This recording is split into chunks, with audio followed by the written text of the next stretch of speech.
Reading by Mark Nelson. The Gods of Mars. Forward.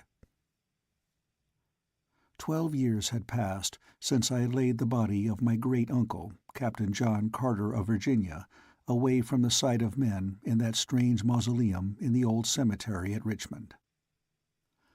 Often had I pondered on the odd instructions he had left me governing the construction of his mighty tomb, and especially those parts which directed that he be laid in an open casket, and that the ponderous mechanism which controlled the bolts of the vault's huge door be accessible only from the inside. 12 years had passed since I had read the remarkable manuscript of this remarkable man. This man who remembered no childhood, and who could not even offer a vague guess as to his age, who was always young, and yet who had dandled my grandfather's great-grandfather upon his knee. This man who had spent 10 years upon the planet Mars, who had fought for the green men of Barsoom and fought against them, who had fought for and against the red men, and who had won the ever-beautiful Dejah Thoris, Princess of Helium, for his wife, and for nearly 10 years had been a prince of the house of Tardos Mors, Jeddak of Helium. 12 years had passed since his body had been found on the bluff before his cottage overlooking the Hudson, and ofttimes during these long years I had wondered if John Carter were really dead, or if he again roamed the dead sea bottoms of that dying planet. If he had returned to Barsoom to find that he had opened the frowning portals of the mighty atmosphere plant in time to save the countless millions who were dying of asphyxiation on that far-gone day that had seen him hurtled ruthlessly through 48 million miles of space back to Earth once more. I had wondered if he had found his black-haired princess and the slender son he had dreamed was with her in the royal gardens of Tardos Mors, awaiting his return. Or had he found that he had been too late, and thus gone back to a living death upon a dead world? Or was he really dead after all, never to return either to his mother Earth or his beloved Mars? Thus was I lost in useless speculation one sultry August evening, when old Ben, my body servant, handed me a telegram. Tearing it open, I read, "Meet me tomorrow, Hotel Raleigh, Richmond. John Carter." Early the next morning I took the first train for Richmond, and within 2 hours was being ushered into the room occupied by John Carter. As I entered he rose to greet me, his old-time cordial smile of welcome lighting his handsome face. Apparently he had not aged a minute, but was still the straight, clean-limbed fighting man of 30. His keen grey eyes were undimmed, and the only lines upon his face were the lines of iron character and determination that always had been there since I first remembered him nearly 35 years before. "Well, nephew," he greeted me, "do you feel as though you were seeing a ghost, or suffering from the effects of too many of Uncle Ben's juleps?"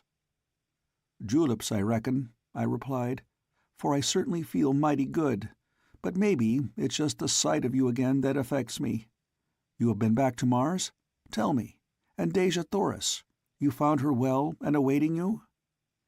"Yes, I have been to Barsoom again. But it's a long story, too long to tell in the limited time I have before I must return. I have learned the secret, nephew, and I may traverse the trackless void at my will, coming and going between the countless planets as I list. But my heart is always in Barsoom, and while it is there in the keeping of my Martian princess, I doubt that I shall ever again leave the dying world that is my life. I have come now because my affection for you prompted me to see you once more before you pass over forever into that other life that I shall never know, and which, though I have died thrice and shall die again tonight, as you know death, I am as unable to fathom as are you. Even the wise and mysterious Therns of Barsoom, that ancient cult which, for countless ages, has been credited with holding the secret of life and death in their impregnable fastnesses upon the hither slopes of the mountains of Utz, are as ignorant as we. I have proved it, though I near lost my life in the doing of it. But you shall read it all in the notes I have been making during the last 3 months that I have been back upon earth." He patted a swelling portfolio that lay on the table at his elbow. "I know that you are interested and that you believe, and I know that the world too is interested, though they will not believe for many years. Yes, for many ages, since they cannot understand.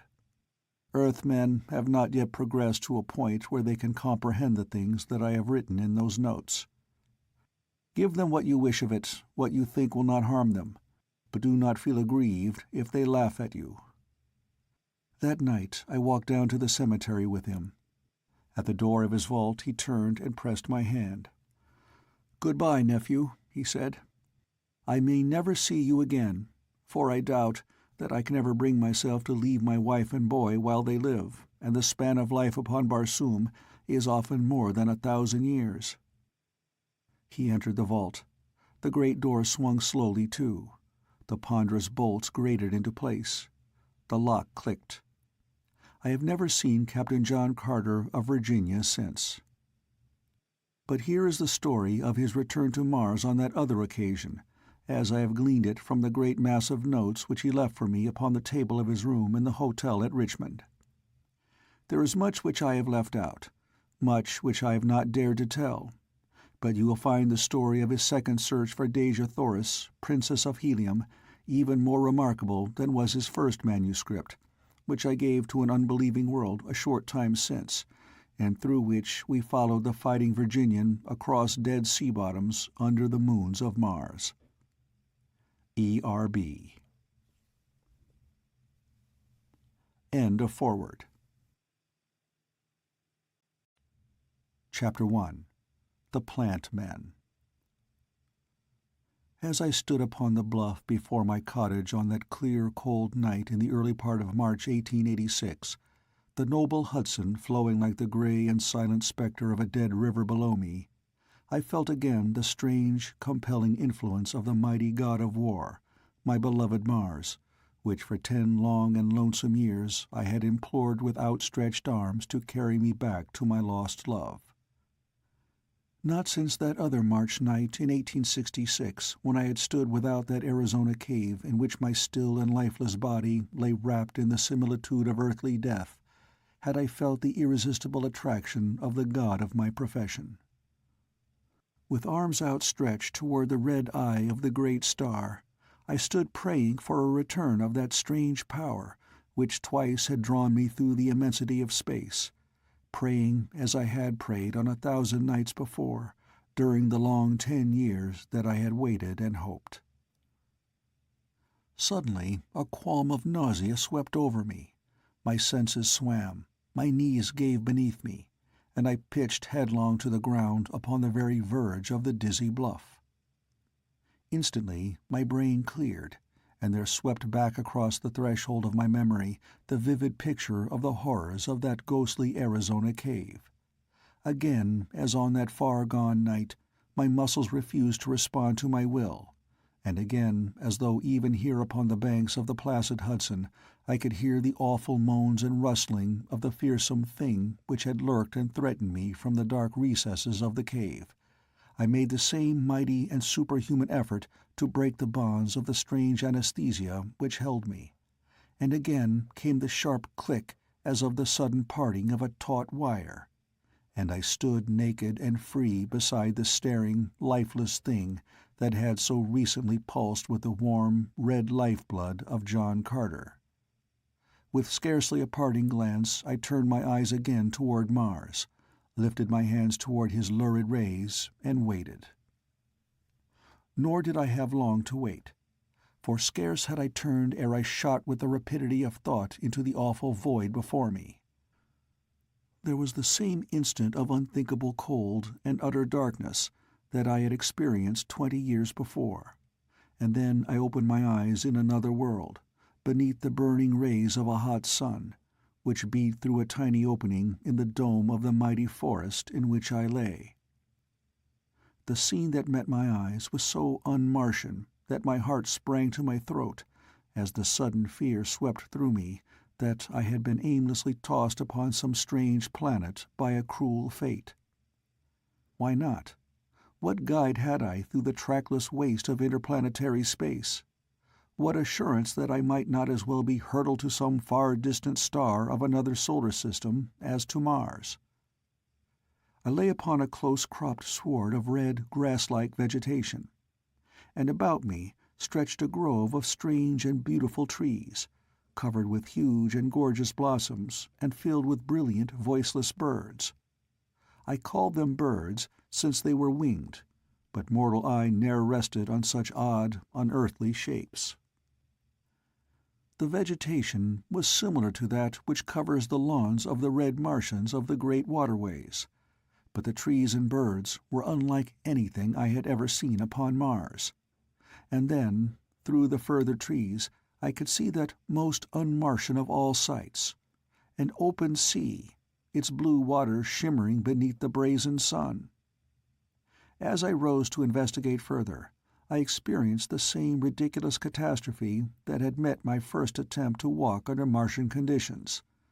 The lesser attraction of this smaller planet and the reduced air pressure of its greatly rarefied atmosphere afforded so little resistance to my earthly muscles that the ordinary exertion of the mere act of rising sent me several feet into the air, and precipitated me upon my face in the soft and brilliant grass of this strange world.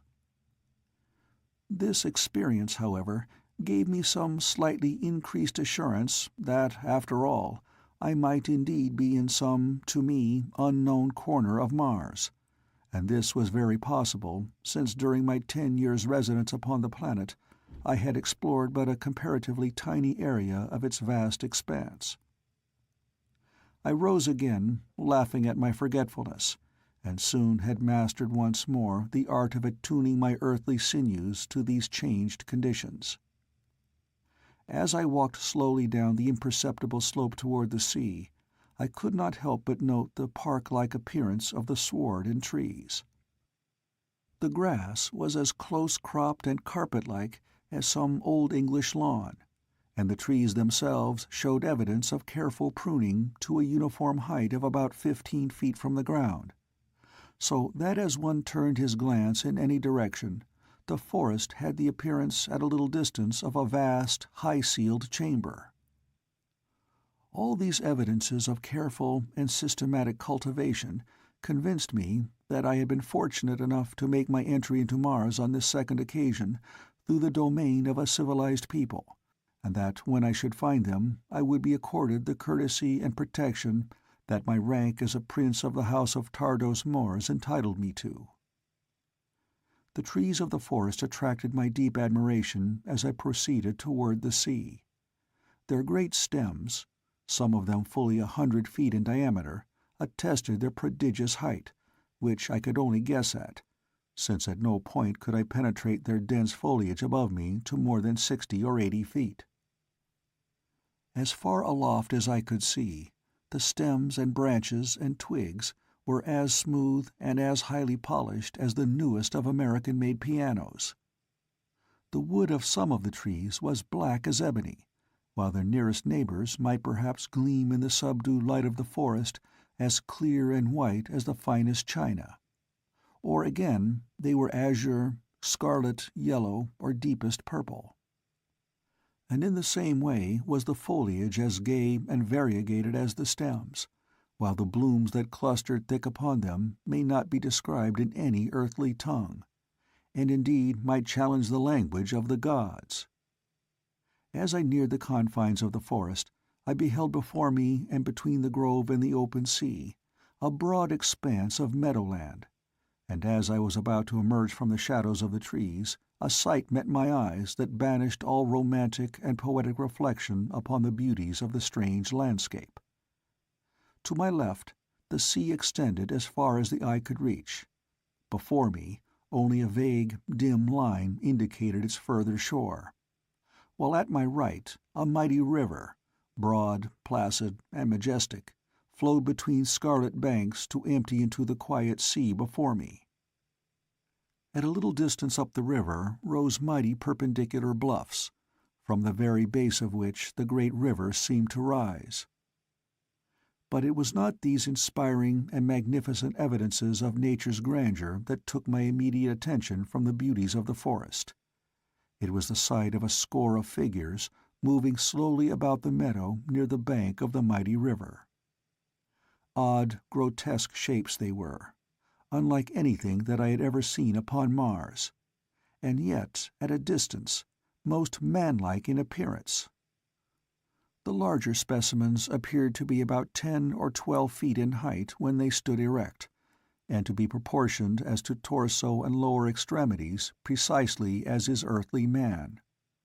Their arms, however, were very short, and from where I stood seemed as though fashioned much after the manner of an elephant's trunk, in that they moved in sinuous and snake-like undulations, as though entirely without bony structure, or if there were bones, it seemed that they must be vertebral in nature.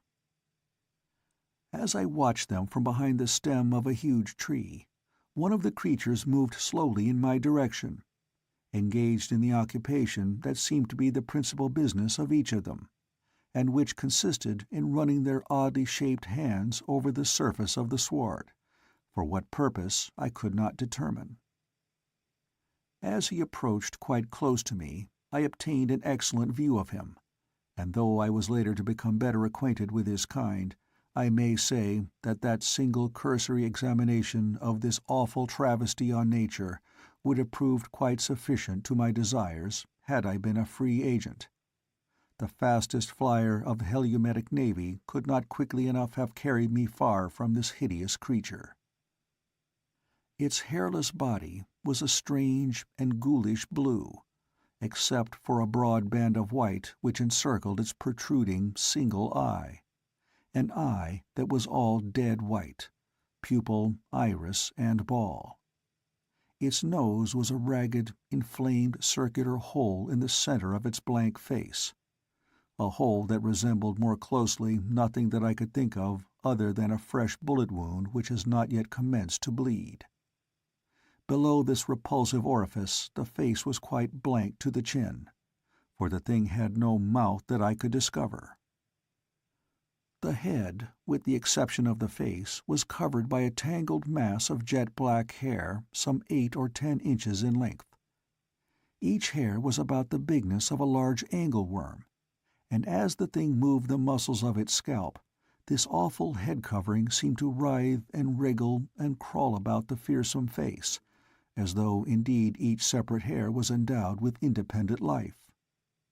The body and the legs were as symmetrically human as nature could have fashioned them, and the feet too were human in shape, but of monstrous proportions.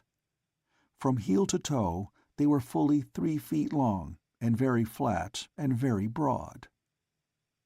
As it came quite close to me, I discovered that its strange movements, running its odd hands over the surface of the turf, were the result of its peculiar method of feeding, which consists in cropping off the tender vegetation with its razor-like talons and sucking it up from its 2 mouths, which lie one in the palm of each hand through its arm-like throats. In addition to the features which I have already described, the beast was equipped with a massive tail about 6 feet in length, quite round where it joined the body, but tapering to a flat, thin blade toward the end, which trailed at right angles to the ground. By far the most remarkable feature of this most remarkable creature, however, were the 2 tiny replicas of it, each about 6 inches in length, which dangled, one on either side, from its armpits. They were suspended by a small stem which seemed to grow from the exact tops of their heads to where it connected them with the body of the adult. Whether they were the young or merely portions of a composite creature, I did not know. As I had been scrutinizing this weird monstrosity, the balance of the herd had fed quite close to me, and I now saw that, while many had the smaller specimens dangling from them, not all were thus equipped, and I further noted that the little ones varied in size from what appeared to be but tiny unopened buds an inch in diameter, through various stages of development to the full-fledged and perfectly formed creature of 10 to 12 inches in length. Feeding with the herd, were many of the little fellows, not much larger than those which remained attached to their parents, and from the young of that size the herd graded up to the immense adults. Fearsome-looking as they were, I did not know whether to fear them or not, for they did not seem to be particularly well equipped for fighting, and I was on the point of stepping from my hiding-place and revealing myself to them to note the effect upon them of the sight of a man, when my rash resolve was, fortunately for me, nipped in the bud by a strange, shrieking wail, which seemed to come from the direction of the bluffs at my right. Naked and unarmed as I was, my end would have been both speedy and horrible at the hands of these cruel creatures had I had time to put my resolve into execution. But at the moment of the shriek, each member of the herd turned in the direction from which the sound seemed to come, and at the same instant every particular snake-like hair upon their heads rose stiffly perpendicular, as if each had been a sentient organism looking or listening for the source or meaning of the wail. And indeed the latter proved to be the truth, for this strange growth upon the craniums of the plant men of Barsoom represents the 1,000 ears of these hideous creatures, the last remnant of the strange race which sprang from the original tree of life. Instantly every eye turned toward one member of the herd, a large fellow who evidently was the leader. A strange purring sound issued from the mouth in the palm of one of his hands, and at the same time he started rapidly toward the bluff, followed by the entire herd. Their speed and method of locomotion were both remarkable, springing as they did in great leaps of 20 or 30 feet, much after the manner of a kangaroo. They were rapidly disappearing when it occurred to me to follow them, and so, hurling caution to the winds, I sprang across the meadow in their wake with leaps and bounds even more prodigious than their own, for the muscles of an athletic Earthman produce remarkable results when pitted against the lesser gravity and air pressure of Mars. Their way led directly towards the apparent source of the river at the base of the cliffs, and as I neared this point, I found the meadow dotted with huge boulders that the ravages of time had evidently dislodged from the towering crags above. For this reason I came quite close to the cause of the disturbance before the scene broke upon my horrified gaze. As I topped a great boulder, I saw the herd of plant men surrounding a little group of perhaps 5 or 6 green men and women of Barsoom. That I was indeed upon Mars I now had no doubt, for here were members of the wild hordes that peopled the dead sea bottoms and deserted cities of that dying planet. Here were the great males towering in all the majesty of their imposing height. Here were the gleaming white tusks protruding from their massive lower jaws to a point near the center of their foreheads, the laterally placed, protruding eyes with which they could look forward or backward, or to either side without turning their heads. Here the strange, antenna-like ears rising from the tops of their foreheads, and the additional pair of arms extending from midway between the shoulders and the hips. Even without the glossy green hide and the metal ornaments which denoted the tribes to which they belonged, I would have known them on the instant for what they were, for where else in all the universe is their like duplicated? There were 2 men and 4 females in the party, and their ornaments denoted them as members of different hordes, a fact which tended to puzzle me infinitely, since the various hordes of green men of Barsoom are eternally at deadly war with one another, and never, except on that single historic instance when the great Tars Tarkas of Thark gathered 150,000 green warriors from several hordes to march upon the doomed city of Zodanga to rescue Dejah Thoris, Princess of Helium, from the clutches of Thankosis, had I seen green Martians of different hordes associated in other than mortal combat. But now they stood back to back, facing, in wide-eyed amazement, the very evidently hostile demonstrations of a common enemy. Both men and women were armed with longswords and daggers, but no firearms were in evidence, else it had been short shrift for the gruesome plant-men of Barsoom. Presently the leader of the plant-men charged the little party, and his method of attack was as remarkable as it was effective, and by its very strangeness was the more potent, since in the science of the Green Warriors there was no defense for this singular manner of attack, the like of which it soon was evident to me they were as unfamiliar with as they were with the monstrosities which confronted them. The plant-man charged to within a dozen feet of the party, and then, with a bound, rose as though to pass directly above their heads. His powerful tail was raised high to one side, and as he passed close above them, he brought it down in one terrific sweep that crushed a Green Warrior's skull as though it had been an eggshell. The balance of the frightful herd was now circling rapidly, and with bewildering speed about the little knot of victims. Their prodigious bounds and the shrill, screeching purr of their uncanny mouths were well calculated to confuse and terrorize their prey, so that as two of them leapt simultaneously from either side, the mighty sweep of those awful tails met with no resistance, and two more Green Martians went down to an ignoble death. There were now but one warrior and two females left, and it seemed that it could be but a matter of seconds ere these also lay dead upon the scarlet sward. But as two more of the plant-men charged, the warrior, who was now prepared by the experiences of the past few minutes, swung his mighty longsword aloft, and met the hurtling bulk with a clean cut that clove one of the plant-men from chin to groin. The other, however, dealt a single blow with his cruel tail, that laid both of the females' crushed corpses upon the ground. As the Green Warrior saw the last of his companions go down, and at the same time perceived that the entire herd was charging him in a body, he rushed boldly to meet them, swinging his longsword in the terrific manner that I had so often seen the men of his kind wield it in their ferocious and almost continual warfare among their own race. Cutting and hewing it right and left, he laid an open path straight through the advancing plant-men, and then commenced a mad race for the forest, in the shelter of which he evidently hoped that he might find a haven of refuge. He had turned for that portion of the forest which abutted on the cliffs, and thus the mad race was taking the entire party farther and farther from the boulder where I lay concealed.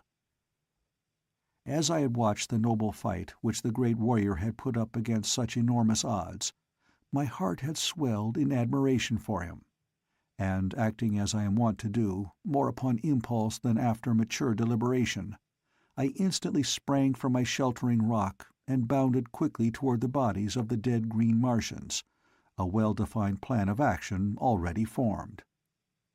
Half a dozen great leaps brought me to the spot, and another instant saw me again in my stride in quick pursuit of the hideous monsters that were rapidly gaining on the fleeing warrior. But this time I grasped the mighty longsword in my hand, and in my heart was the old bloodlust of the fighting man, and a red mist swam before my eyes, and I felt my lips respond to my heart in the old smile that has ever marked me in the midst of the joy of battle. Swift as I was none too soon, for the Green Warrior had been overtaken ere he had made half the distance to the forest, and now he stood with his back to a boulder, while the herd, temporarily balked, hissed and screeched about him. With their single eyes in the center of their heads and every eye turned upon their prey, they did not note my soundless approach, so that I was upon them with my great longsword, and 4 of them lay dead ere they knew that I was among them. For an instant they recoiled before my terrific onslaught, and in that instant the Green Warrior rose to the occasion, and springing to my side, laid to the right and left of him as I had never seen but one other warrior do, with great circling strokes that formed a figure 8 about him, and that never stopped until none stood living to oppose him, his keen blade passing through flesh and bone and metal as though each had been alike thin air. As we bent to the slaughter, Far above us rose that shrill, weird cry which I had heard once before, and which had called the herd to the attack upon their victims.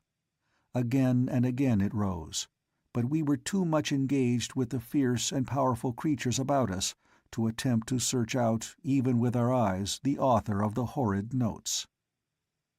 Great tails lashed in frenzied anger about us.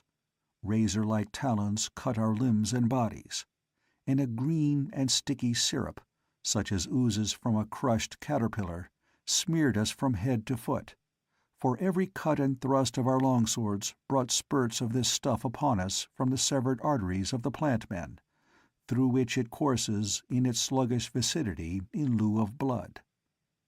Once I felt the great weight of one of the monsters upon my back, and as keen talons sank into my flesh, I experienced the frightful sensation of moist lips sucking the life-blood from the wounds to which the claws still clung. I was very much engaged with a ferocious fellow who was endeavouring to reach my throat from in front, while two more, one on either side, were lashing viciously at me with their tails. The green warrior was much put to it to hold his own, and I felt that the unequal struggle could last but a moment longer when the huge fellow discovered my plight, and tearing himself from those that surrounded him, he raked the assailant from my back with a single sweep of his blade, and thus relieved, I had little difficulty with the others. Once together, we stood almost back to back against the great boulder, and thus the creatures were prevented from soaring above us to deliver their deadly blows. And as we were easily their match while they remained upon the ground, we were making great headway in dispatching what remained of them when our attention was again attracted by the shrill wail of the caller above our heads. This time I glanced up, and far above us, upon a little natural balcony on the face of the cliff, stood a strange figure of a man shrieking out his shrill signal, the while he waved one hand in the direction of the river's mouth, as though beckoning to some one there, and with the other pointed and gesticulated toward us.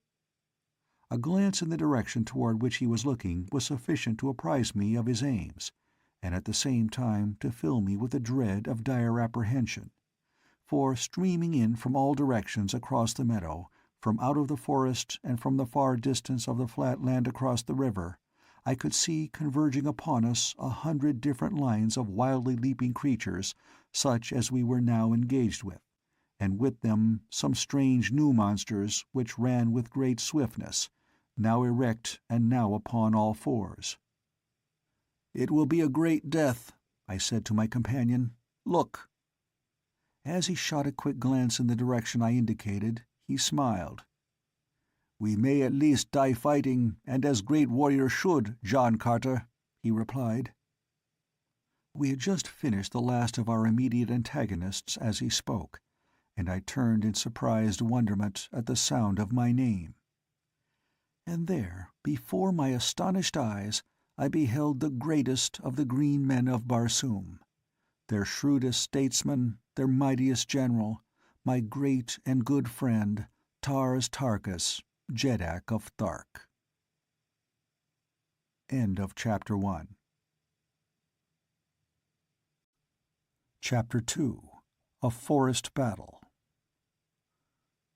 Tars Tarkas and I found no time for an exchange of experiences as we stood there before the great boulder surrounded by the corpses of our grotesque assailants, for from all directions down the broad valley was streaming a perfect torrent of terrifying creatures in response to the weird call of the strange figure far above us. "Come," cried Tars Tarkas. "We must make for the cliffs. There lies our only hope of even temporary escape. There we may find a cave or a narrow ledge which two may defend forever against this motley, unarmed horde." Together we raced across the scarlet sward, I timing my speed that I might not outdistance my slower companion. We had perhaps 300 yards to cover between our boulder and the cliffs, and then to search out a suitable shelter for our stand against the terrifying things that were pursuing us.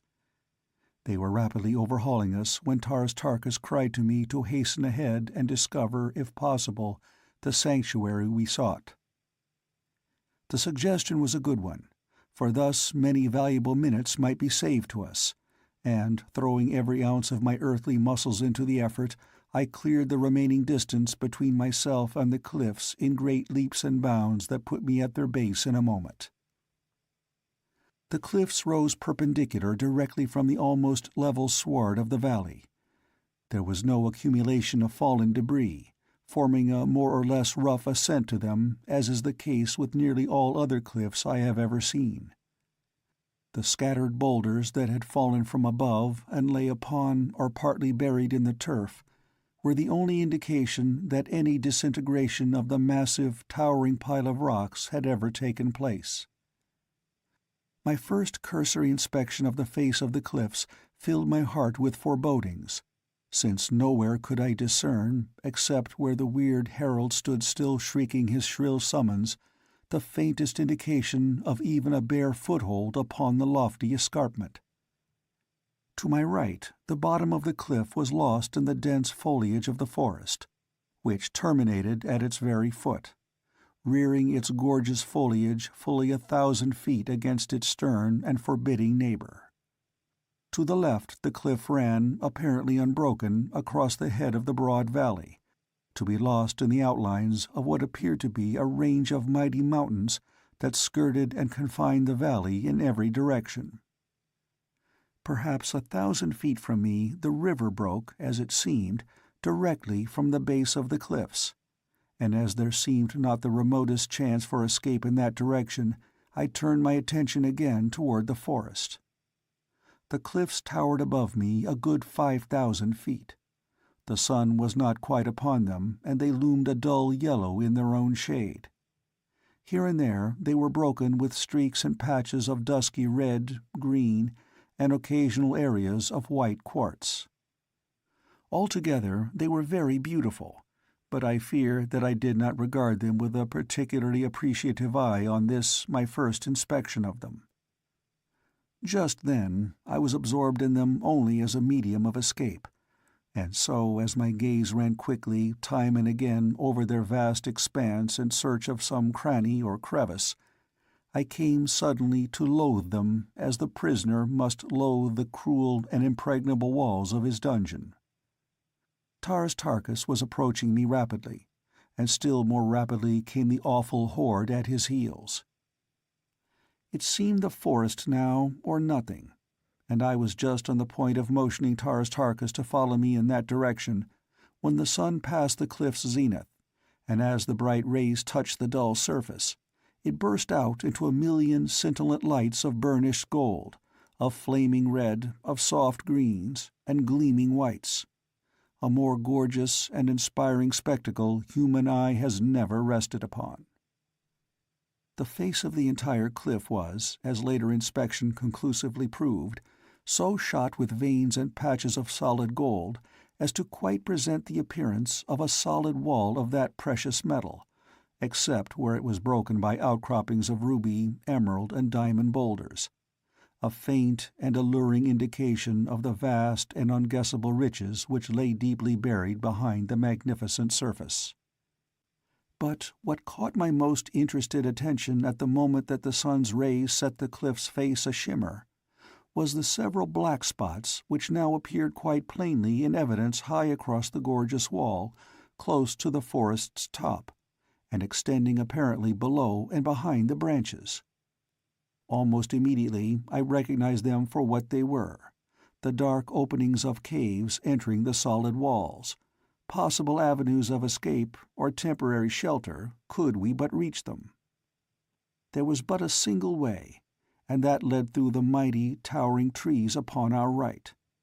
That I could scale them I knew full well, but Tars Tarkas, with his mighty bulk and enormous weight, would find it a task possibly quite beyond his prowess or his skill, for Martians are at best but poor climbers.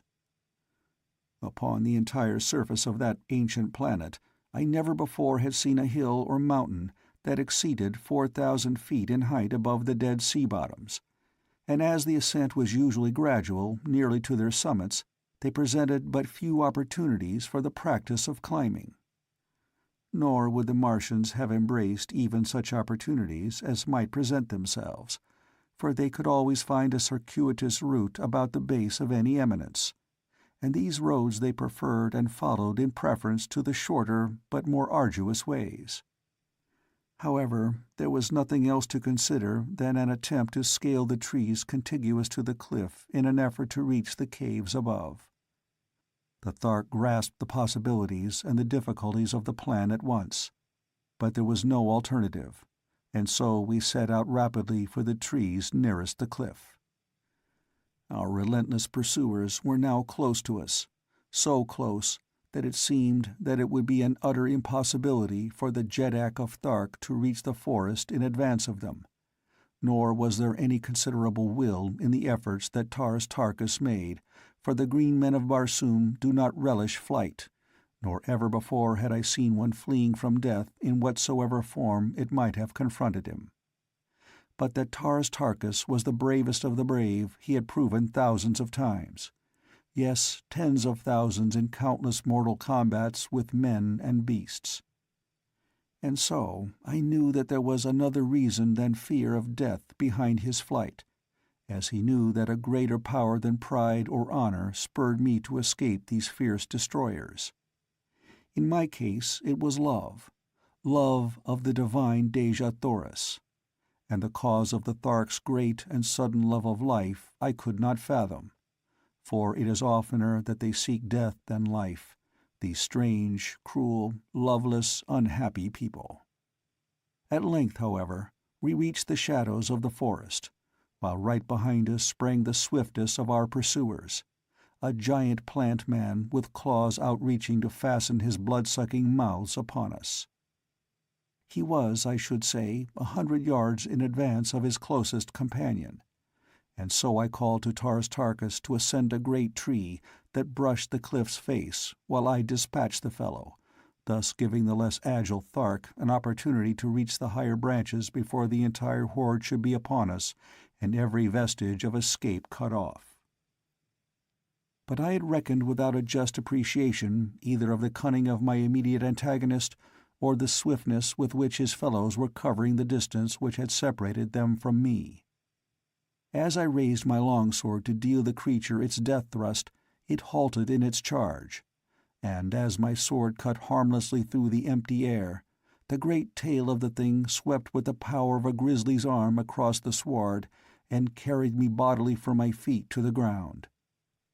In an instant the brute was upon me, but ere it could fasten its hideous mouths into my breast and throat, I grasped a writhing tentacle in either hand. The plant man was well-muscled, heavy, and powerful, but my earthly sinews and greater agility, in conjunction with the deathly stranglehold I had upon him, would have given me, I think, an eventual victory had we had time to discuss the merits of our relative prowess uninterrupted. But as we strained and struggled about the tree into which Taras Tarkas was clambering with infinite difficulty, I suddenly caught a glimpse over the shoulder of my antagonist of the great swarm of pursuers that now were fairly upon me. Now, at last, I saw the nature of the other monsters who had come with the plant men in response to the weird calling of the man upon the cliff's face. They were that most dreaded of Martian creatures, great white apes of Barsoom. My former experiences upon Mars had familiarized me thoroughly with them and their methods, and I may say that of all the fearsome and terrible, weird and grotesque inhabitants of that strange world, it is the white apes that come nearest to familiarizing me with the sensation of fear. I think that the cause of this feeling which these apes engender within me is due to their remarkable resemblance in form to our Earthmen, which gives them a human appearance that is most uncanny when coupled with their enormous size. They stand 15 feet in height and walk erect upon their hind feet. Like the green Martians, they have an intermediary set of arms midway between their upper and lower limbs. Their eyes are very close set, but do not protrude as do those of the green men of Mars. Their ears are high set, but more laterally located than are the green men's, while their snouts and teeth are much like those of our African gorilla. Upon their heads grows an enormous shock of bristly hair. It was into the eyes of such as these and the terrible plant men that I gazed above the shoulder of my foe. And then, in a mighty wave of snarling, snapping, screaming, purring rage, they swept over me, and of all the sounds that assailed my ears as I went down beneath them, to me the most hideous was the horrid purring of the plant men. Instantly a score of cruel fangs and keen talons were sunk into my flesh. Cold, sucking lips fastened themselves upon my arteries. I struggled to free myself, and even though weighed down by these immense bodies, I succeeded in struggling to my feet, where, still grasping my long sword and shortening my grip upon it until I could use it as a dagger, I wrought such havoc among them that at one time I stood for an instant free.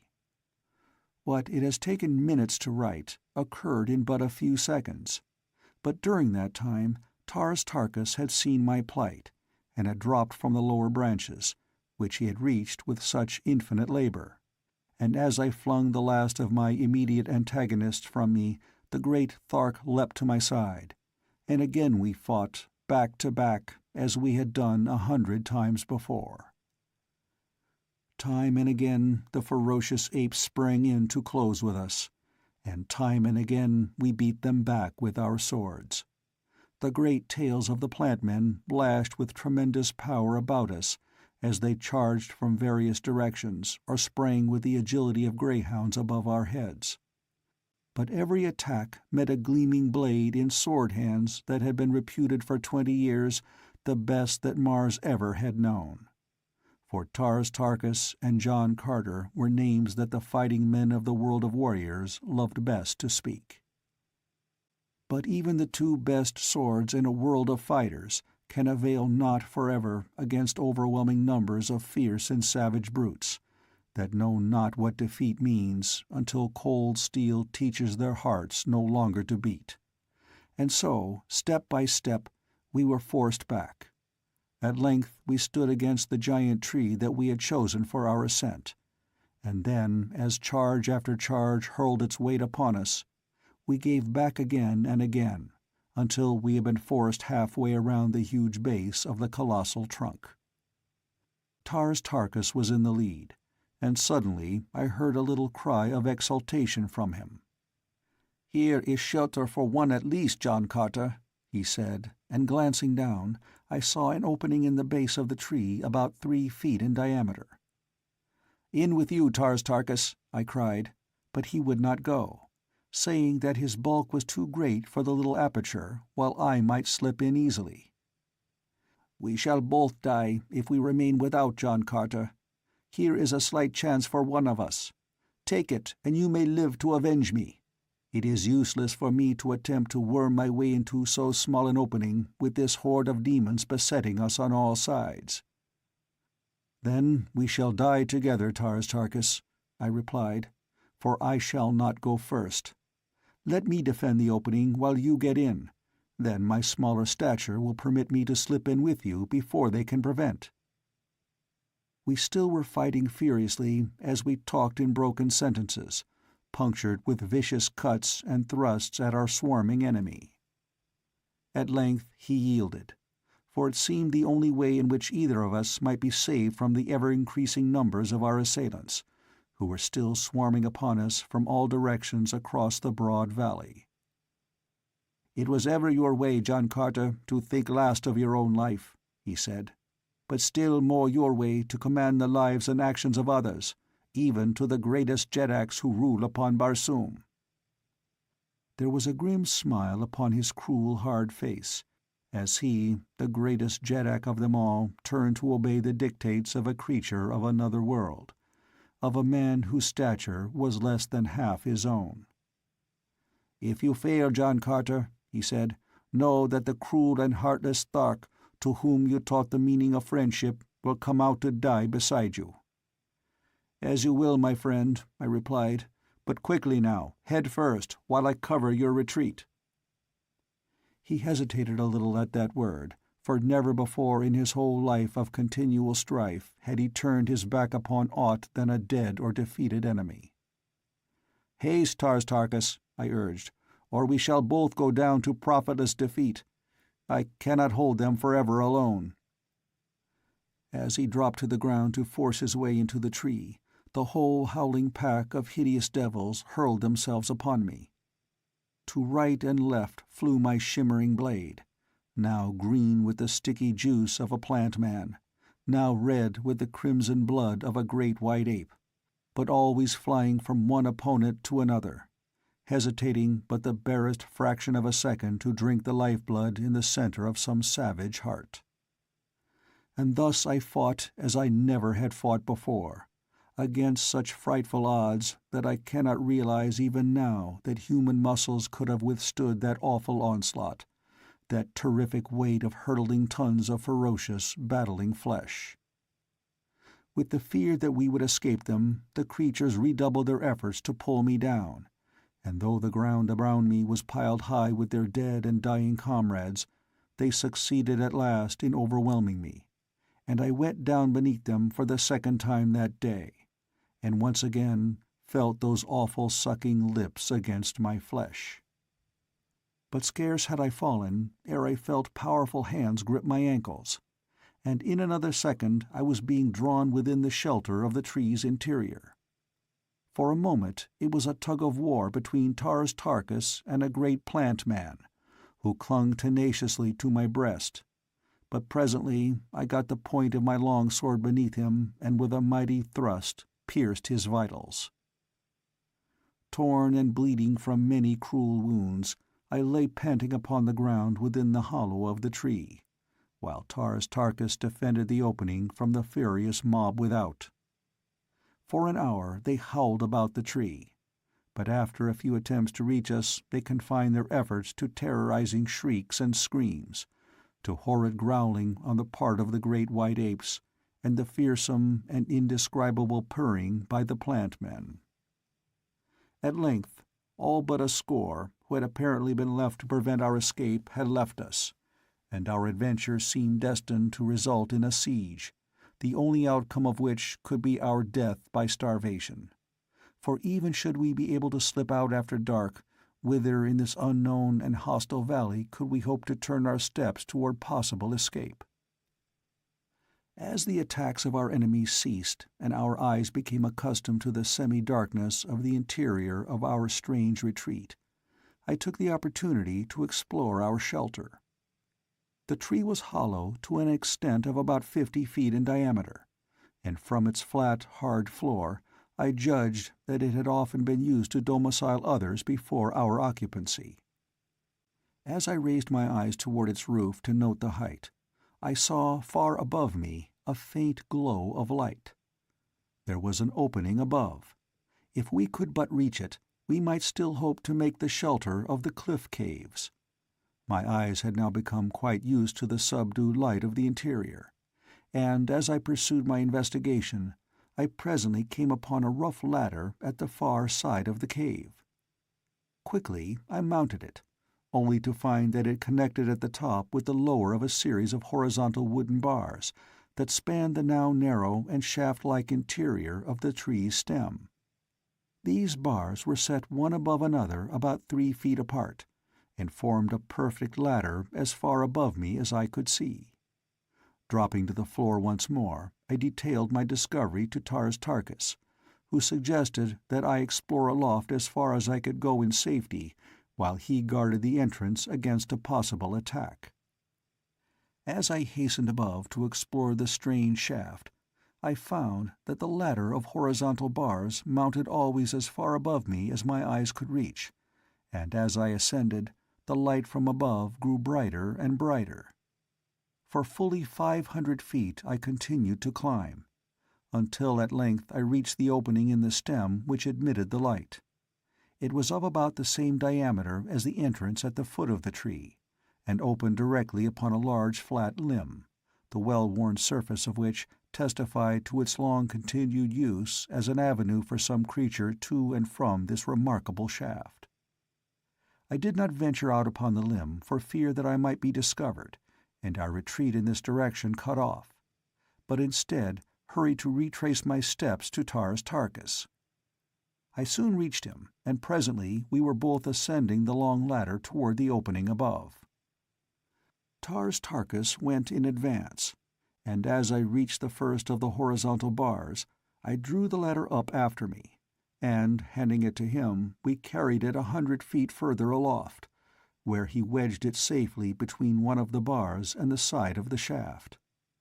In like manner I dislodged the lower bars as I passed them, so that we soon had the interior of the tree denuded of all possible means of ascent for a distance of 100 feet from the base, thus precluding possible pursuit and attack from the rear.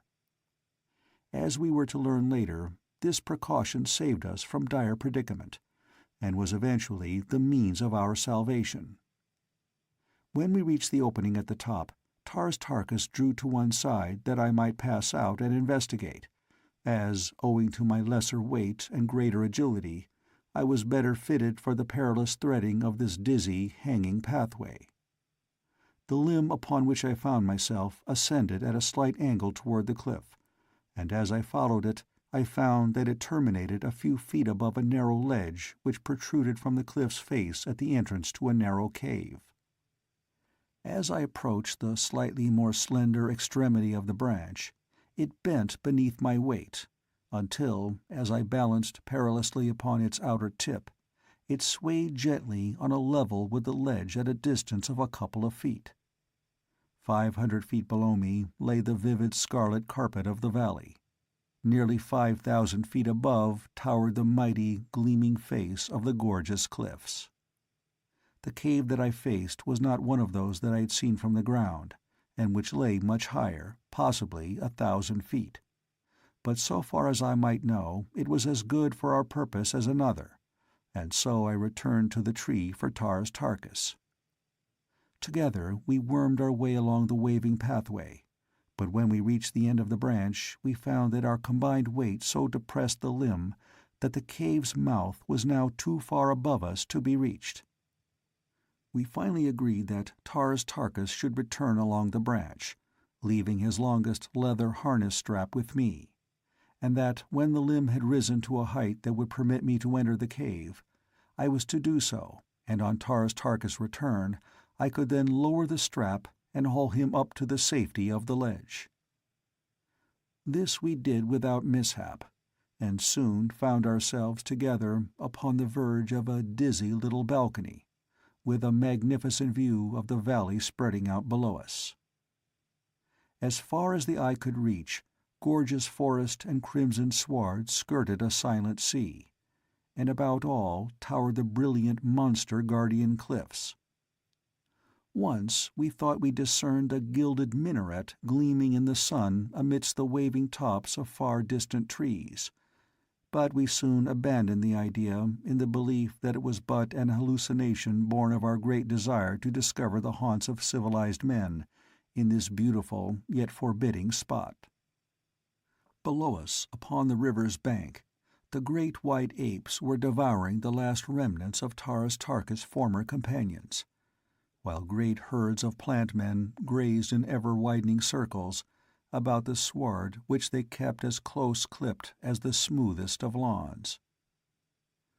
Knowing that attack from the tree was now improbable, we determined to explore the cave, which we had every reason to believe was but a continuation of the path we had already traversed, leading the gods alone knew where, but quite evidently away from this valley of grim ferocity. As we advanced, we found a well-proportioned tunnel cut from the solid cliff. Its walls rose some 20 feet above the floor, which was about 5 feet in width. The roof was arched. We had no means of making a light, and so groped our way slowly into the ever-increasing darkness, Tars Tarkas keeping in touch with one wall, while I felt along the other, while to prevent our wandering into diverging branches and becoming separated or lost in some intricate and labyrinthine maze, we clasped hands. How far we traversed the tunnel in this manner I do not know, but presently we came to an obstruction which blocked our further progress. It seemed more like a partition than a sudden ending of the cave, for it was constructed not of the material of the cliff, but of something which felt like very hard wood. Silently I groped over its surface with my hands, and presently was rewarded by the feel of the button which as commonly denotes a door on Mars as does a doorknob on Earth. Gently pressing it, I had the satisfaction of feeling the door slowly give before me, and in another instant we were looking into a dimly lighted apartment, which, so far as we could see, was unoccupied. Without more ado, I swung the door wide open, and, followed by the huge Thark, stepped into the chamber. As we stood for a moment in silence gazing about the room, a slight noise behind caused me to turn quickly, when, to my astonishment, I saw the door close with a sharp click as though by an unseen hand. Instantly I sprang toward it to wrench it open again, for something in the uncanny movement of the thing and the tense and almost palpable silence of the chamber seemed to portend a lurking evil lying hidden in this rock-bound chamber within the bowels of the golden cliffs. My fingers clawed futilely at the unyielding portal, while my eyes sought in vain for a duplicate of the button which had given us ingress. But then, from unseen lips, a cruel and mocking peal of laughter rang through the desolate place. End of Chapter 2. Chapter 3. The Chamber of Mystery. For moments after that awful laugh had ceased reverberating through the rocky room, Tars Tarkas and I stood in tense and expectant silence. But no further sound broke the stillness, nor within the range of our vision did aught move. At length Tars Tarkas laughed softly, after the manner of his strange kind when in the presence of the horrible or terrifying. It is not an hysterical laugh, but rather the genuine expression of the pleasure they derive from the things that move Earthmen to loathing or to tears.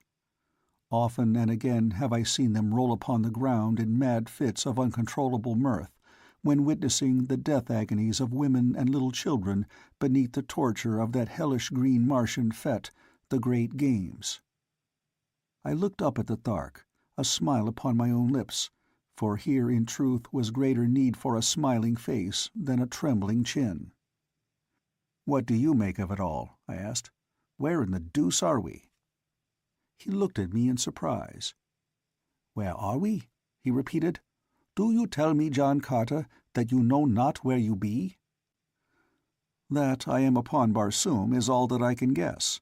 And but for you and the great white apes, I should not even guess that. For the sights I have seen this day are as unlike the things of my beloved Barsoom, as I knew it 10 long years ago, as they are unlike the world of my birth. No, Tars Tarkas, I know not where we be." "Where have you been since you opened the mighty portals of the atmosphere plant years ago, after the Keeper had died and the engine stopped and all Barsoom was dying, that had not already died of asphyxiation? Your body even was never found, though the men of a whole world sought after it for years, though the Jeddak of Helium and his granddaughter, your princess, offered such fabulous rewards that even princes of royal blood joined in the search. There was but one conclusion to reach when all efforts to locate you had failed, and that you had taken the long, last pilgrimage down the mysterious river Is, to await in the valley door upon the shores of the lost Sea of Chorus the beautiful Dejah Thoris, your princess. Why you had gone none could guess, for your princess still lived." "Thank God," I interrupted him. "I did not dare to ask you, for I feared I might have been too late to save her. She was very low when I left her in the royal gardens of Tardos Mors that long-gone night, so very low that I scarcely hoped even then to reach the atmosphere plant ere her dear spirit had fled from me forever. And she lives yet?" "She lives, John Cotta." "You have not told me where we are," I reminded him. We are where I expected to find you, John Carter, and another. Many years ago, you heard the story of the woman who taught me the thing that green Martians are reared to hate, the woman who taught me to love. You know the cruel tortures and the awful death her love won for her at the hands of the beast Tal Hajus. She, I thought, awaited me by the lost sea of Chorus. You know that it was left for a man from another world, for yourself, John Carter, to teach this cruel Thark what friendship is. And you, I thought, also roamed the carefree valley door. Thus were the two I most longed for at the end of the long pilgrimage I must take some day, and so as the time had elapsed which Dejah Thoris had hoped might bring you once more to her side, for she has always tried to believe that you had but temporarily returned to your own planet, I at last gave way to my great yearning, and a month since I started upon the journey, and the end of which you have this day witnessed. Do you understand now where you be, John Carter?"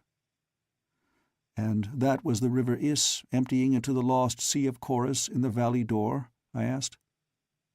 "This is the valley of love and peace and rest, to which every Barsoomian since time immemorial has longed to pilgrimage at the end of a life of hate and strife and bloodshed," he replied.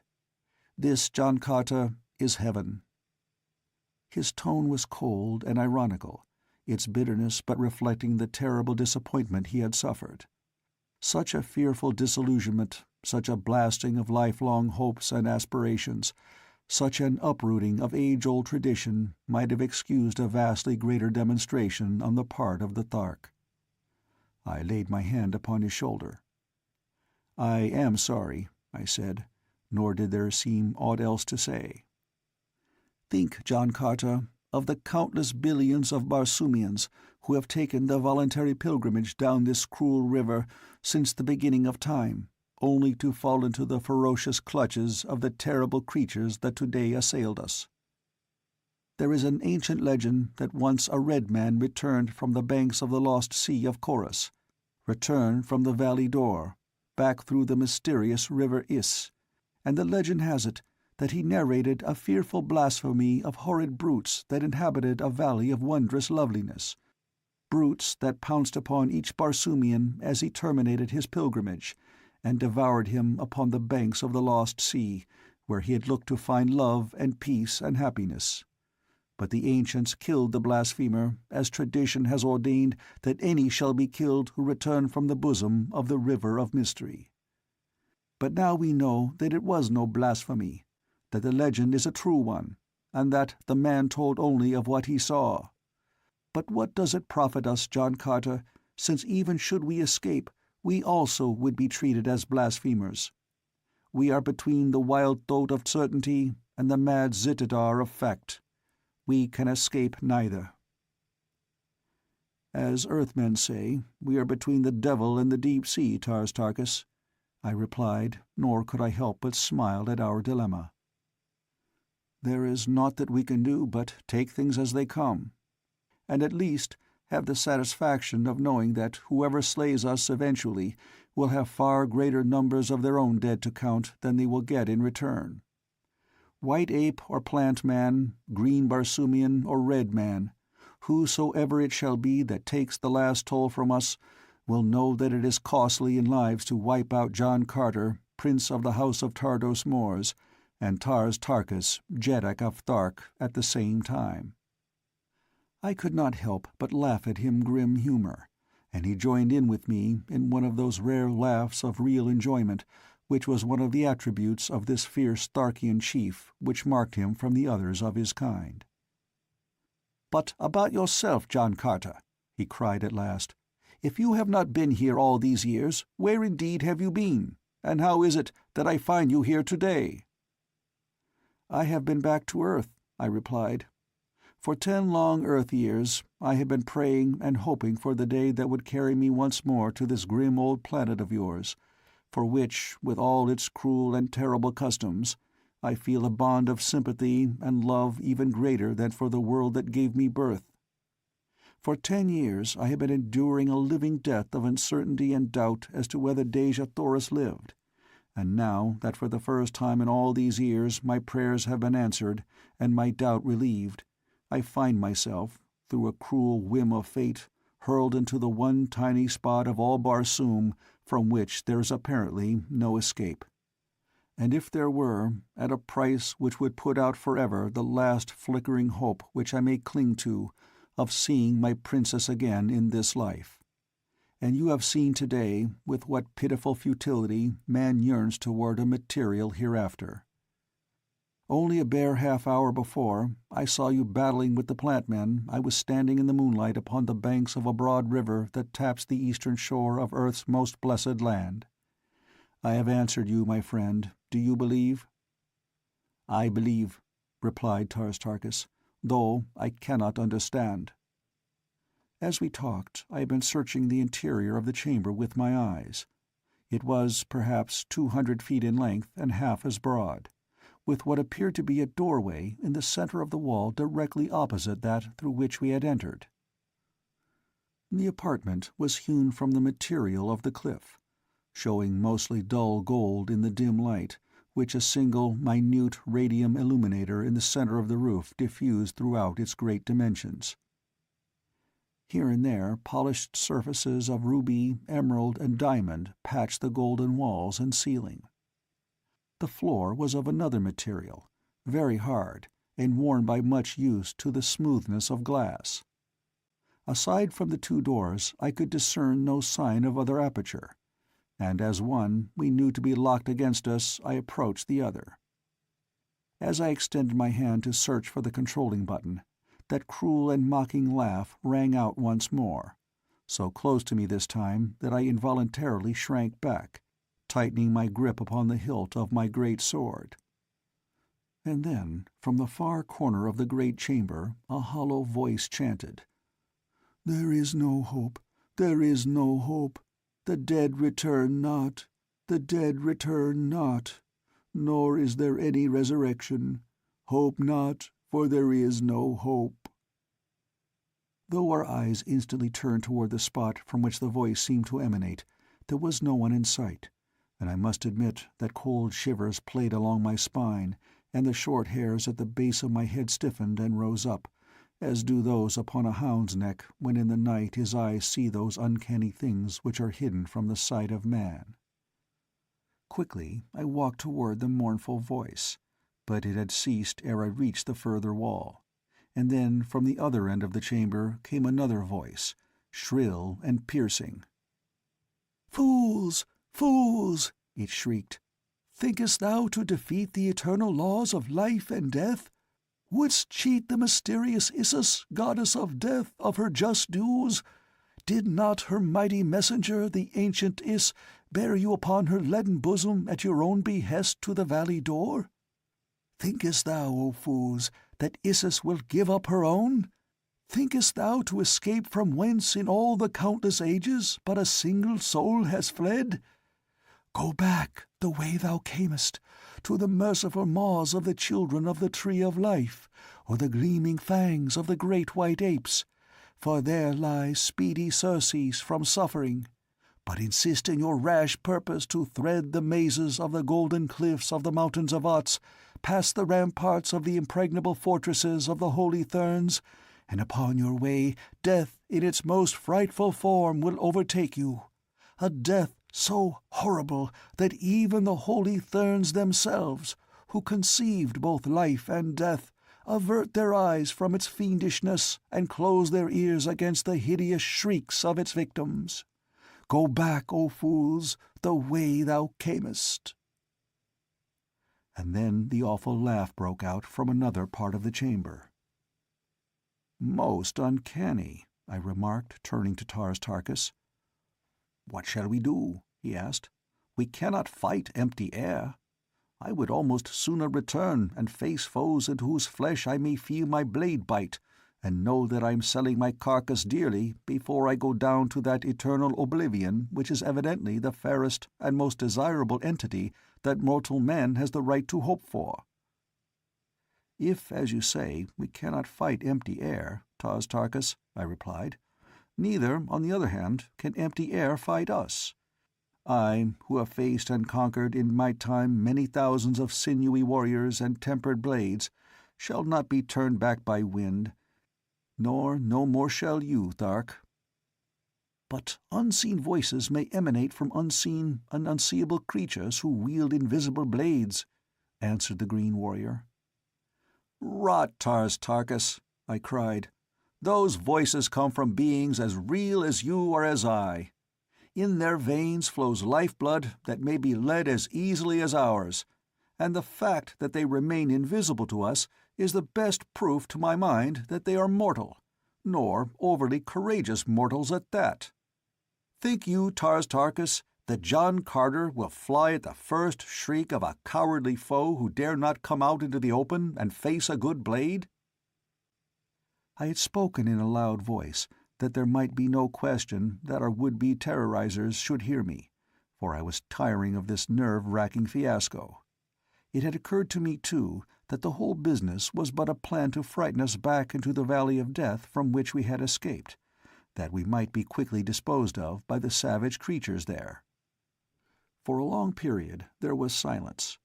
Then, of a sudden, a soft, stealthy sound behind me caused me to turn suddenly, to behold a great, many-legged banth creeping sinuously upon me. The banth is a fierce beast of prey that roams the low hills surrounding the dead seas of ancient Mars. Like nearly all Martian animals, it is almost hairless, having only a great bristly mane about its thick neck. Its long, lithe body is supported by 10 powerful legs. Its enormous jaws are equipped like those of the Kalat or Martian hound, with several rows of long needle-like fangs. Its mouth reaches to a point far back of its tiny ears, while its enormous protruding eyes of green add the last touch of terror to its awful aspect. As it crept toward me, it lashed its powerful tail against its yellow sides, and when it saw that it was discovered, it emitted the terrifying roar which often freezes its prey into momentary paralysis in the instant that it makes its spring. And so it launched its great bulk toward me, but its mighty voice had held no paralyzing terrors for me, and it met cold steel instead of the tender flesh its cruel jaws gaped so widely to engulf. An instant later I drew my blade from the still heart of this great Barsoomian lion, and turning toward Tarkus was surprised to see him facing a similar monster. No sooner had he dispatched his than I, turning, as though drawn by the instinct of my guardian's subconscious mind, beheld another of the savage denizens of the Martian wilds leaping across the chamber toward me. From then on, for the better part of an hour, one hideous creature after another was launched upon us, springing apparently from the empty air about us. Tarkus was satisfied. Here was something tangible that he could cut and slash with his great blade, while I, for my part, may say that the diversion was a marked improvement over the uncanny voices from unseen lips. That there was nothing supernatural about our new foes was well evidenced by their howls of rage and pain as they felt the sharp steel at their vitals and the very real blood which flowed from their severed arteries as they died the real death. I noticed during the period of this new persecution that the beasts appeared only when our backs were turned. We never saw one really materialize from thin air, nor did I for an instant sufficiently lose my excellent reasoning faculties to be once deluded into the belief that the beast came into the room other than through some concealed and well-contrived doorway. Among the ornaments of Tarkus' leather harness, which is the only manner of clothing worn by Martians other than silk capes and robes of silk and fur for protection from the cold after dark, was a small mirror, about the bigness of a lady's hand-glass, which hung midway between his shoulders and his waist against his broad back. Once, as he stood looking down at a newly fallen antagonist, my eyes happened to fall upon this mirror, and in its shiny surface I saw pictured a sight that caused me to whisper, "Move not, Tarkus, move not a muscle." He did not ask why, but stood like a graven image, while my eyes watched the strange thing that meant so much to us. What I saw was the quick movement of a section of the wall behind me. It was turning upon pivots, and with it a section of the floor directly in front of it was turning. It was as though you placed a visiting card upon end on a silver dollar that you had laid flat upon a table, so that the edge of the card perfectly bisected the surface of the coin. The card might represent the section of the wall that turned, and the silver dollar the section of the floor. Both were so nicely fitted into the adjacent portions of the floor and wall that no crack had been noticeable in the dim light of the chamber. As the turn was half completed, a great beast was revealed sitting upon its haunches upon that part of the revolving floor that had been on the opposite side before the wall commenced to move. When the section stopped, the beast was facing toward me on our side of the partition. It was very simple. But what had interested me most was the sight that the half-turned section had presented through the opening that it had made. A great chamber, well lighted, in which were several men and women chained to the wall, and in front of them, evidently directing and operating the movement of the secret doorway, a wicked-faced man, neither red as are the red men of Mars, nor green as are the green men, but white like myself, with a great mass of flowing yellow hair. The prisoners behind him were red Martians. Chained with them were a number of fierce beasts, such as had turned upon us, and others equally as ferocious. As I turned to meet my new foe, it was with a heart considerably lightened. "Watch the wall at your end of the chamber, Tarkis," I cautioned. "It is through secret doorways in the wall that the brutes are loosed upon us." I was very close to him and spoke in a low whisper that my knowledge of their secret might not be disclosed to our tormentors. As long as we remained each facing an opposite end of the apartment, no further attacks were made upon us, so it was quite clear to me that the partitions were in some way pierced that our actions might be observed from without. At length a plan of action occurred to me, and backing quite close to Tarkis, I unfolded my scheme in a low whisper, keeping my eyes still glued upon my end of the room. The great Thark grunted his assent to my proposition when I had done, and, in accordance with my plan, commenced backing toward the wall which I faced, while I advanced slowly ahead of him. When we had reached a point some 10 feet from the secret doorway, I halted my companion, and cautioning him to remain absolutely motionless until I gave the prearranged signal, I quickly turned my back to the door through which I could almost feel the burning and baleful eyes of our would-be executioner. Instantly my own eyes sought the mirror upon Tarkis' back, and in another second I was closely watching the section of the wall which had been disgorging its savage terrors upon us. I had not long to wait, for presently the golden surface commenced to move rapidly. Scarcely had it started than I gave the signal to Tarkis, simultaneously springing for the receding half of the pivoting door.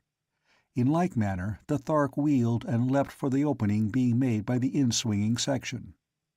A single bound carried me completely through into the adjoining room, and brought me face to face with the fellow whose cruel face I had seen before. He was about my own height, and well muscled, and in every outward detail moulded precisely as are Earthmen. At his side hung a long sword, a short sword, a dagger, and one of the destructive radium revolvers that are common upon Mars. The fact that I was armed only with a long sword, and so according to the laws and ethics of battle everywhere upon Barsoom should only have been met with a similar or lesser weapon, seemed to have no effect upon the moral sense of my enemy, for he whipped out his revolver ere I scarce had touched the floor by his side. But an uppercut from my long sword sent it flying from his grasp before he could discharge it. Instantly he drew his long sword, and thus evenly armed we set to in earnest for one of the closest battles I ever have fought.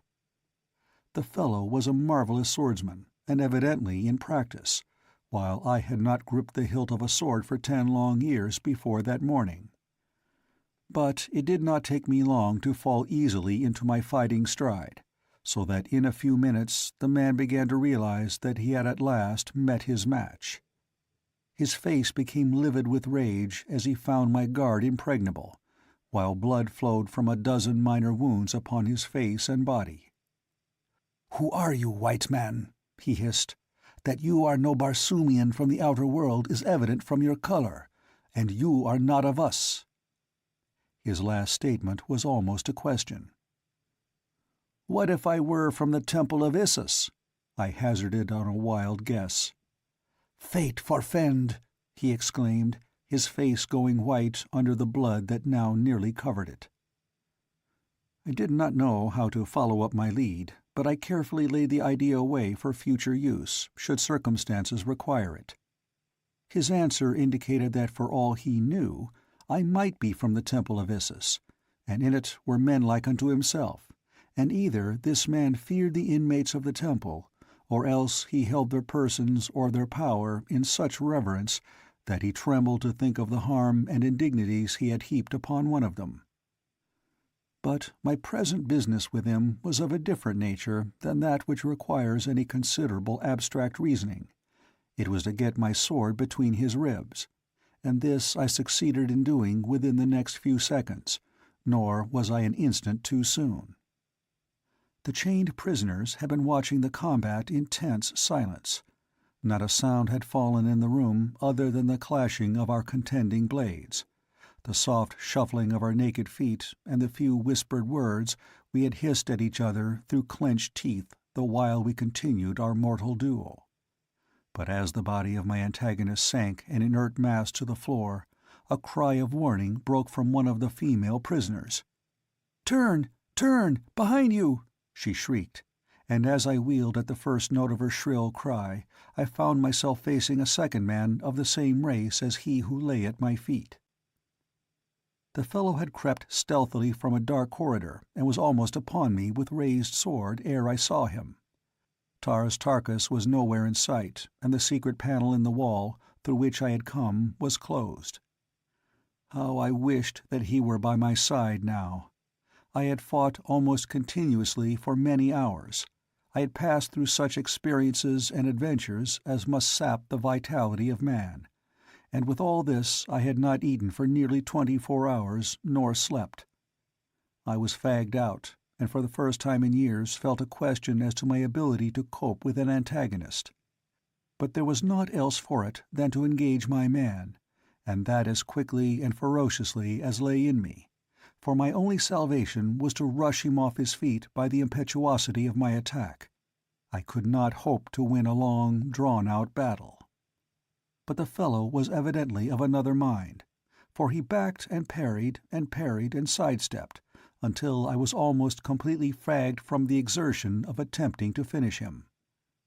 He was a more adroit swordsman, if possible, than my previous foe, and I must admit that he led me a pretty chase, and in the end came near to making a sorry fool of me, and a dead one into the bargain. I could feel myself growing weaker and weaker, until at length objects commenced to blur before my eyes, and I staggered and blundered about, more asleep than awake. And then it was that he worked his pretty little coup that came near to losing me my life. He had backed me around so that I stood in front of the corpse of his fellow, and then he rushed me suddenly so that I was forced back upon it. And as my heel struck it, the impetus of my body flung me backward across the dead man. My head struck the hard pavement with a resounding whack, and to that alone I owe my life, for it cleared my brain and the pain roused my temper, so that I was equal for the moment to tearing my enemy to pieces with my bare hands, and I verily believe that I should have attempted it had not my right hand, in the act of raising my body from the ground, come in contact with a bit of cold metal.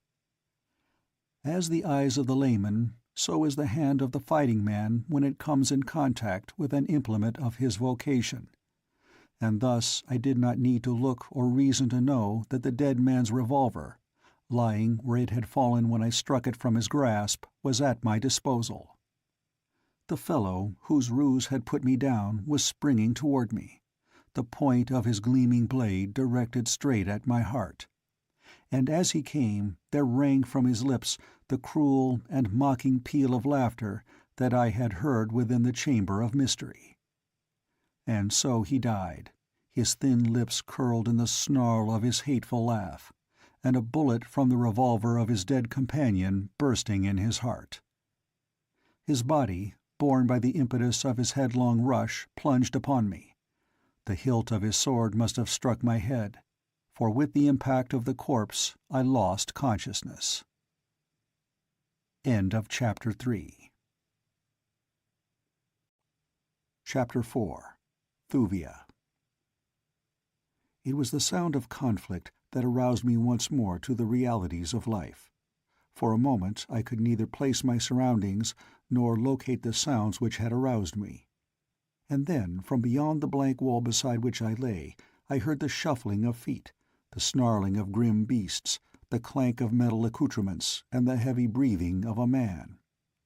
As I rose to my feet, I glanced hurriedly about the chamber in which I had just encountered such a warm reception. The prisoners and the savage brutes rested in their chains by the opposite wall, eyeing me with varying expressions of curiosity, sullen rage, surprise, and hope. The latter emotion seemed plainly evident upon the handsome and intelligent face of the young red Martian woman, whose cry of warning had been instrumental in saving my life.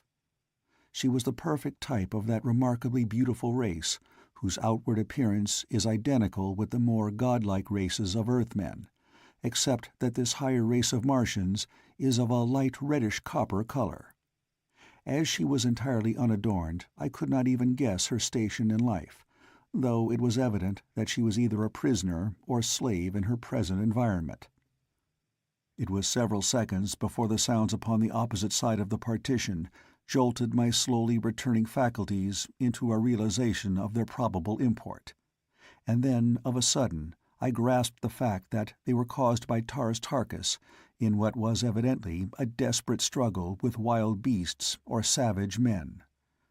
With a cry of encouragement I threw my weight against the secret door, but as well I have essayed the down-hurling of the cliffs themselves.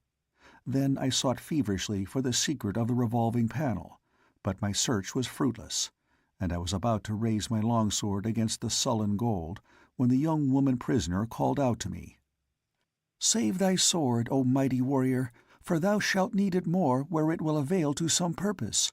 Shatter it not against senseless metal which yields better to the lightest finger-touch of one who knows its secret." "Know you the secret of it, then?" I asked. "Yes. Release me, and I will give you entrance to the other horror chamber if you wish. The keys to my fetters are upon the first dead of thy foemen.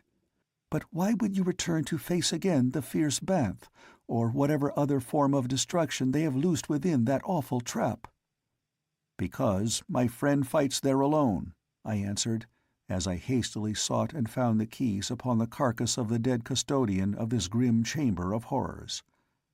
There were many keys upon the oval ring, but the fair Martian maid quickly selected that which sprung the great lock at her waist, and freed, she hurried toward the secret panel. Again she sought out a key upon the ring, this time a slender, needle-like affair which she inserted in an almost invisible hole in the wall. Instantly the door swung upon its pivot, and the contiguous section of the floor upon which I was standing carried me with it into the chamber where Taras Tarkas fought. The great Thark stood with his back against an angle of the walls, while facing him in a semicircle a half-dozen huge monsters crouched waiting for an opening. Their blood-streaked heads and shoulders testified to the cause of their wariness, as well as to the swordsmanship of the green warrior whose glossy hide bore the same mute but eloquent witness to the ferocity of the attacks that he had so far withstood. Sharp talons and cruel fangs had torn leg, arm, and breast literally to ribbons. So weak was he from continued exertion and loss of blood that but for the supporting wall I doubt that he even could have stood erect. But with the tenacity and indomitable courage of his kind, he still faced his cruel and relentless foes, the personification of that ancient proverb of his tribe, "Leave to a Thark his head and one hand, and he may yet conquer." As he saw me enter, a grim smile touched those grim lips of his, but whether the smile signified relief or merely amusement at the sight of my own bloody and disheveled condition I do not know. As I was about to spring into the conflict with my sharp longsword, I felt a gentle hand upon my shoulder, and turning, found to my surprise that the young woman had followed me into the chamber. "Wait," she whispered. "Leave them to me," and pushing me advanced, all defenseless and unarmed, upon the snarling bants. When quite close to them, she spoke a single Martian word in low but peremptory tones. Like lightning, the great beast wheeled upon her, and I looked to see her torn to pieces before I could reach her side. But instead, the creature slunk to her feet like puppies that expect a merited whipping. Again she spoke to them, but in tones so low I could not catch the words. And then she started toward the opposite side of the chamber with the 6 mighty monsters trailing at heel. One by one, she sent them through the secret panel into the room beyond, and when the last had passed from the chamber where we stood in wide-eyed amazement, she turned and smiled at us and then herself passed through, leaving us alone. For a moment neither of us spoke. Then Taras Tarka said, "I heard the fighting beyond the partition through which you passed, but I did not fear for you, John Carter, until I heard the report of a revolver shot. I knew that there lived no man upon all Barsoom who could face you with naked steel and live, but the shot stripped the last vestige of hope from me, since you I knew to be without firearms. Tell me of it." I did as he bade, and then together we sought the secret panel through which I had just entered the apartment, the one at the opposite end of the room from that through which the girl had led her savage companions. To our disappointment, the panel eluded our every effort to negotiate its secret lock. We felt that once beyond it we might look with some little hope of success for a passage to the outside world. The fact that the prisoners within were securely chained led us to believe that surely there must be an avenue of escape from the terrible creatures which inhabited this unspeakable place. Again and again we turned from one door to another, from the baffling gold panel at one end of the chamber to its mate at the other, equally baffling. When we had about given up all hope, one of the panels turned silently toward us, and the young woman who had led away the Banths stood once more beside us. "Who are you?" she asked, "and what your mission, that you have the temerity to attempt to escape from the valley door, and the death you have chosen?" "I have chosen no death, maiden," I replied. "I am not of Barsoom, nor have I taken yet the voluntary pilgrimage upon the river Is. My friend here is Jeddak of all the Tharks, and though he has not yet expressed a desire to return to the living world, I am taking him with me from the living lie that hath lured him to this frightful place. I am of another world. I am John Carter, Prince of the House of Tardos Mors, Jeddak of Helium. Perchance some faint rumor of me may have leaked within the confines of your hellish abode." "Yes," she replied, "naught that passes in the world we have left is unknown here. I have heard of you many years ago. The Therns have oft-times wondered whither you had flown, since you had neither taken the pilgrimage nor could be found upon the face of Barsoom." "Tell me," I said, "and who be you? And why a prisoner, yet with power over the ferocious beasts of the place that denotes familiarity and authority far beyond that which might be expected of a prisoner or a slave?" "Slave I am," she answered. "For 15 years a slave in this terrible place, and now that they have tired of me and become fearful of the power which my knowledge of their ways has given me, I am but recently condemned to die the death." She shuddered. "What death?" I asked. "The holy Therns eat human flesh," she answered me, "but only that which has died beneath the sucking lips of a plant man, flesh from which the defiling blood of life has been drawn. And to this cruel end I have been condemned. It was to be within a few hours, had your advent not caused an interruption of their plans." "Was it then holy Therns who felt the weight of John Carter's hand?" I asked. "Oh no, those whom you laid low are lesser Therns, but of the same cruel and hateful race. The holy Therns abide upon the outer slopes of these grim hills, facing the broad world from which they harvest their victims and their spoils. Labyrinthine passages connect these caves with the luxurious palaces of the holy Therns, and through them pass upon their many duties the lesser Therns, the hordes of slaves and prisoners and fierce beasts, the grim inhabitants of this sunless world. There be within this vast network of winding passages and countless chambers men, women, and beasts who, born within its dim and gruesome underworld, have never seen the light of day, nor ever shall. They are kept to do the bidding of the race of Therns, to furnish at once their sport and their sustenance. Now and again some hapless pilgrim, drifting out upon the silent sea from the cold Is, escapes the plant-men and the great white apes that guard the temple of Isis, and falls into the remorseless clutches of the Therns, or, as was my misfortune, is coveted by the holy Thern who chances to be upon watch in the balcony above the river, where it issues from the bowels of the mountains through the cliffs of gold to empty into the lost sea of Chorus.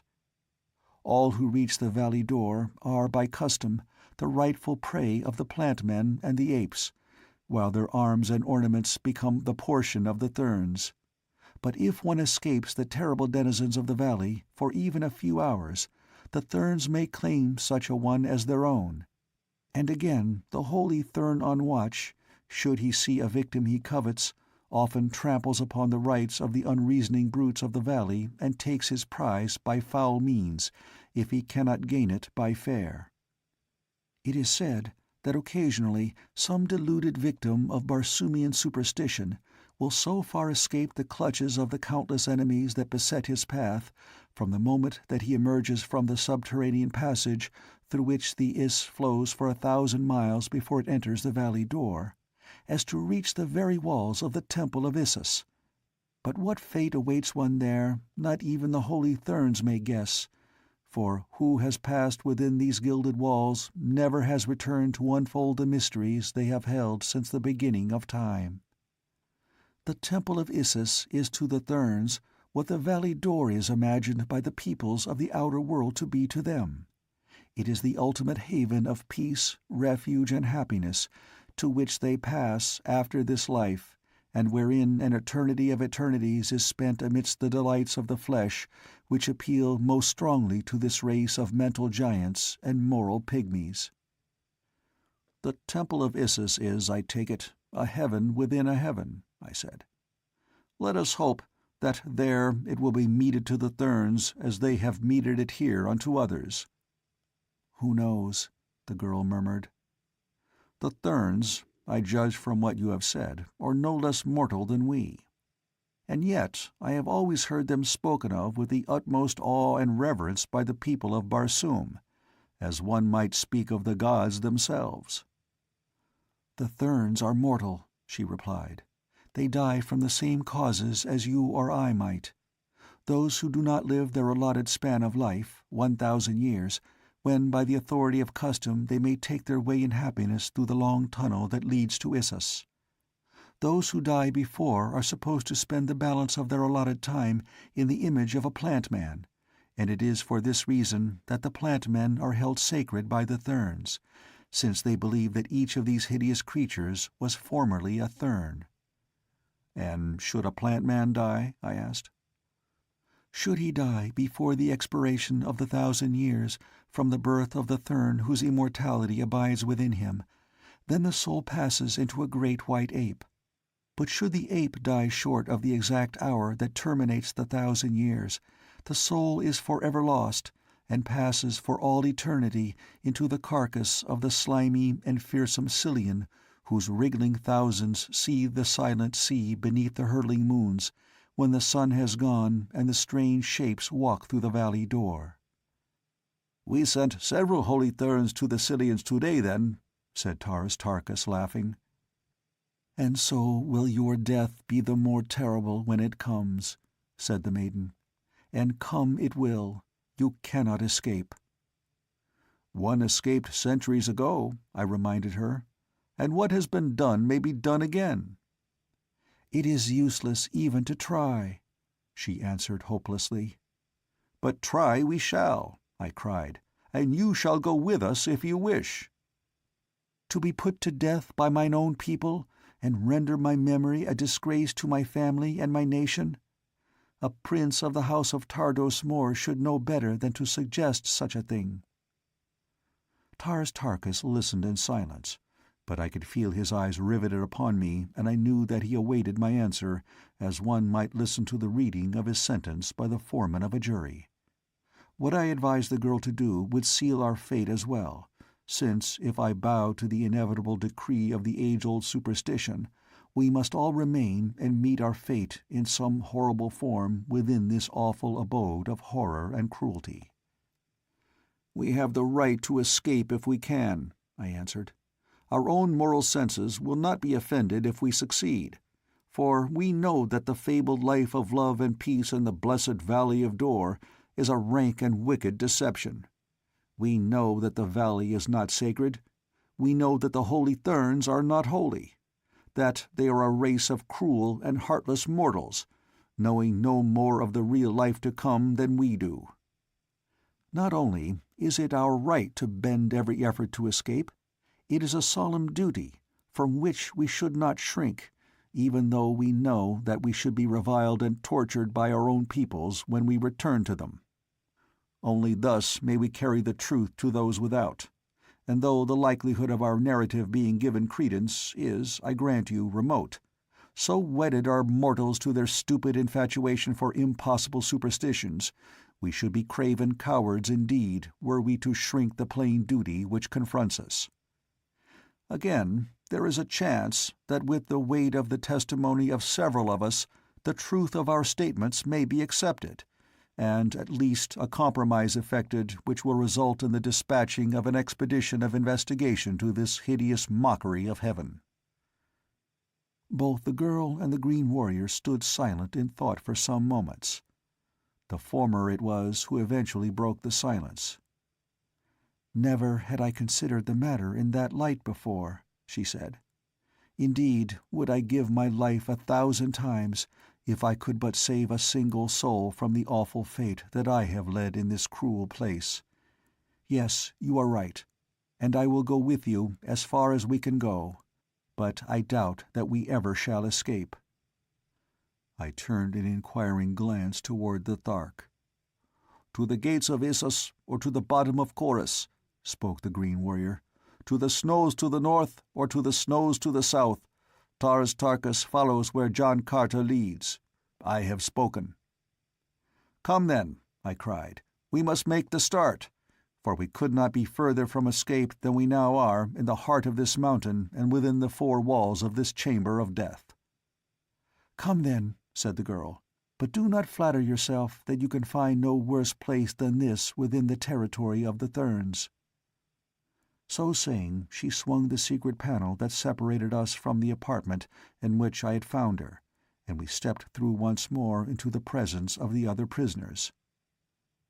There were in all 10 red Martians, men and women, and when we had briefly explained our plan, they decided to join forces with us, though it was evident that it was with some considerable misgivings that they thus tempted fate by opposing an ancient superstition, even though each knew through cruel experience the fallacy of its entire fabric.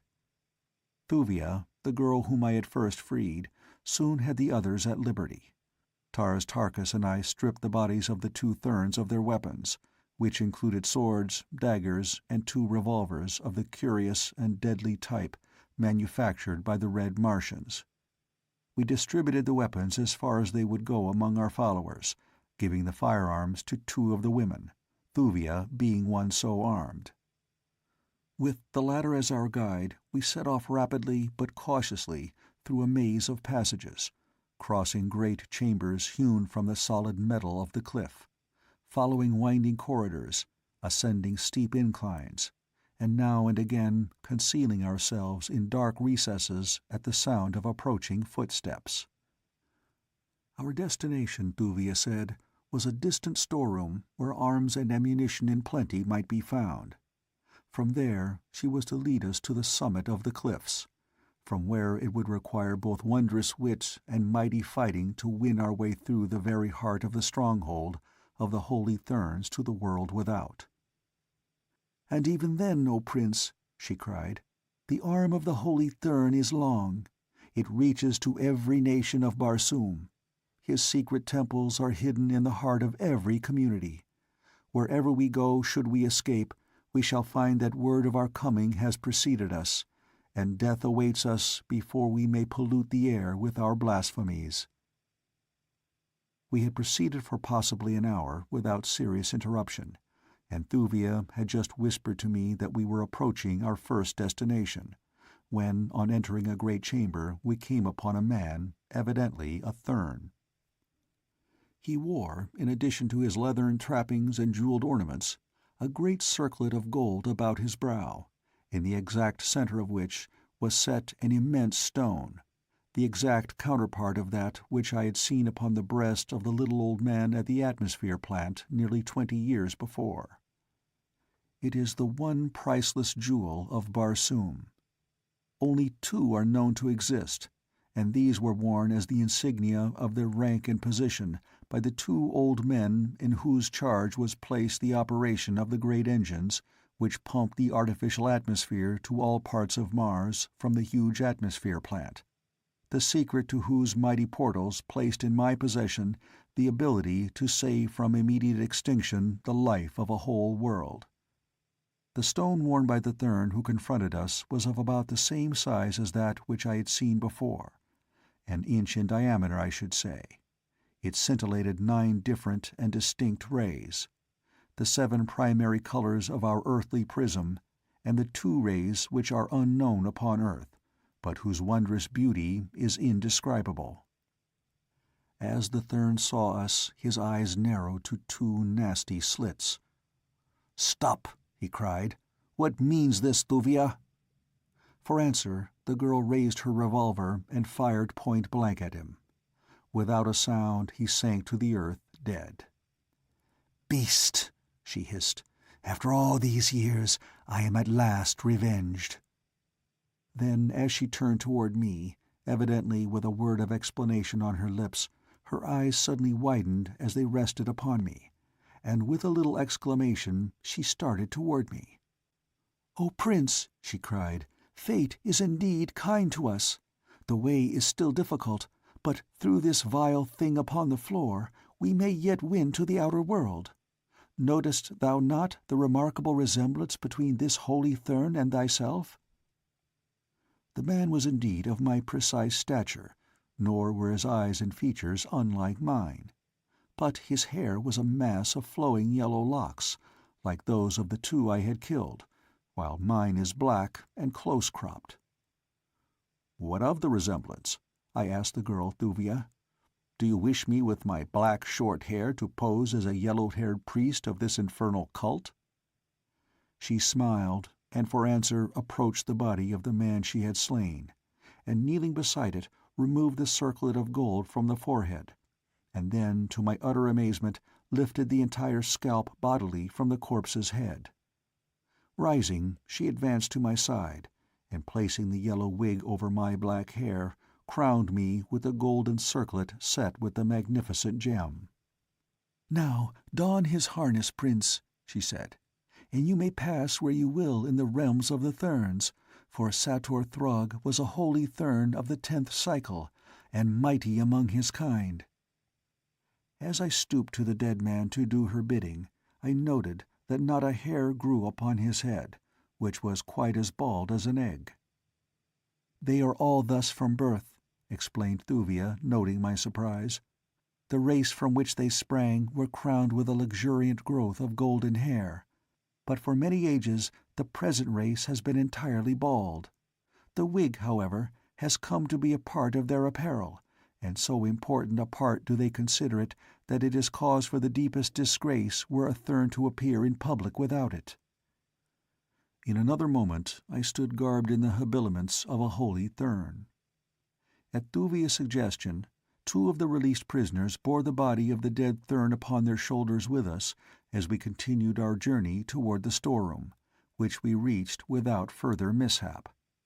Here the keys which Thuvia bore from the dead Thurn of the prison vault were the means of giving us immediate entrance to the chamber, and very quickly we were thoroughly outfitted with arms and ammunition. By this time I was so thoroughly fagged out that I could go no further, so I threw myself upon the floor, bidding Taurus Tarkas to do likewise, and cautioning 2 of the released prisoners to keep careful watch. In an instant I was asleep. End of Chapter 4. Chapter 5. Corridors of Peril. How long I slept upon the floor of the storeroom I do not know, but it must have been many hours. I was awakened with a start by cries of alarm, and scarce were my eyes opened, nor had I yet sufficiently collected my wits to quite realize where I was, when a fusillade of shots rang out, reverberating through the subterranean corridors in a series of deafening echoes. In an instant I was upon my feet. A dozen lesser Thurns confronted us from a large doorway at the opposite end of the storeroom from which we had entered. About me lay the bodies of my companions, with the exception of Thuvia and Taurus Tarkas, who, like myself, had been asleep upon the floor and thus escaped the first raking fire. As I gained my feet, the Thurns lowered their wicked rifles, their faces distorted in mingled chagrin, consternation, and alarm. Instantly I rose to the occasion. "What means this?"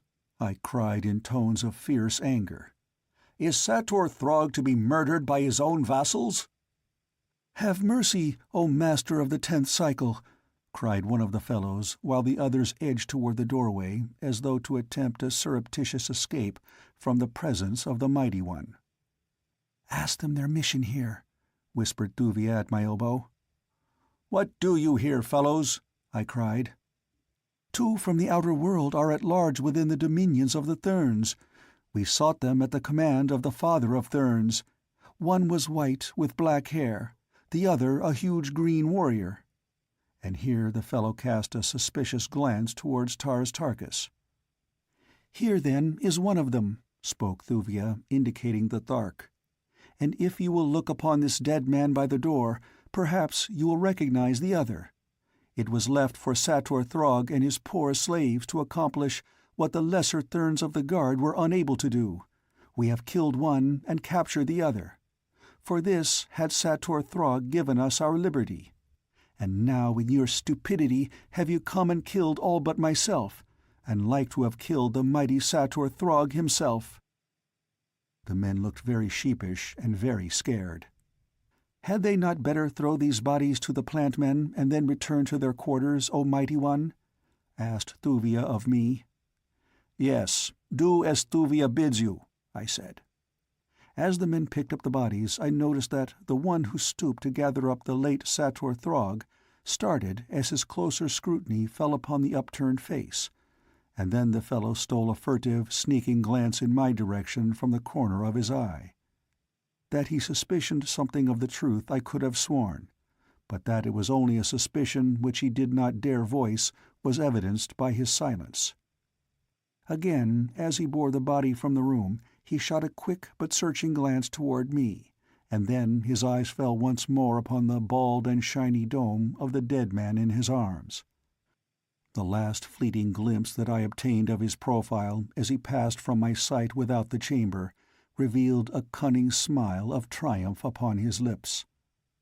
Only Taurus Tarkas, Thuvia, and I were left.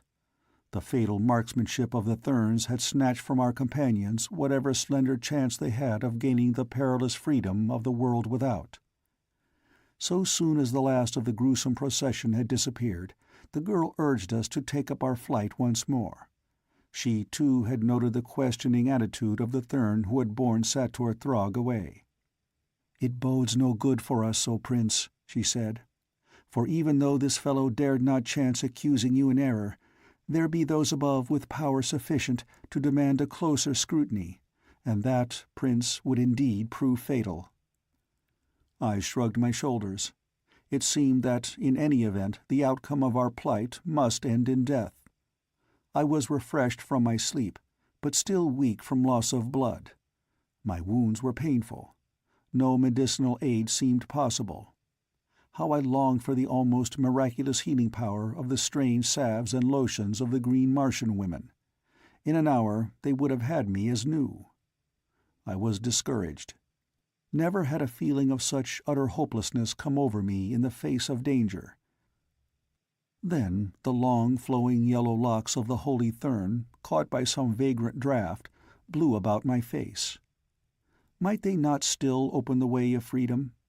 If we acted in time, might we not even yet escape before the general alarm was sounded? We could at least try. "What will the fellow do first, Thuvia?" I asked. "How long will it be before they may return for us?" "He will go directly to the father of Thurns, old Matai Shang. He may have to wait for an audience, but since he is very high among the lesser Thurns, in fact as a Thorian among them, it will not be long that Matai Shang will keep him waiting. Then if the father of Thurns puts credence in his story, another hour will see the galleries and chambers, the courts and gardens, filled with searchers." "What we do, then, must be done within an hour. What is the best way, Thuvia, the shortest way out of this celestial Hades?" "Straight to the top of the cliffs, Prince," she replied, "and then through the gardens to the inner courts. From there our way will lie within the temples of the Thurns and across them to the outer court. Then the ramparts— Oh, Prince, it is hopeless. 10,000 warriors could not hew a way to liberty from out this awful place. Since the beginning of time, little by little, stone by stone, have the Thurns been ever adding to the defenses of their stronghold. A continuous line of impregnable fortifications circles the outer slopes of the mountains of Otz. Within the temples that lie behind the ramparts, 1,000,000 fighting men are ever ready. The courts and gardens are filled with slaves, with women, and with children. None could go a stone's throw without detection." "If there is no other way, Thuvia, why dwell upon the difficulties of this? We must face them." "Can we not better make the attempt after dark?" asked Taras Tarkas. "There would seem to be no chance by day." "There would be a little better chance by night, but even then the ramparts are well guarded, possibly better than by day. There are fewer abroad in the courts and gardens, though," said Thuvia. "What is the hour?" I asked. "It was midnight when you released me from my chains," said Thuvia. 2 hours later we reached the storeroom. There you slept for 14 hours. It must now be nearly sundown again. Come, we will go to some nearby window in the cliff and make sure." So saying, she led the way through winding corridors, until at a sudden turn we came upon an opening which overlooked the valley door. At our right the sun was setting, a huge red orb, below the western range of Otz. A little below us stood the holy Thurn on watch upon his balcony. His scarlet robe of office was pulled tightly about him, in anticipation of the cold that comes so suddenly with darkness as the sun sets. So rare is the atmosphere of Mars that it absorbs very little heat from the sun. During the daylight hours it is always extremely hot. At night it is intensely cold. Nor does the thin atmosphere refract the sun's rays or diffuse its light as upon Earth. There is no twilight on Mars. When the great orb of day disappears beneath the horizon, the effect is precisely as that of the extinguishing of a single lamp within a chamber. From brilliant light you are plunged without warning into utter darkness. Then the moons come, the mysterious magic moons of Mars, hurtling like monster meteors low across the face of the planet. The declining sun lighted brilliantly the eastern banks of Chorus, the crimson sward, the gorgeous forest. Beneath the trees we saw feeding many herds of plant-men. The adults stood aloft upon their toes and their mighty tails, their talons pruning every available leaf and twig. It was then that I understood the careful trimming of the trees, which had led me to form the mistaken idea when I first opened my eyes upon the grove that it was a playground of a civilized people. As we watched, our eyes wandered to the rolling Iss, which issued from the base of the cliffs beneath us. Presently there emerged from the mountains a canoe laden with lost souls from the outer world. There were a dozen of them.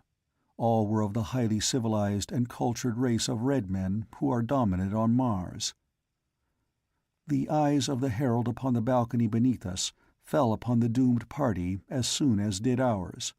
He raised his head and, leaning far out over the low rail that rimmed his dizzy perch, voiced the shrill, weird wail that called the demons of this hellish place to the attack. For an instant the brutes stood with stiffly erected ears. Then they poured from the grove toward the river's bank, covering the distance with great, ungainly leaps. The party had landed and was standing on the sward as the awful horde came in sight. There was a brief and futile effort of defense.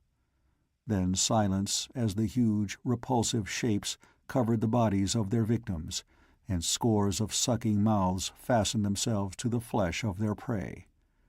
I turned away in disgust.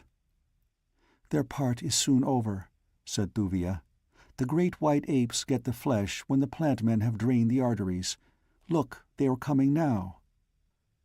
As I turned my eyes in the direction the girl indicated, I saw a dozen of the great white monsters running across the valley toward the riverbank. Then the sun went down, and darkness that could almost be felt engulfed us. Thuvia lost no time in leading us toward the corridor, which winds back and forth up through the cliffs toward the surface thousands of feet above the level on which we had been. Twice great banths, wandering loose through the galleries, blocked our progress, but in each instance Thuvia spoke a low word of command and the snarling beasts slunk sullenly away. "If you can dissolve all our obstacles as easily as you mastered these fierce brutes, I see no difficulties in our way," I said to the girl, smiling. "How do you do it?" She laughed and then shuddered. "I do not quite know," she said. "When first I came here, I angered Sator Throg because I repulsed him. He ordered me to be thrown into one of the great pits in the inner gardens. It was filled with banths. In my own country, I had been accustomed to command. Something in my voice, I do not know what, cowed the beasts as they sprang to attack me. Instead of tearing me to pieces, as Sator Throg had desired, they fawned at my feet. So greatly were Sator Throg and his friends amused by the sight that they kept me to train and handle the terrible creatures. I know them all by name. There are many of them wandering through these lower regions. They are the scavengers. Many prisoners die here in their chains. The banths solve the problem of sanitation, at least in this respect. In the gardens and temples above, they are kept in pits. The Therns fear them. It is because of the banths that they seldom venture below ground except as their duties call them. An idea occurred to me, suggested by what Thuvia had just said. "Why not take a number of banths and set them loose before us above ground?" I asked. Thuvia laughed. "It would distract attention from us, I am sure," she said. She commenced calling in a low, sing-song voice that was half purr. She continued this as we wound our tedious way through the maze of subterranean passages and chambers. Presently soft padded feet sounded close behind us, and as I turned I saw a pair of great green eyes shining in the dark shadows at our rear. From a diverging tunnel a sinuous, tawny form crept stealthily toward us. Low growls and angry snarls assailed our ears on every side as we hastened on, and one by one the ferocious creatures answered the call of their mistress. She spoke a word to each as it joined us. Like well-schooled terriers, they paced the corridors with us, but I could not help but note the lathering jowls, nor the hungry expressions with which they eyed Tars Tarkas and myself. Soon we were entirely surrounded by some 50 of the brutes. 2 walked close on either side of Thuvia, as guards might walk. The sleek sides of others now and then touched my own naked limbs. It was a strange experience. The almost noiseless passage of naked human feet and padded paws. The golden walls splashed with precious stones. The dim light cast by the tiny radium bulbs set at considerable distances along the roof. the huge maned beasts of prey crowding with low growls about us, the mighty green warrior towering high above us all, myself crowned with the priceless diadem of a holy Thurn, and leading the procession the beautiful girl, Thuvia. I shall not soon forget it. Presently we approached a great chamber more brightly lighted than the corridors. Thuvia halted us. Quietly she stole toward the entrance and glanced within. Then she motioned us to follow her. The room was filled with specimens of the strange beings that inhabit this underworld, a heterogeneous collection of hybrids, the offspring of the prisoners from the outside world, red and green Martians and the white race of the Thurns.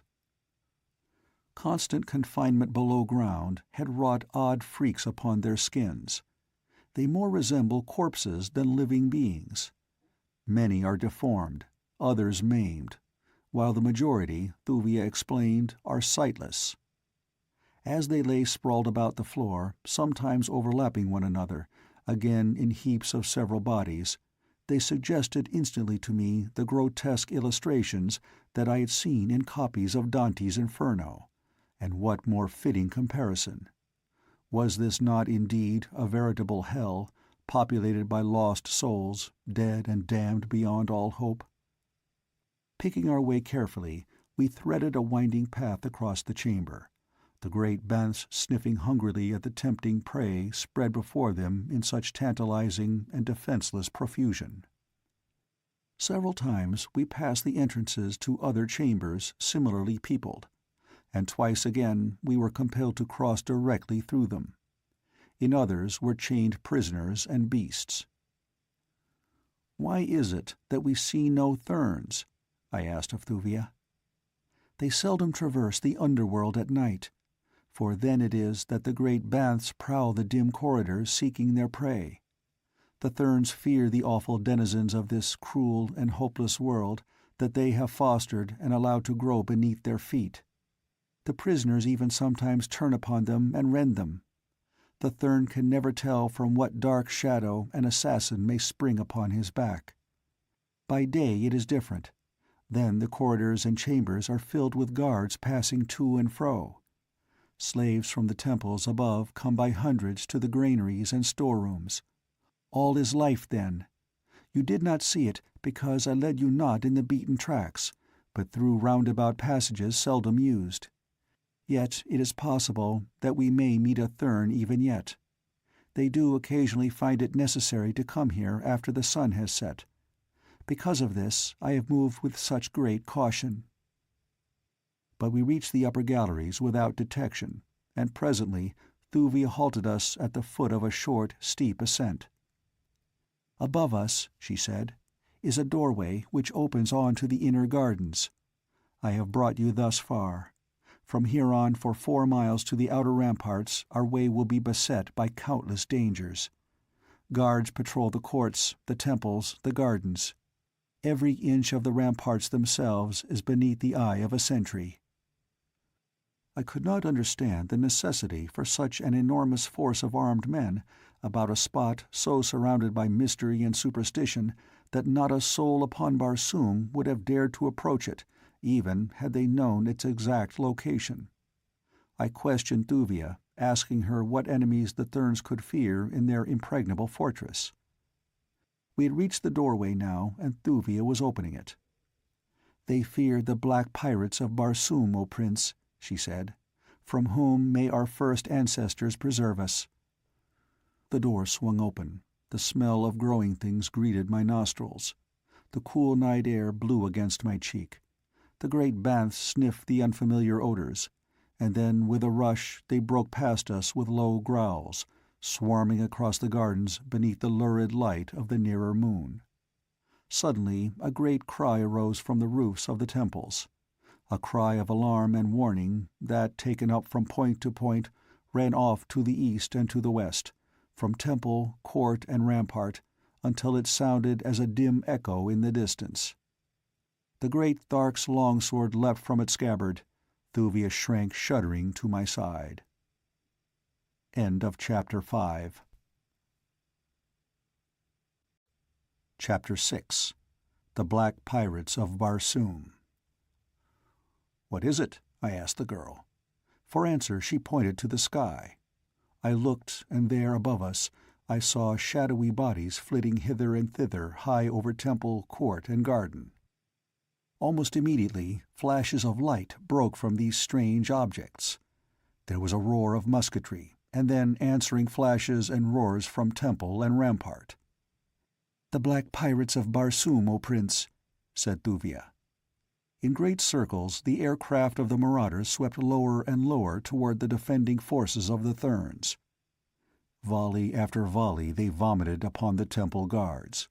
Volley on volley crashed through the thin air toward the fleeting and elusive flyers. As the pirates swooped closer toward the ground, Thern soldiery poured from the temples into the gardens and courts. The sight of them in the open brought a score of flyers darting toward us from all directions. The Therns fired upon them through shields affixed to their rifles, but on, steadily on, came the grim black craft. They were small flyers for the most part, built for 2 to 3 men. A few larger ones there were, but these kept high aloft, dropping bombs upon the temples from their keel batteries. At length, with a concerted rush, evidently in response to a signal of command, the pirates in our immediate vicinity dashed recklessly to the ground in the very midst of the Thern soldiery. Scarcely waiting for their craft to touch, the creatures manning them leapt among the Therns with the fury of demons. Such fighting! Never had I witnessed its like before. I had thought the Green Martians the most ferocious warriors in the universe, but the awful abandon with which the black pirates threw themselves upon their foes transcended everything I ever before had seen. Beneath the brilliant light of Mars' 2 glorious moons, the whole scene presented itself in vivid distinctness. The golden-haired, white-skinned Therns battling with desperate courage in hand-to-hand conflict with their ebony-skinned foemen. Here a little knot of struggling warriors trampled a bed of gorgeous Pimalia. There the curved sword of a black man found the heart of a Thern and left its dead foeman at the foot of a wondrous statue carved from living ruby. Yonder a dozen Therns pressed a single pirate back upon a bench of emerald, upon whose iridescent surface a strangely beautiful Barsoomian design was traced out in inlaid diamonds. A little to one side stood Thuvia, the Thark, and I.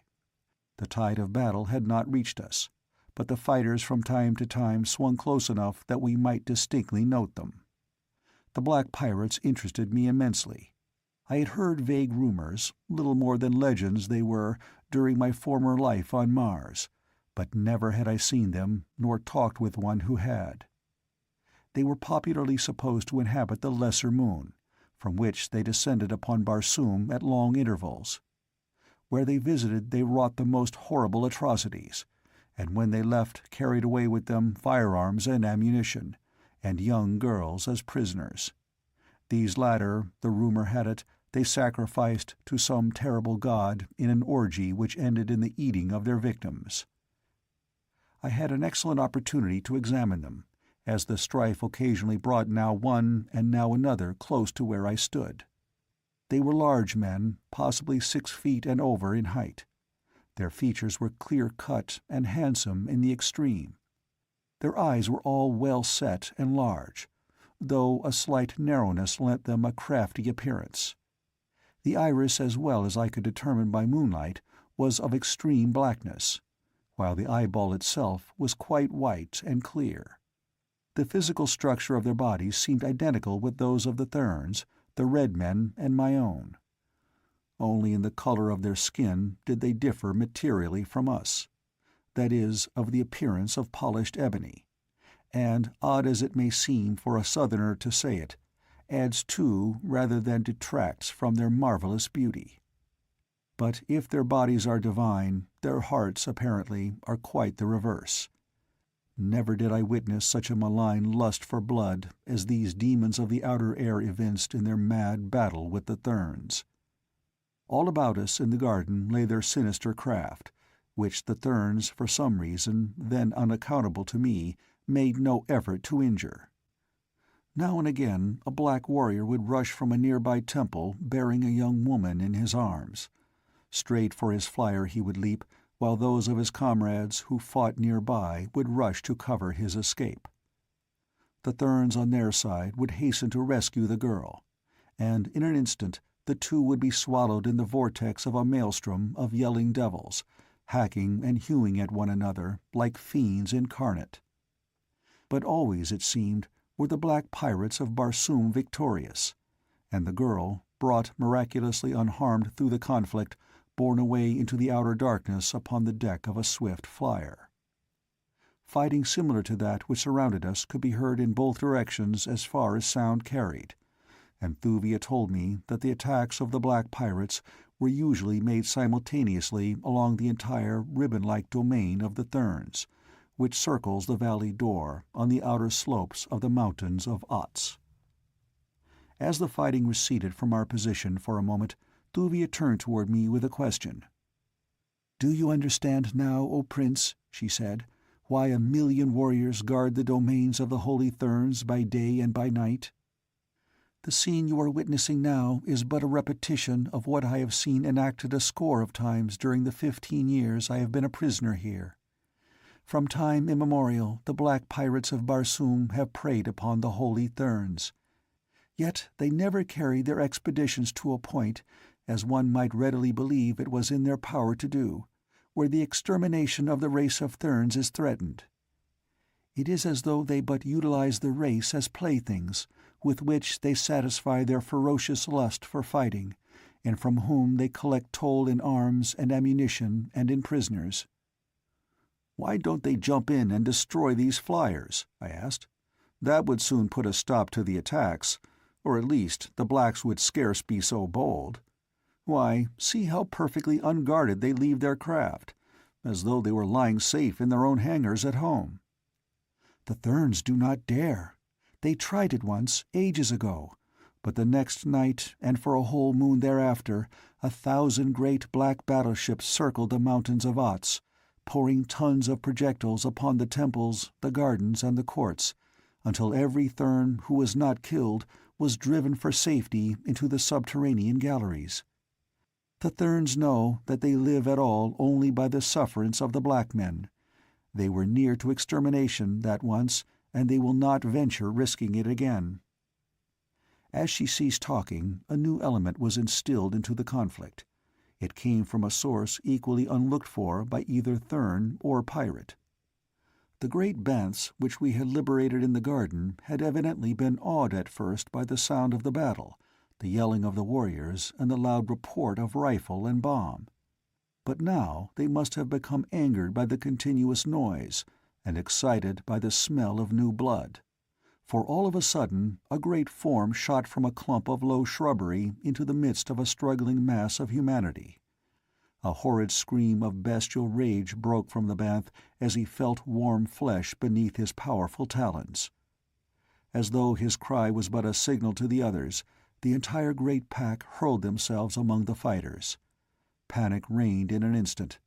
Thern and black man turned alike against the common enemy, for the banths showed no partiality toward either. The awful beasts bore down 100 men by a mere weight of their great bodies as they hurled themselves into the thick of the fight. Leaping and clawing, they mowed down the warriors with their powerful paws, turning for an instant to rend their victims with frightful fangs. The scene was fascinating in its terribleness, but suddenly it came to me that we were wasting valuable time watching this conflict, which in itself might prove a means of our escape. The Therns were so engaged with their terrible assailants that now, if ever, escape should be comparatively easy. I turned to search for an opening through the contending hordes. If we could but reach the ramparts, we might find that the pirates somewhere had thinned the guarding forces and left a way open to us to the world without. As my eyes wandered about the garden, the sight of the hundreds of aircraft lying unguarded around us suggested the simplest avenue to freedom. Why it had not occurred to me before, I was thoroughly familiar with the mechanism of every known make of flyer on Barsoom. For 9 years I had sailed and fought with the navy of Helium. I had raced through space on the tiny one-man air scout, and I had commanded the greatest battleship that ever had floated in the thin air of dying Mars. To think with me is to act. Grasping Thuvia by the arm, I whispered to Taras Tarkas to follow me. Quickly we glided toward a small flyer which lay furthest from the battling warriors. Another instant found us huddled on the tiny deck. My hand was on the starting lever. I pressed my thumb upon the button which controls the ray of repulsion, that splendid discovery of the Martians which permits them to navigate the thin atmosphere of their planet in huge ships that dwarf the dreadnoughts of our earthly navies into pitiful significance. The craft swayed slightly, but she did not move. Then a new cry of warning broke upon our ears. Turning, I saw a dozen black pirates dashing toward us from the melee. We had been discovered. With shrieks of rage, the demons sprang for us. With frenzied insistence, I continued to press the little button which should have sent us racing out into space, but still the vessel refused to budge. Then it came to me, the reason that she would not rise. We had stumbled upon a two-man flyer. Its ray tanks were charged only with sufficient repulsive energy to lift two ordinary men. The Thark's great weight was anchoring us to our doom. The blacks were nearly upon us. There was not an instant to be lost in hesitation or doubt. I pressed the button far in and locked it. Then I set the lever at high speed, and as the blacks came yelling upon us, I slipped from the craft's deck and with drawn longsword met the attack. At the same moment a girl's shriek rang out behind me, and an instant later, as the blacks fell upon me, I heard, far above my head and faintly, in Thuvia's voice, "My prince! Oh, my prince! I would rather remain and die with—" But the rest was lost in the noise of my assailants. I knew, though, that my ruse had worked, and that, temporarily at least, Thuvia and Taras Tarkas were safe, and the means of escape was theirs. For a moment it seemed that I could not withstand the weight of numbers that confronted me, but again, as on so many other occasions when I have been called upon to face fearful odds upon this planet of warriors and fierce beasts, I found that my earthly strength so far transcended that of my opponents that the odds were not so greatly against me as they appeared. My seething blade wove a net of death about me. For an instant the blacks pressed close to reach me with their shorter swords, but presently they gave back, and the esteem in which they suddenly had learned to hold my sword-arm was writ large upon each countenance. I knew, though, that it was but a question of minutes before their greater numbers would wear me down or get around my guard. I must go down eventually to certain death before them. I shuddered at the thought of it, dying thus in this terrible place, where no word of my end ever could reach my Dejah Thoris. Dying at the hands of nameless black men in the gardens of the cruel Therns. Then the old-time spirit reasserted itself. The fighting blood of my Virginian sires coursed hot through my veins. The fierce bloodlust and the joy of battle surged over me. The fighting smile that has brought consternation to 1,000 foemen touched my lips. I put the thought of death out of my mind, and fell upon my antagonists with fury that those who escaped will remember to their dying day. That others would press to the support of those who faced me, I knew, so even as I fought, I kept my wits at work, searching for an avenue of escape. It came from an unexpected quarter out of the black night behind me. I had just disarmed a huge fellow who had given me a desperate struggle, and for a moment the blacks stood back for a breathing spell. They eyed me with malignant fury, yet withal there was a touch of respect in their demeanor. "Thurn," said one, "you fight like a dator. But for your detestable yellow hair and your white skin, you would be an honor to the first-born of Barsoom." "I am no Thurn," I said, and was about to explain that I was from another world, thinking that by patching a truce with these fellows and fighting with them against the Therns, I might enlist their aid in regaining my liberty. But just at that moment a heavy object smote me a resounding whack between my shoulders that nearly felled me to the ground. As I turned to meet this new enemy, an object passed over my shoulder, striking one of my assailants squarely in the face and knocking him senseless to the sward. At the same instant I saw that the thing that had struck us was the trailing anchor of a rather fair-sized air vessel, possibly a 10-man cruiser. The ship was floating slowly above us, not more than 50 feet over our heads. Instantly, the one chance for escape that it offered presented itself to me. The vessel was slowly rising, and now the anchor was beyond the blacks who faced me and several feet above their heads. With a bound that left them gaping in wide-eyed astonishment, I sprang completely over them. A second leap carried me just high enough to grasp the now rapidly receding anchor. But I was successful, and there I hung by one hand, dragging through the branches of the higher vegetation of the gardens, while my late foeman shrieked and howled beneath me. Presently the vessel veered toward the west, and then swung gracefully to the south. In another instant I was carried beyond the crest of the golden cliffs, out over the valley door, where, 6,000 feet below me, the lost Sea of Chorus lay shimmering in the moonlight. Carefully I climbed to a sitting posture across the anchor's arms. I wondered if by chance the vessel might be deserted. I hoped so, or possibly it might belong to a friendly people, and have wandered by accident almost within the clutches of the pirates and the Therns. The fact that it was retreating from the scene of battle lent color to this hypothesis. But I decided to know positively and at once, so with the greatest caution I commenced to climb slowly up the anchor chain toward the deck above me. One hand had just reached for the vessel's rail and found it, when a fierce black face was thrust over the side, and eyes filled with triumphant hate looked into mine. End of Chapter 6. Chapter 7. A Fair Goddess. For an instant the black pirate and I remained motionless, glaring into each other's eyes. Then a grim smile curled the handsome lips above me, as an ebony hand came slowly in sight from above the edge of the deck, and the cold hollow eye of a revolver sought the center of my forehead. Simultaneously my free hand shot out for the black throat, just within reach, and the ebony finger tightened on the trigger. The pirate's hissing, "Die, cursed Thurn," was half choked in his windpipe by my clutching fingers. The hammer fell with a futile click upon an empty chamber. Before he could fire again, I had pulled him so far over the edge of the deck that he was forced to drop his firearm and clutch the rail with both hands. My grasp upon his throat effectually prevented any outcry, and so we struggled in grim silence, he to tear away from my hold, I to drag him over to his death.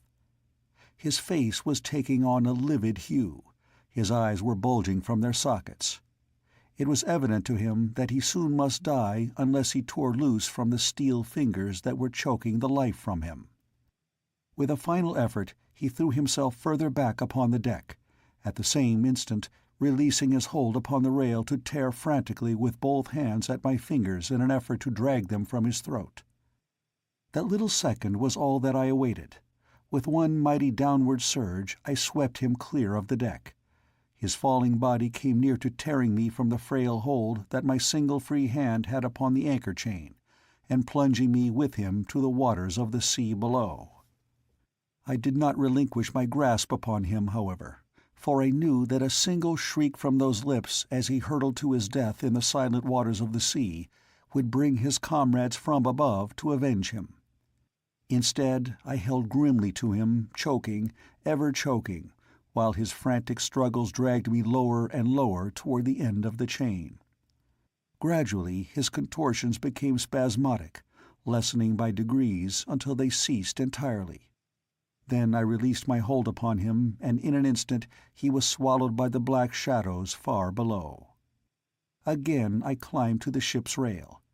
This time I succeeded in raising my eyes to the level of the deck, where I could take a careful survey of the conditions immediately confronting me. The nearer moon had passed below the horizon, but the clear effulgence of the further satellite bathed the deck of the cruiser, bringing into sharp relief the bodies of 6 or 8 black men sprawled about in sleep. Huddled close to the base of a rapid-fire gun was a young white girl, securely bound. Her eyes were widespread in an expression of horrified anticipation, and fixed directly upon me as I came in sight above the edge of the deck. Unutterable relief instantly filled them as they fell upon the mystic jewel which sparkled in the center of my stolen headpiece. She did not speak. Instead, her eyes warned me to beware the sleeping figures that surrounded her. Noiselessly, I gained the deck. The girl nodded to me to approach her. As I bent low, she whispered to me to release her. "I can aid you," she said, "and you will need all the aid available when they awaken." "Some of them will awaken in chorus," I replied, smiling. She caught the meaning of my words, and the cruelty of her answering smile horrified me. One is not astonished by cruelty in a hideous face, but when it touches the features of a goddess whose fine chiseled lineaments might more fittingly portray love and beauty, the contrast is appalling. Quickly I released her. "Give me a revolver," she whispered. "I can use that upon those your sword does not silence in time." I did as she bid.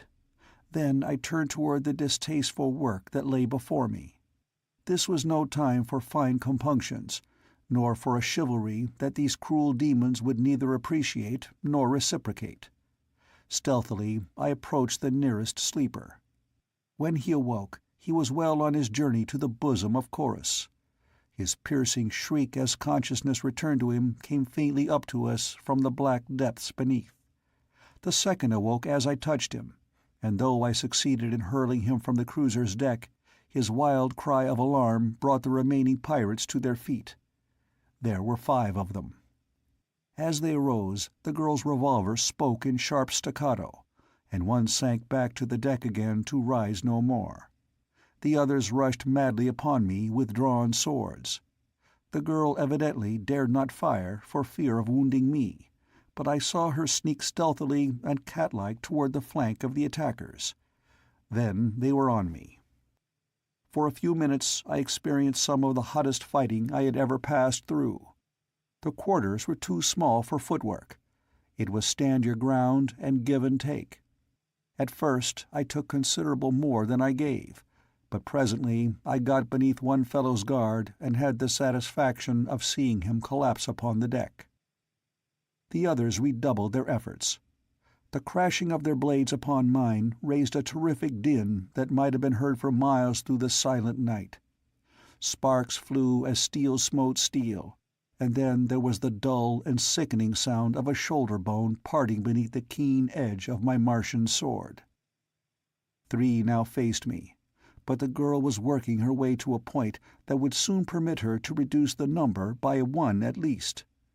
Then things happened with such amazing rapidity that I can scarce comprehend even now all that took place in that brief instant. The 3 rushed me with the evident purpose of forcing me back the few steps that would carry my body over the rail into the void below. At the same instant the girl fired, and my sword arm made 2 moves. One man dropped with a bullet in his brain, a sword flew clattering across the deck and dropped over the edge beyond as I disarmed one of my opponents, and the third went down with my blade buried to the hilt in his breast, and 3 feet of it protruding from his back, and falling wrenched the sword from my grasp. Disarmed myself, I now faced my remaining foeman, whose own sword lay somewhere thousands of feet below us, lost in the lost sea. The new condition seemed to please my adversary, for a smile of satisfaction bared his gleaming teeth as he rushed at me bare-handed. The great muscles which rolled beneath his glossy black hide evidently assured him that here was easy prey, not worth the trouble of drawing the dagger from his harness. I let him come almost upon me. Then I ducked beneath his outstretched arms, at the same time sidestepping to the right. Pivoting on my left toe, I swung a terrific right to his jaw, and, like a felled ox, he dropped in his tracks. A low, silvery laugh rang out behind me. "You are no Thurn," said the sweet voice of my companion, "for all your golden locks or the harness of Sator Throg.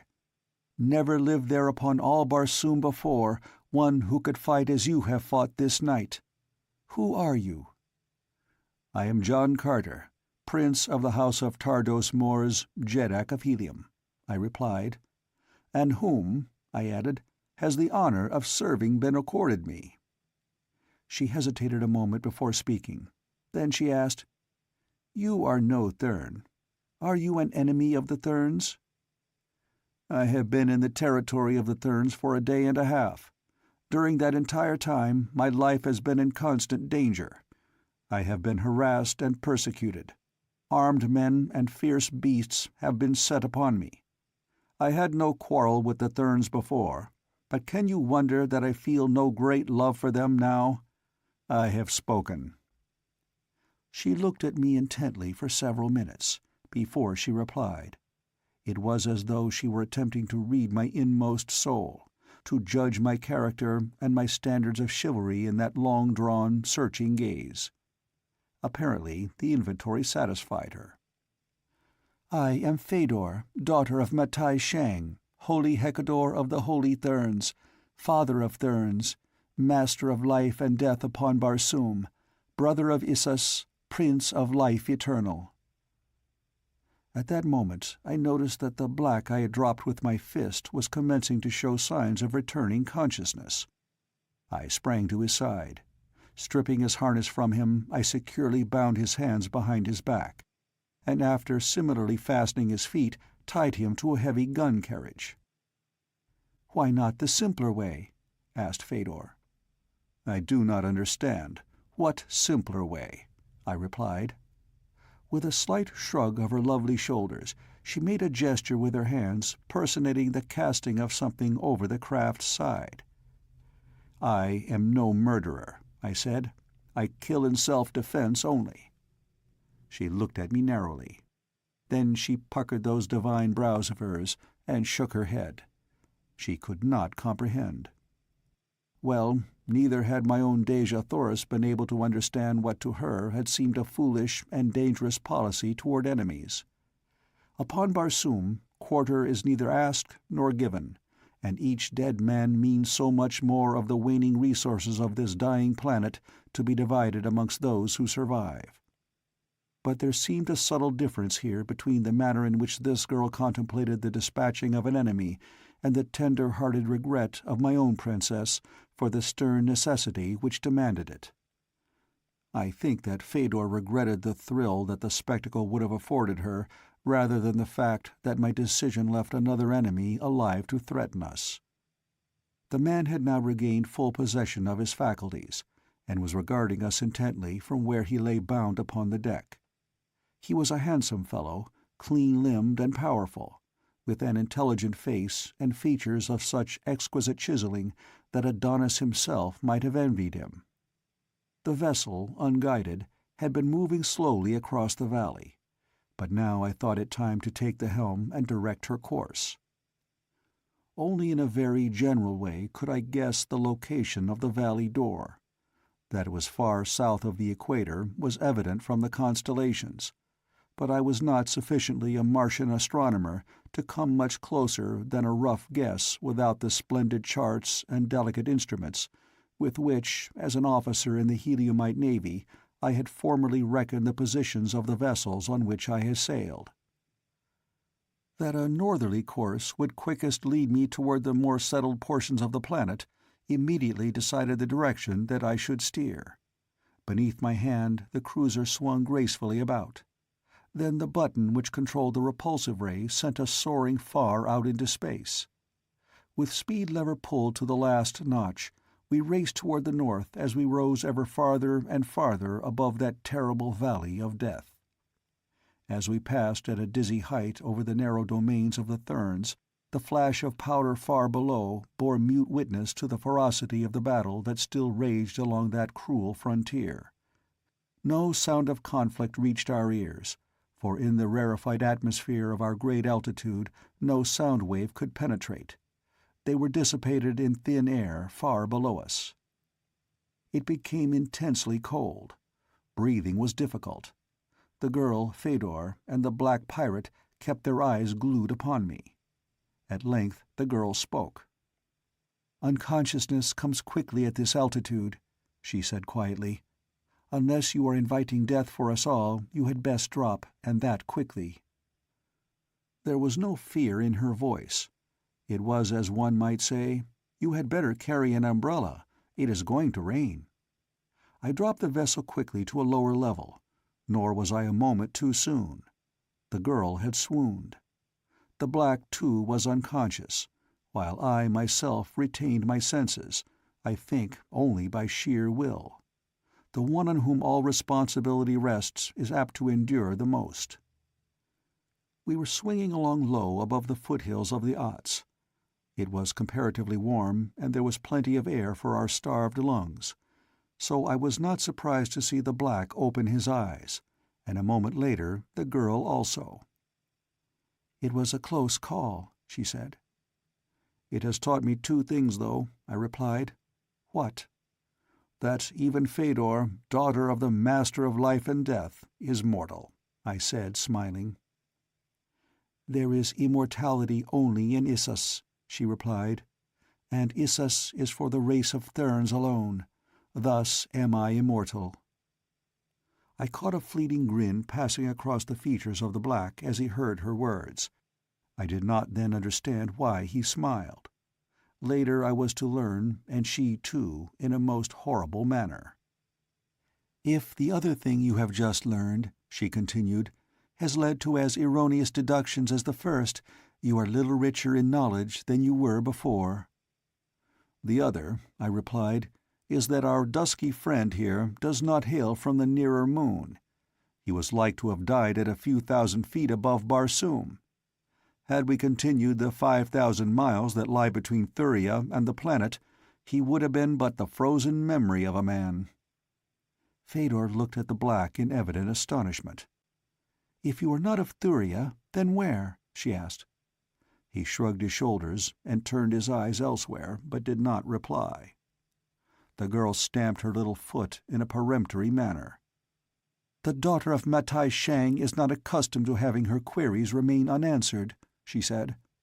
"One of the lesser breed should feel honored that a member of the holy race that was born to inherit life eternal should deign even to notice him."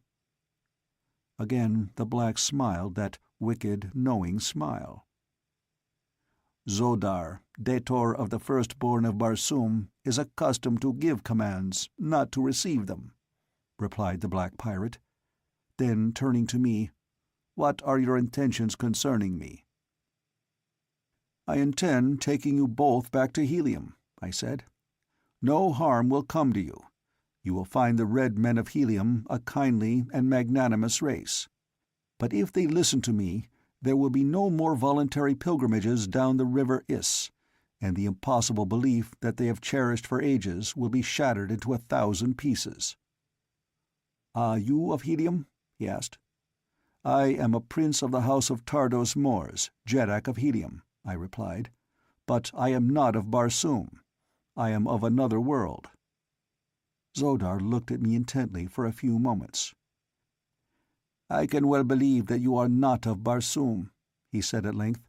"None of this world could have bested 8 of the firstborn single-handed. But how is it that you wear the golden hair and the jeweled circlet of a holy Thurn?" He emphasized the word holy with a touch of irony. "I had forgotten them," I said. "They are the spoils of conquest."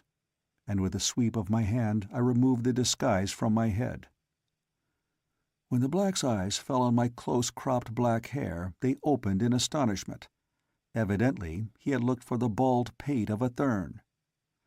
"You are indeed of another world," he said, a touch of awe in his voice.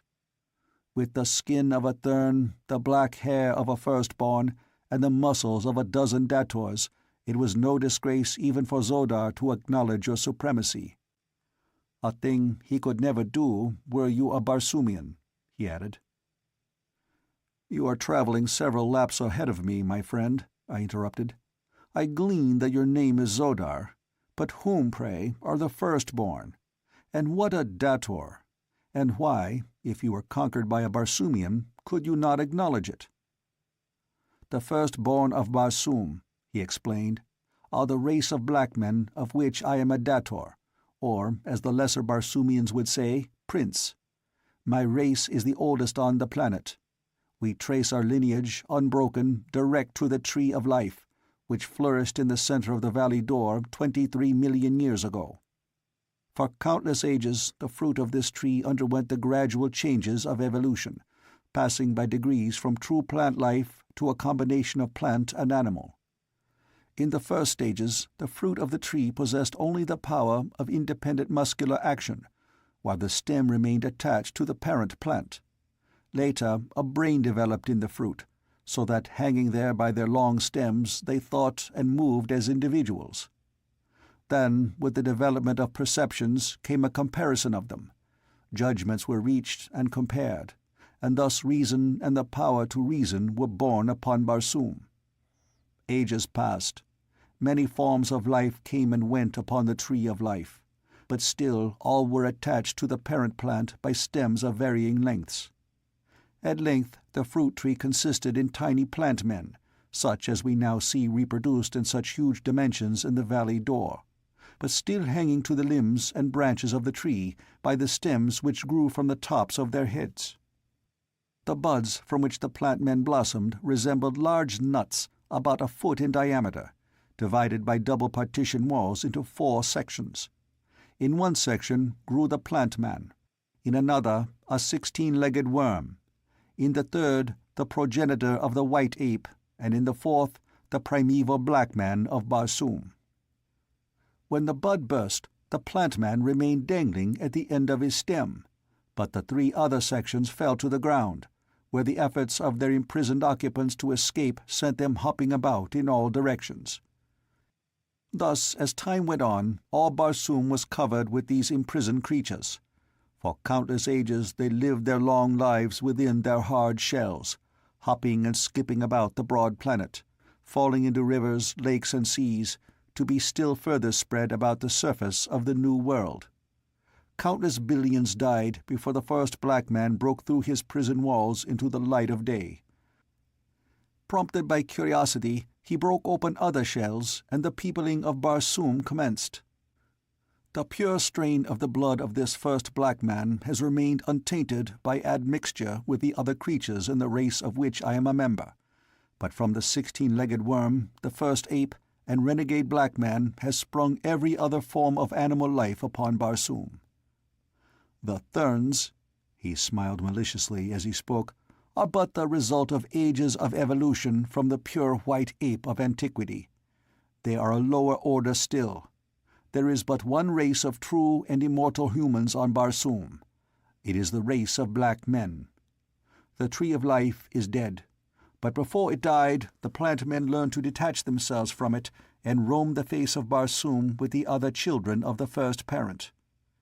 Now their bisexuality permits them to reproduce themselves after the manner of true plants, but otherwise they have progressed but little in all the ages of their existence. Their actions and movements are largely matters of instinct and not guided to any great extent by reason, since the brain of a plant man is but a trifle larger than the end of your smallest finger. They live upon vegetation and the blood of animals, and their brain is just large enough to direct their movements in the direction of food, and to translate the food sensations which are carried to it from their eyes and ears. They have no sense of self-preservation, and so are entirely without fear in the face of danger. That is why they are such terrible antagonists in combat. I wondered why the black man took such pains to discourse thus at length to enemies upon the genesis of life Barsoomian. It seemed a strange, inopportune moment for a proud member of a proud race to unbend in casual conversation with a captor, especially in view of the fact that the black still lay securely bound upon the deck. It was the faintest straying of his eye beyond me for the barest fraction of a second that explained his motive for thus dragging out my interest in his truly absorbing story. He lay a little forward of where I stood at the levers, and thus he faced the stern of the vessel as he addressed me. It was at the end of his description of the plant men that I caught his eye fixed momentarily upon something behind me. Nor could I be mistaken in the swift gleam of triumph that brightened those dark orbs for an instant. Some time before I had reduced our speed, for we had left the valley door many miles astern, and I felt comparatively safe, I turned an apprehensive glance behind me, and the sight that I saw froze the new-born hope of freedom that had been springing up within me. A great battleship, forging silent and unlighted through the dark night, loomed close astern. End of Chapter 7. Chapter 8. The Depths of Omine. Now I realized why the black pirate had kept me engrossed with his strange tale. For miles he had sensed the approach of succor, and but for that single telltale glance the battleship would have been directly above us in another moment, and the boarding party, which was doubtless even now swinging in their harness from the ship's keel, would have swarmed our deck, placing my rising hope of escape in sudden and total eclipse. I was too old a hand in aerial warfare to be at a loss now for the right maneuver. Simultaneously I reversed the engines and dropped the little vessel a sheer 100 feet. Above my head I could see the dangling forms of the boarding party as the battleship raced over us. Then I rose at a sharp angle, throwing my speed lever to its last notch. Like a bolt from a crossbow, my splendid craft shot its steel prow straight at the whirring propellers of the giant above us. If I could but touch them, the huge bulk would be disabled for hours, and escape once more possible. At the same instant, the sun shot above the horizon, disclosing 100 grim, black faces peering over the stern of the battleship upon us. At sight of us, a shout of rage went up from 100 throats. Orders were shouted, but it was too late to save the giant propellers, and with a crash we rammed them. Instantly, with the shock of impact, I reversed my engine, but my prow was wedged in the hole it had made in the battleship's stern. Only a second I hung there before tearing away, but that second was amply long to swarm my deck with black devils. There was no fight. In the first place, there was no room to fight. We were simply submerged by numbers. Then, as swords menaced me, a command from Zodar stayed the hands of his fellows. "Secure them," he said, "but do not injure them." Several of the pirates already had released Zodar. He now personally attended to my disarming and saw that I was properly bound. At least he thought that the binding was secure. It would have been, had I been a Martian, but I had to smile at the puny strands that confined my wrists. When the time came, I could snap them as they had been cotton string. The girl they bound also, and then they fastened us together. In the meantime they had brought our craft alongside the disabled battleship, and soon we were transported to the latter's deck. Fully 1,000 black men manned the great engine of destruction. Her decks were crowded with them as they pressed forward as far as discipline would permit to get a glimpse of their captives. The girl's beauty elicited many brutal comments and vulgar jests. It was evident that these self-thought supermen were far inferior to the red men of Barsoom in refinement and in chivalry. My close-cropped black hair and Thurn complexion were the subjects of much comment. When Zodar told his fellow nobles of my fighting ability and strange origin, they crowded about me with numerous questions. The fact that I wore the harness and metal of a Thurn who had been killed by a member of my party convinced them that I was an enemy of their hereditary foes, and placed me on a better footing in their estimation. Without exception, the blacks were handsome men and well built. The officers were conspicuous through the wondrous magnificence of their resplendent trappings. Many harnesses were so encrusted with gold, platinum, silver, and precious stones as to entirely hide the leather beneath. The harness of the commanding officer was a solid mass of diamonds. Against the ebony background of his skin, they blazed out with a peculiarly accented effulgence. The whole scene was enchanting. The handsome men, the barbaric splendor of the accoutrements, the polished steel wood of the deck, the gloriously grained serapes of the cabins, inlaid with precious jewels and precious metals, in intricate and beautiful design, the burnished gold of handrails, the shining metal of the guns. Fedor and I were taken below decks, where, still fast bound, we were thrown into a small compartment which contained a single porthole. As our escort left us, they barred the door behind them.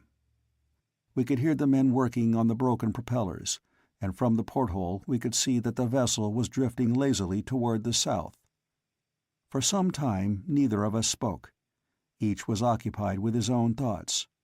For my part, I was wondering as to the fate of Tars Tarkas and the girl Thuvia. Even if they succeeded in eluding pursuit, they must eventually fall into the hands of either red men or green, and as fugitives from the valley door they could look for but little else than a swift and terrible death. How I wished that I might have accompanied them. It seemed to me that I could not fail to impress upon the intelligent red men of Barsoom the wicked deception that a cruel and senseless superstition had foisted upon them. Tardos Mors would believe me. Of that I was positive, and that he would have the courage of his convictions my knowledge of his character assured me. Dejah Thoris would believe me. Not a doubt as to that entered my head. Then there were 1,000 of my red and green warrior friends whom I knew would face eternal damnation gladly for my sake. Like Tars Tarkas, where I led, they would follow. My only danger in that, should I ever escape the black pirates, it might be to fall into the hands of the unfriendly red or green men. Then it would mean short shrift for me.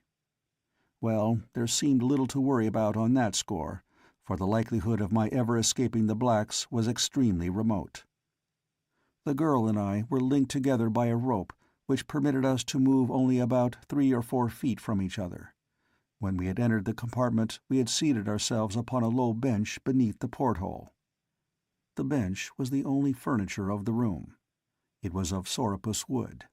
The floor, ceiling and walls were of carborundum aluminum, a light, impenetrable composition extensively utilized in the construction of Martian fighting ships. As I had sat meditating upon the future, my eyes had been riveted upon the porthole which was just level with them as I sat. Suddenly I looked toward Fedor. She was regarding me with a strange expression I had not before seen upon her face. She was very beautiful then. Instantly her white lids veiled her eyes, and I thought I discovered a delicate flush tingeing her cheek. Evidently she was embarrassed at having been detected in the act of staring at a lesser creature, I thought. "Do you find the study of the lower orders interesting?" I asked, laughing. She looked up again with a nervous but relieved little laugh. "Oh, very," she said, "especially when they have such excellent profiles." It was my turn to flush, but I did not. I felt that she was poking fun at me, and I admired a brave heart that could look for humor on the road to death, and so I laughed with her. "Do you know where we are going?" she said. "To solve the mystery of the eternal hereafter, I imagine," I replied. "I am going to a worse fate than that," she said with a little shudder. "What do you mean?" "I can only guess," she replied, "since no Thurn damsel of all the millions that have been stolen away by black pirates during the ages they have raided our domains has ever returned to narrate her experiences among them. That they never take a man prisoner lends strength to the belief that the fate of the girls they steal is worse than death." "Is it not just retribution?" I could not help but ask. "What do you mean?" "Do not the Therns themselves do likewise with the poor creatures who take the voluntary pilgrimage down the river of mystery? Was not Thuvia for 15 years a plaything and a slave? Is it less than just that you should suffer as you have caused others to suffer?" "You do not understand," she replied. "We Therns are a holy race. It is an honor to a lesser creature to be a slave among us. Did we not occasionally save a few of the lower orders that stupidly float down an unknown river to an unknown end? All would become the prey of the plant men and the apes. But do you not by every means encourage the superstition among those of the outside world? I argued. That is the wickedest of your deeds. Can you tell me why you foster the cruel deception? All life on Barsoom, she said, is created solely for the support of the race of Therns. How else could we live, did the outer world not furnish our labor and our food? Think you that a Thern would demean himself by labor? It is true, then, that you eat human flesh? I asked in horror. She looked at me in pitying commiseration for my ignorance. Truly, we eat the flesh of the lower orders. Do you not also? The flesh of beasts, yes, I replied, but not the flesh of man. As man may eat the flesh of beasts, so may gods eat the flesh of man. The holy Therns are the gods of Barsoom. I was disgusted, and I imagined that I showed it. You are an unbeliever now, she continued gently, but should we be fortunate enough to escape the clutches of the black pirates and come again to the court of Matai Shang, I think that we shall find an argument to convince you of the error of your ways. And, she hesitated, perhaps we shall find a way to keep you as one of us. Again her eyes dropped to the floor, and a faint color suffused her cheek. I could not understand her meaning, nor did I for a long time. Dejah Thoris was wont to say that in some things I was a veritable simpleton, and I guess that she was right. I fear that I would ill requite your father's hospitality, I answered, since the first thing that I should do were I a Thern would be to set an armed guard at the mouth of the river Is, to escort the poor deluded voyagers back to the outer world. Also, should I devote my life to the extermination of the hideous plant men and their horrible companions, the great white apes. She looked at me, really horror-struck. "No, no," she cried. "You must not say such terribly sacrilegious things. You must not even think them. Should they ever guess that you entertain such frightful thoughts, should we chance to regain the temples of the Therns, they would mete out a frightful death to you. Not even my... Again she flushed and started over. Not even I could save you." I said no more. Evidently it was useless. She was even more steeped in superstition than the Martians of the outer world. They only worshipped a beautiful hope for a life of love and peace and happiness in the hereafter. The Therns worshipped the hideous plant men and the apes, or at least they reverenced them as the abodes of the departed spirits of their own dead. At this point the door of our prison opened to admit Zodar. He smiled pleasantly at me, and when he smiled, his expression was kindly, anything but cruel or vindictive. "Since you cannot escape under any circumstances," he said, "I cannot see the necessity for keeping you confined below. I will cut your bonds, and you may come on deck. You will witness something very interesting, and as you never shall return to the outer world, it will do no harm to permit you to see it. You will see what no other than the firstborn and their slaves know the existence of, the subterranean entrance to the Holy Land, to the real heaven of Barsoom. It will be an excellent lesson for this daughter of the Therns," he added, "for she shall see the temple of Issus, and Issus perchance shall embrace her." Fedor's head went high. "What blasphemy is this, dog of a pirate?" she cried. "Issus would wipe out your entire breed had you ever come within sight of her temple." "You have much to learn, Thern," replied Zodar with an ugly smile. "Nor do I envy you the manner in which you will learn it." As we came on deck, I saw to my surprise that the vessel was passing over a great field of snow and ice. As far as the eye could reach in any direction, naught else was visible. There could be but one solution to the mystery. We were above the south polar ice cap. Only at the poles of Mars is there ice or snow upon the planet. No sign of life appeared below us. Evidently we were too far south even for the great fur-bearing animals which the Martians so delight in hunting. Zodar was at my side as I stood looking out over the ship's rail. "What course?" I asked him. "A little west of south," he replied. "You will see the Ots Valley directly. We shall skirt it for a few 100 miles." "The Ots Valley!" I exclaimed. "But, man, is not there where lie the domains of the Therns from which I'd but just escaped?" "Yes," answered Zodar. "You crossed this ice field last night, in the long chase that you led us. The Ots Valley lies in a mighty depression at the South Pole. It is sunk thousands of feet below the level of the surrounding country, like a great round ball. 100 miles from its northern boundary rise the Ots Mountains, which circle the inner valley of Dor, in the exact center of which lies the lost sea of Chorus. On the shore of this sea stands the golden temple of Issus, in the land of the firstborn. It is there that we are bound." As I looked, I commenced to realize why it was that in all the ages only one had escaped from the valley door. My only wonder was that even the one had been successful. To cross this frozen, wind-swept waste of bleak ice alone and on foot would be impossible. "Only by airboat could the journey be made," I finished aloud. "It was thus that one did escape the Therns in bygone times, but none has ever escaped the firstborn," said Zodar, with a touch of pride in his voice. We had now reached the southernmost extremity of the great ice barrier. It ended abruptly in a sheer wall thousands of feet high, at the base of which stretched a level valley, broken here and there by low rolling hills and little clumps of forest, and with tiny rivers formed by the melting of the ice barrier at its base. Once we passed far above what seemed to be a deep canyon-like rift, stretching from the ice wall on the north across the valley as far as the eye could reach. "That is the bed of the river Iss," said Zodar. "It runs far beneath the ice field, and below the level of the valley Ots, but its canyon is open here."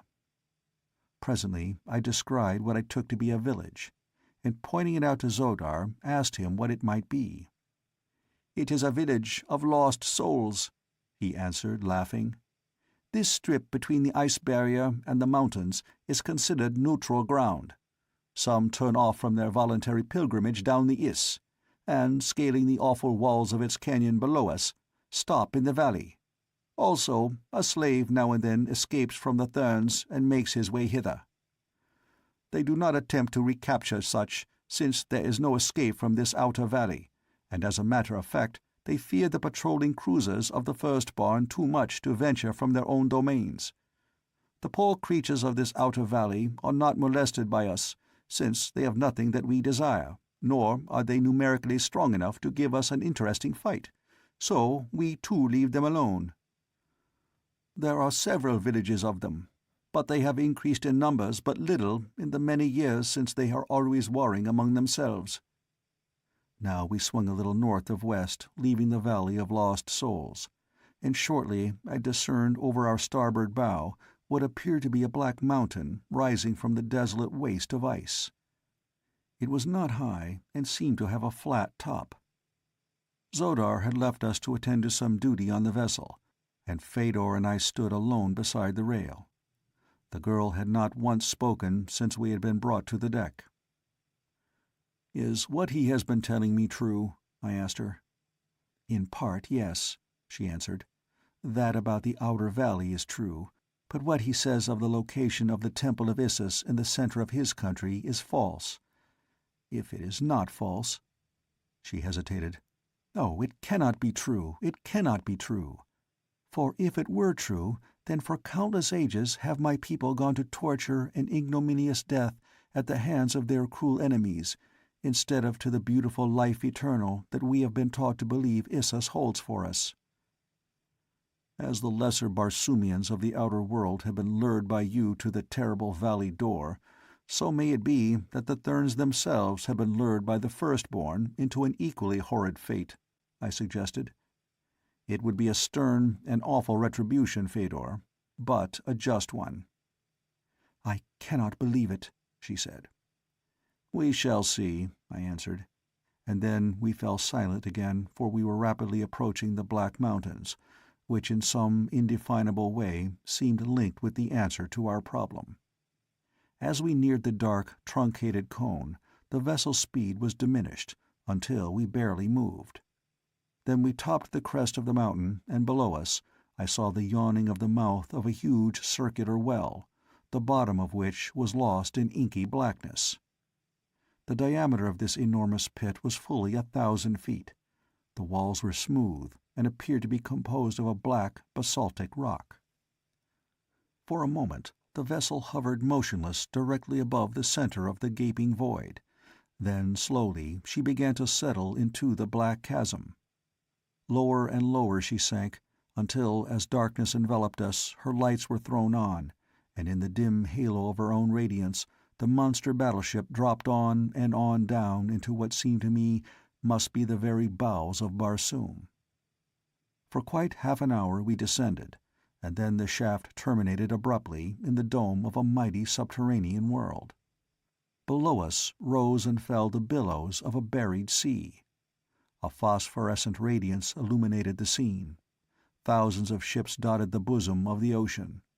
Little islands rose here and there to support the strange and colorless vegetation of this strange world. Slowly and with majestic grace the battleship dropped until she rested on the water. Her great propellers had been drawn and housed during our descent of the shaft, and in their place had been run out the smaller but more powerful water propellers. As these commenced to revolve, the ship took up its journey once more, riding the new element as buoyantly and as safely as she had the air. Fedor and I were dumbfounded. Neither had either heard or dreamed that such a world existed beneath the surface of Barsoom. Nearly all the vessels we saw were war craft. There were a few lighters and barges, but none of the great merchantmen such as ply the upper air between the cities of the outer world. "Here is the harbor of the navy of the Firstborn," said a voice behind us, and turning we saw Zodar watching us with an amused smile on his lips.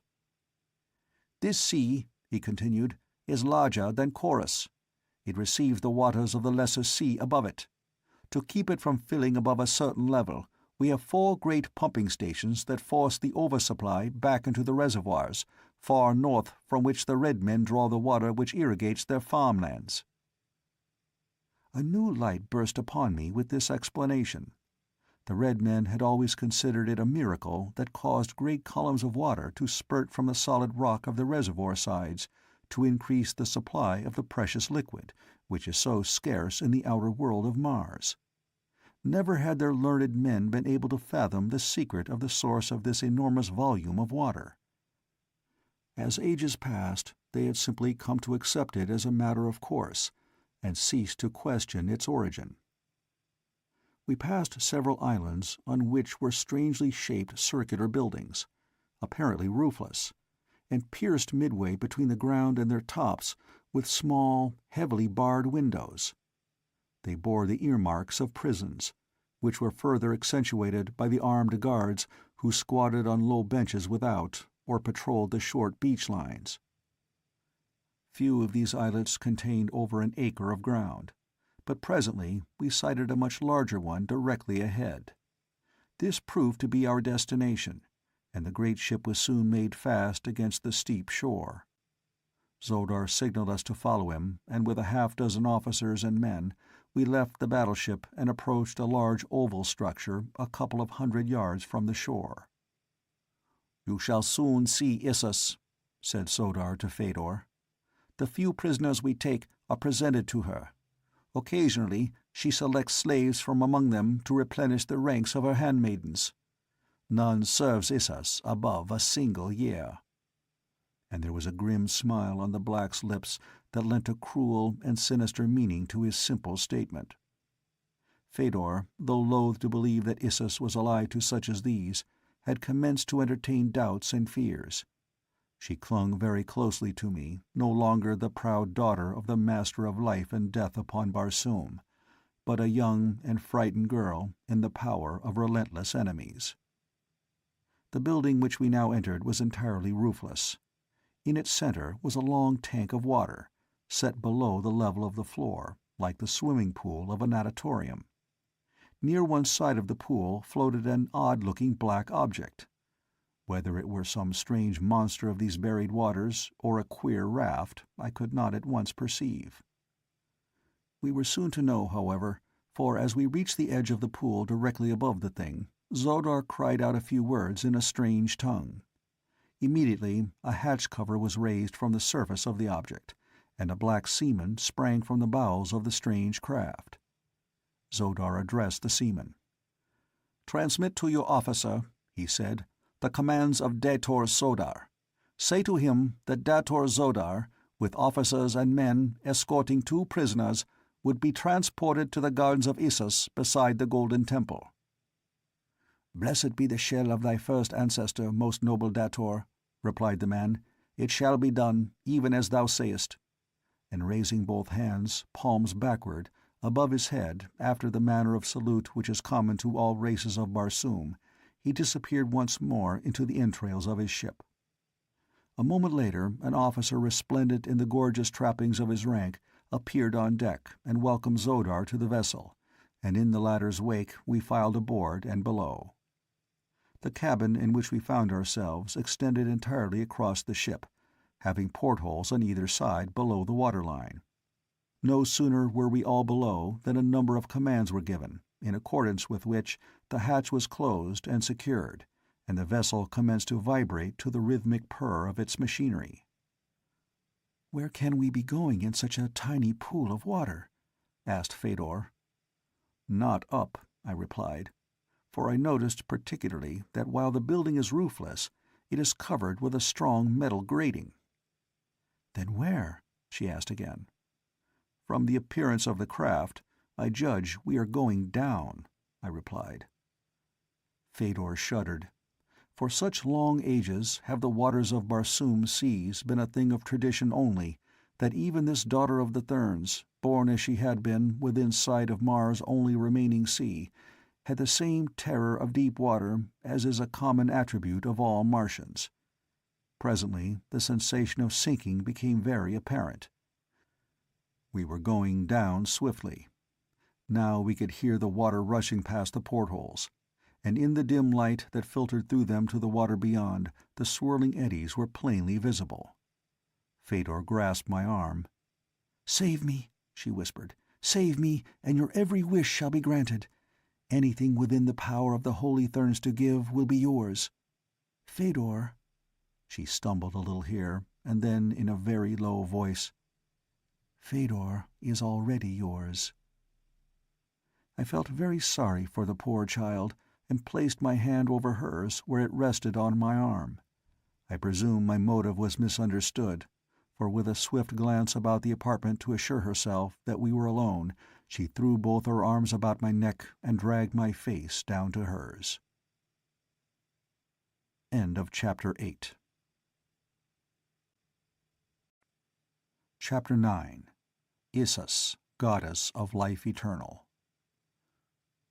The confession of love which the girl's fright had wrung from her touched me deeply, but it humiliated me as well, since I felt that in some thoughtless word or act I had given her reason to believe that I reciprocated her affection. Never have I been much of a ladies' man, being more concerned with fighting and kindred arts, which had ever seemed to me more befitting a man than mooning over a scented glove 4 sizes too small for him, or kissing a dead flower that has begun to smell like a cabbage. So I was quite at a loss as to what to do or say. 1,000 times rather face the wild hordes of the dead sea-bottoms than meet the eyes of this beautiful young girl and tell her the thing that I must tell her. But there was nothing else to be done, and so I did it. Very clumsily, too, I fear. Gently I unclasped her hands from about my neck, and still holding them in mine, I told her the story of my love for Dejah Thoris. That of all the women of 2 worlds that I had known and admired during my long life, she alone had I loved. The tale did not seem to please her. Like a tigress she sprang, panting, to her feet. Her beautiful face was distorted in an expression of horrible malevolence. Her eyes fairly blazed into mine. Dog, she hissed. Dog of a blasphemer! Think you that Fedor, daughter of Matai Sheng, supplicates? She commands. What to her is your puny outer-world passion for the vile creature you chose in your other life? Fedor has glorified you with her love, and you have spurned her. 10,000 unthinkably atrocious deaths could not atone for the affront that you have put upon me. The thing that you call Dejah Thoris shall die the most horrible of them all. You have sealed the warrant for her doom. And you shall be the meanest slave in the service of the goddess you have attempted to humiliate. Tortures and ignominy shall be heaped upon you until you grovel at my feet, asking the boon of death.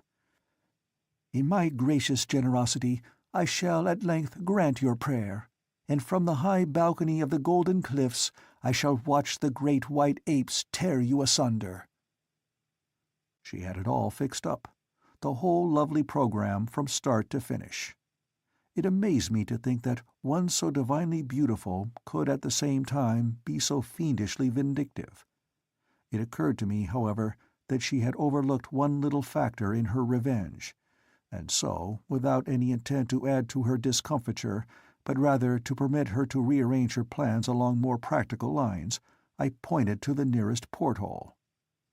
Evidently she had entirely forgotten her surroundings and her present circumstances, for a single glance at the dark, swirling waters without sent her crumpled upon a low bench, where with her face buried in her arms she sobbed more like a very unhappy little girl than a proud and all-powerful goddess.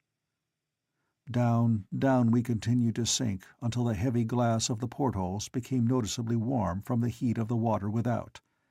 Evidently we were very far beneath the surface crust of Mars. Presently our downward motion ceased, and I could hear the propellers swirling through the water at our stern and forcing us ahead at high speed. It was very dark down there, but the light from our portholes and the reflection from what must have been a powerful searchlight on the submarine's nose showed that we were forging through a narrow passage, rock-lined and tube-like. After a few minutes the propellers ceased their whirring. We came to a full stop, and then commenced to rise swiftly toward the surface. Soon the light from without increased, and we came to a stop. Zodar entered the cabin with his men. "Come," he said, and we followed him through the hatchway, which had been opened by one of the seamen. We found ourselves in a small subterranean vault, in the center of which was the pool in which lay our submarine, floating as we had first seen her, with only her black back showing. Around the edge of the pool was a level platform, and then the walls of the cave rose perpendicularly for a few feet, to arch toward the center of the low roof. The walls about the ledge were pierced with a number of entrances to dimly lighted passageways. Toward one of these our captors led us, and after a short walk halted before a steel cage which lay at the bottom of a shaft, rising above us as far as one could see. The cage proved to be one of the common types of elevator cars that I had seen in other parts of Barsoom. They are operated by means of enormous magnets which are suspended at the top of the shaft. By an electrical device the volume of magnetism generated is regulated, and the speed of the car varied. In long stretches they move at a sickening speed, especially on the upward trip, since the small force of gravity inherent to Mars results in very little opposition to the powerful force above.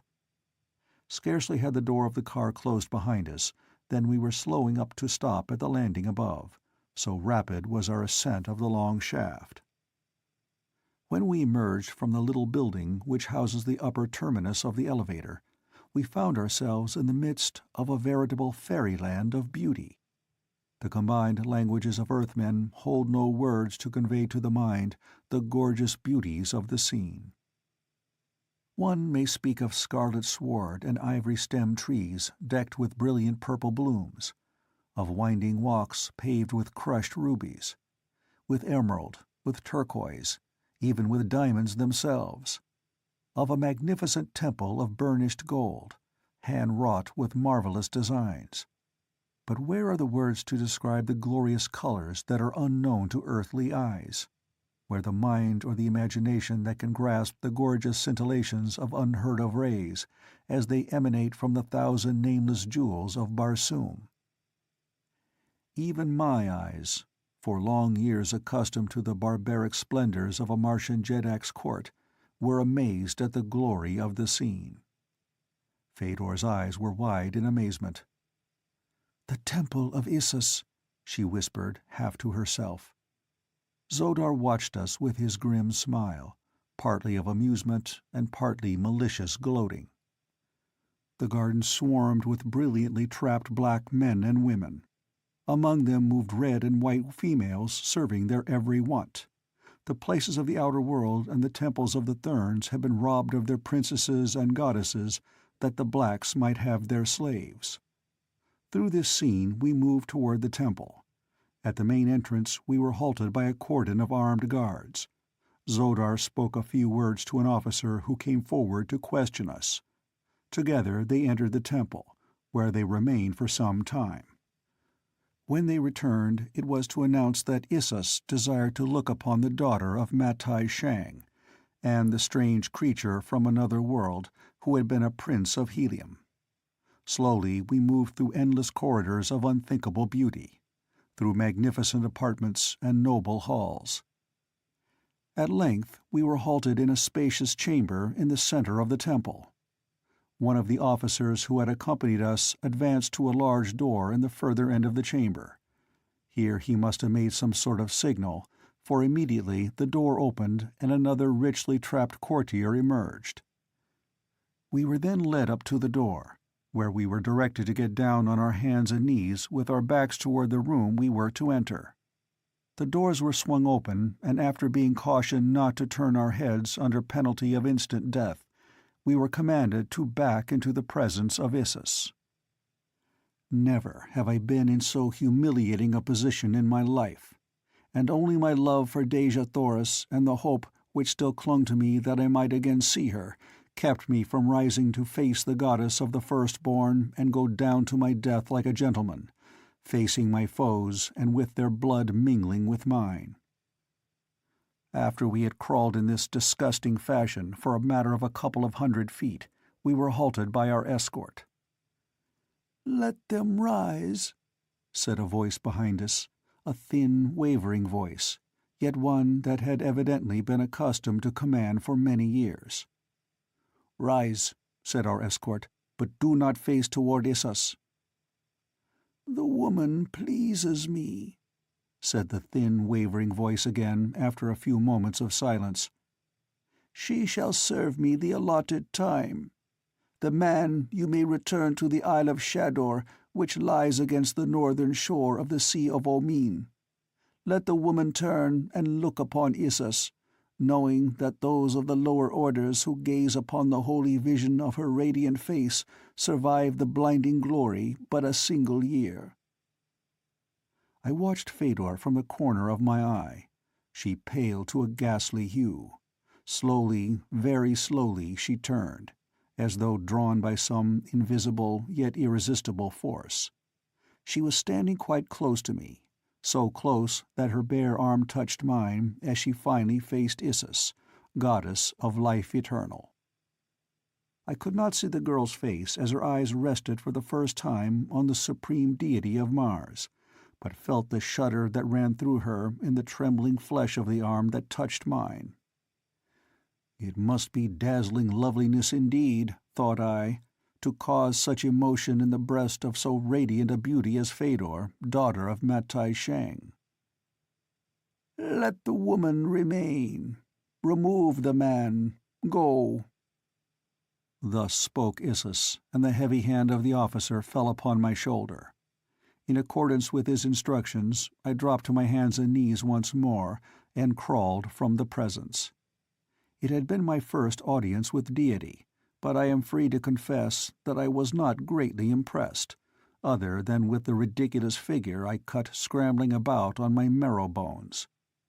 Once without the chamber, the doors closed behind us and I was bid to rise. Zodar joined me, and together we slowly retraced our steps toward the gardens. "You spared my life when you easily might have taken it," he said after we had proceeded some little way in silence, "and I would aid you if I might. I can help to make your life here more bearable, but your fate is inevitable. You may never hope to return to the outer world." "What will be my fate?" I asked. "That will depend largely upon Issus. So long as she does not send for you and reveal her face to you, you may live on for years in as mild a form of bondage as I can arrange for you." "Why should she send for me?" I asked. "The men of the lower orders she often uses for various purposes of amusement. Such a fighter as you, for example, would render fine sport in the monthly rites of the temple. There are men pitted against men, and against beasts, for the edification of Issus and the replenishment of her larder." "She eats human flesh?" I asked. Not in horror, however, for since my recently acquired knowledge of the Holy Therns, I was prepared for anything in this still less accessible heaven, where all was evidently dictated by a single omnipotence, where ages of narrow fanaticism and self-worship had eradicated all the broader humanitarian instincts that the race might once have possessed. They were a people drunk with power and success, looking upon the other inhabitants of Mars as we look upon the beasts of the field and the forest. Why, then, should they not eat of the flesh of the lower orders, whose lives and characters they no more understood than do we the inmost thoughts and sensibilities of the cattle we slaughter for our earthly tables? "She eats only the flesh of the best bred of the Holy Therns and the red Barsoomians. The flesh of the others goes to our boards. The animals are eaten by the slaves. She also eats other dainties." I did not understand then that there lay any special significance in his reference to other dainties. I thought that the limit of ghoulishness already had been reached in the recitation of the Issus menu. I still had much to learn as to the depths of cruelty and bestiality to which omnipotence may drag its possessor. We had about reached the last of the many chambers and corridors which led to the gardens when an officer overtook us. "Issus would look again upon this man," he said.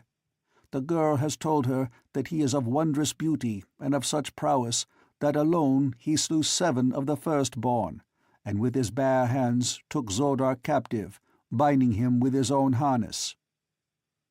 Zodar looked uncomfortable. Evidently he did not relish the thought that Issus had learned of his inglorious defeat. Without a word he turned, and we followed the officer once again to the closed doors before the audience chamber of Issus, goddess of life eternal. Here the ceremony of entrance was repeated. Again Issus bid me rise. For several minutes all was silent as the tomb. The eyes of deity were appraising me. Presently the thin wavering voice broke the stillness, repeating in a sing-song drone the words which for countless ages had sealed the doom of numberless victims. "Let the man turn and look upon Isis, knowing that those of the lower orders who gaze upon the holy vision of her radiant face survive the blinding glory but a single year." I turned as I had been bid, expecting such a treat as only the revealment of divine glory to mortal eyes might produce. What I saw was a solid phalanx of armed men between myself and a dais, supporting a great bench of carved sorapus wood. On this bench, or throne, squatted a female black. She was evidently very old. Not a hair remained upon her wrinkled skull. With the exception of 2 yellow fangs, she was entirely toothless. On either side of her thin, hawk-like nose, her eyes burned from the depths of horribly sunken sockets. The skin of her face was seamed and creased with 1,000,000 deep-cut furrows. Her body was as wrinkled as her face, and as repulsive. Emaciated arms and legs attached to a torso which seemed to be mostly distorted abdomen completed the holy vision of her radiant beauty. Surrounding her were a number of female slaves, among them Fedor, white and trembling. "This is the man who slew 7 of the firstborn, and, bare-handed, Bound Dator Zodar with his own harness?" asked Issus. "Most glorious vision of divine loveliness it is," replied the officer who stood at my side. "Produce Dator Zodar," she commanded. Zodar was brought from the adjoining room. Issus glared at him, a baleful light in her hideous eyes. "And such as you are a dator of the firstborn?" she squealed. "For the disgrace you have brought upon the immortal race, you shall be degraded to a rank below the lowest. No longer be you a dator, but for evermore a slave of slaves, to fetch and carry for the lower orders that serve in the gardens of Issus. Remove his harness. Cowards and slaves wear no trappings." Zodar stood stiffly erect. Not a muscle twitched, nor a tremor shook his giant frame as a soldier of the guard roughly stripped his gorgeous trappings from him. "Begone!" screamed the infuriated little old woman. "Begone! But instead of the light of the gardens of Issus, let you serve as a slave of this slave, who conquered you in the prison on the Isle of Shador in the Sea of Omin. Take him away out of the sight of my divine eyes." Slowly, and with high-held head, the proud Zodar turned and stalked from the chamber. Issus rose and turned to leave the room by another exit. Turning to me, she said, "You shall be returned to Shador for the present. Later, Issus will see the manner of your fighting. Go." Then she disappeared, followed by her retinue. Only Fedor lagged behind, and as I started to follow my guard toward the gardens, the girl came running after me. "Oh, do not leave me in this terrible place," she begged. "Forgive the things I said to you, my prince. I did not mean them. Only take me away with you. Let me share your imprisonment on Shador." Her words were an almost incoherent volley of thoughts, so rapidly she spoke. "You did not understand the honor that I did you. Among the Therns there is no marriage or giving in marriage, as among the lower orders of the outer world. We might have lived together forever in love and happiness. We have both looked upon Issus, and in a year we die. Let us live that year at least together, in what measure of joy remains for the doomed." "If it was difficult for me to understand you, Fedor," I replied, "can you not understand that possibly it is equally difficult for you to understand the motives, the customs, and the social laws that guide me? I do not wish to hurt you, nor seem to undervalue the honor which you have done me, but the thing you desire may not be. Regardless of the foolish belief of the peoples of the outer world, or of Holy Thurn or Ebon Firstborn, I am not dead. While I live, my heart beats for but one woman, the incomparable Dejah Thoris, Princess of Helium. When death overtakes me, my heart shall have ceased to beat. But what comes after that I know not. And in that I am as wise as Matai Shang, master of life and death upon Barsoom, or Issus, goddess of life eternal." Fedor stood looking at me intently for a moment. No anger showed in her eyes this time, only a pathetic expression of hopeless sorrow. "I do not understand," she said, and turning, walked slowly in the direction of the door through which Issus and her retinue had passed. A moment later she had passed from my sight. End of Chapter 9. Chapter 10. The Prison Isle of Shador. In the outer gardens to which the guard now escorted me, I found Zodar surrounded by a crowd of noble blacks. They were reviling and cursing him. The men slapped his face. The woman spat upon him.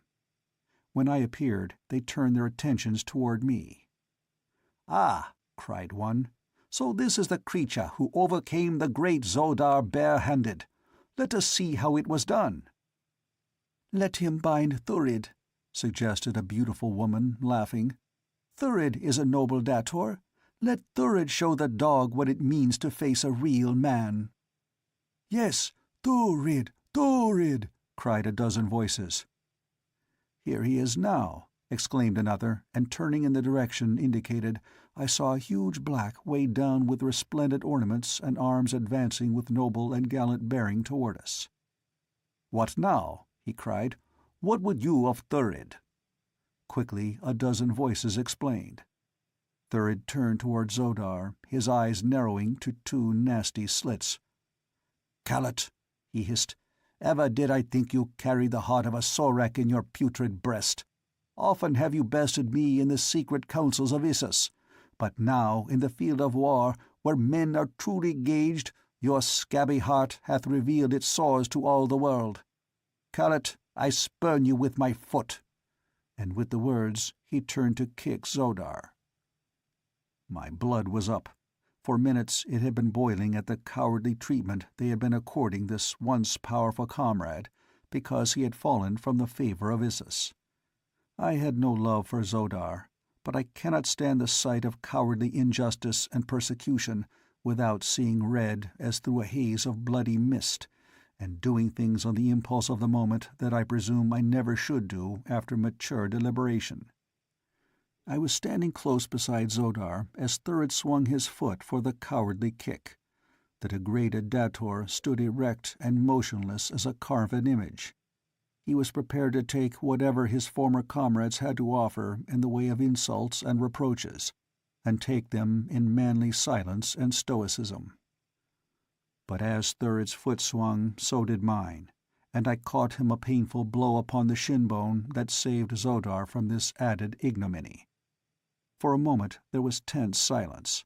Then Thurid, with a roar of rage, sprang for my throat, just as Zodar had upon the deck of the cruiser. The results were identical. I ducked beneath his outstretched arms, and as he lunged past me, planted a terrific right on the side of his jaw. The big fellow spun around like a top. His knees gave beneath him, and he crumpled to the ground at my feet. The blacks gazed in astonishment, first at the still form of the proud dator lying there in the ruby dust of the pathway, then at me, as though they could not believe that such a thing could be. "You asked me to bind Thurid?" I cried. "Behold!" And then I stooped beside the prostrate form, tore the harness from it, and bound the fellow's arms and legs securely. "As you have done to Zodar, now do you likewise to Thurid. Take him before Issus, bound in his own harness, that she may see with her own eyes that there be one among you now who is greater than the firstborn." "Who are you?" whispered the woman who had first suggested that I attempt to bind Thurid. "I am a citizen of two worlds, Captain John Carter of Virginia, Prince of the House of Tardos Mors, Jeddak of Helium. Take this man to your goddess as I have said, and tell her, too, that as I have done to Zodar and Thurid, so also can I do to the mightiest of her dators. With naked hands, with long sword, or with short sword, I challenge the flower of her fighting men to combat." "Come," said the officer who was guarding me back to Shador. "My orders are imperative. There is to be no delay. Zodar, come you also." There was little of disrespect in the tone that the man used in addressing either Zodar or myself. It was evident that he felt less contempt for the former dator since he had witnessed the ease with which I disposed of the powerful Thurid. That his respect for me was greater than it should have been for a slave was quite apparent from the fact that during the balance of the return journey he walked or stood always behind me, a drawn short sword in his hand. The return to the Sea of Omin was uneventful. We dropped down the awful shaft in the same car that had brought us to the surface. There we entered the submarine, taking the long dive to the tunnel far beneath the upper world. Then through the tunnel and up again to the pool from which we had had our first introduction to the wonderful passageway from Omin to the Temple of Issus. From the island of the submarine we were transported on a small cruiser to the distant Isle of Shador. Here we found a small stone prison and a guard of half a dozen blacks. There was no ceremony wasted in completing our incarceration. One of the blacks opened the door of the prison with a huge key. We walked in, the door closed behind us, the lock grated, and with the sound there swept over me again that terrible feeling of hopelessness that I had felt in the chamber of mystery in the golden cliffs beneath the gardens of the Holy Therns. Then Tars Tarkas had been with me, but now I was utterly alone in so far as friendly companionship was concerned. I fell to wondering about the fate of the great Thark, and of his beautiful companion, the girl Thuvia. Even should they by some miracle have escaped and been received and spared by a friendly nation, what hope had I of the succour which I knew they would gladly extend if it lay in their power? They could not guess my whereabouts or my fate, for none on all Barsoom even dream of such a place as this. Nor would it have advantaged me any had they known the exact location of my prison, for who could hope to penetrate to this buried sea in the face of the mighty navy of the Firstborn? No, my case was hopeless. Well, I would make the best of it, and rising, I swept aside the brooding despair that had been endeavoring to claim me. With the idea of exploring my prison, I started to look around. Zodar sat, with bowed head, upon a low stone bench near the center of the room in which we were. He had not spoken since Issus had degraded him. The building was roofless, the walls rising to a height of about 30 feet. Halfway up were a couple of small, heavily barred windows. The prison was divided into several rooms by partitions 20 feet high. There was no one in the room which we occupied, but 2 doors which led to other rooms were opened. I entered one of these rooms, but found it vacant. Thus I continued through several of the chambers, until in the last one I found a young red Martian boy sleeping upon the stone bench, which constituted the only furniture of any of the prison cells.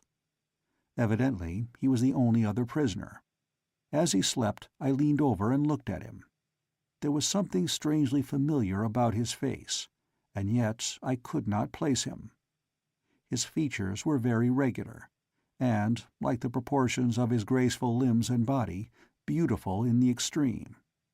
He was very light in color for a red man, but in other respects he seemed a typical specimen of this handsome race. I did not awaken him, for sleep in prison is such a priceless boon that I have seen men transformed into raging brutes when robbed by one of their fellow prisoners of a few precious moments of it.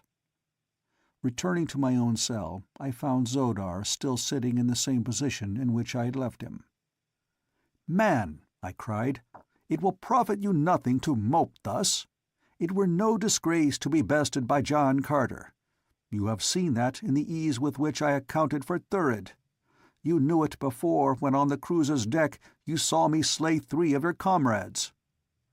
"I would that you had dispatched me at the same time," he said. "Come, come," I cried. "There is hope yet. Neither of us is dead. We are great fighters. Why not win to freedom?" He looked at me in amazement. "You know not of what you speak," he replied. "Issus is omnipotent. Issus is omniscient. She hears now the words you speak. She knows the thoughts you think. It is sacrilege even to dream of breaking her commands." "Rot, Zodar," I ejaculated impatiently. He sprang to his feet in horror. "The curse of Issus will fall upon you," he cried. "In another instant you will be smitten down, writhing to your death in horrible agony." "Do you believe that, Zodar?" I asked. "Of course. Who would dare doubt?" "I doubt. Yes, and further, I deny," I said. "Why, Zodar, you tell me that she even knows my thoughts. The Red Men have all had that power for ages. And another wonderful power. They can shut their minds so that none may read their thoughts. I learned the first secret years ago. The other I never had to learn, since upon all Barsoom is none who can read what passes in the secret chambers of my brain. Your goddess cannot read my thoughts, nor can she read yours when you are out of sight, unless you will it. Had she been able to read mine, I am afraid that her pride would have suffered a rather severe shock when I turned at her command to gaze upon the holy vision of her radiant face." "What do you mean?" he whispered in an affrighted voice, so low that I could scarcely hear him. "I mean that I thought her the most repulsive and vilely hideous creature my eyes ever had rested upon." For a moment he eyed me in horror-stricken amazement, and then with a cry of blasphemer he sprang upon me. I did not wish to strike him again, nor was it necessary, since he was unarmed and therefore quite harmless to me. As he came, I grasped his left wrist with my left hand, and swinging my right arm about his left shoulder, caught him beneath the chin with my elbow and bore him backward across my thigh. There he hung helpless for a moment, glaring up at me in impotent rage. "Zodar," I said, "let us be friends. For a year, possibly, we may be forced to live together in the narrow confines of this tiny room. I am sorry to have offended you, but I could not dream that one who had suffered from the cruel injustice of Issus still could believe her divine. I will say a few more words, Zodar, with no intent to wound your feelings further, but rather that you may give thought to the fact that while we live we are still more arbiters of our own fate than is any god.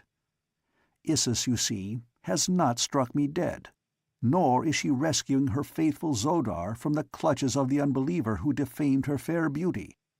No, Zodar, your Issus is a mortal old woman. Once out of her clutches, and she cannot harm you. With your knowledge of this strange land and my knowledge of the outer world, two such fighting men as you and I should be able to win our way to freedom. Even though we died in the attempt, would not our memories be fairer than as though we remained in servile fear to be butchered by a cruel and unjust tyrant? Call her goddess or mortal as you will." As I finished, I raised Zodar to his feet and released him. He did not renew the attack upon me, nor did he speak. Instead, he walked toward the bench, and sinking down upon it, remained lost in deep thought for hours. A long time afterward I heard a soft sound at the doorway leading to one of the other apartments, and looking up beheld the red Martian youth gazing intently at us. "Kaor," I cried, after the red Martian manner of greeting. "Kaor," he replied, "what do you here?" "I await my death, I presume," I replied with a wry smile. He too smiled, a brave and winning smile. "I also," he said. "Mine will come soon. I looked upon the radiant beauty of Issus nearly a year since. It has always been a source of keen wonder to me that I did not drop dead at the first sight of that hideous countenance. And her belly! By my first ancestor, but never was there so grotesque a figure in all the universe. That they should call such a one goddess of life eternal, goddess of death, mother of the nearer moon, and 50 other equally impossible titles, is quite beyond me." "How came you here?" I asked. "It is very simple. I was flying a one-man air scout far to the south when the brilliant idea occurred to me that I should like to search for the lost Sea of Chorus, which tradition places near to the South Pole. I must have inherited from my father a wild lust for adventure, as well as a hollow where my bump of reverence should be. I had reached the area of eternal ice when my port propeller jammed, and I dropped to the ground to make repairs. Before I knew it, the air was black with flyers, and 100 of these first-born devils were leaping to the ground all about me. With drawn swords they made for me, but before I went down beneath them, they had tasted of the steel of my father's sword, and I had given such an account of myself as I know would have pleased my sire had he lived to witness it." "Your father is dead?" I asked. "He died before the shell broke to let me step out into a world that has been very good to me. But for the sorrow that I had never the honor to know my father, I have been very happy. My only sorrow now is that my mother must mourn me, as she has for 10 long years mourned my father." "Who was your father?" I asked. He was about to reply when the outer door of our prison opened, and a burly guard entered and ordered him to his own quarters for the night, locking the door after him as he passed through into the further chamber. "It is Issa's wish that you two be confined in the same room. said the guard when he had returned to our cell. "This cowardly slave of a slave is to serve you well," he said to me, indicating Zodar with a wave of his hand. "If he does not, you are to beat him into submission. It is Issa's wish that you heap upon him every indignity and degradation of which you can conceive." With these words he left us. Zodar still sat with his face buried in his hands. I walked to his side and placed my hand upon his shoulder. "Zodar," I said, "you have heard the commands of Issus, but you need not fear that I shall attempt to put them into execution. You are a brave man, Zodar. It is your own affair if you wish to be persecuted and humiliated. But were I you, I should assert my manhood and defy my enemies." "I have been thinking very hard, John Carter," he said, "of all the new ideas you gave me a few hours since. Little by little I have been piecing together the things you have said, which sounded blasphemous to me then, with the things that I have seen in my past life and dared not even think about for fear of bringing down upon me the wrath of Issus. I believe now that she is a fraud, no more divine than you or I. More am I willing to concede, that the firstborn are no holier than the holy Therns, nor the holy Therns more holy than the red men. The whole fabric of our religion is based on superstitious belief in lies that have been foisted upon us for ages by those directly above us, to whose personal profit and aggrandizement it was to have us continue to believe as they wished us to believe. I am ready to cast off the ties that have bound me. I am ready to defy Issus herself. But what will it avail us? Be the firstborn gods or mortals, they are a powerful race, and we are as fast in their clutches as though we were already dead. There is no escape." "I have escaped from bad plights in the past, my friend," I replied. "Nor while life is in me shall I despair of escaping from the Isle of Shador and the Sea of Omin." "But we cannot escape even from the four walls of our prison," urged Zodar. "Test this flint-like surface," he cried, smiting the solid rock that confined us, "and look upon this polished surface. None could cling to it to reach the top." I smiled. "That is the least of our troubles, Zodar," I replied.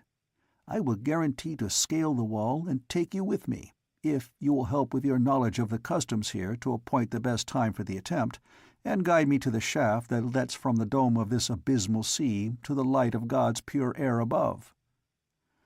Night-time is the best and offers the only slender chance we have, for then men sleep, and only a dozing watch nods in the tops of the battleships. No watch is kept upon the cruisers and smaller craft. The watchers upon the larger vessels see to all about them. It is night now." "But," I exclaimed, "it is not dark. How can it be night then?" He smiled. "You forget," he said, "that we are far below ground. The light of the sun never penetrates here. There are no moons and no stars reflected in the bosom of Omin. The phosphorescent light you now see, pervading this great subterranean vault, emanates from the rocks that form its dome. It is always thus upon Omin, just as the billows are always as you see them, rolling, ever rolling over a windless sea. At the appointed hour of night upon the world above, the men whose duties hold them here sleep, but the light is ever the same." "It will make escape more difficult," I said, and then I shrugged my shoulders. For what, pray, is the pleasure of doing an easy thing? "Let us sleep on it tonight," said Zodar. "A plan may come with our awakening." So we threw ourselves upon the hard stone floor of our prison and slept the sleep of tired men. End of Chapter 10. Chapter 11. When Hell Broke Loose. Early the next morning, Zodar and I commenced work upon our plans for escape.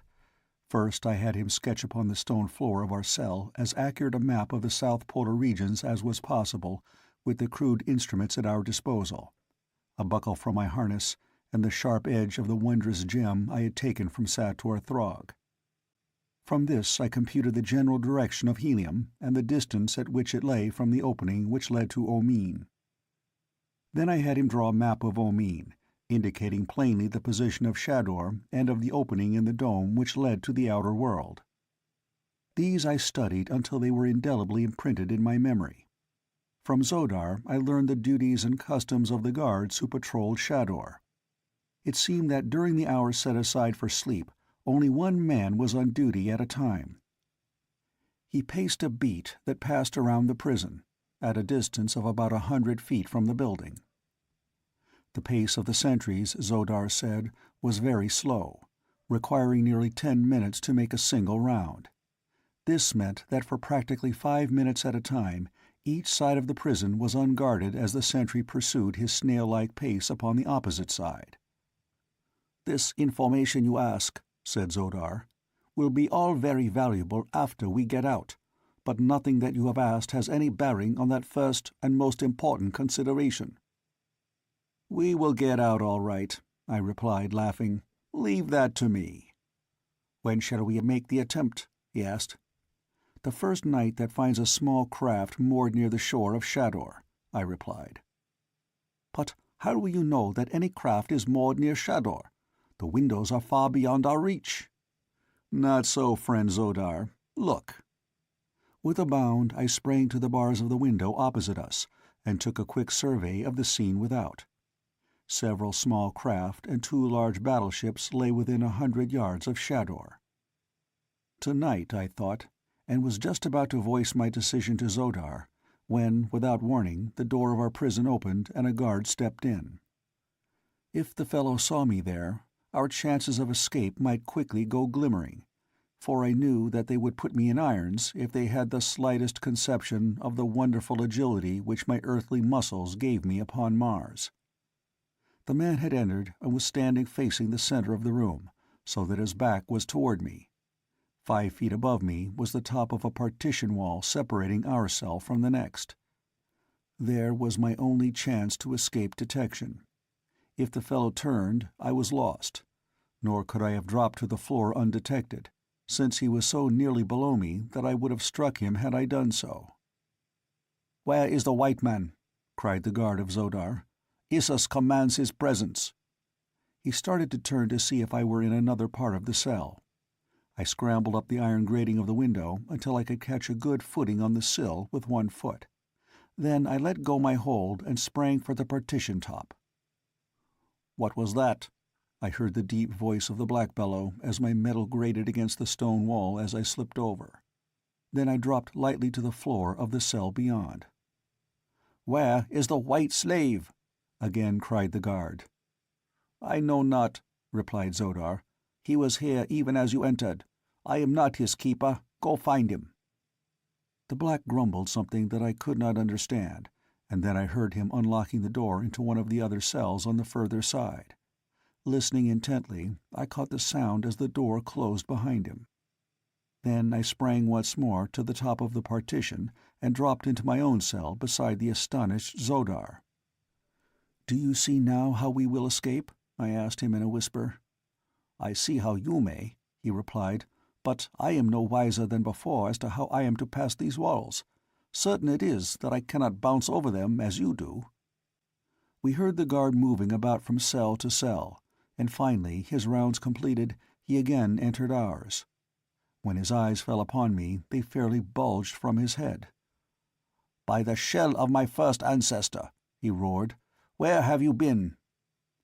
"I have been in prison since you put me here yesterday," I answered. "I was in this room when you entered.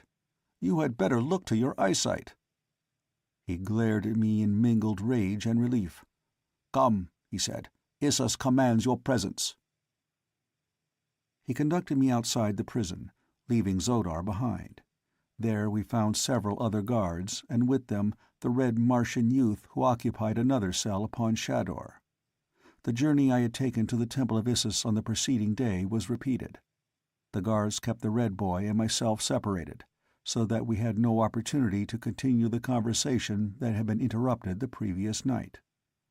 The youth's face had haunted me. Where had I seen him before? There was something strangely familiar in every line of him, In his carriage, his manner of speaking, his gestures. I could have sworn that I knew him, and yet I knew, too, that I had never seen him before. When we reached the gardens of Issus, we were led away from the temple instead of toward it. The way wound through enchanted parks to a mighty wall that towered 100 feet in air. Massive gates gave egress upon a small plain, surrounded by the same gorgeous forests that I had seen at the foot of the Golden Cliffs. Crowds of blacks were strolling in the same direction that our guards were leading us, and with them mingled my old friends the plant men and great white apes. The brutal beasts moved among the crowd as pet dogs might.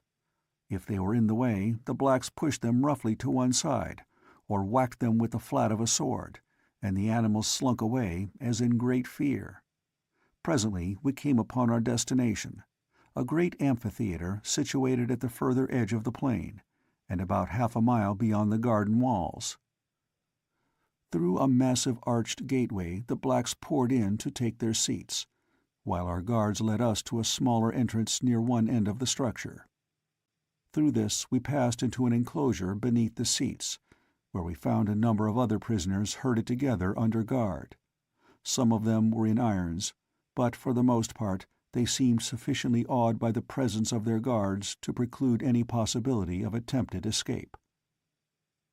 During the trip from Shador, I had had no opportunity to talk with my fellow prisoner, but now that we were safely within the barred paddock, our guards abated their watchfulness, with the result that I found myself able to approach the red Martian youth for whom I felt such a strange attraction.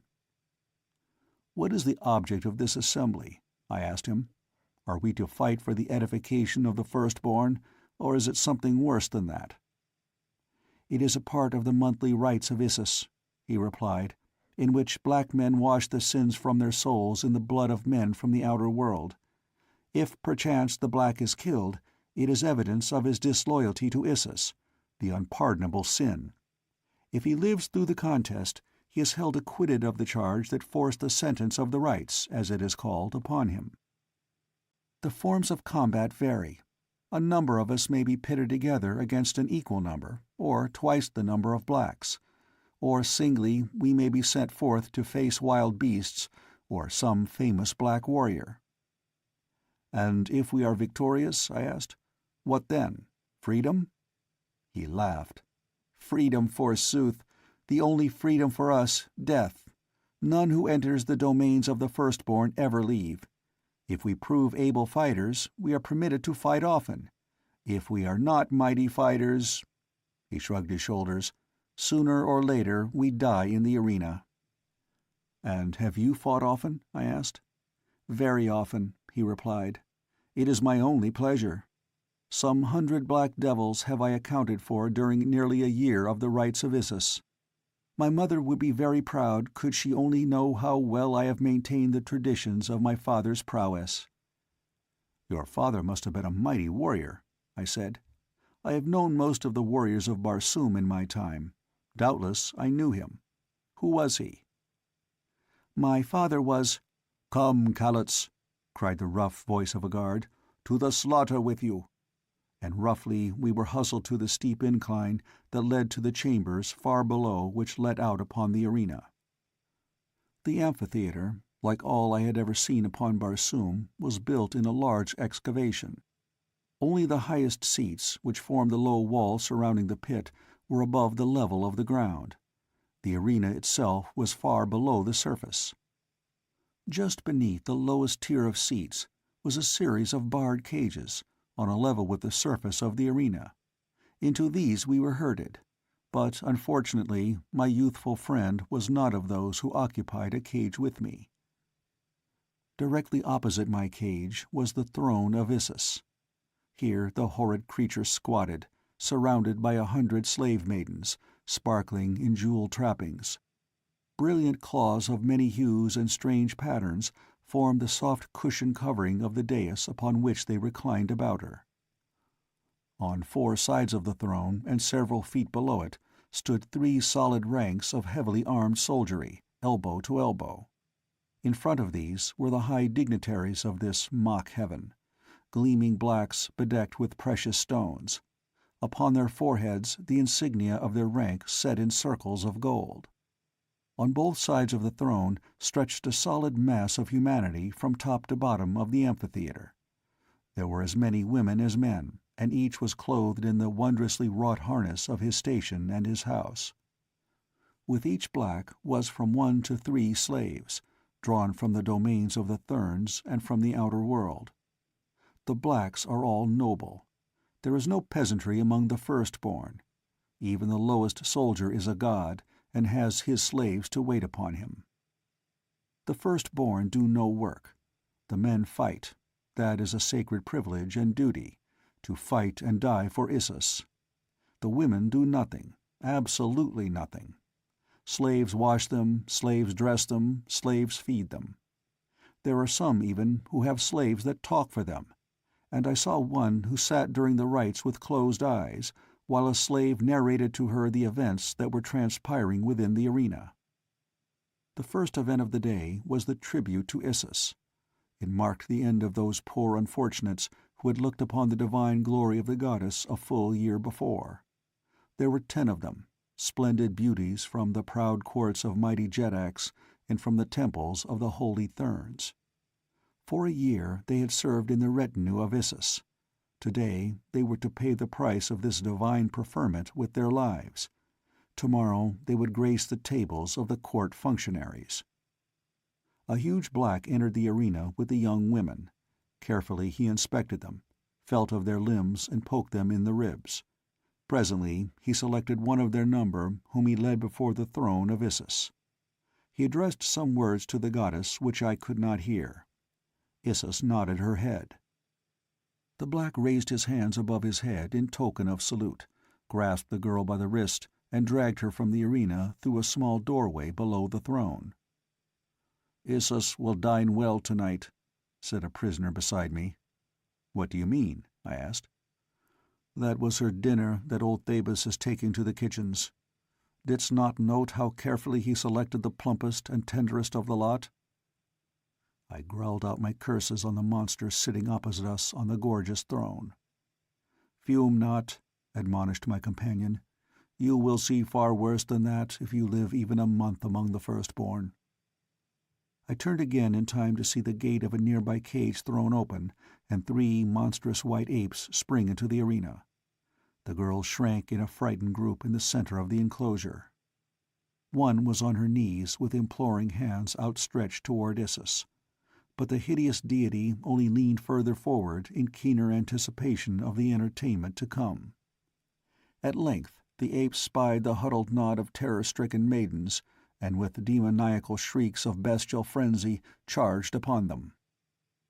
A wave of mad fury surged over me.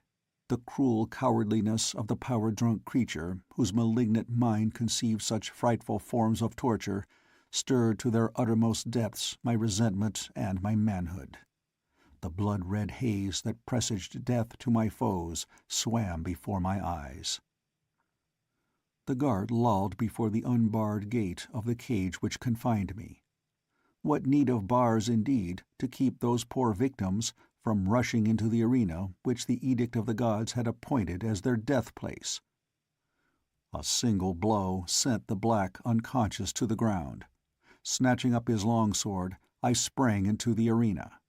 The apes were almost upon the maidens, but a couple of mighty bounds were all my earthly muscles required to carry me to the center of the sand-strewn floor. For an instant silence reigned in the great amphitheater. Then a wild shout arose from the cages of the doomed.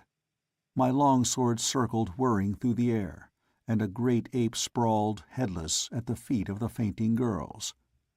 The other apes turned now upon me, and as I stood facing them, a sullen roar from the audience answered the wild cheers from the cages. From the tail of my eye I saw a score of guards rushing across the glistening sand toward me. Then a figure broke from one of the cages behind them. It was the youth whose personality so fascinated me. He paused a moment before the cages with upraised sword. "Come, men of the outer world," he shouted. "Let us make our deaths worth while, and at the back of this unknown warrior turn this day's tribute to Issus into an orgy of revenge that will echo through the ages, and cause black skins to blanch at each repetition of the rites of Issus. Come, the racks without your cages are filled with blades." Without waiting to note the outcome of his plea, he turned and bounded toward me. From every cage that harbored red men a thunderous shout went up in answer to his exhortation. The inner guards went down beneath howling mobs, and the cages vomited forth their inmates hot with the lust to kill. The racks that stood without were stripped of the swords with which the prisoners were to have been armed to enter their allotted combats, and a swarm of determined warriors sped to our support. The great apes, towering in all their 15 feet of height, had gone down before my sword while the charging guards were still some distance away. Close behind them pursued the youth. At my back were the young girls. And as it was in their service that I fought, I remained standing there to meet my inevitable death, but with the determination to give such an account of myself as would long be remembered in the land of the firstborn. I noted the marvelous speed of the young red man as he raced after the guards.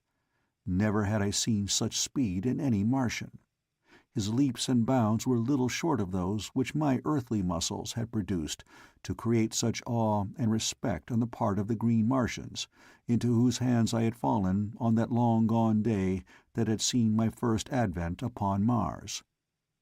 The guards had not reached me when he fell upon them from the rear, and as they turned, thinking from the fierceness of his onslaught that a dozen were attacking them, I rushed them from my side.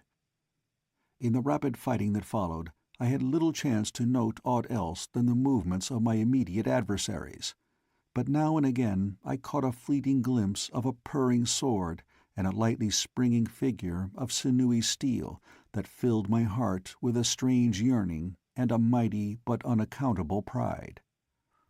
On the handsome face of the boy a grim smile played, and ever and anon he threw a taunting challenge to the foes that faced him. In this and other ways his manner of fighting was similar to that which had always marked me on the field of combat. Perhaps it was this vague likeness which made me love the boy, while the awful havoc that his sword played amongst the blacks filled my soul with a tremendous respect for him. For my part, I was fighting as I had fought 1,000 times before, now sidestepping a wicked thrust, now stepping quickly in to let my sword's point drink deep in a foeman's heart, before it buried itself in the throat of his companion. We were having a merry time of it, we two, when a great body of Issa's own guards were ordered into the arena.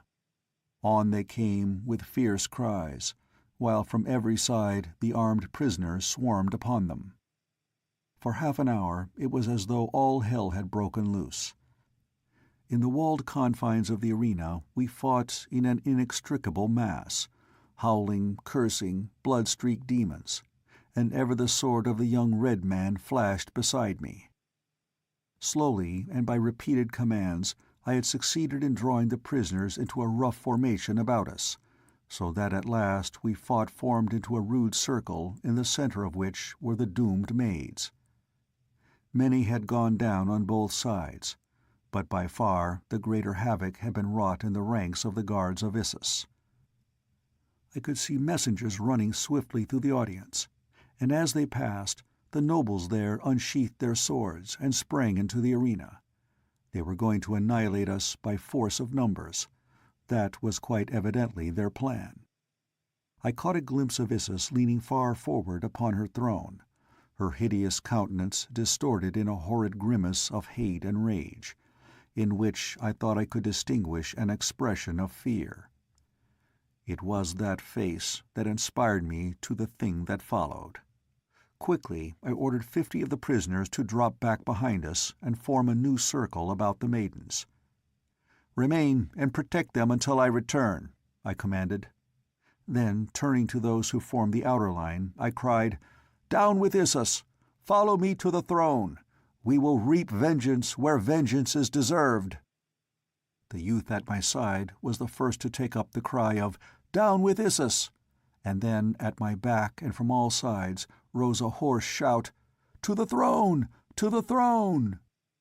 As one man we moved, an irresistible fighting mass, over the bodies of dead and dying foes toward the gorgeous throne of the Martian deity. Hordes of the doughtiest fighting men of the Firstborn poured from the audience to check our progress. We mowed them down before us as they had been papermen. "To the seats, some of you!" I cried as we approached the arena's barrier wall. "10 of us can take the throne," for I had seen that Issa's guards had for the most part entered the fray within the arena. On both sides of me the prisoners broke to left and right for the seats, vaulting the low wall with dripping swords lusting for the crowded victims who awaited them. In another moment the entire amphitheatre was filled with the shrieks of the dying and the wounded, mingled with the clash of arms and triumphant shouts of the victors. Side by side, the young red man and I, with perhaps a dozen others, fought our way to the foot of the throne. The remaining guards, reinforced by the high dignitaries and nobles of the Firstborn, closed in between us and Issus, who sat leaning far forward upon her carved Serapis bench, now screaming high-pitched commands to her following, now hurling blighting curses upon those who sought to desecrate her godhood. The frightened slaves about her trembled in wide-eyed expectancy, knowing not whether to pray for our victory or our defeat. Several among them, proud daughters no doubt of some of Barsoom's noblest warriors, snatched swords from the hands of the fallen and fell upon the guards of Issus, but they were soon cut down, glorious martyrs to a hopeless cause. The men with us fought well, but never since Tars Tarkas and I fought out that long, hot afternoon, shoulder to shoulder against the hordes of Warhoon in the dead sea bottom before Thark, had I seen 2 men fight to such good purpose, and with such unconquerable ferocity, as the young red man and I fought that day before the throne of Issus, goddess of death and of life eternal. Man by man, those who stood between us and the carven Serapis wood bench went down before our blades. Others swarmed in to fill the breach, but inch by inch, foot by foot, we won nearer and nearer to our goal. Presently a cry went up from a section of the stands nearby. "Rise, slaves! Rise, slaves!" It rose and fell until it swelled to a mighty volume of sound that swept in great billows around the entire amphitheatre. For an instant, as though by common assent, we ceased our fighting to look for the meaning of this new note, nor did it take but a moment to translate its significance. In all parts of the structure the female slaves were falling upon their masters with whatever weapon came first to hand.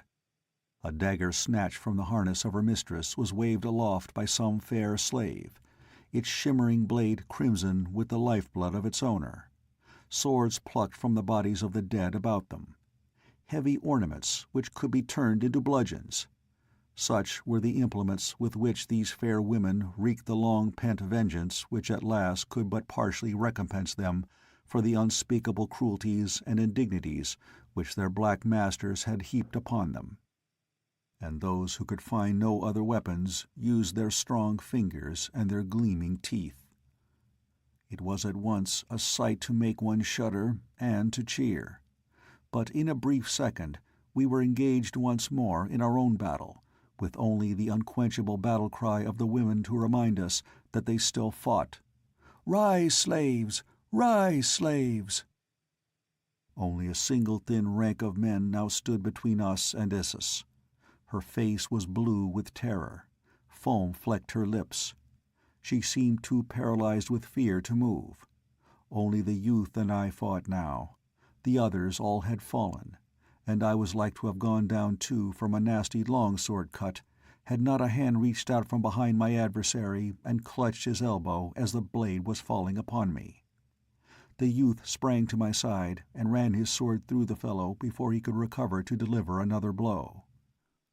I should have died even then but for that, as my sword was tight wedged in the breastbone of a dator of the Firstborn. As the fellow went down, I snatched his sword from him, and over his prostrate body looked into the eyes of the one whose quick hand had saved me from the first cut of his sword. It was Fedor, daughter of Matai Shang. "Fly, my prince," she cried. "It is useless to fight them longer. All within the arena are dead. All who charged the throne are dead but you and this youth. Only among the seats are there left any of your fighting men, and they and the slave women are fast being cut down. Listen, you can scarce hear the battle cry of the women now, for nearly all are dead. For each one of you there are 10,000 blacks within the domains of the Firstborn. Break for the open and the Sea of Chorus. With your mighty sword-arm you may yet win to the Golden Cliffs and the templed gardens of the Holy Therns. There, tell your story to Matai Shang, my father. He will keep you, and together you may find a way to rescue me. Fly while there is yet a bare chance for flight." But that was not my mission, nor could I see much to be preferred in the cruel hospitality of the Holy Therns to that of the Firstborn. "Down with Issus!" I shouted, and together the boy and I took up the fight once more. 2 blacks went down with our swords in their vitals, and we stood face to face with Issus. As my sword went up to end her horrid career, her paralysis left her, and with an ear-piercing shriek she turned to flee. Directly behind her, a black gulf suddenly yawned in the flooring of the dais. She sprang for the opening, with the youth and I close at her heels. Her scattered guard rallied at her cry and rushed for us. A blow fell upon the head of the youth. He staggered and would have fallen, but I caught him in my left arm and turned to face an infuriated mob of religious fanatics crazed by the affront I had put upon their goddess, just as Issus disappeared into the black depths beneath me. End of Chapter 11. Chapter 12. Doomed to Die. For an instant I stood there before they fell upon me, but the first rush of them forced me back a step or two. My foot felt for the floor, but found only empty space. I had backed into the pit which had received Issus. For a second I toppled there upon the brink. Then I, too, with the boy still tightly clutched in my arms, pitched backward into the black abyss. We struck a polished chute. The opening above us closed as magically as it had opened, and we shot down, unharmed, into a dimly lighted apartment far below the arena. As I rose to my feet, the first thing I saw was the malignant countenance of Issus glaring at me through the heavy bars of a grated door at one side of the chamber. "Rash mortal!" she shrilled. "You shall pay the awful penalty for your blasphemy in this secret cell. Here you shall lie alone and in darkness, with the carcass of your accomplice festering in its rottenness by your side, until, crazed by loneliness and hunger, you feed upon the crawling maggots that were once a man." That was all. In another instant she was gone, and the dim light which had filled the cell faded into Cimmerian blackness. "Pleasant old lady," said a voice at my side. "Who speaks?" I asked. "'Tis I, your companion, who has had the honor this day of fighting shoulder to shoulder with the greatest warrior that ever wore metal upon Barsoom." "I thank God that you are not dead," I said. "I feared for that nasty cut upon your head." "It but stunned me," he replied. "A mere scratch." "Maybe it were as well had it been final," I said. "We seem to be in a pretty fix here, with a splendid chance of dying of starvation and thirst." "Where are we?" "Beneath the arena," I replied. "We tumbled down the shaft that swallowed Issus, as she was almost at our mercy." He laughed a low laugh of pleasure and relief, and then, reaching out through the inky blackness, he sought my shoulder and pulled my ear close to his mouth. "Nothing could be better," he whispered. "There are secrets within the secrets of Issus of which Issus herself does not dream." "What do you mean?" "I labored with the other slaves a year since in the remodeling of these subterranean galleries, and at that time we found below these an ancient system of corridors and chambers that had been sealed up for ages. The blacks in charge of the work explored them, taking several of us along to do whatever work there might be occasion for. I know the entire system perfectly.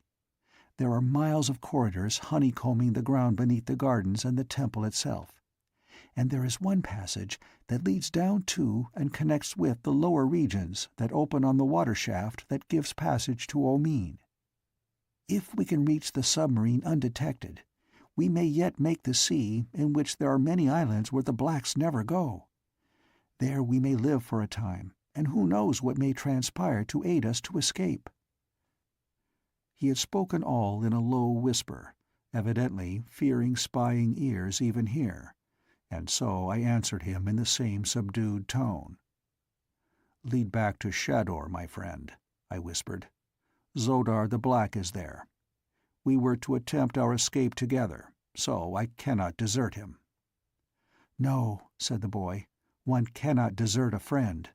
It were better to be recaptured ourselves than that." Then he commenced groping his way about the floor of the dark chamber, searching for the trap that led to the corridors beneath. At length he summoned me by a low "Sst," and I crept toward the sound of his voice to find him kneeling on the brink of an opening in the floor.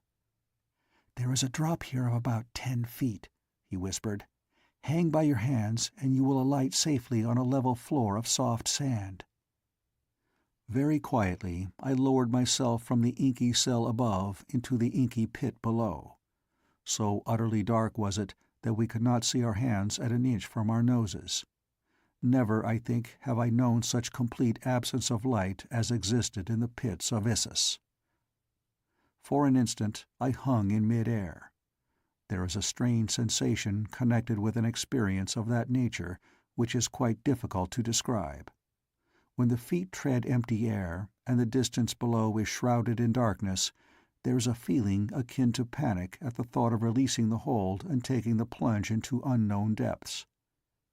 Although the boy had told me that it was but 10 feet to the floor below, I experienced the same thrills as though I were hanging above a bottomless pit. Then I released my hold and dropped, 4 feet to a soft cushion of sand. The boy followed me. "Raise me to your shoulders," he said, "and I will replace the trap." This done, he took me by the hand, leading me very slowly, with much feeling about and frequent halts to assure himself that he did not stray into wrong passageways. Presently we commenced the descent of a very steep incline. "It will not be long," he said, "before we shall have light. At the lower levels we meet the same strata of phosphorescent rock that illuminates Omeen." Never shall I forget that trip through the pits of Issus. While it was devoid of important incidents, yet it was filled for me with a strange charm of excitement and adventure, which I think I must have hinged principally on the unguessable antiquity of these long-forgotten corridors. The things which the Stygian darkness hid from my objective eye could not have been half so wonderful as the pictures which my imagination wrought, as it conjured to life again the ancient peoples of this dying world, and set them once more to the labours, the intrigues, the mysteries and the cruelties which they had practised to make their last stand against the swarming hordes of the dead sea-bottoms that had driven them step by step to the uttermost pinnacle of the world, where they were now entrenched behind an impenetrable barrier of superstition. In addition to the green men, there had been 3 principal races upon Barsoom: the blacks, the whites, and a race of yellow men. As the waters of the planet dried and the seas receded, all other resources dwindled until life upon the planet became a constant battle for survival. The various races had made war upon one another for ages, and the 3 higher types had easily bested the green savages of the water places of the world. But now that the receding seas necessitated constant abandonment of their fortified cities, and forced upon them a more or less nomadic life in which they became separated into smaller communities, they soon fell prey to the fierce hordes of green men. The result was a partial amalgamation of the blacks, whites, and yellows, the result of which is shown in the present splendid race of red men. I had always supposed that all traces of the original races had disappeared from the face of Mars, yet within the past 4 days I had found both whites and blacks in great multitudes. Could it be possible that in some far-off corner of the planet there still existed a remnant of the ancient race of yellow men? My reveries were broken in upon by a low exclamation from the boy. "At last! The lighted way!" he cried, and looking up I beheld at a long distance before us a dim radiance. As we advanced the light increased until presently we emerged into well-lighted passageways. From then on our progress was rapid, until we came suddenly to the end of a corridor that led directly upon the ledge surrounding the pool of the submarine. The craft lay at her moorings with uncovered hatch. Raising his finger to his lips and then tapping his sword in a significant manner, the youth crept noiselessly toward the vessel. I was close at his heels. Silently we dropped to the deserted deck, and on hands and knees crawled toward the hatchway. A stealthy glance below revealed no guard in sight, and so, with the quickness and the soundlessness of cats, we dropped together into the main cabin of the submarine. Even here was no sign of life. Quickly we covered and secured the hatch. Then the boy stepped into the pilot-house, touched a button, and the boat sank amid swirling waters toward the bottom of the shaft. Even then there was no scurrying of feet as we had expected, and while the boy remained to direct the boat I slid from the cabin to cabin in futile search for some member of the crew. The craft was entirely deserted. Such good fortune seemed almost unbelievable. When I returned to the pilot-house to report the good news to my companion, he handed me a paper. "This may explain the absence of the crew," he said. It was a radio-aerial message to the commander of the submarine. "The slaves have risen.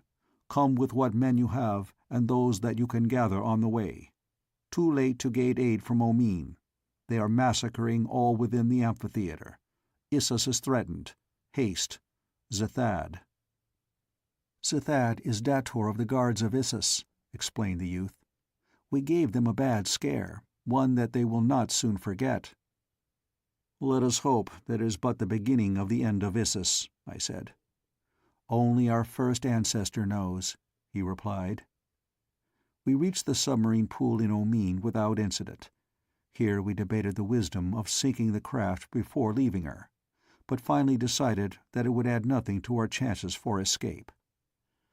There were plenty of blacks on Omine to thwart us were we apprehended. However, many more might come from the temples and gardens of Issus would not in any decrease our chances. We were now in a quandary as how to pass the guards who patrolled the island about the pool. At last I hit upon a plan. "What is the name or title of the officer in charge of these guards?" I asked the boy. "A fellow named Torith was on duty when we entered this morning," he replied. "Good. And what is the name of the commander of the submarine?" "Yersted."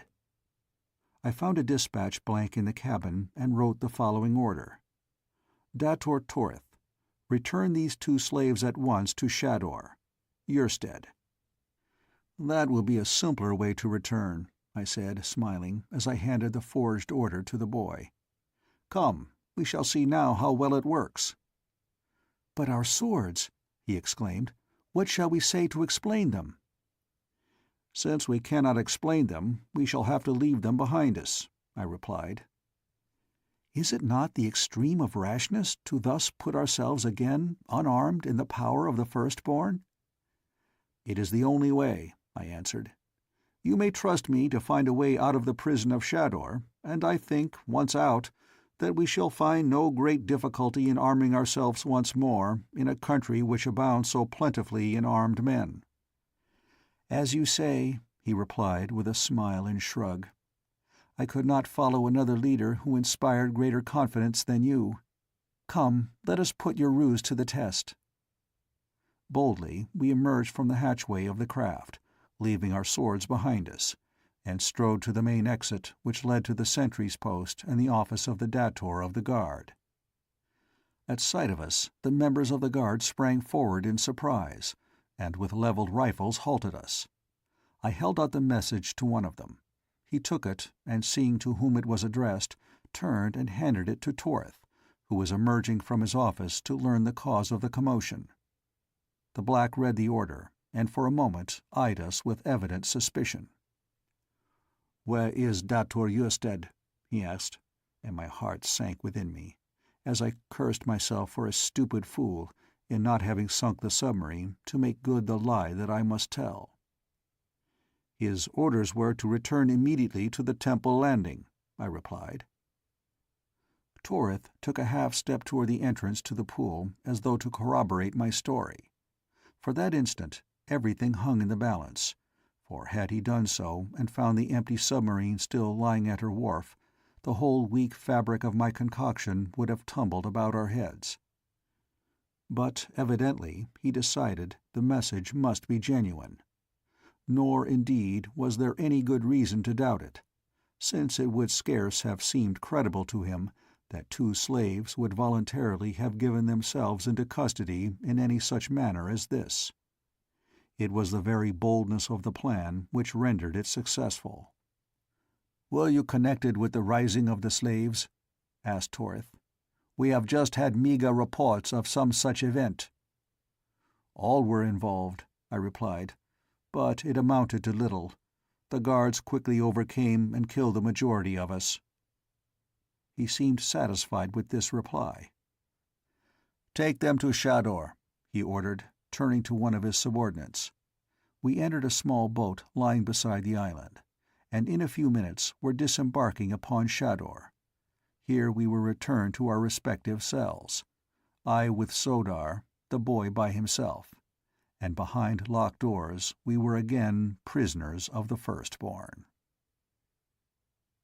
End of Chapter 12. Chapter 13. A Break for Liberty. Sodar listened in incredulous astonishment to my narration of the events which had transpired within the arena at the rites of Issus. He could scarce conceive, even though he had already professed his doubt as to the deity of Issus, that one could threaten her with a sword in hand and not be blasted into 1,000 fragments by the mere fury of her divine wrath. "It is the final proof," he said at last. "No more is needed to completely shatter the last remnant of my superstitious belief in the divinity of Issus. She is only a wicked old woman, wielding a mighty power for evil through machinations that have kept her own people and all Barsoom in religious ignorance for ages." "She is still all-powerful here, however," I replied, "so it behooves us to leave at the first moment that appears at all propitious." "I hope that you may find a propitious moment," he said with a laugh, "for it is certain that in all my life I have never seen one in which a prisoner of the Firstborn might escape." "Tonight will do as well as any," I replied. "It will soon be night," said Sodar. "How may I aid in the adventure?" "Can you swim?" I asked him. "No slimy Cillian that haunts the depths of Chorus is more at home in the water than is Sodar," he replied. "Good.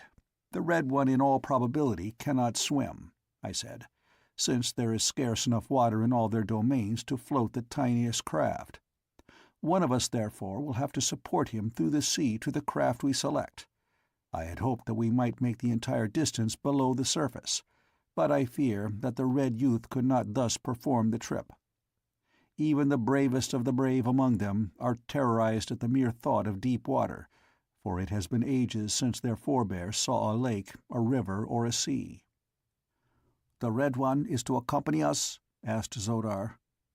"Yes." "It is well. 3 swords are better than 2, especially when the third is as mighty as this fellow's. I have seen him battle in the arena at the rites of Issus many times. Never, until I saw you fight, had I seen one who seemed unconquerable even in the face of great odds. One might think you two master and pupil, or father and son. Come to recall his face, there is a resemblance between you. It is very marked when you fight. There is the same grim smile, the same maddening contempt for your adversary apparent in every movement of your bodies and in every changing expression of your faces. Be that as it may, Sodar, he is a great fighter. I think that we will make a trio difficult to overcome. and if my friend Tars Tarkas, Jeddak of Thark, were but one of us, we could fight our way from one end of Barsoom to the other, even though the whole world were pitted against us." "It will be," said Zodar, "when they find from whence you have come. That is but one of the superstitions which Issus has foisted upon a credulous humanity.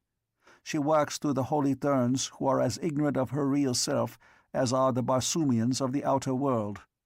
Her decrees are borne to the Therns, written in blood upon a strange parchment. The poor deluded fools think that they are receiving the revelations of a goddess through some supernatural agency, since they find these messages upon their guarded altars to which none could have access without detection. I myself have borne these messages for Issus for many years. There is a long tunnel from the Temple of Issus to the principal temple of Matai Sheng. It was dug ages ago by the slaves of the Firstborn in such utter secrecy that no Thern ever guessed its existence. The Therns, for their part, have temples dotted about the entire civilized world. Here priests whom the people never see communicate the doctrine of the mysterious River Is, the Valley Door, the lost Sea of Chorus, to persuade the poor deluded creatures to take the voluntary pilgrimage that swells the wealth of the Holy Therns and adds to the numbers of their slaves. Thus the Therns are used as the principal means for collecting the wealth and labor that the Firstborn wrest from them as they need it. Occasionally the Firstborn themselves make raids upon the outer world. It is then that they capture many females of the royal houses of the Red Men, and take the newest in battleships and trained artisans who build them, that they may copy what they cannot create. We are a non-productive race, priding ourselves upon our non-productiveness. It is criminal for a Firstborn to labor or invent. That is the work of the lower orders, who live merely that the Firstborn may enjoy long lives of luxury and idleness. With us, fighting is all that counts. Were it not for that, there would be more of the Firstborn than all the creatures of Barsoom could support, for insofar as I know, none of us ever dies a natural death. Our females would live forever, but for the fact that we tire of them and remove them to make place for others. Issus alone of all is protected against death. She has lived for countless ages. Would not the other Barsoomians live forever but for the doctrine of the voluntary pilgrimage which drags them to the bosom of Is, at or before their 1000th year? I asked him. I feel now that there is no doubt but that they are precisely the same species of creature as the Firstborn, and I hope that I shall live to fight for them in atonement of the sins I have committed against them through the ignorance born of generations of false teaching. As he ceased speaking, a weird call rang out across the waters of Omeen. I had heard it at the same time the previous evening, and knew that it marked the ending of the day, when the men of Omeen spread their silks upon the deck of battleship and cruiser and fall into the dreamless sleep of Mars. Our guard entered to inspect us for the last time before the new day broke upon the world above. His duty was soon performed, and the heavy door of our prison closed behind him. We were alone for the night. I gave him time to return to his quarters, as Zodar said he probably would do. Then I sprang to the grated window and surveyed the nearby waters. At a little distance from the island, a quarter of a mile perhaps, lay a monster battleship, while between her and the shore were a number of smaller cruisers and one-man scouts. Upon the battleship alone was there a watch. I could see him plainly in the upper works of the ship, and as I watched I saw him spread his sleeping silks upon the tiny platform in which he was stationed. Soon he threw himself at full length upon his couch. The discipline on Omeen was lax indeed, but it is not to be wondered at, since no enemy guessed the existence upon Barsoom of such a fleet, or even of the Firstborn, or the Sea of Omeen. Why, indeed, should they maintain a watch? Presently I dropped to the floor again and talked with Zodar, describing the various craft I had seen. "There is one there," he said, "my personal property, built to carry 5 men, that is the swiftest of the swift. If we can board her, we can at least make a memorable run for liberty. And then he went on to describe to me the equipment of the boat, her engines, and all that went to make her the flyer that she was. In his explanation, I recognized a trick of gearing that Kantos Kan had taught me that time we sailed under false names in the navy of Zodanga beneath Sab Than the Prince. And I knew then that the Firstborn had stolen it from the ships of Helium, for only they are thus geared. And I knew, too, that Zodar spoke the truth when he lauded the speed of his little craft, for nothing that cleaves the thin air of Mars can approximate the speed of the ships of Helium. We decided to wait for an hour at least until all the stragglers had sought their silks. In the meantime, I was to fetch the Red Youth to our cell, so that we could be in readiness to make our rash break for freedom together. I sprang to the top of our partition wall and pulled myself up onto it. There I found a flat surface about a foot in width, and along this I walked until I came to the cell in which I saw the boy sitting upon his bench. He had been leaning back against the wall, looking up at the glowing dome above Omine, and when he spied me balancing upon the partition wall above him, his eyes opened wide in astonishment. Then a wide grin of appreciative understanding spread across his countenance. As I stooped to drop to the floor beside him, he motioned me to wait, and coming close below me, whispered, "Catch my hand. I can almost leap to the top of that wall myself. I've tried it many times, and each day I come a little closer. Some day I should have been able to make it." I lay upon my belly across the wall and reached my hand far down toward him. With a little run from the center of the cell, he sprang up until I grasped his outstretched hand, and thus I pulled him to the wall's top beside me. "You are the first jumper I ever saw among the red men of Barsoom," I said. He smiled. "It is not strange. I will tell you why when we have more time." Together we returned to the cell in which Zodar sat, descending to talk with him until the hour had passed. There we made our plans for the immediate future, binding ourselves by a solemn oath to fight to the death for one another against whatsoever enemy should confront us, for we knew that even should we succeed in escaping the Firstborn, we might still have a whole world against us. The power of religious superstition is mighty. It was agreed that I should navigate the craft after we had reached her, and that if we made the outer world in safety, we should attempt to reach Helium without a stop. "Why Helium?" asked the Red Youth. "I am a prince of Helium," I replied. He gave me a peculiar look, but said nothing further on the subject.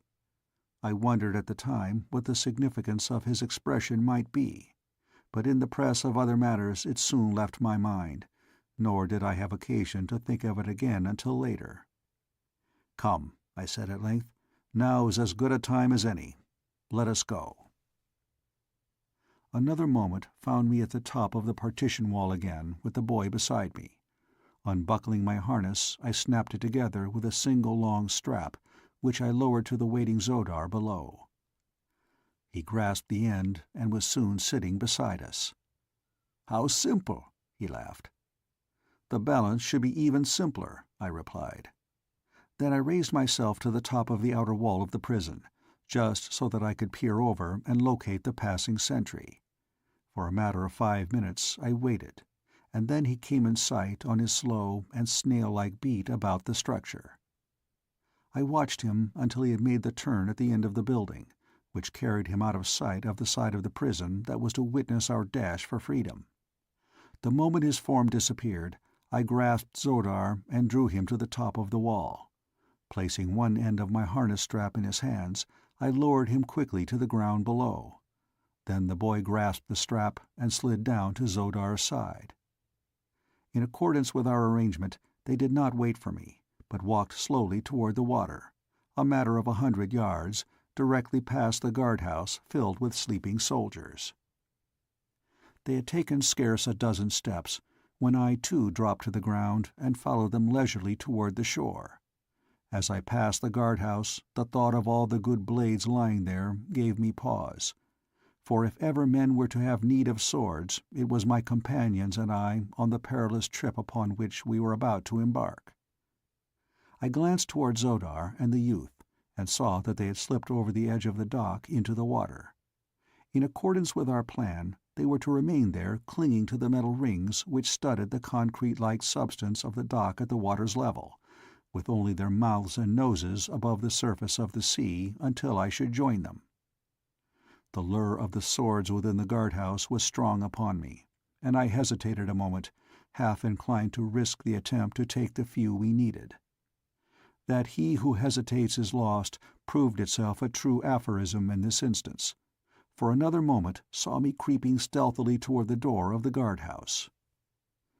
Gently I pressed it open a crack, enough to discover a dozen blacks stretched upon their silks in profound slumber.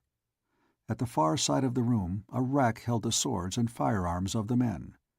Warily I pushed the door a trifle wider to admit my body.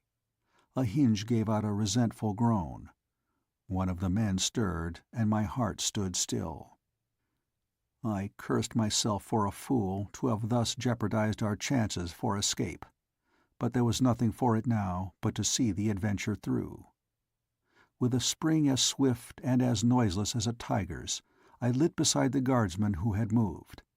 My hands hovered about his throat, awaiting the moment that his eyes should open. For what seemed an eternity to my overwrought nerves, I remained poised thus. Then the fellow turned again upon his side, and resumed the even respiration of deep slumber. Carefully I picked my way between and over the soldiers, until I had gained the rack at the far side of the room. Here I turned to survey the sleeping men. All were quiet. Their regular breathing rose and fell in a soothing rhythm that seemed to me the sweetest music I had ever heard. Gingerly I drew a long sword from the rack. The scraping of the scabbard against its holder as I withdrew it sounded like the filing of cast iron with a great rasp, and I looked to see the room immediately filled with alarmed and attacking guardsmen. But none stirred. The second sword I withdrew noiselessly, but the third clanked in its scabbard with a frightful din. I knew that it must awaken some of the men at least, and was on the point of forestalling their attack by a rapid charge for the doorway, when again, to my intense surprise, not a black moved. Either they were wondrous heavy sleepers, or else the noises that I made were really much less than they seemed to me. I was about to leave the rack when my attention was attracted by the revolvers. I knew that I could not carry more than one away with me, for I was already too heavily laden to move quietly with any degree of safety or speed. As I took one of them from its pin, my eye fell for the first time on an open window beside the rack.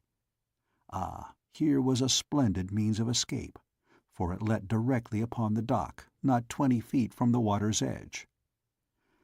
And as I congratulated myself, I heard the door opposite me open, and there, looking me full in the face, stood the officer of the guard.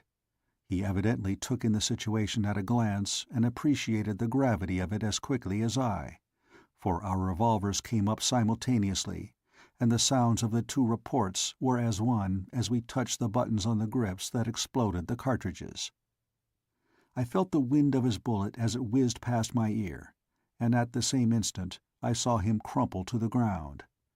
Where I hit him I do not know, nor if I killed him, for scarce had he started to collapse when I was through the window at my rear.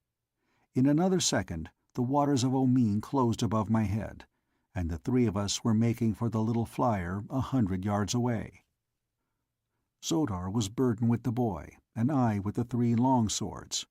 The revolver I had dropped, so that while we were both strong swimmers, it seemed to me that we moved at a snail's pace through the water. I was swimming entirely beneath the surface, but Zodar was compelled to rise often to let the youth breathe, so it was a wonder that we were not discovered long before we were. In fact, we reached the boat's side and were all aboard before the watch upon the battleship, aroused by the shots, detected us. Then an alarm gun bellowed from a ship's bow, its deep boom reverberating in deafening tones beneath the rocky dome of Omin. Instantly the sleeping thousands were awake. The decks of 1,000 monster craft teemed with fighting men.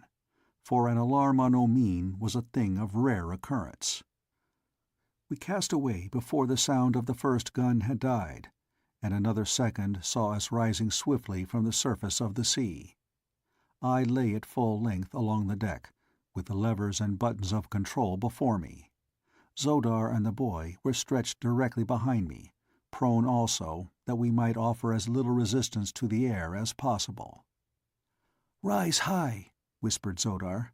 "They dare not fire their heavy guns toward the dome. The fragments of the shells would drop back among their own craft. If we are high enough, our keel plates will protect us from rifle fire." I did as he bade. Below us we could see the men leaping into the water by hundreds, and striking out for the small cruisers and one-man flyers that lay moored about the big ships. The larger craft were getting under way, following us rapidly, but not rising from the water. "A little to your right," cried Zodar, for there are no points of compass upon Omine where every direction is due north. The pandemonium that had broken out below us was deafening. Rifles cracked, officers shouted orders, men yelled directions to one another from the water and from the decks of myriad boats, while through all ran the purr of countless propellers cutting water and air. I had not dared pull my speed lever to the highest, for fear of overrunning the mouth of the shaft that passed from Omine's dome to the world above, but even so we were hitting a clip that I doubt has ever been equalled on the windless sea. The smaller flyers were commencing to rise toward us, when Zodar shouted, "The shaft! The shaft! Dead ahead!" And I saw the opening, black and yawning in the glowing dome of this underworld. A 10-man cruiser was rising directly in front to cut off our escape. It was the only vessel that stood in our way, but at the rate that it was traveling it would come between us and the shaft in plenty of time to thwart our plans. It was rising at an angle of about 45 degrees dead ahead of us, with the evident intention of combing us with grappling hooks from above as it skimmed low over our deck. There was but one forlorn hope for us, and I took it. It was useless to try to pass over her, for that would have allowed her to force us against the rocky dome above, and we were already too near that as it was. To have attempted to dive below her would have put us entirely at her mercy, and precisely where she wanted us. On either side 100 other menacing craft were hastening toward us. The alternative was filled with risk. In fact, it was all risk, with but a slender chance of success. As we neared the cruiser, I rose as though to pass above her, so that she would do just what she did do, rise at a steeper angle to force me still higher. Then, as we were almost upon her, I yelled to my companions to hold tight, and throwing the little vessel into her highest speed, I deflected her bows at the same instant, until we were running horizontally and at terrific velocity straight for the cruiser's keel. Her commander may have seen my intentions then, but it was too late. Almost at the instant of impact I turned my bows upward, and then, with a shattering jolt, we were in collision. What I had hoped for happened.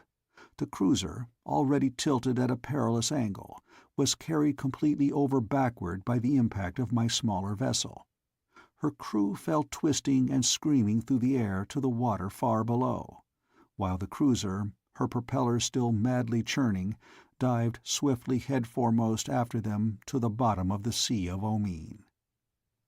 The collision crushed our steel bows, and notwithstanding every effort on our part came near to hurling us from the deck. As it was, we landed in a wildly clutching heap at the very extremity of the flyer, where Zodar and I succeeded in grasping the handrail, but the boy would have plunged overboard had I not fortunately grasped his ankle as he was already partially over. Unguided, our vessel careened wildly in its mad flight, rising ever nearer the rocks above. It took but an instant, however, for me to regain the levers, and with the roof barely 50 feet above, I turned her nose once more into the horizontal plane, and headed her again for the black mouth of the shaft. The collision had retarded our progress, and now 100 swift scouts were close upon us. Zodar had told me that ascending the shaft by virtue of our repulsive rays alone would give our enemies their best chance to overtake us, since our propellers would be idle, and in rising we would be outclassed by many of our pursuers. The swifter craft are seldom equipped with large buoyancy tanks, since the added bulk of them tends to reduce a vessel's speed. As many boats were now quite close to us, it was inevitable that we would be quickly overhauled in the shaft, and captured or killed in short order. To me, there always seems a way to gain the opposite side of an obstacle. If one cannot pass over it, or below it, or around it, why then there is but a single alternative left, and that is to pass through it. I could not get around the fact that many of these other boats could rise faster than ours by the fact of their greater buoyancy, but I was none the less determined to reach the outer world far in advance of them or die a death of my own choosing in event of failure. "Reverse!" screamed Zodar, behind me. "For the love of your first ancestor, reverse! We are at the shaft!" "Hold tight!" I screamed in reply. "Grasp the buoy and hold tight.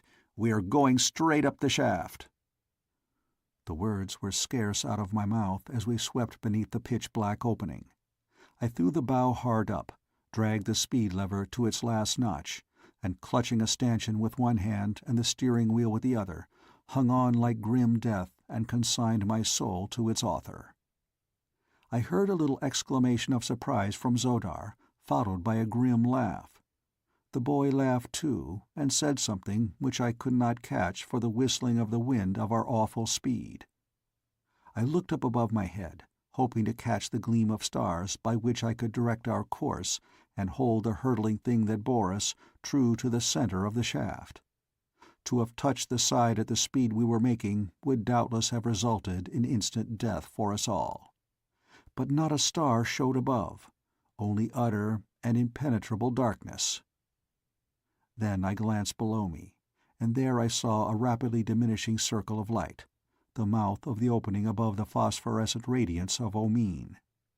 By this I steered, endeavoring to keep the circle of light below me ever perfect.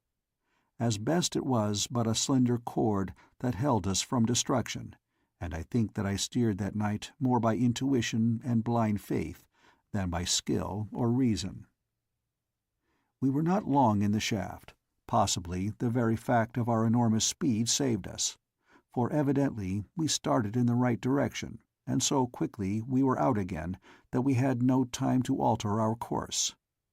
Omine lies perhaps 2 miles below the surface crust of Mars. Our speed must have approximated 200 miles an hour, for Martian flyers are swift, so that at most we were in the shaft not over 40 seconds. We must have been out of it for some seconds before I realized that we had accomplished the impossible. Black darkness enshrouded all about us. There were neither moons nor stars. Never before had I seen such a thing upon Mars, and for the moment I was nonplussed. Then the explanation came to me. It was summer at the South Pole. The ice cap was melting, and those meteoric phenomena, clouds, unknown upon the greater part of Barsoom, were shutting out the light of heaven from this portion of the planet. Fortune indeed it was for us, nor did it take me long to grasp the opportunity for escape which this happy condition offered us.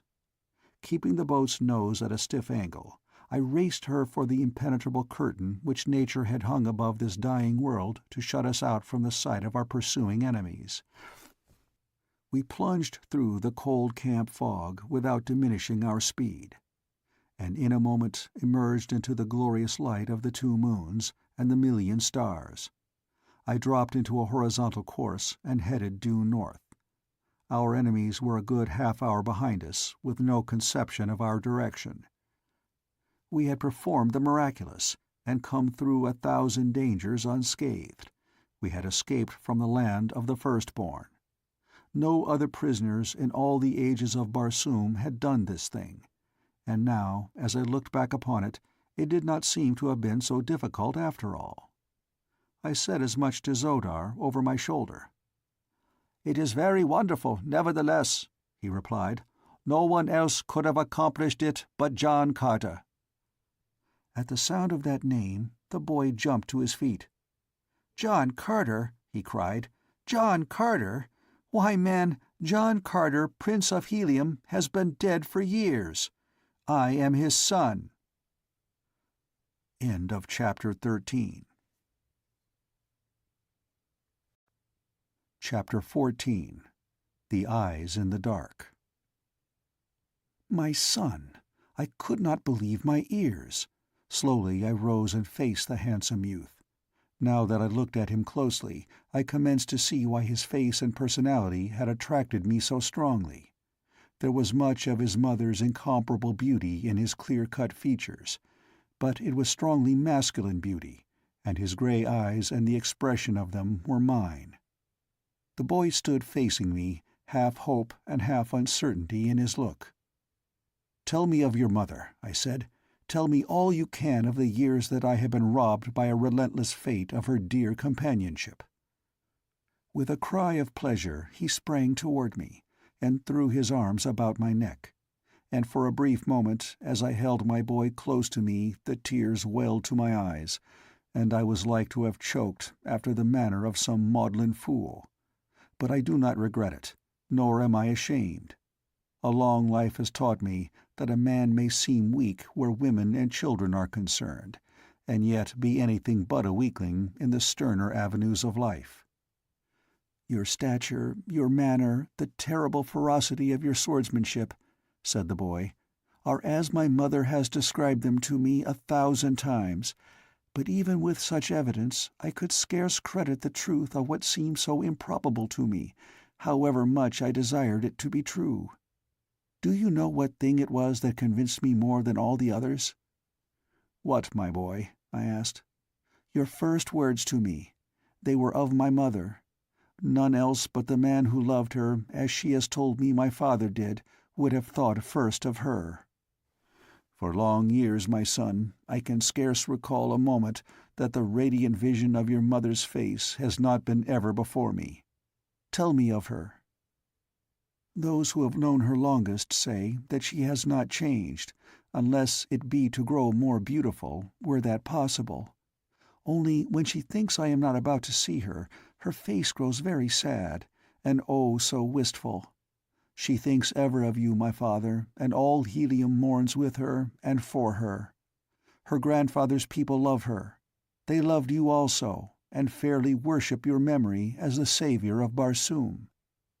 Each year that brings its anniversary of the day that saw you racing across a near-dead world to unlock the secret of that awful portal behind which lay the mighty power of life for countless millions, a great festival is held in your honor.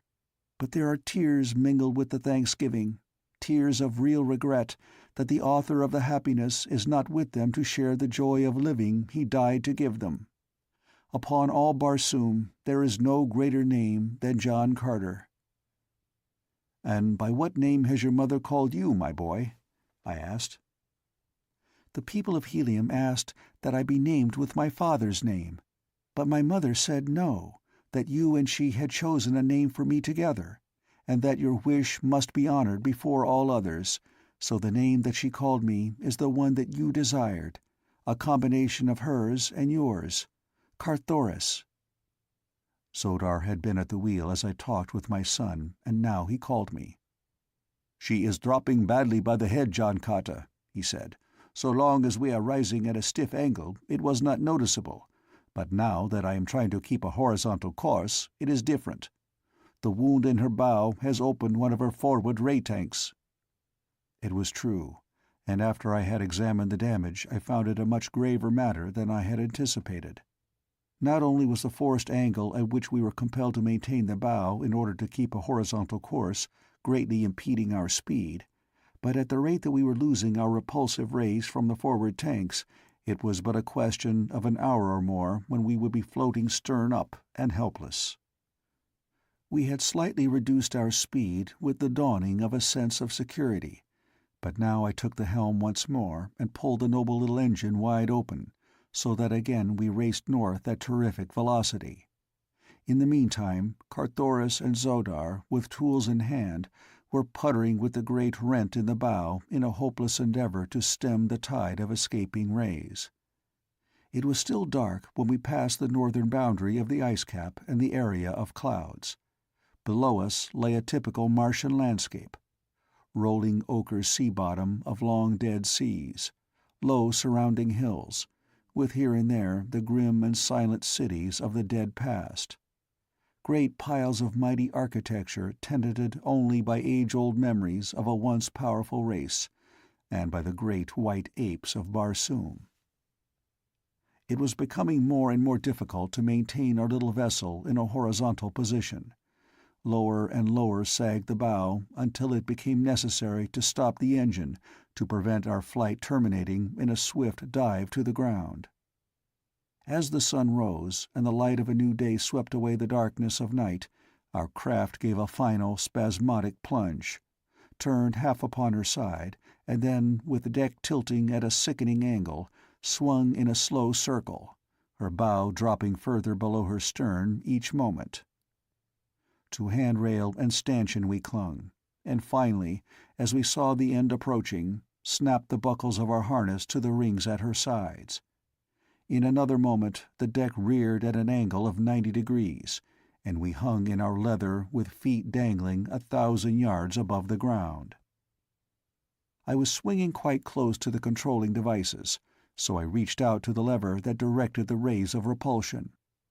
The boat responded to the touch, and very gently we began to sink toward the ground. It was fully half an hour before we touched. Directly north of us rose a rather lofty range of hills, toward which we decided to make our way, since they afforded greater opportunity for concealment from the pursuers we were confident might stumble in this direction.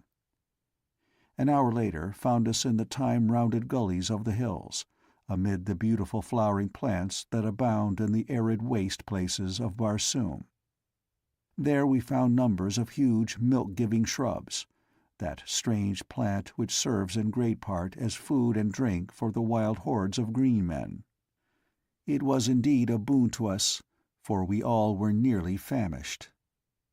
Beneath a cluster of these, which afforded a perfect concealment from wandering air scouts, we lay down to sleep, for me the first time in many hours. This was the beginning of my 5th day upon Barsoom since I had found myself suddenly translated from my cottage on the Hudson to Dor, the valley beautiful, the valley hideous. In all this time I had slept but twice, though once the clock around within the storehouse of the Therns. It was mid-afternoon when I was awakened by someone seizing my hand and covering it with kisses. With a start I opened my eyes to look into the beautiful face of Thuvia. "My prince, my prince!" she cried in an ecstasy of happiness. "'Tis you whom I had mourned as dead. My ancestors have been good to me. I have not lived in vain." The girl's voice awoke Zodar and Carthoris. The boy gazed upon the woman in surprise, but she did not seem to realize the presence of another than I. She would have thrown her arms about my neck and smothered me with caresses, had I not gently but firmly disengaged myself. "Come, come, Thuvia," I said soothingly. "You are overwrought by the danger and hardships you have passed through. You forget yourself, as you forget that I am the husband of the Princess of Helium." "I forget nothing, my prince," she replied. "You have spoken no word of love to me, nor do I expect that you ever shall. But nothing can prevent me loving you. I would not take the place of Dejah Thoris. My greatest ambition is to serve you, my prince, forever as your slave. No greater boon could I ask, no greater honor could I crave, no greater happiness could I hope." As I have before said, I am no ladies' man, and I must admit that I seldom have felt so uncomfortable and embarrassed as I did that moment. While I was quite familiar with the Martian custom, which allows female slaves to Martian men, whose high and chivalrous honor is always ample protection for every woman in his household, yet I had never myself chosen other than men as my body servants. "And I ever return to Helium, Thuvia," I said. You shall go with me, but as an honored equal, and not as a slave. There you shall find plenty of handsome young nobles who would face Issus herself to win a smile from you, and we shall have you married in short order to one of the best of them. Forget your foolish gratitude, begotten infatuation, which your innocence has mistaken for love. I like your friendship better, Thuvia." "You are my master. It shall be as you say," she replied simply, but there was a note of sadness in her voice. "How came you here, Thuvia?" I asked. "And where is Tars Tarkas?" "The great Thark, I fear, is dead," she replied sadly. "He was a mighty fighter, but a multitude of green warriors of another horde than his overwhelmed him. The last that I saw of him, they were bearing him, wounded and bleeding, to the deserted city from which they had sallied to attack us." "You are not sure that he is dead, then?" I asked. "And where is this city of which you speak?"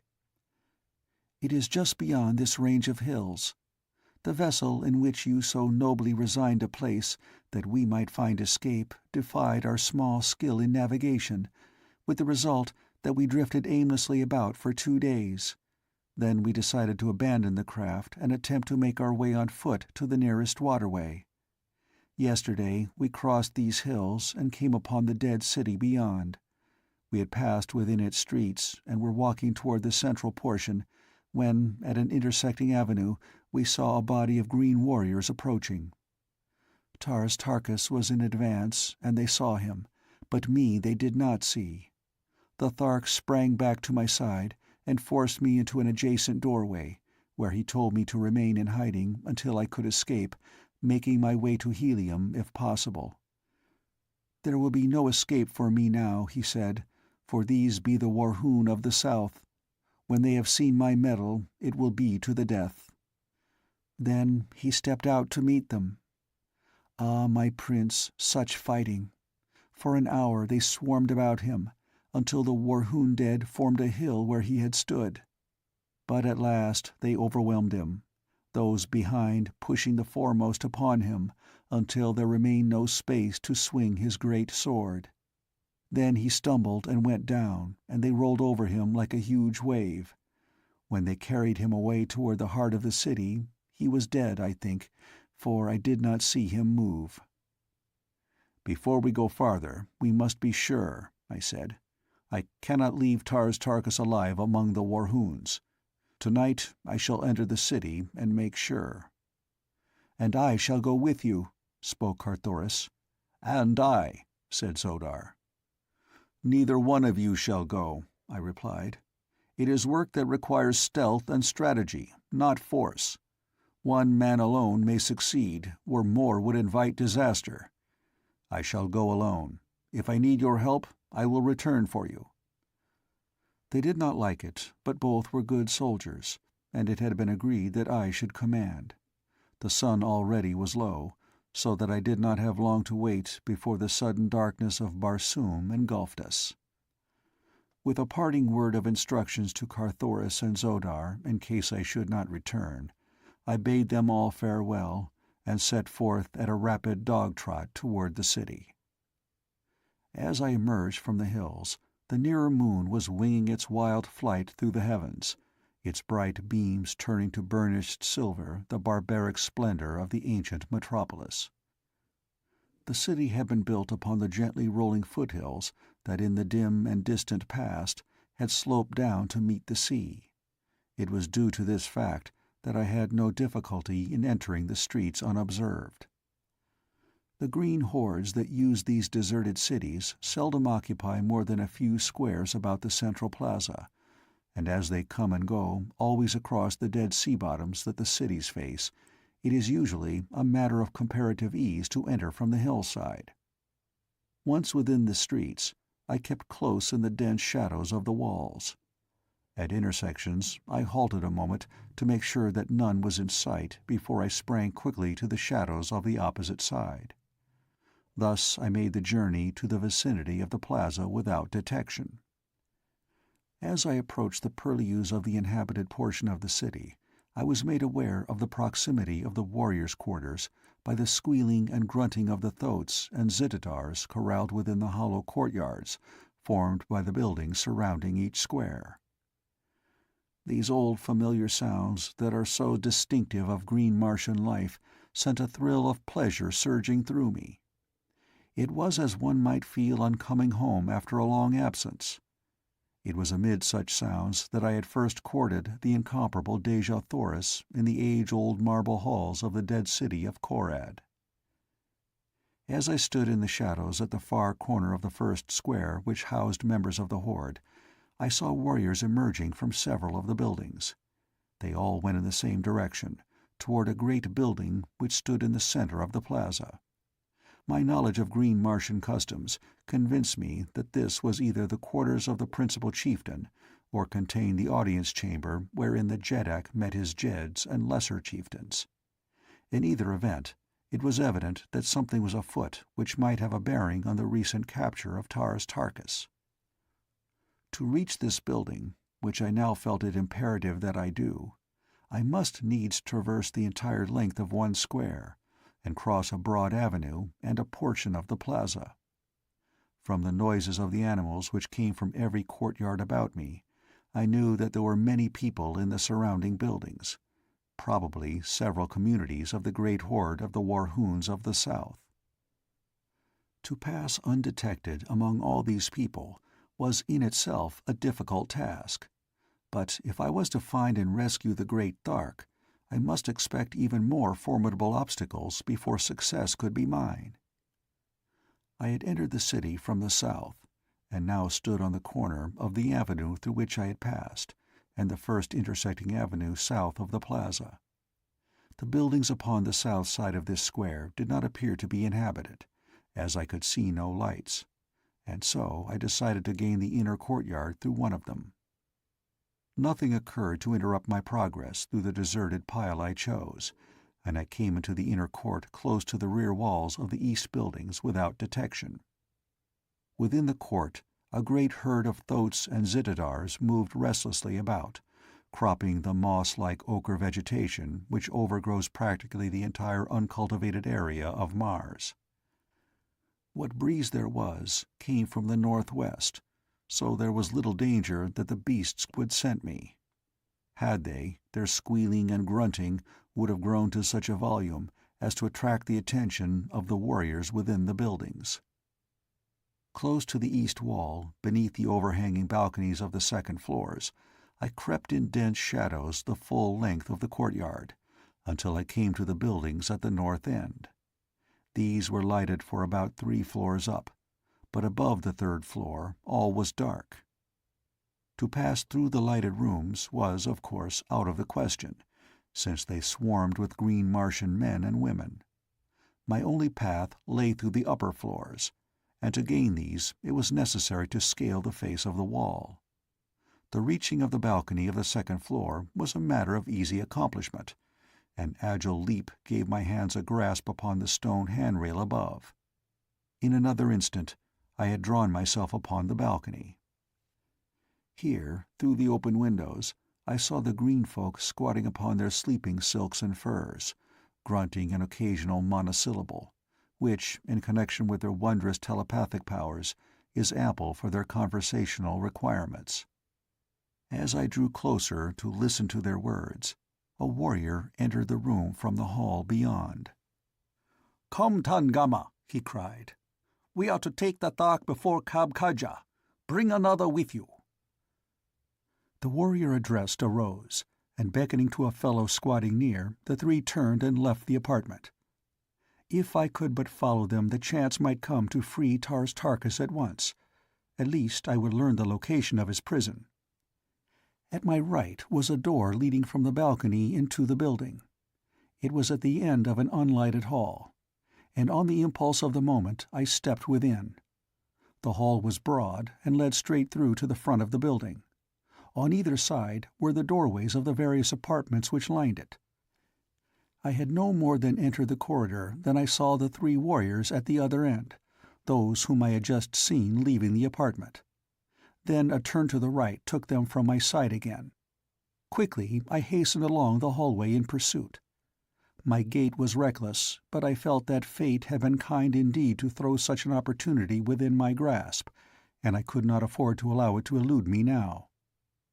At the far end of the corridor I found a spiral stairway leading to the floors above and below. The three had evidently left the floor by this avenue. That they had gone down and not up I was sure from my knowledge of these ancient buildings and the methods of the Warhoons. I myself had once been a prisoner of the cruel hordes of the northern Warhoon, and the memory of the underground dungeon in which I lay still is vivid in my memory. And so I felt certain that Tars Tarkas lay in the dark pits beneath some nearby building, and that in that direction I should find the trail of the three warriors leading to his cell. Nor was I wrong. At the bottom of the runway, or rather at the landing on the floor below, I saw that the shaft descended into the pits beneath, and as I glanced down, the flickering light of a torch revealed the presence of the three I was trailing. Down they went toward the pits beneath the structure, and at a safe distance behind I followed the flicker of their torch. The way led through a maze of tortuous corridors, unlighted save for the wavering light they carried. We had gone perhaps 100 yards, when the party turned abruptly through a doorway at their right. I hastened on as rapidly as I dared through the darkness, until I reached the point at which they had left the corridor. There, through an open door, I saw them removing the chains that secured the great Tars Tarkas to the wall. Hustling him roughly between them, they came immediately from the chamber, so quickly in fact that I was near to being apprehended. But I managed to run along the corridor in the direction I had been going in my pursuit of them, far enough to be within the radius of their meager light as they emerged from the cell.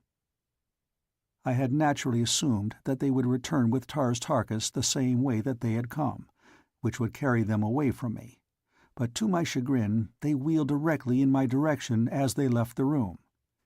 There was nothing for me but to hasten on in advance, and keep out of the light of their torch.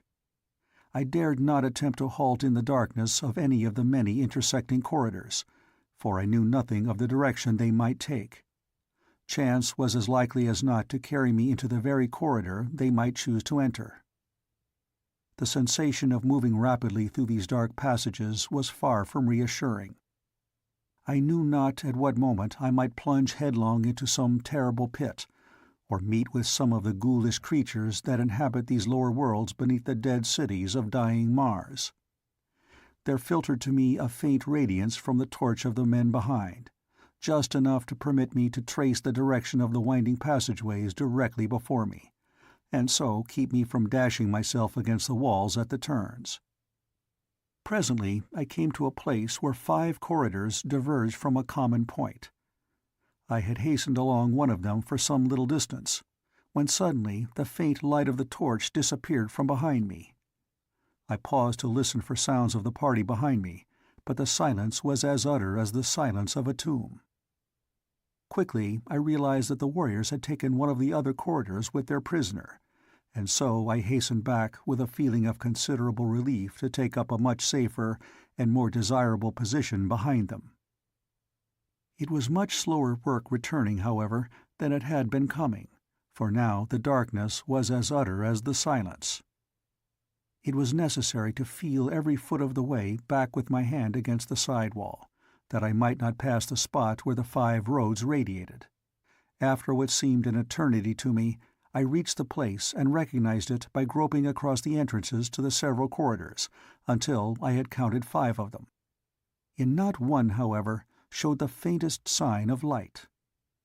I listened intently, but the naked feet of the green men sent back no guiding echoes, though presently I thought I detected the clank of sidearms in the far distance of the middle corridor. Up this, then, I hastened, searching for the light, and stopping to listen occasionally for a repetition of the sound. But soon I was forced to admit that I must have been following a blind lead, as only darkness and silence rewarded my efforts. Again I retraced my steps toward the parting of the ways, when to my surprise I came upon the entrance to 3 diverging corridors, any one of which I might have traversed in my hasty dash after the false clue I had been following. Here was a pretty fix indeed. Once back at the point where the 5 passageways met, I might wait with some assurance for the return of the warriors with Tars Tarkas. My knowledge of their customs lent color to the belief that he was but being escorted to the audience chamber to have sentence passed upon him. I had not the slightest doubt but that they would preserve so doughty a warrior as the Great Thark for the rare sport he would furnish at the great games. But unless I could find my way back to that point, the chances were most excellent that I would wander for days through the awful blackness, until, overcome by thirst and hunger, I lay down to die, or— what was that?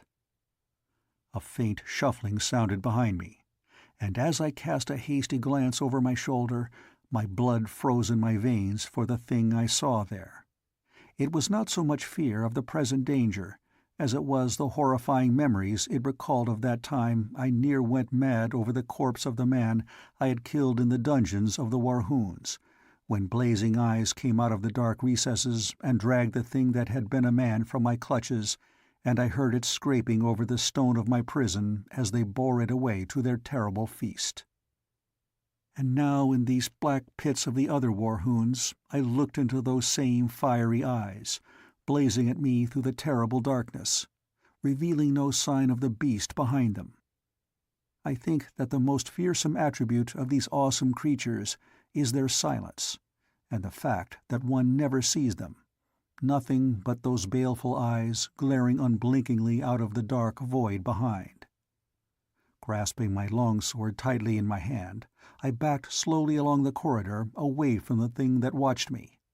But ever as I retreated, the eyes advanced, nor was there any sound, not even the sound of breathing, except the occasional shuffling sound as of the dragging of a dead limb, that had first attracted my attention. On and on I went, but I could not escape my sinister pursuer. Suddenly I heard the shuffling noise at my right, and, looking, saw another pair of eyes, evidently approaching from an intersecting corridor. As I started to renew my slow retreat, I heard the noise repeated behind me, and then before I could turn I heard it again at my left. The things were all about me. They had me surrounded at the intersection of 2 corridors. Retreat was cut off in all directions, unless I chose to charge one of the beasts. Even then I had no doubt but that the others would hurl themselves upon my back. I could not even guess the size or nature of the weird creatures. That they were of goodly proportions I guessed from the fact that the eyes were on a level with my own. Why is it that darkness so magnifies our dangers? By day I would have charged the great Banth itself, had I thought it necessary, but hemmed in by the darkness of these silent pits, I hesitated before a pair of eyes. Soon I saw that the matter shortly would be taken entirely from my hands, for the eyes at my right were moving slowly nearer me, as were those at my left and those behind and before me. Gradually they were closing in upon me, but still that awful stealthy silence. For what seemed hours, the eyes approached gradually closer and closer, until I felt that I should go mad for the horror of it. I had been constantly turning this way and that to prevent any sudden rush from behind, until I was fairly worn out. At length I could endure it no longer, and, taking a fresh grasp upon my longsword, I turned suddenly and charged down upon one of my tormentors. As I was almost upon it, the thing retreated before me, but a sound from behind caused me to wheel in time to see 3 pairs of eyes rushing at me from the rear. With a cry of rage, I turned to meet the cowardly beasts, but as I advanced they retreated as had their fellow. Another glance over my shoulder discovered the first eyes sneaking on me again, and again I charged, only to see the eyes retreat before me and hear the muffled rush of the 3 at my back. Thus we continued, the eyes always a little closer in the end than they had been before, until I thought that I should go mad with the terrible strain of the ordeal. That they were waiting to spring upon my back seemed evident, and that it would not be long before they succeeded was equally apparent, for I could not endure the wear of this repeated charge and countercharge indefinitely. In fact, I could feel myself weakening from the mental and physical strain I had been undergoing. At that moment I caught another glimpse from the corner of my eye of the single pair of eyes at my back making a sudden rush upon me. I turned to meet the charge. There was a quick rush of the three from the other direction, but I determined to pursue the single pair until I should have at least settled my account with one of the beasts, and thus be relieved of the strain of meeting attacks from both directions. There was no sound in the corridor, only that of my own breathing. Yet I knew that those three uncanny creatures were almost upon me. The eyes in front were not retreating so rapidly now. I was almost within sword reach of them. I raised my sword arm to deal the blow that should free me, and then I felt a heavy body upon my back. A cold, moist, slimy something fastened itself upon my throat. I stumbled and went down. End of Chapter 14. Chapter 15. Flight and Pursuit. I could not have been unconscious more than a few seconds, and yet I know that I was unconscious, for the next thing I realized was that a growing radiance was illuminating the corridor about me, and the eyes were gone. I was unharmed except for a slight bruise upon my forehead, where it had struck the stone flagging as I fell. I sprang to my feet to ascertain the cause of the light. It came from a torch in the hand of one of a party of 4 green warriors, who were coming rapidly down the corridor toward me. They had not yet seen me, and so I lost no time in slipping into the first intersecting corridor that I could find. This time, however, I did not advance so far away from the main corridor as on the other occasion that had resulted in my losing Tars Tarkas and his guards. The party came rapidly toward the opening of the passageway in which I crouched against the wall. As they passed, I breathed a sigh of relief. I had not been discovered, and, best of all, the party was the same that I had followed into the pits. It consisted of Tars Tarkas and his 3 guards. I fell in behind them, and soon we were at the cell in which the great Thark had been chained. 2 of the warriors remained without, while the man with the keys entered with the Thark to fasten his irons upon him once more. The 2 outside started to stroll slowly in the direction of the spiral runway, which led to the floors above, and in a moment were lost to view beyond a turn in the corridor. The torch had been stuck in a socket beside the door, so that its rays illuminated both the corridor and the cell at the same time. As I saw the 2 warriors disappear, I approached the entrance to the cell, with a well-defined plan already formulated. While I disliked the thought of carrying out the thing that I had decided upon, there seemed no alternative if Tars Tarkas and I were to go back together to my little camp in the hills. Keeping near the wall, I came quite close to the door to Tars Tarkas' cell, and there I stood with my longsword above my head, grasped with both hands, that I might bring it down in one quick cut upon the skull of the jailer as he emerged. I disliked to dwell upon what followed after I heard the footsteps of the man as he approached the doorway. It is enough that within another minute or two, Tars Tarkas, wearing the medal of a Warhoon chief, was hurrying down the corridor toward the spiral runway, bearing the Warhoon's torch to light his way. A dozen paces behind him followed John Carter, Prince of Helium. The 2 companions of the man who lay now beside the door of the cell that had been Tars Tarkas had just started to ascend the runway as the Thark came in view. "Why so long, Tangama?" cried one of the men. "I had trouble with the lock," replied Tars Tarkas, "and now I find that I have left my short sword in the Thark's cell. Go you on, I'll return and fetch it." "As you will, Tangama," replied he who had before spoken. "We shall see you above directly." "Yes," replied Tars Tarkas, and turned as though to retrace his steps to the cell, but he only waited until the 2 had disappeared at the floor above. Then I joined him. We extinguished the torch, and together we crept toward the spiral incline that led to the upper floors of the building. At the first floor we found that the hallway ran but halfway through, necessitating the crossing of a rear room full of green folk, ere we could reach the inner courtyard, so there was but one thing left for us to do, and that was to gain the second floor and the hallway through which I had traversed the length of the building. Cautiously we ascended. We could hear the sounds of conversation coming from the room above, but the hall still was unlighted, nor was anyone in sight as we gained the top of the runway. Together we threaded the long hall and reached the balcony overlooking the courtyard, without being detected. At our right was the window letting into the room in which I had seen Tangama and the other warriors as they started to Tars Tarka's cell earlier in the evening. His companions had returned here, and we now overheard a portion of their conversation. "What can be detaining Tangama?" asked one. "He certainly could not be all this time fetching his short sword from the Thark's cell," spoke another. "His short sword?" asked a woman. "What mean you?" "Tangama left his short sword in the Thark's cell," explained the first speaker, "and left us at the runway to return and get it." "Tangama wore no short sword this night," said the woman. "It was broken in today's battle with the Thark, and Tangama gave it to me to repair. See, I have it here."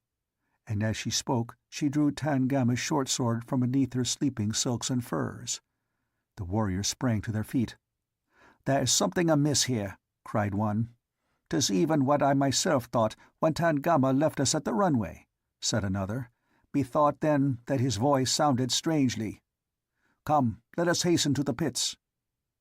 We waited to hear no more. Slinging my harness into a long single strap, I lowered Tars Tarkas to the courtyard beneath, and an instant later dropped to his side. We had spoken scarcely a dozen words since I had felled Tangama at the cell door and seen in the torch's light the expression of utter bewilderment upon the great Thark's face.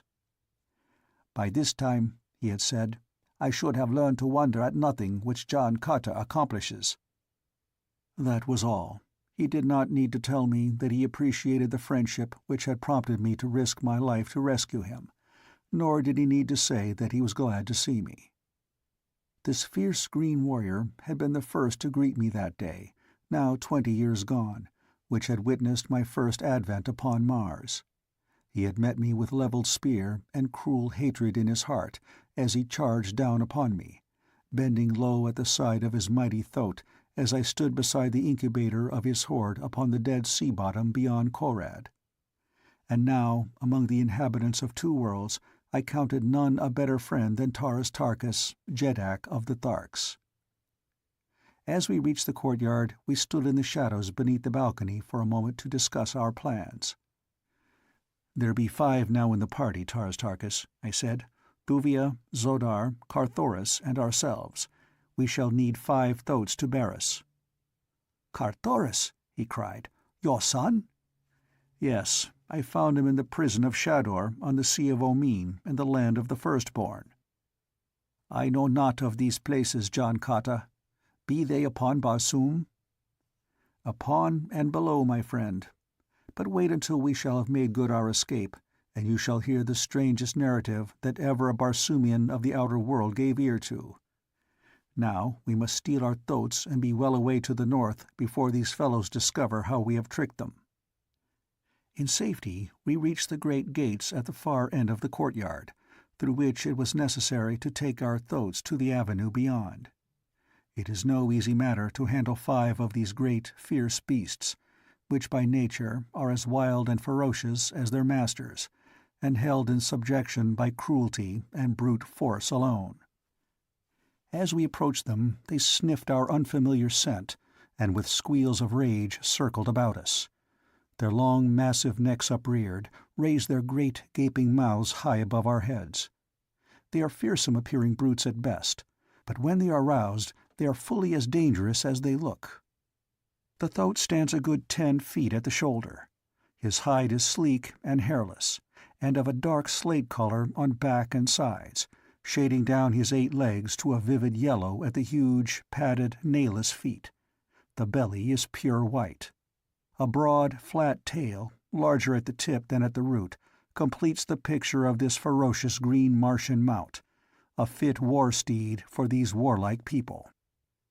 As the thoats are guided by telepathic means alone, there is no need for a rein or bridle, and so our object now was to find two that would obey our unspoken commands.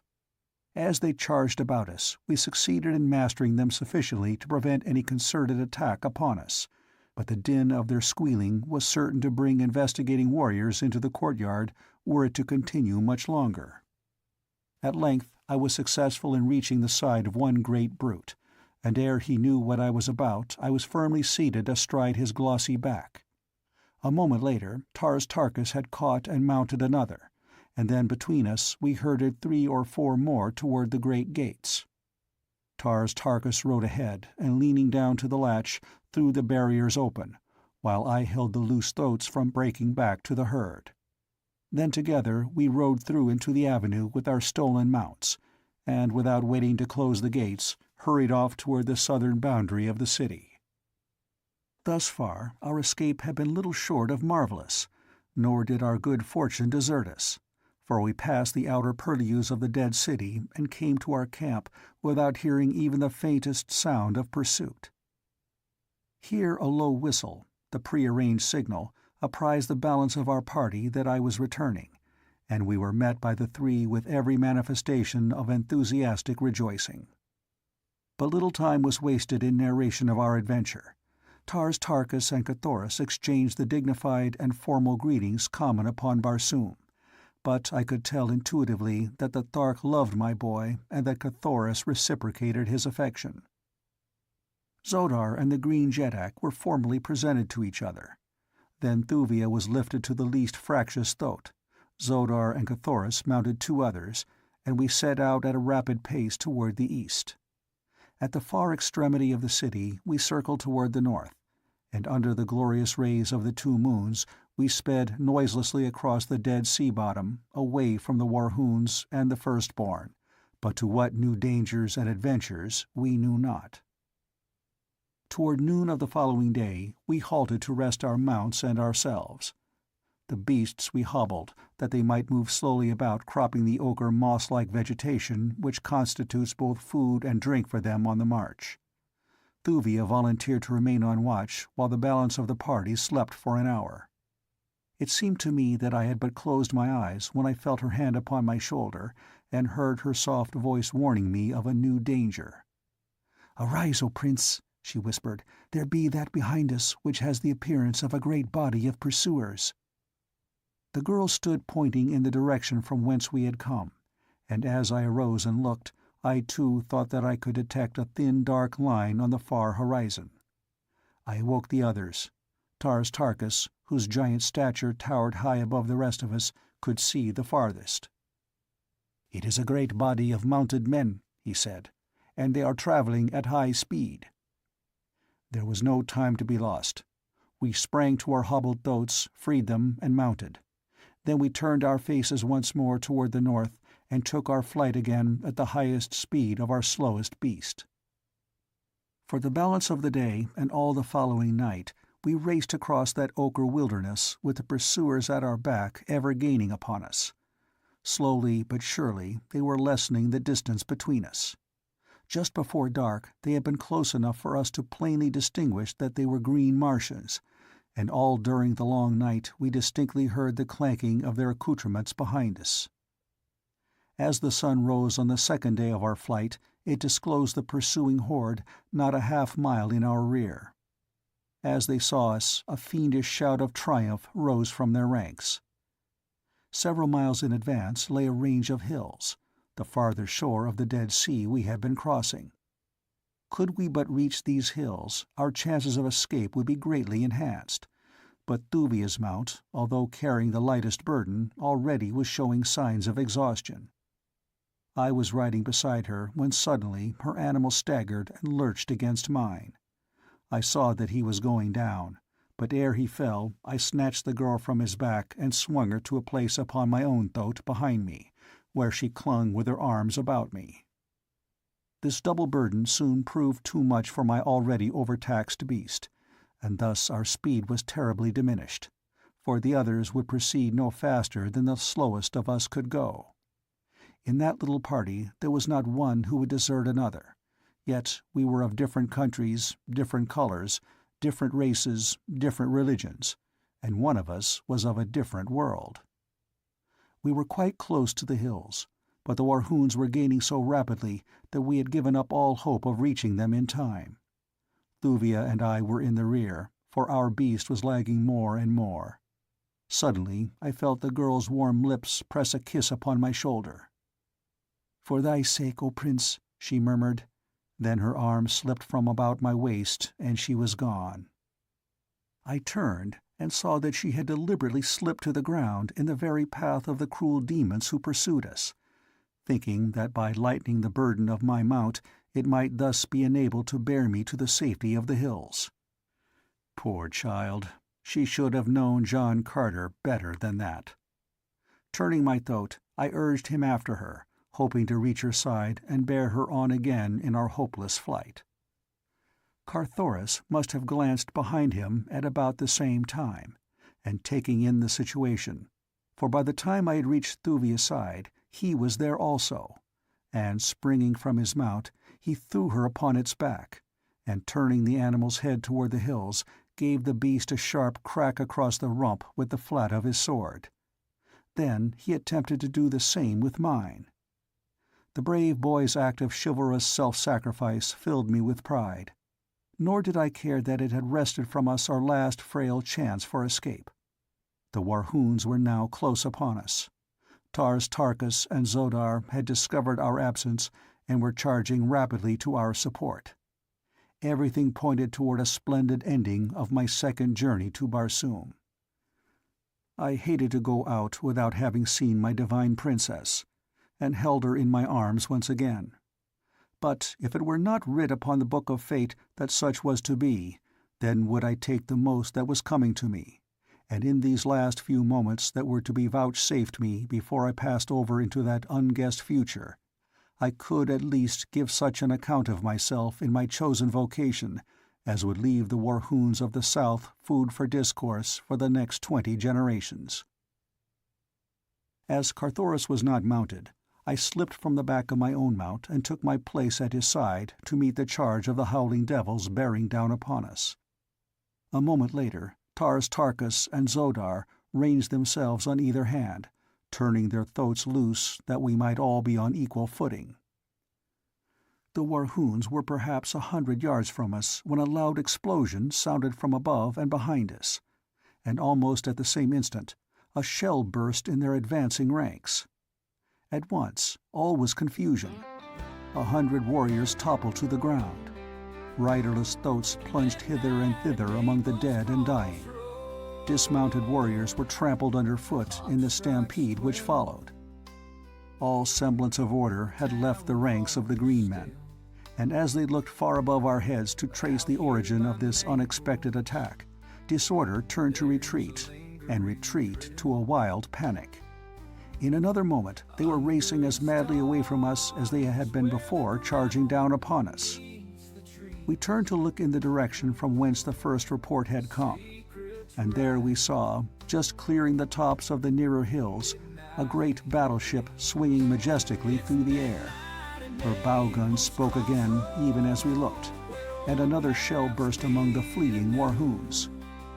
As she drew nearer, I could not repress a wild cry of elation, for upon her bows I saw the device of helium. End of Chapter 15. Chapter 16. Under Arrest. As Carthoris, Zodar, Tars Tarkas, and I stood gazing at the magnificent vessel which meant so much to all of us, we saw a second and then a third top the summit of the hills and glide gracefully after their sister. Now a score of one-man air scouts were launching from the upper decks of the nearer vessel, and in a moment more were speeding in long, swift dives to the ground about us. In another instant we were surrounded by armed sailors, and an officer had stepped forward to address us, when his eyes fell upon Carthoris. With an exclamation of surprised pleasure he sprang forward, and, placing his hands upon the boy's shoulder, called him by name. "Carthoris, my prince!" he cried. "Keor, Keor! Horvastus greets the son of Dejah Thoris, princess of Helium, and of her husband, John Carter. Where have you been, O my prince? All Helium has been plunged in sorrow. Terrible have been the calamities that have befallen your great-grandsire's mighty nation since the fatal day that saw you leave our midst." "Grieve not, my good Horvastus," cried Carthoris, "since I bring not back myself alone to cheer my mother's heart and the hearts of my beloved people, but also one whom all Barsoom loved best, her greatest warrior and her savior, John Carter, Princess of Helium." Horvastus turned in the direction indicated by Carthoris, and as his eyes fell upon me he was like to have collapsed from sheer surprise. "John Carter!" he exclaimed, and then a sudden troubled look came into his eyes. "My prince," he started, "where hast thou—" And then he stopped, but I knew the question that his lips dared not frame. The loyal fellow would not be the one to force from mine a confession of the terrible truth that I had returned from the bosom of the Iss, the river of mystery, back from the shore of the lost sea of Chorus and the Valley Dor. "Ah, my prince," he continued, as though no thought had interrupted his greeting, "that you are back is sufficient, and let Horvastus' sword have the high honor of being first at thy feet." With these words the noble fellow unbuckled his scabbard and flung his sword upon the ground before me. Could you know the customs and the character of Red Martians, you would appreciate the depth of meaning that that simple act conveyed to me and to all about us who witnessed it. The thing was equivalent to saying, "My sword, my body, my life, my soul are yours to do with as you wish. Until death and after death, I look to you alone for authority for my every act. Be you right or wrong, your word shall be my only truth. Whoso raises his hand against you must answer to my sword." It is the oath of fealty that men occasionally pay to a Jeddak whose high character and chivalrous acts have inspired the enthusiastic love of his followers. Never had I known this high tribute paid to a lesser mortal. There was but one response possible. I stooped and lifted the sword from the ground, raised the hilt to my lips, and then, stepping to Horvastus, I buckled the weapon upon him with my own hands. "Horvastus," I said, placing my hand upon his shoulder, "you know best the promptings of your own heart. That I shall need your sword, I have little doubt. But accept from John Carter, upon this sacred honor, the assurance that he will never call upon you to draw this sword other than in the cause of truth, justice, and righteousness." "That I knew, my prince," he replied, "ere ever I threw my beloved blade at thy feet." As we spoke, other flyers came and went between the ground and the battleship, and presently a larger boat was launched from above, one capable of carrying a dozen persons perhaps, and dropped lightly near us. As she touched, an officer sprang from her deck to the ground, and advancing to Horvastus, saluted. "Kantos Khan desires that this party whom we have rescued be brought immediately to the deck of the Zavarian," he said. As we approached the little craft, I looked about for members of my party, and for the first time noticed that Thuvia was not among them. Questioning elicited the fact that none had seen her since Carthoris had sent her thoat galloping madly toward the hills, in the hope of carrying her out of harm's way. Immediately, Horvastus dispatched a dozen air scouts in as many directions to search for her.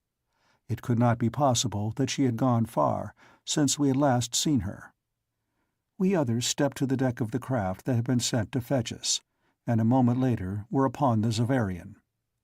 The first man to greet me was Kantos Khan himself.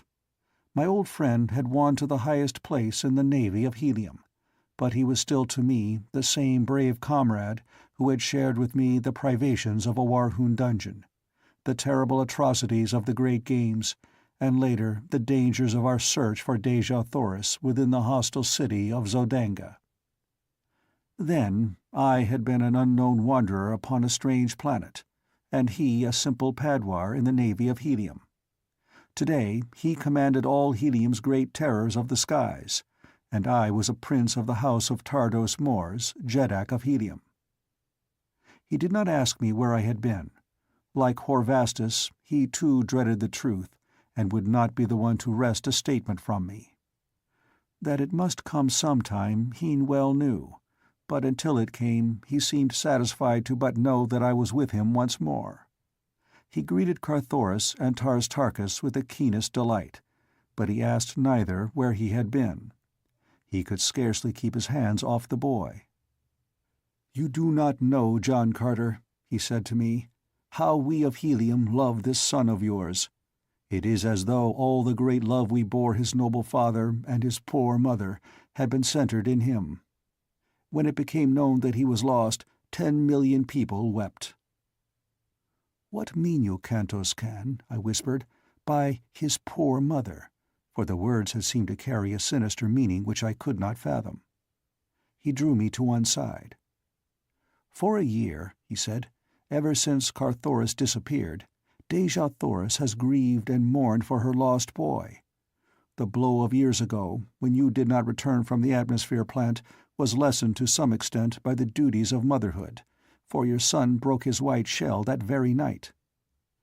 That she suffered terribly then, all Helium knew, for did not all Helium suffer with her the loss of her lord? But with the boy gone, there was nothing left, and after expedition upon expedition returned with the same hopeless tale of no clue as to his whereabouts, our beloved princess drooped lower and lower, until all who saw her felt that it could be but a matter of days ere she went to join her loved ones within the precincts of the Valley d'Or. As a last resort, Morris Kajak, her father, and Tardos Mors, her grandfather, took command of 2 mighty expeditions, and a month ago sailed away to explore every inch of ground in the northern hemisphere of Barsoom. For 2 weeks no word has come back from them, but rumors were rife that they had met with a terrible disaster and that all were dead. About this time, Zat Aris renewed his importunities for her hand in marriage. He has been forever after her since you disappeared.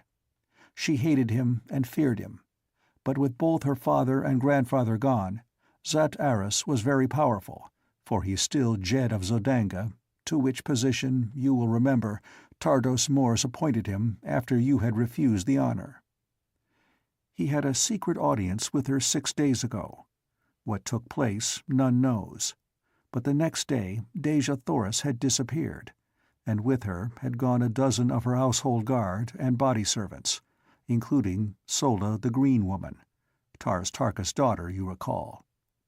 No word left they of their intentions, but it is always thus with those who go upon the voluntary pilgrimage from which none returns. We cannot think aught than that Dejah Thoris has sought the icy bosom of Is, and that her devoted servants have chosen to accompany her.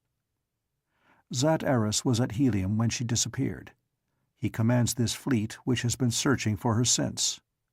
No trace of her have we found, and I fear that it be a futile quest." While we talked, Hor's Vastus flyers were returning to the Zavarian. Not one, however, had discovered a trace of Thuvia. I was much depressed over the news of Dejah Thoris' disappearance, and now there was added the further burden of apprehension concerning the fate of this girl, whom I believed to be the daughter of some proud Barsoomian house, and it had been my intention to make every effort to return her to her people. I was about to ask Kantos Kan to prosecute a further search for her, when a flyer from the flagship of the fleet arrived at the Zavarian with an officer bearing a message to Kantos Kan from Aris. My friend read the dispatch and then turned to me. "Zat Aris commands me to bring our prisoners before him. There is naught else to do. He is supreme in Helium, yet it would be far more in keeping with chivalry and good taste were he to come hither and greet the savior of Barsoom with the honors that are his due." "You know full well, my friend," I said, smiling, "that Zat Aris has good cause to hate me. Nothing would please him better than to humiliate me and then to kill me. Now that he has so excellent an excuse, let us go and see if he has the courage to take advantage of it." Summoning Carthoris, Tars Tarkas, and Zodar, we entered the small flyer with Kantos Kan and Zat Aris' officer, and in a moment were stepping to the deck of Zat Aris' flagship. As we approached the jet of Zodanga, no sign of greeting or recognition crossed his face. Not even to Carthoris did he vouchsafe a friendly word. His attitude was cold, haughty, and uncompromising. "Keor, Zat-Aris," I said in greeting, but he did not respond. "Why were these prisoners not disarmed?" he asked to Kantos Kan. "They are not prisoners, Zat-Aris," replied the officer. "Two of them are of Helium's noblest family. Tars Tarkas, Jeddak of Thark, is Tardos Mor's best beloved ally. The other is a friend and companion of the Prince of Helium. That is enough for me to know." "It is not enough for me, however," retorted Zat-Aris. "More must I hear from those who have taken the pilgrimage than their names. Where have you been, John Carter?" "I have just come from the Valley Dor and the land of the firstborn, Zat-Aris," I replied. "Ah," he exclaimed in evident pleasure. "You do not deny it, then? You have returned from the bosom of Is?" "I have come back from a land of false hope, from a valley of torture and death. With my companions, I have escaped from the hideous clutches of lying fiends. I have come back to the Barsoom that I saved from a painless death, to again save her, but this time from death in its most frightful form." "Cease, blasphemer!" cried Zat-Aris. "Hope not to save thy cowardly carcass by inventing horrid lies to—" But he got no further. One does not call John Carter coward and liar thus lightly, and Zat-Aris should have known it. Before a hand could be raised to stop me, I was at his side and one hand grasped his throat. "Come I from heaven or hell, Zat-Aris, you will find me still the same John Carter that I have always been. Nor did ever man call me such names and live, without apologizing." And with that I commenced to bend him back across my knee and tighten my grip upon his throat. "Seize him!" cried Zat-Aris, and a dozen officers sprang forward to assist him. Kantos Kan came close and whispered to me, "Desist, I beg of you. It will but involve us all, for I cannot see these men lay hands upon you without aiding you. My officers and men will join me, and we shall have a mutiny then, that may lead to the revolution. For the sake of Tardos Mors and Helium, desist!" At his words I released Zat-Aris, and turning my back upon him, walked toward the ship's rail. "Come, Kantos Kan," I said. "The Prince of Helium would return to the Zavarian." None interfered. Zat-Aris stood white and trembling amidst his officers. Some there were who looked upon him with scorn and drew toward me, while one, a man long in the service and confidence of Tardos Mors, spoke to me in a low tone as I passed him. "You may count my medal among your fighting men, John Carter," he said. I thanked him and passed on. In silence we embarked, and shortly after stepped once more upon the deck of the Zavarian. 15 minutes later we received orders from the flagship to proceed toward Helium. Our journey thither was uneventful. Carthoris and I were wrapped in the gloomiest of thoughts. Kantos Kan was somber in contemplation of the further calamity that might fall upon Helium, should Zat-Aris attempt to follow the age-old precedent that allotted a terrible death to fugitives from the Valley Dor.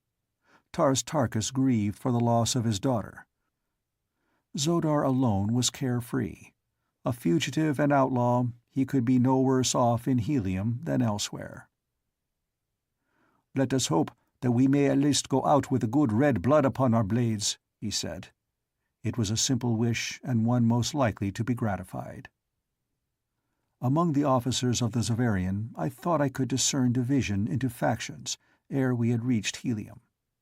There were those who gathered about Carthoris and myself whenever the opportunity presented, while about an equal number held aloof from us. They offered us only the most courteous treatment, but were evidently bound by their superstitious belief in the doctrine of Dor and Is and Chorus. I could not blame them, for I knew how strong a hold a creed, however ridiculous it may be, may gain upon an otherwise intelligent people. By returning from Dor, we had committed a sacrilege. By recounting our adventures there and stating the facts as they existed, we had outraged the religion of their fathers. We were blasphemers, lying heretics. Even those who still clung to us from personal love and loyalty, I think, did so in the face of the fact that at heart they questioned our veracity. It is very hard to accept a new religion for an old, no matter how alluring the promises of the new may be. But to reject the old as a tissue of falsehoods without being offered anything in its stead is indeed a most difficult thing to ask of any people. Kantos Kan would not talk of our experiences among the Therns and the Firstborn. "It is enough," he said, "that I jeopardize my life here and hereafter by countenancing you at all. Do not ask me to add still further to my sins by listening to what I have always been taught was the rankest heresy." I knew that sooner or later the time must come when our friends and enemies would be forced to declare themselves openly. When we reached Helium there must be an accounting, and if Tardos Mors had not returned, I feared that the enmity of Zadaris might weigh heavily against us, for he represented the government of Helium. To take sides against him were equivalent to treason. The majority of the troops would doubtless follow the lead of their officers, and I knew that many of the highest and most powerful men of both land and air forces would cleave to John Carter in the face of God, man, or devil. On the other hand, the majority of the populace unquestionably would demand that we pay the penalty of our sacrilege. The outlook seemed dark from whatever angle I viewed it, but my mind was so torn with anguish at the thought of Dejah Thoris that I realize now that I gave the terrible question of Helium's plight but scant attention at that time. There was always before me, day and night, a horrible nightmare of the frightful scenes through which I knew my princess might even then be passing. The horrid plant men, the ferocious white apes. At times I would cover my face with my hands in a vain effort to shut out the fearful thing from my mind. It was in the forenoon that we arrived above the mile-high scarlet tower which marks Greater Helium from her twin city. As we descended in great circles toward the Navy docks, a mighty multitude could be seen surging in the streets beneath. Helium had been notified by radio aerogram of our approach. From the deck of the Xaverian, we four, Carthoris, Tarstarchus, Zodar, and I, were transferred to a lesser flyer to be transported to quarters within the Temple of Reward. It is here that Martian justice is meted to benefactor and malefactor. Here the hero is decorated. Here the felon is condemned. We were taken into the temple from the landing stage upon the roof, so that we did not pass among the people at all, as is customary. Always before, I had seen prisoners of note, or returned wanderers of eminence, paraded from the Gate of Jedax to the Temple of Reward up the broad Avenue of Ancestors, through dense crowds of jeering or cheering citizens. I knew that Zadaris dared not trust the people near to us, for he feared that their love for Carthoris and myself might break into a demonstration which would wipe out their superstitious horror of the crime we were to be charged with. What his plans were, I could only guess, but that they were sinister was evidenced by the fact that only his most trusted servitors accompanied us upon the flyer to the Temple of Reward. We were lodged in a room upon the south side of the temple, overlooking the Avenue of Ancestors, down which we could see the full length to the Gate of Jedax 5 miles away. The people in the temple plaza and in the streets for a distance of a full mile were standing as close-packed as it was possible for them to get. They were very orderly. There were neither scoffs nor plaudits, and when they saw us at the window above them, there were many who buried their faces in their arms and wept. Late in the afternoon, a messenger arrived from Zadaris to inform us that we would be tried by an impartial body of nobles in the great hall of the temple at the first Zode on the following day, or about 8:40 a.m. Earth time. Footnote: wherever Captain Carter has used Martian measurements of time, distance, weight, and the like, I have translated them into as nearly their equivalent in earthly values as is possible. His notes contain many Martian tables, and a great volume of scientific data. But since the International Astronomical Society is at present engaged in classifying, investigating, and verifying this vast fund of remarkable and valuable information, I have felt that it will add nothing to the interest of Captain Carter's story or to the sum total of human knowledge to maintain a strict adherence to the original manuscript in these matters, while it might readily confuse the reader and detract from the interest of the story. For those who may be interested, however, I will explain that the Martian day is a trifle over 24 hours 37 minutes duration Earth time. This the Martians divide into 10 equal parts, commencing the day at about 6 a.m. Earth time. The zodes are divided into 50 shorter periods, each of which in turn is composed of 200 brief periods of time, about equivalent to the earthly second. The Barsoomian table of time as here given is but a part of the full table appearing in Captain Carter's notes. Table: 200 tals, 1 zat; 50 zats, 1 zode; 10 zodes, 1 revolution of Mars upon its axis. End of Chapter 16. Chapter 17. The Death Sentence. A few moments before the appointed time on the following morning, a strong guard of Zat Aris officers appeared at our quarters to conduct us to the great hall of the temple.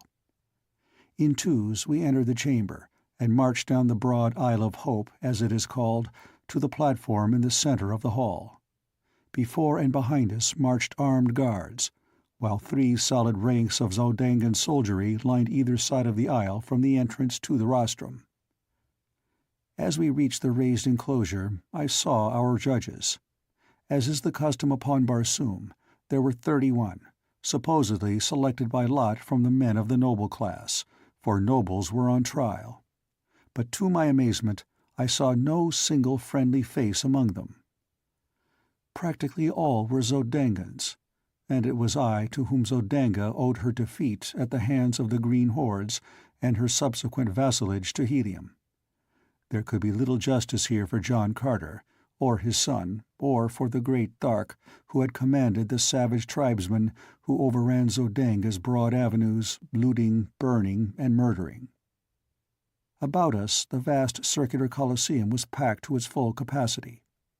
All classes were represented, all ages and both sexes. As we entered the hall, the hum of subdued conversation ceased until, as we halted upon the platform, or throne of righteousness, the silence of death enveloped the 10,000 spectators. The judges were seated in a great circle about the periphery of the circular platform. We were assigned seats with our backs toward a small platform in the exact center of the larger one. This placed us facing the judges and the audience. Upon the smaller platform, each would take his place while his case was being heard. Zat Aris himself sat in the golden chair of the presiding magistrate. As we were seated and our guards retired to the foot of the stairway leading to the platform, he arose and called my name. "John Carter," he cried, "take your place upon the pedestal of truth, to be judged impartially according to your acts, and here to know the reward you have earned thereby." Then, turning to and fro toward the audience, he narrated the acts upon the value of which my reward was to be determined. "Know you, O judges and people of Helium," he said, "that John Carter, one time Prince of Helium, has returned by his own statement from the Valley Door, and even from the Temple of Issus itself.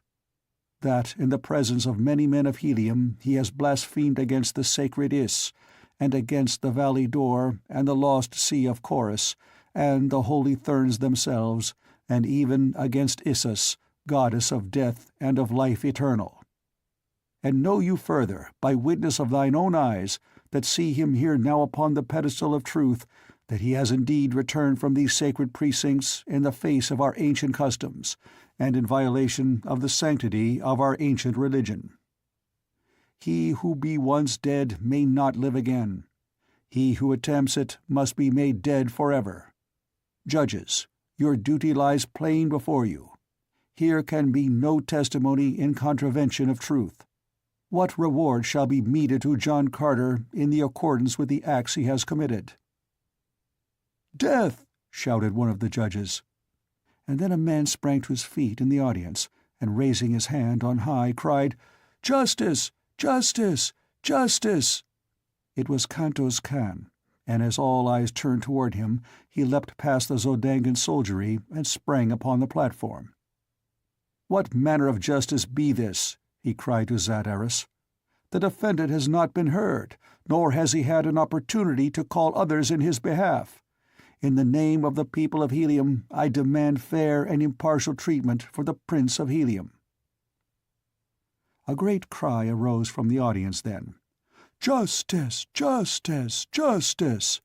And Zadaris dared not deny them. "Speak, then," he snarled, turning to me, "but blaspheme not against the things that are sacred upon Barsoom." "Men of Helium," I cried, turning to the spectators and speaking over the heads of my judges, "how can John Carter expect justice from the men of Zodanga? He cannot, nor does he ask it. It is to the men of Helium that he states his case, nor does he appeal for mercy to any. It is not in his own cause that he speaks now, it is in thine. In the cause of your wives and daughters, and of wives and daughters yet unborn. It is to save them from the unthinkably atrocious indignities that I have seen heaped upon the fair women of Barsoom in the place men call the Temple of Issus. It is to save them from the sucking embrace of the plant men, from the fangs of the great white apes of Dor, from the cruel lust of the holy Therns, from all that the cold, dead Is carries them to from homes of love and life and happiness. Sits there no man here who does not know the history of John Carter, how he came among you from another world, and rose from a prisoner among the green men, through torture and persecution, to a place high among the highest of Barsoom. Nor ever did you know John Carter to lie in his own behalf, or to say aught that might harm the people of Barsoom, or to speak lightly of the strange religion which he respected without understanding. There be no man here or elsewhere upon Barsoom today who does not owe his life directly to a single act of mine, in which I sacrificed myself and the happiness of my princess that you might live. And so, men of Helium, I think that I have the right to demand that I be heard, that I be believed, and that you let me serve you and save you from the false hereafter of Dor and Issus, as I saved you from the real death that other day. It is to you of Helium that I speak now. When I am done, let the men of Zodanga have their will with me. Zadaris has taken my sword from me, so the men of Zodanga no longer fear me. Will you listen?" "Speak, John Carter, Prince of Helium," cried a great noble from the audience, and the multitude echoed his permission, until the building rocked with the noise of their demonstration. Zadaris knew better than to interfere with such a sentiment as was expressed that day in the Temple of Reward, and so for 2 hours I talked with the people of Helium. But when I had finished, Zadaris arose and, turning to the judges, said in a low tone, "My nobles, you have heard John Carter's plea. Every opportunity has been given him to prove his innocence, if he be not guilty. But instead, he has but utilized the time in further blasphemy. What, gentlemen, is your verdict?" "Death to the blasphemer!" cried one, springing to his feet, and in an instant the entire 31 judges were on their feet with upraised swords in token of the unanimity of their verdict. If the people did not hear Zadaris' charge, they certainly did hear the verdict of the tribunal. A sullen murmur rose louder and louder about the packed Colosseum. And then Kantos Kan, who had not left the platform since first he had taken his place near me, raised his hand for silence. When he could be heard, he spoke to the people in a cool and level voice. "You have heard the fate that the men of Zodanga would meet to Helium's noblest hero. It may be the duty of the men of Helium to accept the verdict as final. Let each man act according to his own heart. Here is the answer of Kantos Kan, head of the Navy of Helium, to Zat Aris and his judges." And with that he unbuckled his scabbard and threw his sword at my feet. In an instant, soldiers and citizens, officers and nobles were crowding past the soldiers of Zodanga and forcing their way to the throne of righteousness. 100 men surged upon the platform, and 100 blades rattled and clanked to the floor at my feet. Zat Aris and his officers were furious, but they were helpless. One by one I raised the swords to my lips and buckled them again upon their owners. "Come," said Kantos Kan, "we will escort John Carter and his party to his own palace." And they formed about us and started toward the stairs leading to the Isle of Hope. "Stop!" cried Zat Aris. "Soldiers of Helium, let no prisoners leave the throne of righteousness." The soldiery from Zodanga were the only organized body of Heliometic troops within the temple, so Zat Aris was confident that his orders would be obeyed, but I do not think that he looked for the opposition that was raised the moment the soldiers advanced toward the throne. From every quarter of the Colosseum swords flashed and men rushed threatening upon the Zodangans. Someone raised a cry. "Tardos Mors is dead! 1,000 years to John Carter, Jeddak of Helium!" As I heard that and saw the ugly attitude of the men of Helium toward the soldiers of Zat Aris, I knew that only a miracle could avert a clash that would end in civil war. "Hold!" I cried, leaping to the pedestal of truth once more. "Let no man move till I am done. A single sword thrust here today may plunge Helium into a bitter and bloody war, the results of which none can foresee. It will turn brother against brother and father against son. No man's life is worth that sacrifice. Rather would I submit to the biased judgment of Zat Aris than be the cause of civil strife in Helium. Let us each give in a point to the other, and let this entire matter rest until Tardos Mors returns, or Mors Kajak his son. If neither be back at the end of a year, a second trial may be held. The thing has a precedent." And then, turning to Zat Aris, I said in a low voice, "Unless you be a bigger fool than I take you to be, you will grasp the chance I am offering you ere it is too late. Once that multitude of swords below is drawn against your soldiery, no man upon Barsoom, not even Tardos Mors himself, can avert the consequences. What say you? Speak quickly." The Jed of Zodangan Helium raised his voice to the angry sea beneath us. "Stay your hands, men of Helium!" he shouted, his voice trembling with rage. "The sentence of the court is passed, but the day of retribution has not been set.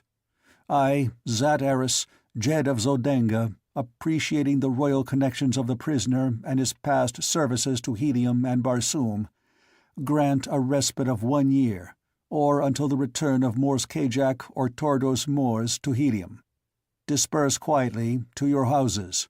Go." No one moved. Instead, they stood in tense silence, with their faces fastened upon me, as though waiting for a signal to attack. "Clear the temple," commanded Zat Aris in a low tone to one of his officers.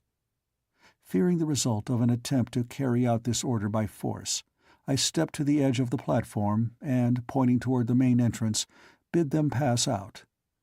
As one man they turned at my request and filed, silent and threatening, past the soldiers of Zat Aris, Jed of Zodanga, who stood scowling in impotent rage. Kantos Kan, with the others who had sworn allegiance to me, still stood upon the throne of righteousness with me. "Come," said Kantos Kan to me, "we will escort you to your palace, my prince.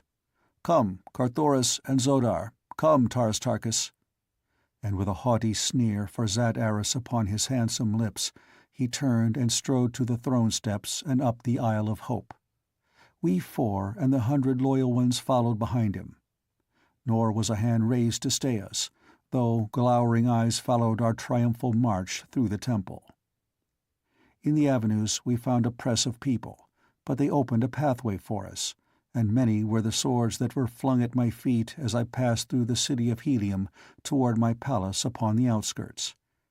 Here my old slaves fell upon their knees and kissed my hands as I greeted them. They cared not where I had been. It was enough that I had returned to them. "Ah, master," cried one, "if our divine princess were but here, this would be a day indeed." Tears came to my eyes, so that I was forced to turn away that I might hide my emotions. Carthoris wept openly as the slaves pressed about him with expressions of affection and words of sorrow for our common loss. It was now that Taras Tarkas for the first time learned that his daughter Sola had accompanied Dejah Thoris upon the last long pilgrimage. I had not the heart to tell him what Kantos Kan had told me. With the stoicism of the Green Martian, he showed no sign of suffering, yet I knew that his grief was as poignant as my own. In marked contrast to his kind, he had in well-developed form the kindlier human characteristics of love, friendship, and charity. It was a sad and somber party that sat at the feast of welcome in the great dining hall of the palace of the Prince of Helium that day. We were over 100 strong, not counting the members of my little court, for Dejah Thoris and I had maintained a household consistent with our royal rank. The board, according to Red Martian custom, was triangular, for there were 3 in our family. Carthoris and I presided in the center of our sides of the table. Midway of the third side, Dejah Thoris' high-backed carven chair stood vacant except for her gorgeous wedding trappings and jewels, which were draped upon it. Behind stood a slave, as in the days when his mistress had occupied her place at the board, ready to do her bidding.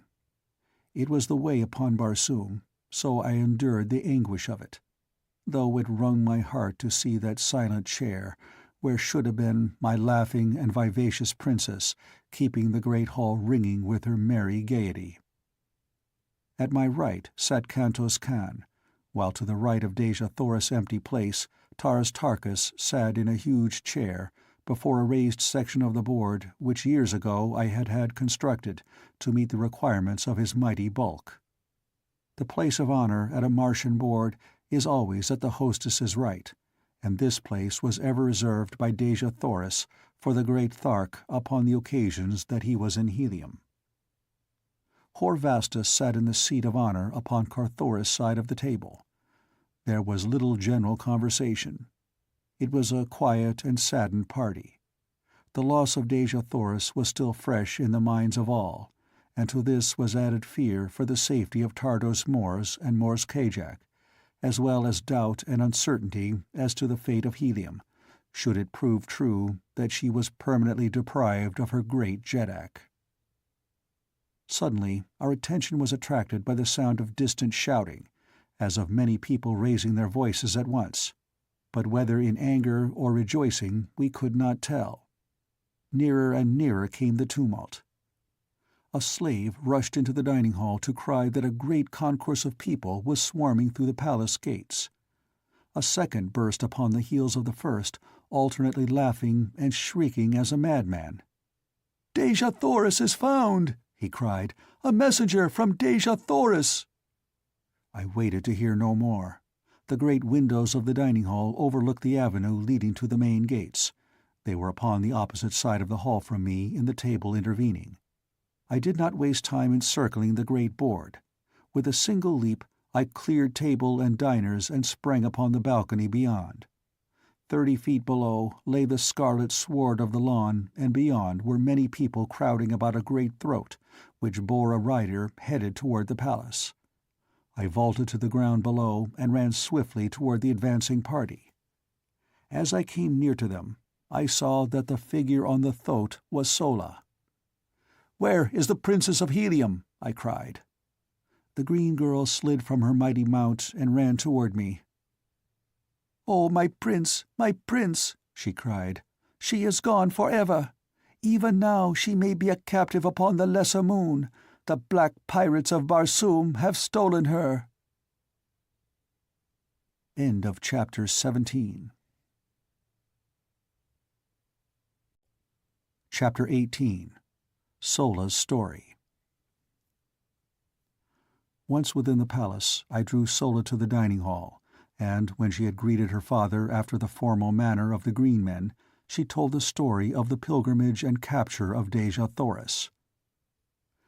7 days ago, after her audience with Zat Aris, Dejah Thoris attempted to slip from the palace in the dead of night. Although I had not heard the outcome of her interview with Zat Aris, I knew that something had occurred then to cause her the keenest mental agony, and when I discovered her creeping from the palace, I did not need to be told her destination.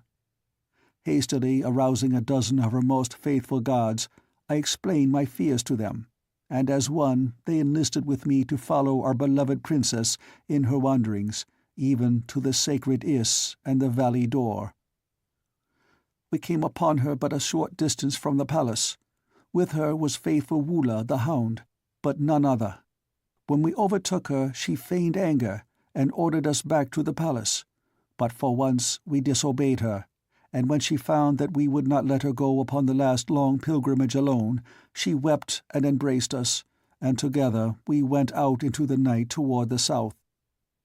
The following day we came upon a herd of small thoats, and thereafter we were mounted and made good time. We traveled very fast and very far due south, until the morning of the 5th day we sighted a great fleet of battleships sailing north. They saw us before we could seek shelter, and soon we were surrounded by a horde of black men. The princess's guard fought nobly to the end, but they were soon overcome and slain. Only Dejah Thoris and I were spared.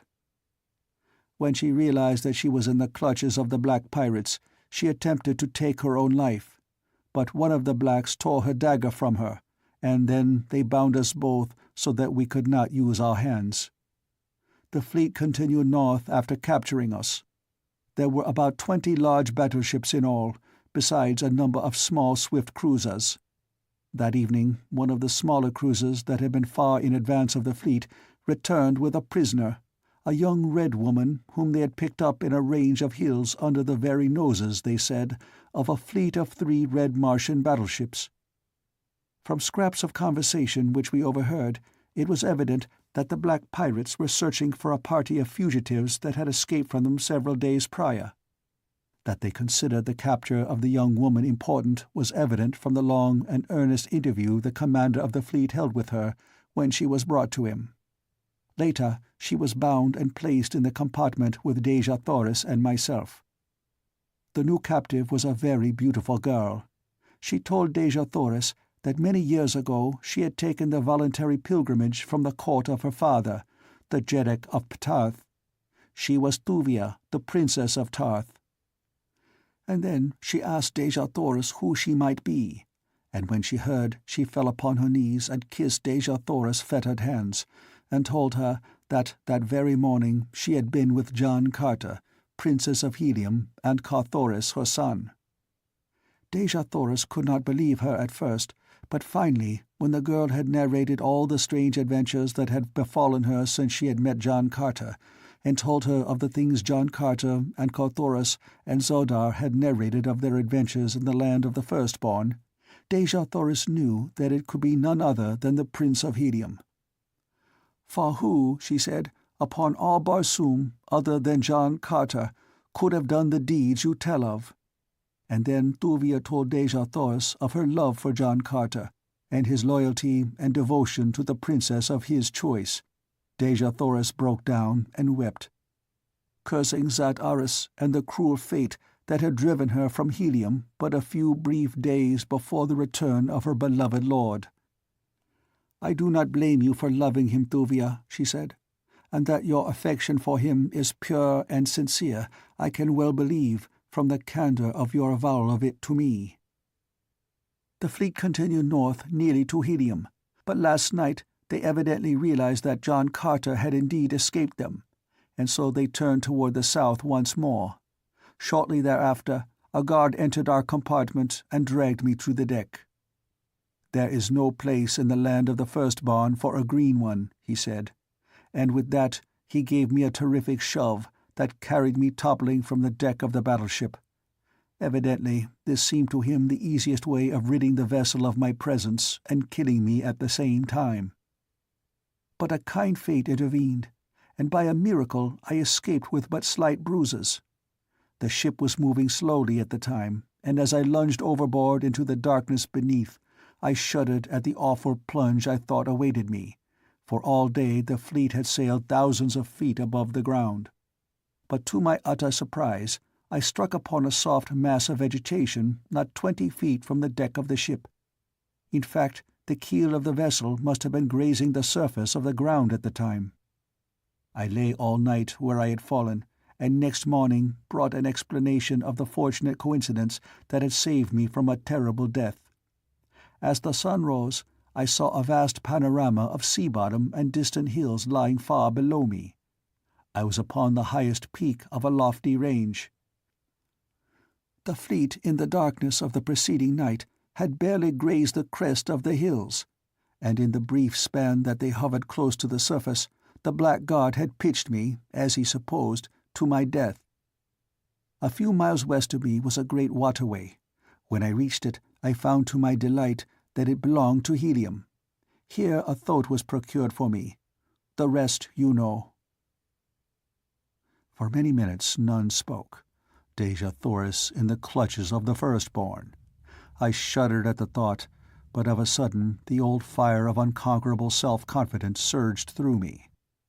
I sprang to my feet, and with back-thrown shoulders and upraised sword, took a solemn vow to reach, rescue, and revenge my princess. 100 swords leapt from 100 scabbards, and 100 fighting men sprang to the tabletop and pledged me their lives and fortunes to the expedition. Already my plans were formulated. I thanked each loyal friend, and, leaving Carthoris to entertain them, withdrew to my own audience chamber with Kantos Kan, Tars Tarkas, Zodar, and Horvastus. Here we discussed the details of our expedition until long after dark. Zodar was positive that Issus would choose both Dejah Thoris and Thuvia to serve her for a year. "For that length of time, at least, they will be comparatively safe," he said, "and we will at least know where to look for them." In the matter of equipping a fleet to enter Omine, the details were left to Kantos Kan and Zodar. The former agreed to take such vessels as we required into dock as rapidly as possible, where Zodar would direct their equipment with water propellers. For many years, the Black had been in charge of the refitting of captured battleships, that they might navigate Omine, and so was familiar with the construction of the propellers, housings, and the auxiliary gearing required. It was estimated that it would require 6 months to complete our preparations in view of the fact that the utmost secrecy must be maintained to keep the project from the ears of Zat Aris. Kantos Kan was confident now that the man's ambitions were fully aroused, and that nothing short of the title of Jeddak of Helium would satisfy him. "I doubt," he said, "if he would even welcome Dejah Thoris' return, for it would mean another nearer the throne than he. With you and Carthoris out of the way, there would be little to prevent him from assuming the title of Jeddak, and you may rest assured that so long as he is supreme here, there is no safety for either of you." "There is a way," cried Horvastus, "to thwart him effectually and forever." "What?" I asked. He smiled. "I shall whisper it here, but some day I shall stand upon the dome of the Temple of Reward and shout it to cheering multitudes below." "What do you mean?" asked Kantos Kan. "John Carter, Jeddak of Helium," said Horvastus in a low voice. The eyes of my companions lighted, and grim smiles of pleasure and anticipation overspread their faces, as each eye turned toward me questioningly. But I shook my head. "No, my friends," I said, smiling. "I thank you, but it cannot be. Not yet, at least. When we know that Tardos Mors and Mors Kajak are gone to return no more, if I be here, then I shall join you all to see that the people of Helium are permitted to choose fairly their next Jeddak. Whom they choose may count upon the loyalty of my sword, nor shall I seek the honor for myself. Until then, Tardos Mors is Jeddak of Helium, and Zat Aris is his representative." "As you will, John Carter," said Horvastus. "But what was that?" he whispered, pointing toward the window overlooking the gardens. The words were scarce out of his mouth ere he had sprung to the balcony without. "There he goes!" he cried excitedly. "The guards! Below there! The guards!" We were close behind him, and all saw the figure of a man run quickly across a little piece of sward and disappear in the shrubbery beyond. "He was on the balcony when I first saw him," cried Horvastus. "Quick, let us follow him." Together we ran to the gardens, but even though we scoured the grounds with the entire guard for hours, no trace could we find of the night marauder. "What do you make of it, Kantos Kan?" asked Tars Tarkas. "A spy sent by Zat Aris," he replied. "It was ever his way." "He will have something interesting to report to his master, then," laughed Horvastus. "I hope he heard only our references to a new Jeddak," I said. "If he overheard our plans to rescue Dejah Thoris, it will mean civil war, for he will attempt to thwart us, and in that I will not be thwarted. There would I turn against Tardos Mors himself, were it necessary. If it throws all Helium into a bloody conflict, I shall go on with these plans to save my princess. Nothing shall stay me now short of death.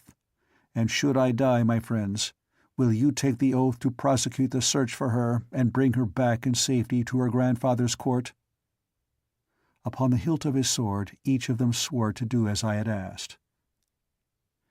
It was agreed that the battleships that were to be remodeled should be ordered to Hastor, another Heliometic city, far to the southwest. Kantos Kan thought that the docks there, in addition to their regular work, would accommodate at least 6 battleships at a time. As he was commander-in-chief of the Navy, it would be a simple matter for him to order the vessels there as they could be handled, and thereafter keep the remodeled fleet in remote parts of the Empire until we should be ready to assemble it for the dash upon Omine. It was late that night before our conference broke up, but each man there had his particular duties outlined, and the details of the entire plan had been mapped out. Kantos Kan and Zodar were to attend to the remodeling of the ships. Tars Tarkas was to get into communication with Thark and learn the sentiments of his people toward his return from Dor. If favorable, he was to repair immediately to Thark and devote his time to the assembling of a great horde of green warriors, whom it was our plan to send in transports directly to the Valley Dor and the Temple of Issus, while the fleet entered Omine and destroyed the vessels of the Firstborn. Upon Horvastus devolved the delicate mission of organizing a secret force of fighting men, sworn to follow John Carter wherever he might lead. As we estimated that it would require over 1,000,000 men to man the 1,000 great battleships we intended to use on Omine, and the transports for the Green Men, as well as the ships that were to convoy the transports, it was no trifling job that Horvastus had before him. After they had left, I bid Carthoris good night, for I was very tired, and going to my own apartments, bathed and lay down upon my sleeping silks and furs, for the first good night's sleep I had had an opportunity to look forward to since I had returned to Barsoom. But even now I was to be disappointed. How long I slept I do not know. When I awoke suddenly, it was to find a half-dozen powerful men upon me, a gag already in my mouth, and a moment later my arms and legs securely bound. So quickly had they worked, and to such good purpose, that I was utterly beyond the power to resist them by the time I was fully awake. Never a word spoke they, and the gag effectually prevented me speaking.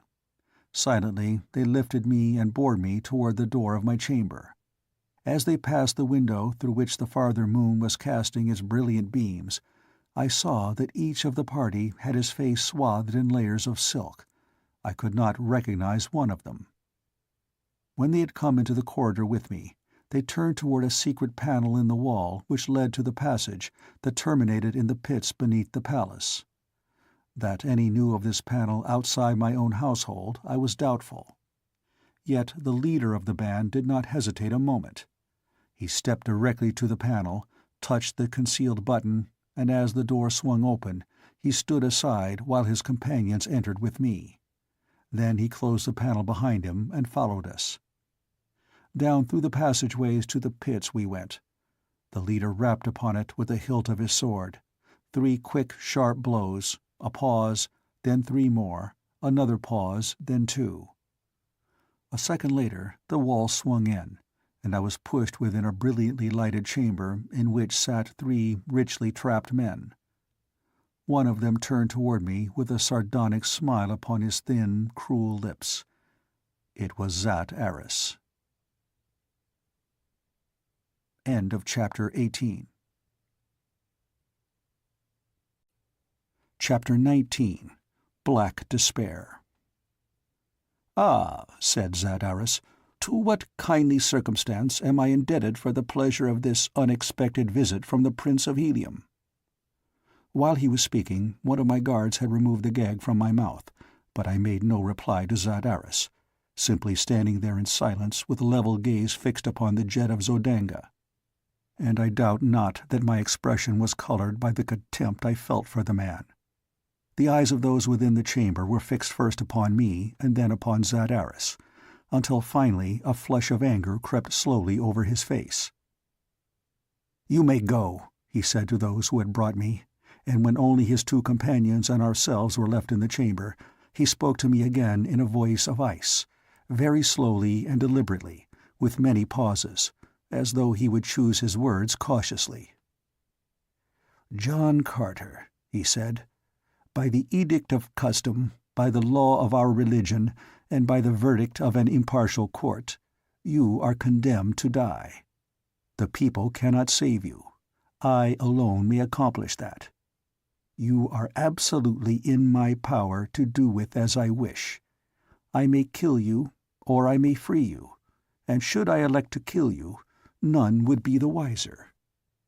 Should you go free in Helium for a year, in accordance with the conditions of your reprieve, there is little fear that the people would ever insist upon the execution of the sentence imposed upon you.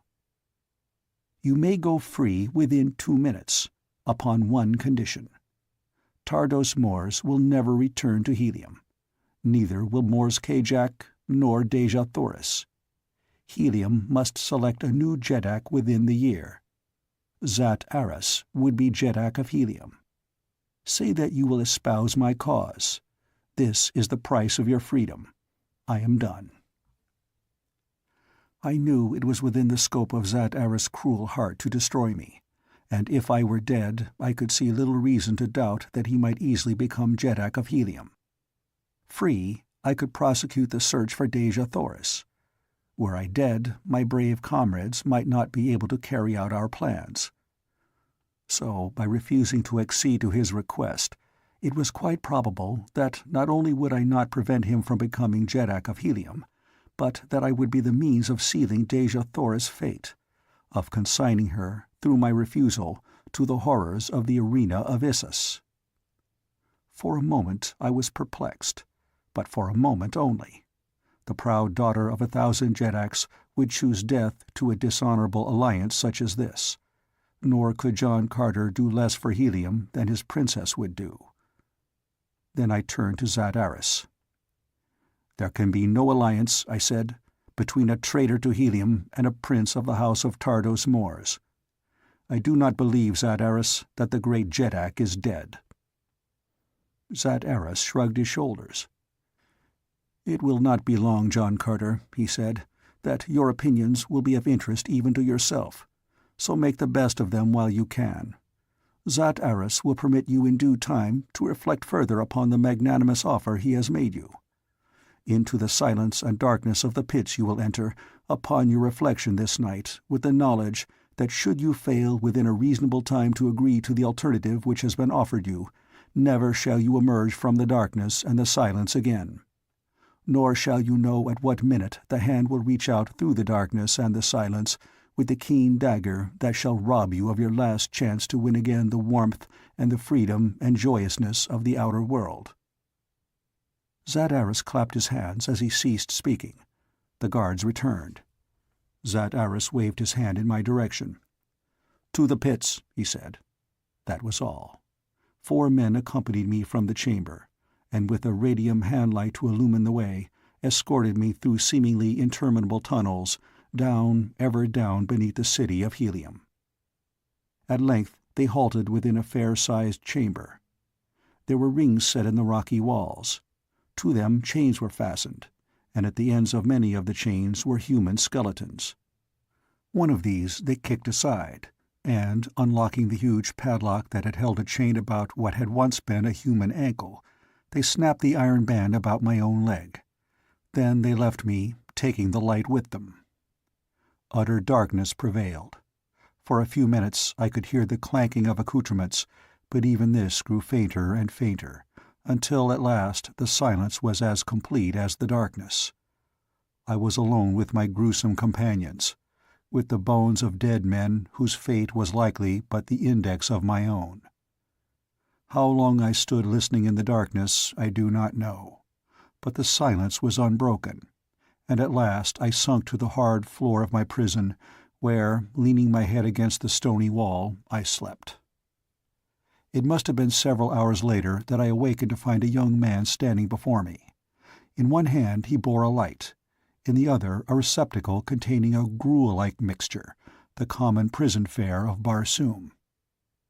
"Zat Eris sends you greetings," said the young man, "and commands me to inform you that, though he is fully advised of the plot to make you Jeddak of Helium, he is, however, not inclined to withdraw the offer which he has made you. To gain your freedom, you have but to request me to advise Zat Eris that you accept the terms of his proposition." I but shook my head. The youth said no more, and, after placing the food upon the floor at my side, returned up the corridor, taking the light with him. Twice a day for many days this youth came to my cell with food, and ever the same greetings from Zat Eris. For a long time I tried to engage him in conversation upon other matters, but he would not talk, and so at length I desisted. For months I sought to devise methods to inform Carthoris of my whereabouts. For months I scraped and scraped upon a single link of the massive chain which held me, hoping eventually to wear it through, that I might follow the youth back through the winding tunnels to a point where I could make a break for liberty. I was beside myself with anxiety for knowledge of the progress of the expedition which was to rescue Dejah Thoris. I felt that Carthoris would not let the matter drop, were he free to act, but in so far as I knew, he also might be a prisoner in Zat Eris pits. That Zat Eris spy had overheard our conversation relative to the selection of a new Jeddak, I knew, and scarcely a half-dozen minutes prior we had discussed the details of the plan to rescue Dejah Thoris. The chances were that that matter too was well known to him. Carthoris, Kantos Kan, Tars Tarkas, Horvastus, and Zodar might even now be the victims of Zat Eris assassins, or else his prisoners. I determined to make at least one more effort to learn something, and to this end I adopted strategy when the next youth came to my cell. I had noticed that he was a handsome fellow, about the size and age of Carthoris, and I had also noticed that his shabby trappings but illy comported with his dignified and noble bearing. It was with these observations as a basis that I opened my negotiations with him upon his next subsequent visit. "You have been very kind to me during my imprisonment here," I said to him, "and as I feel that I have at best but a very short time to live, I wish, ere it is too late, to furnish substantial testimony of my appreciation of all that you have done to render my imprisonment bearable. Promptly you have brought my food each day, seeing that it was pure and of sufficient quantity. Never by word or deed have you attempted to take advantage of my defenseless condition, to insult or torture me. You have been uniformly courteous and considerate. It is this more than any other thing which prompts my feeling of gratitude, and my desire to give you some slight token of it. In the guard-room of my palace are many fine trappings. Go thou there and select the harness which most pleases you. It shall be yours. All I ask is that you wear it, that I may know that my wish has been realized. Tell me that you will do it." The boy's eyes had lighted with pleasure as I spoke, and I saw him glance from his rusty trappings to the magnificence of my own. For a moment he stood in thought before he spoke, and for that moment my heart fairly ceased beating. So much for me there was which hung upon the substance of his answer. "And I went to the palace of the Prince of Helium with any such demand, they would laugh at me, and into the bargain would more than likely throw me head foremost into the avenue. No, it cannot be, though I thank you for the offer. Why, if Zat Aris even dreamed that I contemplated such a thing, he would have my heart cut out of me." "There can be no harm in it, my boy," I urged. "By night you may go to my palace with a note from me to Carthoris, my son. You may read the note before you deliver it, that you may know that it contains nothing harmful to Zat Aris. My son will be discreet, and so none but us three need know. It is very simple, and such a harmless act that it could be condemned by no one." Again he stood silently in deep thought. "And there is a jeweled short sword which I took from the body of a northern Jeddak. When you get the harness, see that Carthoris gives you that also. With it and the harness which you may select, there will be no more handsomely accoutred warrior in all Zodanga. Bring writing materials when you come next to my cell, and within a few hours we shall see you garbed in a style befitting your birth and carriage." Still in thought, and without speaking, he turned and left me. I could not guess what his decision might be, and for hours I sat fretting over the outcome of the matter. If he accepted a message to Carthoris, it would mean to me that Carthoris still lived and was free. If the youth returned wearing the harness and the sword, I would know that Carthoris had received my note, and that he knew that I still lived. That the bearer of the note was a Zodangan would be sufficient to explain to Carthoris that I was a prisoner of Zat Aris. It was with feelings of excited expectancy which I could scarce hide that I heard the youth's approach upon the occasion of his next regular visit. I did not speak beyond my accustomed greeting of him. As he placed the food upon the floor by my side, he also deposited writing materials at the same time. My heart fairly bounded for joy. I had won my point. For a moment I looked at the materials in feigned surprise, but soon I permitted an expression of dawning comprehension to come into my face, and then, picking them up, I penned a brief order to Carthoris to deliver to Parthak a harness of his selection and the short sword which I described. That was all, but it meant everything to me and to Carthoris. I laid the note open upon the floor. Parthak picked it up and, without a word, left me. As nearly as I could estimate, I had at this time been in the pits for 300 days. If anything was to be done to save Dejah Thoris, it must be done quickly, for, were she not already dead, her end must soon come, since those whom Issus chose lived but a single year. The next time I heard approaching footsteps, I could scarce await to see if Parthak wore the harness and the sword, but judge, if you can, my chagrin and disappointment when I saw that he who bore my food was not Parthak. "What has become of Parthak?" I asked, but the fellow would not answer, and as soon as he had deposited my food, turned and retraced his steps to the world above. Days came and went, and still my new jailer continued his duties, nor would he ever speak a word to me, either in reply to the simplest question or of his own initiative. I could only speculate on the cause of Parthak's removal, but that it was connected in some way directly with the note I had given him was most apparent to me. After all my rejoicing, I was no better off than before, for now I did not even know that Carthoris lived, for if Parthak had wished to raise himself in the estimation of Zat Aris, he would have permitted me to go on precisely as I did, so that he could carry my note to his master in proof of his own loyalty and devotion. 30 days had passed since I had given the youth the note. 330 days had passed since my incarceration. As closely as I could figure, there remained a bare 30 days ere Dejah Thoris would be ordered into the arena for the rites of Issus. As the terrible picture forced itself vividly across my imagination, I buried my face in my arms, and only with the greatest difficulty was it that I repressed the tears that welled to my eyes despite my every effort. To think of that beautiful creature torn and rended by the cruel fangs of the hideous white apes. It was unthinkable. Such a horrid fact could not be, and yet my reason told me that within 30 days my incomparable princess would be fought over in the arena of the firstborn by those very wild beasts, that her bleeding corpse would be dragged through the dirt and the dust, until at last a part of it would be rescued to be served as food upon the tables of the black nobles. I think that I should have gone crazy but for the sound of my approaching jailer. It distracted my attention from the terrible thoughts that had been occupying my entire mind. Now a new and grim determination came to me. I would make one superhuman effort to escape.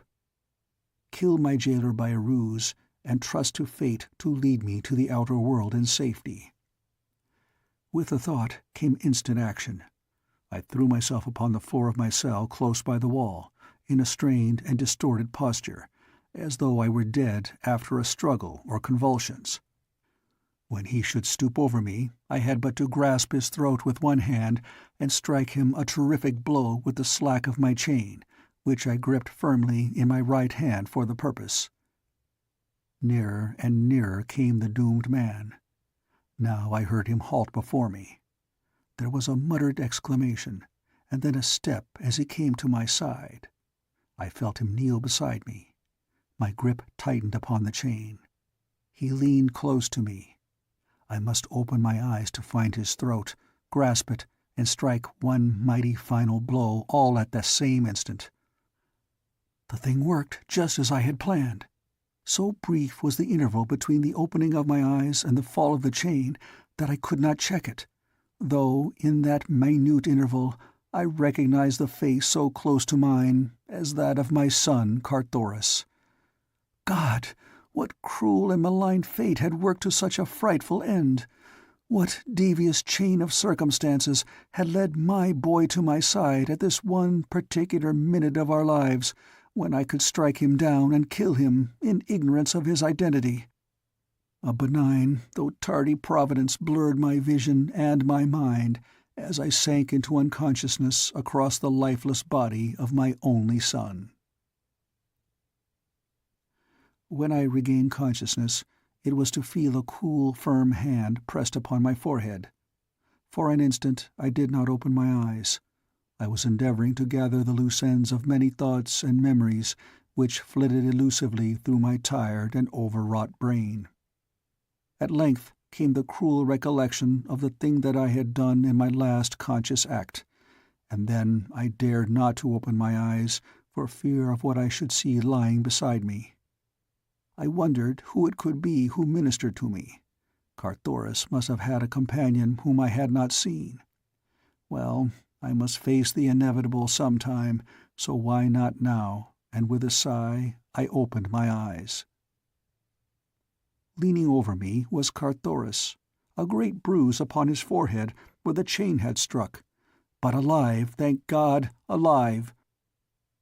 There was no one with him. Reaching out my arms, I took my boy within them, and if ever there arose from any planet a fervent prayer of gratitude, it was there, beneath the crust of dying Mars, as I thanked the eternal mystery for my son's life. The brief instant in which I had seen and recognized Carthoris before the chain fell must have been ample to check the force of the blow. He told me that he had lain unconscious for a time. How long, he did not know. "How came you here at all?" I asked, mystified that he had found me without a guide. "It was by your wit in apprising me of your existence and imprisonment through the youth Parthak. Until he came for his harness and his sword, We had thought you dead. When I had read your note, I did as you had bid, giving Parthak his choice of the harnesses in the guard-room, and later bringing the jeweled short-sword to him. But the minute that I had fulfilled the promise you evidently had made him, my obligation to him ceased. Then I commenced to question him, but he would give me no information as to your whereabouts. He was intensely loyal to Zat Aris. Finally, I gave him a fair choice between freedom and the pits beneath the palace. The price of freedom to be full information as to where you were imprisoned and directions which would lead us to you. But still he maintained his stubborn partisanship. Despairing, I had him removed to the pits, where he still is. No threats of torture or death, no bribes, however fabulous, would move him. His only reply to all our importunities was that whenever Parthak died, were it tomorrow or 1,000 years hence, no man could truly say, a traitor is gone to his deserts. Finally, Zodar, who is a fiend for subtle craftiness, evolved a plan whereby we might worm the information from him. And so I caused Horvastus to be harnessed in the metal of a Zodangan soldier, and chained in Parthak's cell beside him. For 15 days, the noble Horvastus has languished in the darkness of the pits, but not in vain. Little by little, he won the confidence and friendship of the Zodangan, until only today, Parthak, thinking that he was speaking not only to a countryman but to a dear friend, revealed that Horvastus the exact cell in which you lay. It took me but a short time to locate the plans of the pits of helium among the official papers. To come to you, though, was a trifle more difficult matter. As you know, while all the pits beneath the city are connected, there are but single entrances from those beneath each section and its neighbor, and that at the upper level just underneath the ground.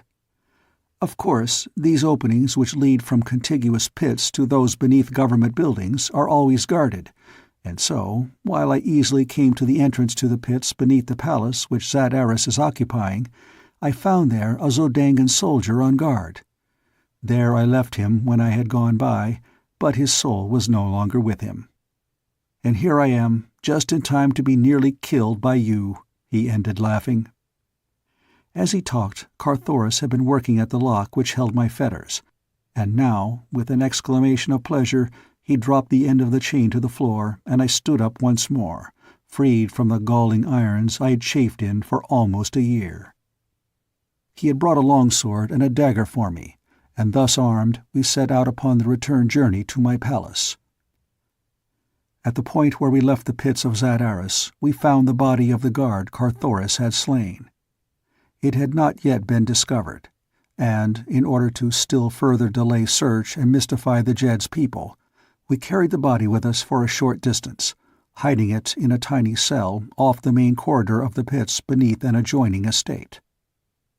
Some half-hour later we came to the pits beneath our own palace, and soon thereafter emerged into the audience chamber itself, where we found Kantos Kan, Taras Tarkas, Horvastus, and Zodar awaiting us most impatiently.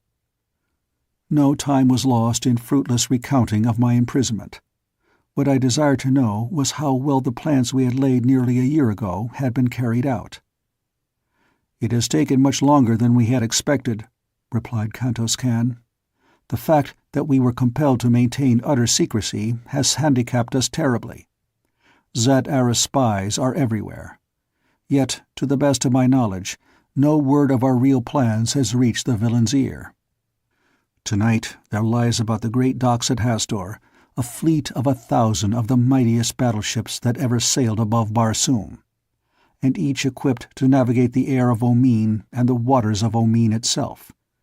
Upon each battleship there are 5 10-man cruisers, and 10 5-man scouts, and 100 1-man scouts.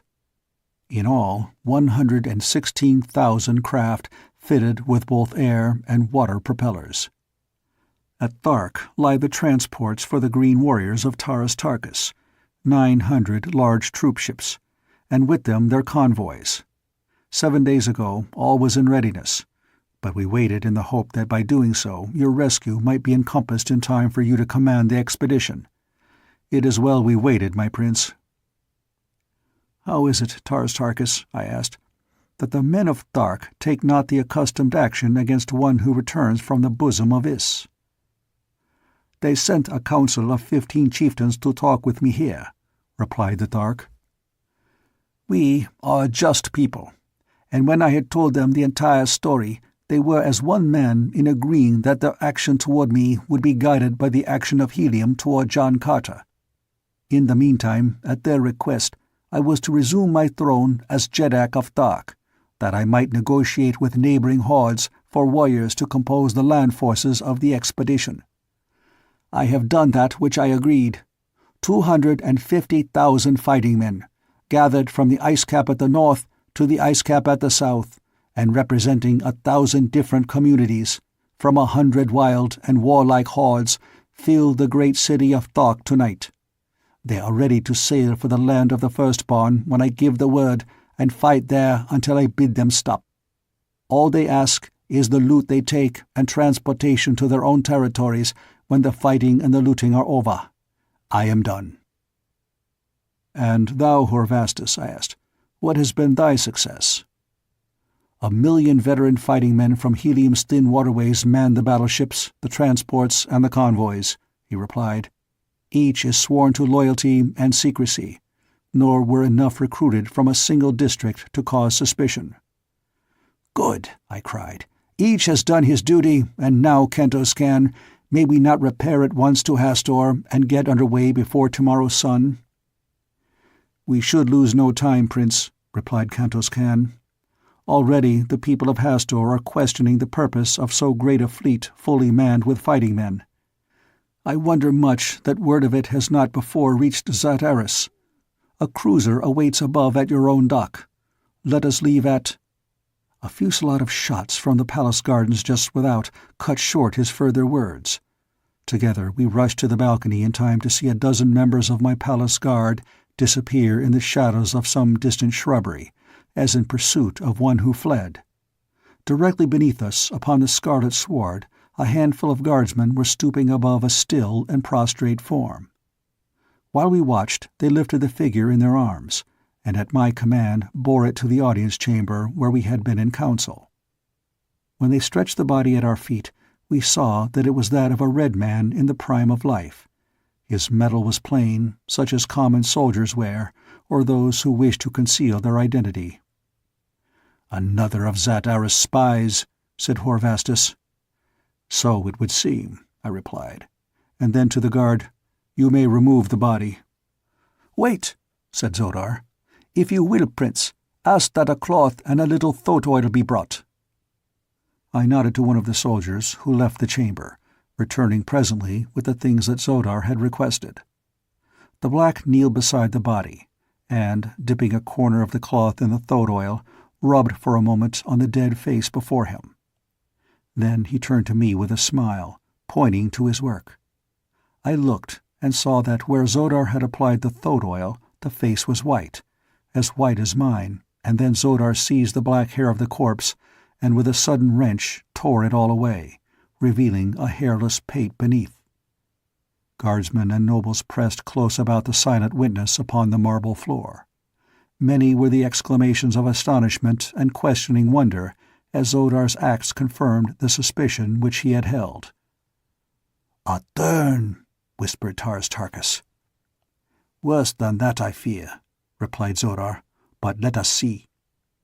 With that he drew his dagger and cut open a locked pouch which had dangled from the Thurn's harness, and from it he brought forth a circlet of gold set with a large gem. It was the mate to that which I had taken from Sator Throg. "He was a holy Thurn," said Zodar. "Fortunate indeed it is for us that he did not escape." The officer of the guard entered the chamber at this juncture. "My prince," he said, "I have to report that this fellow's companion escaped us. I think that it was with the connivance of one or more of the men at the gate. I have ordered them all under arrest." Zodar handed him the throat oil and cloth. "With this you may discover the spy among you," he said. I at once ordered a secret search within the city, for every Martian noble maintains a secret service of his own. A half-hour later the officer of the guard came again to report. This time it was to confirm our worst fears. Half the guards at the gate that night had been Therns disguised as red men. "Come," I cried. "We must lose no time. On to Hastur at once. Should the Therns attempt to check us at the southern verge of the ice cap, it may result in the wrecking of all our plans and the total destruction of the expedition." 10 minutes later, we were speeding through the night toward Hastur, prepared to strike the first blow for the preservation of Dejah Thoris. End of Chapter 19. Chapter 20. The Air Battle.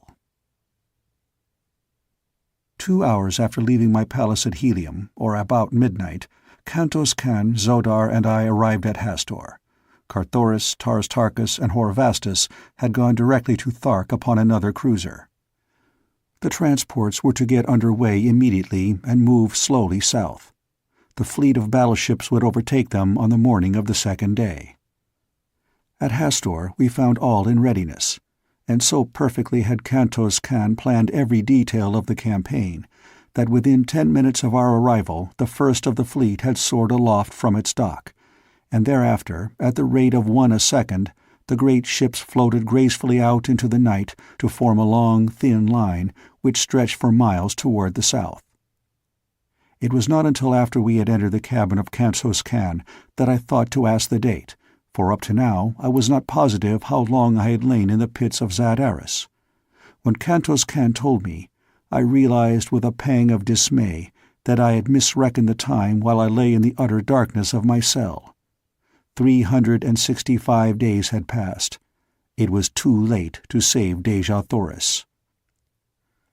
The expedition was no longer one of rescue, but of revenge. I did not remind Kantos Kan of the terrible fact that ere we could hope to enter the Temple of Issus, the Princess of Helium would be no more. In so far as I knew, she might already be dead, for I did not know the exact date on which she first viewed Issus. What now the value of burdening my friends with my added personal sorrows? They had shared quite enough of them with me in the past. Hereafter I would keep my grief to myself, and so I said nothing to any other of the fact that we were too late. The expedition could yet do much if it could but teach the people of Barsoom the facts of the cruel deception that had been worked upon them for countless ages, and thus save thousands each year from the horrid fate that awaited them at the conclusion of the voluntary pilgrimage.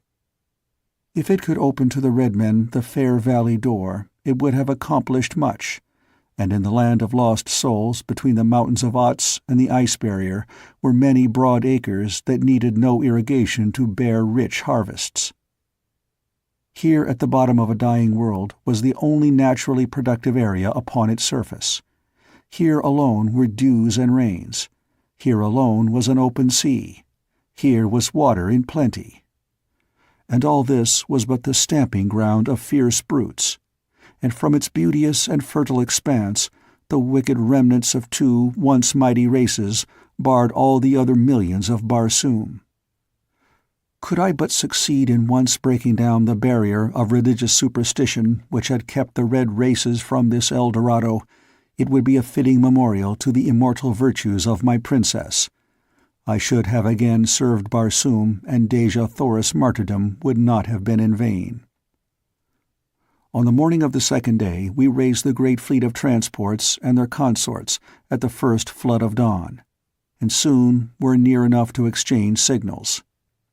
I may mention here that radio aerograms are seldom if ever used in wartime, or for the transmission of secret dispatches at any time, for as often as one nation discovers a new cipher, or invents a new instrument for wireless purposes, its neighbors bend every effort until they are able to intercept and translate the messages.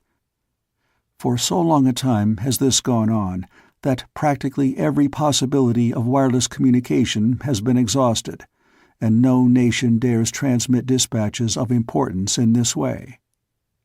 Tars Tarkas reported all well with the transports. The battleships passed through to take an advanced position, and the combined fleets moved slowly over the ice cap, hugging the surface closely to prevent detection by the Therns, whose land we were approaching. Far in advance of all, a thin line of one-man air scouts protected us from surprise, and on either side they flanked us, while a smaller number brought up the rear some 20 miles behind the transports. In this formation we had progressed toward the entrance to Omin for several hours, when one of our scouts returned from the front to report that the cone-like summit of the entrance was in sight. At almost the same instant, another scout from the left flank came racing toward the flagship. His very speed bespoke the importance of his information.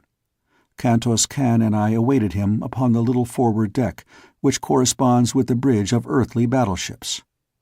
Scarcely had his tiny flyer come to rest upon the broad landing deck of the flagship, ere he was bounding up the stairway to the deck where we stood. "A great fleet of battleships south-southeast, my prince," he cried. "There must be several thousands, and they are bearing down directly upon us." "The Thurn spies were not in the palace of John Carter for nothing," said Kantos Kan to me. "Your orders, Prince." "Dispatch 10 battleships to guard the entrance to Omin, with orders to let no hostile enter or leave the shaft. That will bottle up the great fleet of the Firstborn.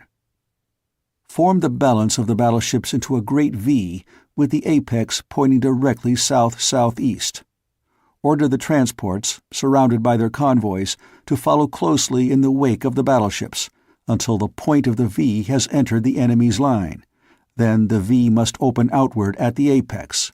The battleships of each leg engage the enemy fiercely, and drive them back to form a lane through his line into which the transports with their convoys must race at top speed, that they may gain a position above the temples and gardens of the Thurns. Here let them land and teach the Holy Thurns such a lesson in ferocious warfare as they will not forget for countless ages. It had not been my intention to be distracted from the main issue of the campaign, but we must settle this attack with the Thurns once and for all, or there will be no peace for us while our fleet remains near Dor, and our chances of ever returning to the outer world will be greatly minimized." Kantos Kan saluted and turned to deliver my instructions to his waiting aides. In an incredibly short space of time, the formation of the battleships changed in accordance with my commands. The 10 that were to guard the way to Omin were speeding toward their destination, and the troop ships and convoys were closing up in preparation for the spurt through the lane. The order of full speed ahead was given. The fleet sprang through the air like coursing greyhounds, and in another moment the ships of the enemy were in full view. They formed a ragged line as far as the eye could reach in either direction, and about 3 ships deep. So sudden was our onslaught that they had no time to prepare for it. It was as unexpected as lightning from a clear sky. Every phase of my plan worked splendidly. Our huge ships mowed their way entirely through the line of Thurn battlecraft. Then the V opened up, and a broad lane appeared through which the transport leapt toward the temples of the Thurns, which could now be plainly seen glistening in the sunlight. By the time the Thurns had rallied from the attack, 100,000 green warriors were already pouring through their courts and gardens, while 150,000 others leaned from low-swinging transports to direct their almost uncanny marksmanship upon the Thurn soldiery that manned the ramparts, or attempted to defend the temples. Now the 2 great fleets closed in a titanic struggle far above the fiendish din of battle in the gorgeous gardens of the Thurns. Slowly the 2 lines of Helium's battleships joined their ends, and then commenced the circling within the line of the enemy, which is so marked a characteristic of Barsoomian naval warfare. Around and around in each other's tracks moved the ships under Kantos Kan, until at length they formed nearly a perfect circle.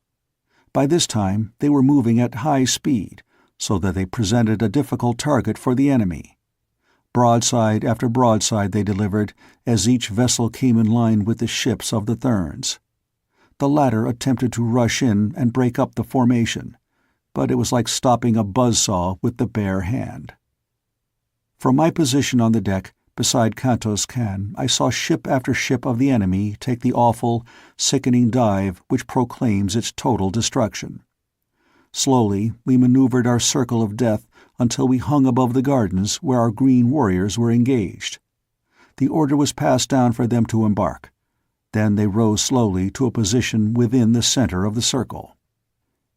In the meantime, the Therns' fire had practically ceased. They had had enough of us and were only too glad to let us go on our way in peace.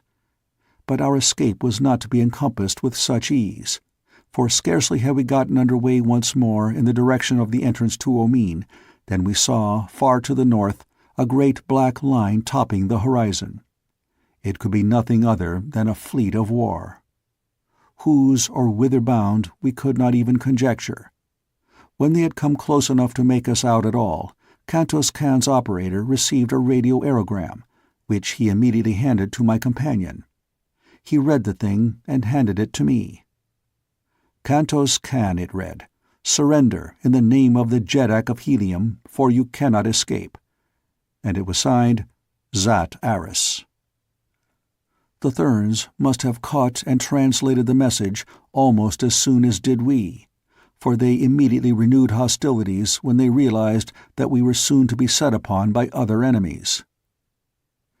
Before Zat Aris had approached near enough to fire a shot, we were again hotly engaged with the Thern fleet, and as soon as he drew near, he too commenced to pour a terrific fusillade of heavy shot into us. Ship after ship reeled and staggered into uselessness beneath the pitiless fire that we were undergoing. The thing could not last much longer. I ordered the transports to descend again into the gardens of the Therns. "Wreak your vengeance to the utmost," was my message to the Green allies, "for by night there will be none left to avenge your wrongs." Presently I saw the 10 battleships that had been ordered to hold the shaft of Omine. They were returning at full speed, firing their stern batteries almost continuously. There could be but one explanation. They were being pursued by another hostile fleet. Well, the situation could be no worse. The expedition already was doomed. No man that had embarked upon it would return across that dreary ice cap. How I wished that I might face Zat Aris with my longsword for just an instant before I died. It was he who had caused our failure. As I watched the oncoming 10, I saw their pursuers race swiftly into sight. It was another great fleet. For a moment I could not believe my eyes, but finally I was forced to admit that the most fatal calamity had overtaken the expedition, for the fleet I saw was none other than the fleet of the Firstborn, that should have been safely bottled up in Omine. What a series of misfortunes and disasters! What awful fate hovered over me, that I should have been so terribly thwarted at every angle of my search for my lost love. Could it be possible that the curse of Issus was upon me? That there was indeed some malign divinity in that hideous carcass? I would not believe it, and throwing back my shoulders, I ran to the deck below to join my men in repelling boarders from one of the Thern craft that had grappled us broadside. In the wild lust of hand-to-hand combat, my old dauntless hopefulness returned.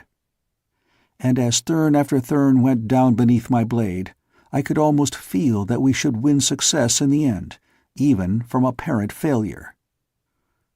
My presence among the men so greatly inspirited them that they fell upon the luckless wights with such terrible ferocity that within a few moments we had turned the tables upon them, and a second later, as we swarmed their own decks, I had the satisfaction of seeing their commander take the long leap from the bows of his vessel in token of surrender and defeat. Then I joined Kantos Kan. He had been watching what had taken place on the deck below, and it seemed to have given him a new thought. Immediately he passed an order to one of his officers, and presently the colors of the Prince of Helium broke from every point of the flagship. A great cheer arose from the men of our own ship, a cheer that was taken up by every other vessel of our expedition as they in turn broke my colors from their upper works. Then Kantos Kan sprang his coup. A signal legible to every sailor of all the fleets engaged in that fierce struggle was strung aloft upon the flagship. "Men of Helium, for the Prince of Helium, against all his enemies," it read. Presently my colors broke from one of Zat Aris' ships, then from another and another. On some we could see fierce battles waging between the Zodangan soldiery and the Heliometic crews, but eventually the colors of the Prince of Helium floated above every ship that had followed Zat Eris upon our trail. Only his flagship flew them not. Zat Eris had brought 5,000 ships. The sky was black with the 3 enormous fleets. It was helium against the field now, and the fight had settled to countless individual duels. There could be little or no maneuvering of fleets in that crowded, fire-split sky. Zat Eris' flagship was close to my own. I could see the thin features of the man from where I stood. His Zodangan crew was pouring broadside after broadside into us, and we were returning their fire with equal ferocity. Closer and closer came the two vessels until but a few yards intervened. Grapplers and boarders lined the contiguous rails of each. We were preparing for the death struggle with our hated enemy. There was but a yard between the two mighty ships as the first grappling irons were hurled. I rushed to the deck to be with my men as they boarded. Just as the vessels came together with a slight shock, I forced my way through the lines and was the first to spring to the deck of Zat Eris' ship. After me poured a yelling, cheering, cursing throng of Helium's best fighting men. Nothing could withstand them in the fever of battle lust which enthralled them. Down went the Zodangans before that surging tide of war, and as my men cleared the lower decks, I sprang to the forward deck where stood Zat Eris. "You are my prisoner, Zat Eris," I cried. "Yield, and you shall have quarter." For a moment I could not tell whether he contemplated acceding to my demand or facing me with drawn sword. For an instant he stood hesitating, and then, throwing down his arms, he turned and rushed to the opposite side of the deck. Before I could overtake him, he had sprung to the rail and hurled himself head foremost into the awful depths below. And thus came Zat Eris, Jed of Zodanga, to his end.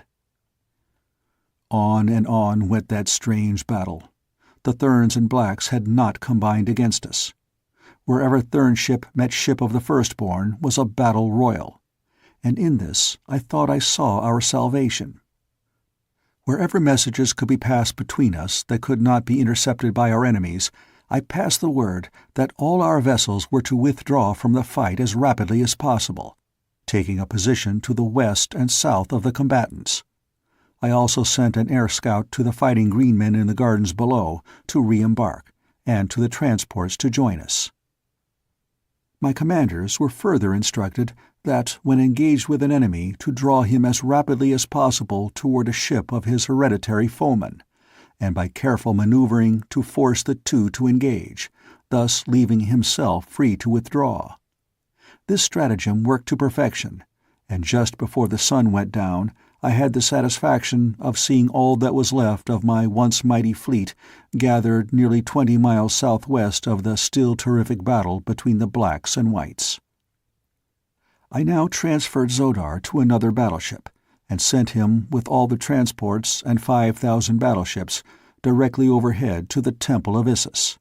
Carthoris and I, with Kantos Kan, took the remaining ships and headed for the entrance to Omine.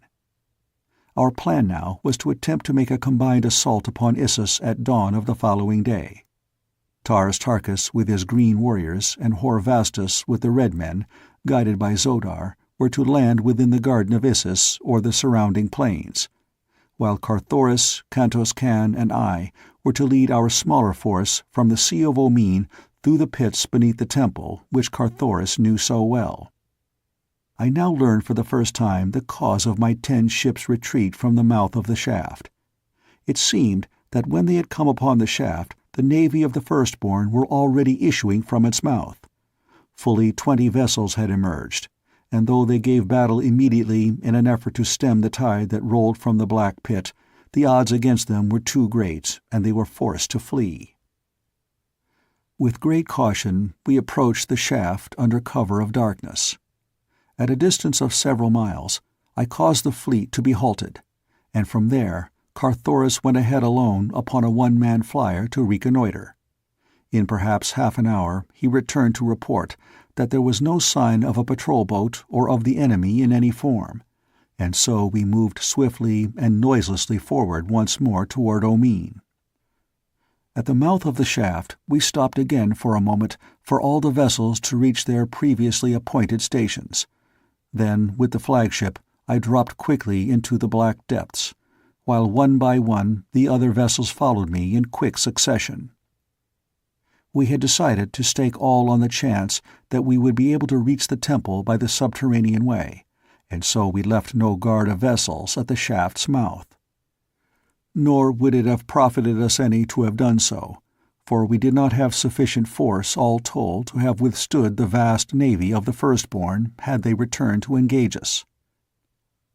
For the safety of our entrance upon Omine, we depended largely upon the very boldness of it, believing that it would be some little time before the Firstborn on guard there would realize that it was an enemy and not their own returning fleet that was entering the vault of the buried sea. And such proved to be the case. In fact, 400 of my fleet of 500 rested safely upon the bosom of Omine before the first shot was fired. The battle was short and hot, but there could have been but one outcome, for the Firstborn in the carelessness of fancied security had left but a handful of ancient and obsolete hulks to guard their mighty harbor. It was at Carthoris' suggestion that we landed our prisoners under guard upon a couple of the larger islands, and then towed the ships of the Firstborn to the shaft, where we managed to wedge a number of them securely in the interior of the great well. Then we turned on the buoyance rays in the balance of them and let them rise by themselves to further block the passage to Omine, as they came into contact with the vessels already lodged there. We now felt that it would be some time at least before the returning Firstborn could reach the surface of Omine, and that we would have ample opportunity to make for the subterranean passages which led to Issus. One of the first steps I took was to hasten personally with a good-sized force to the island of the submarine, which I took without resistance on the part of the small guard there.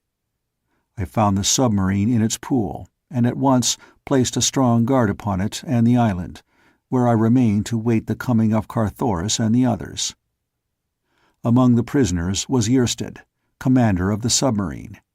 He recognized me from the 3 trips that I had taken with him during my captivity among the Firstborn. "How does it seem," I asked him, "to have the tables turned, to be a prisoner of your erstwhile captive?" He smiled, a very grim smile pregnant with hidden meaning. "It will not be for long, John Carter," he replied. "We have been expecting you, and we are prepared."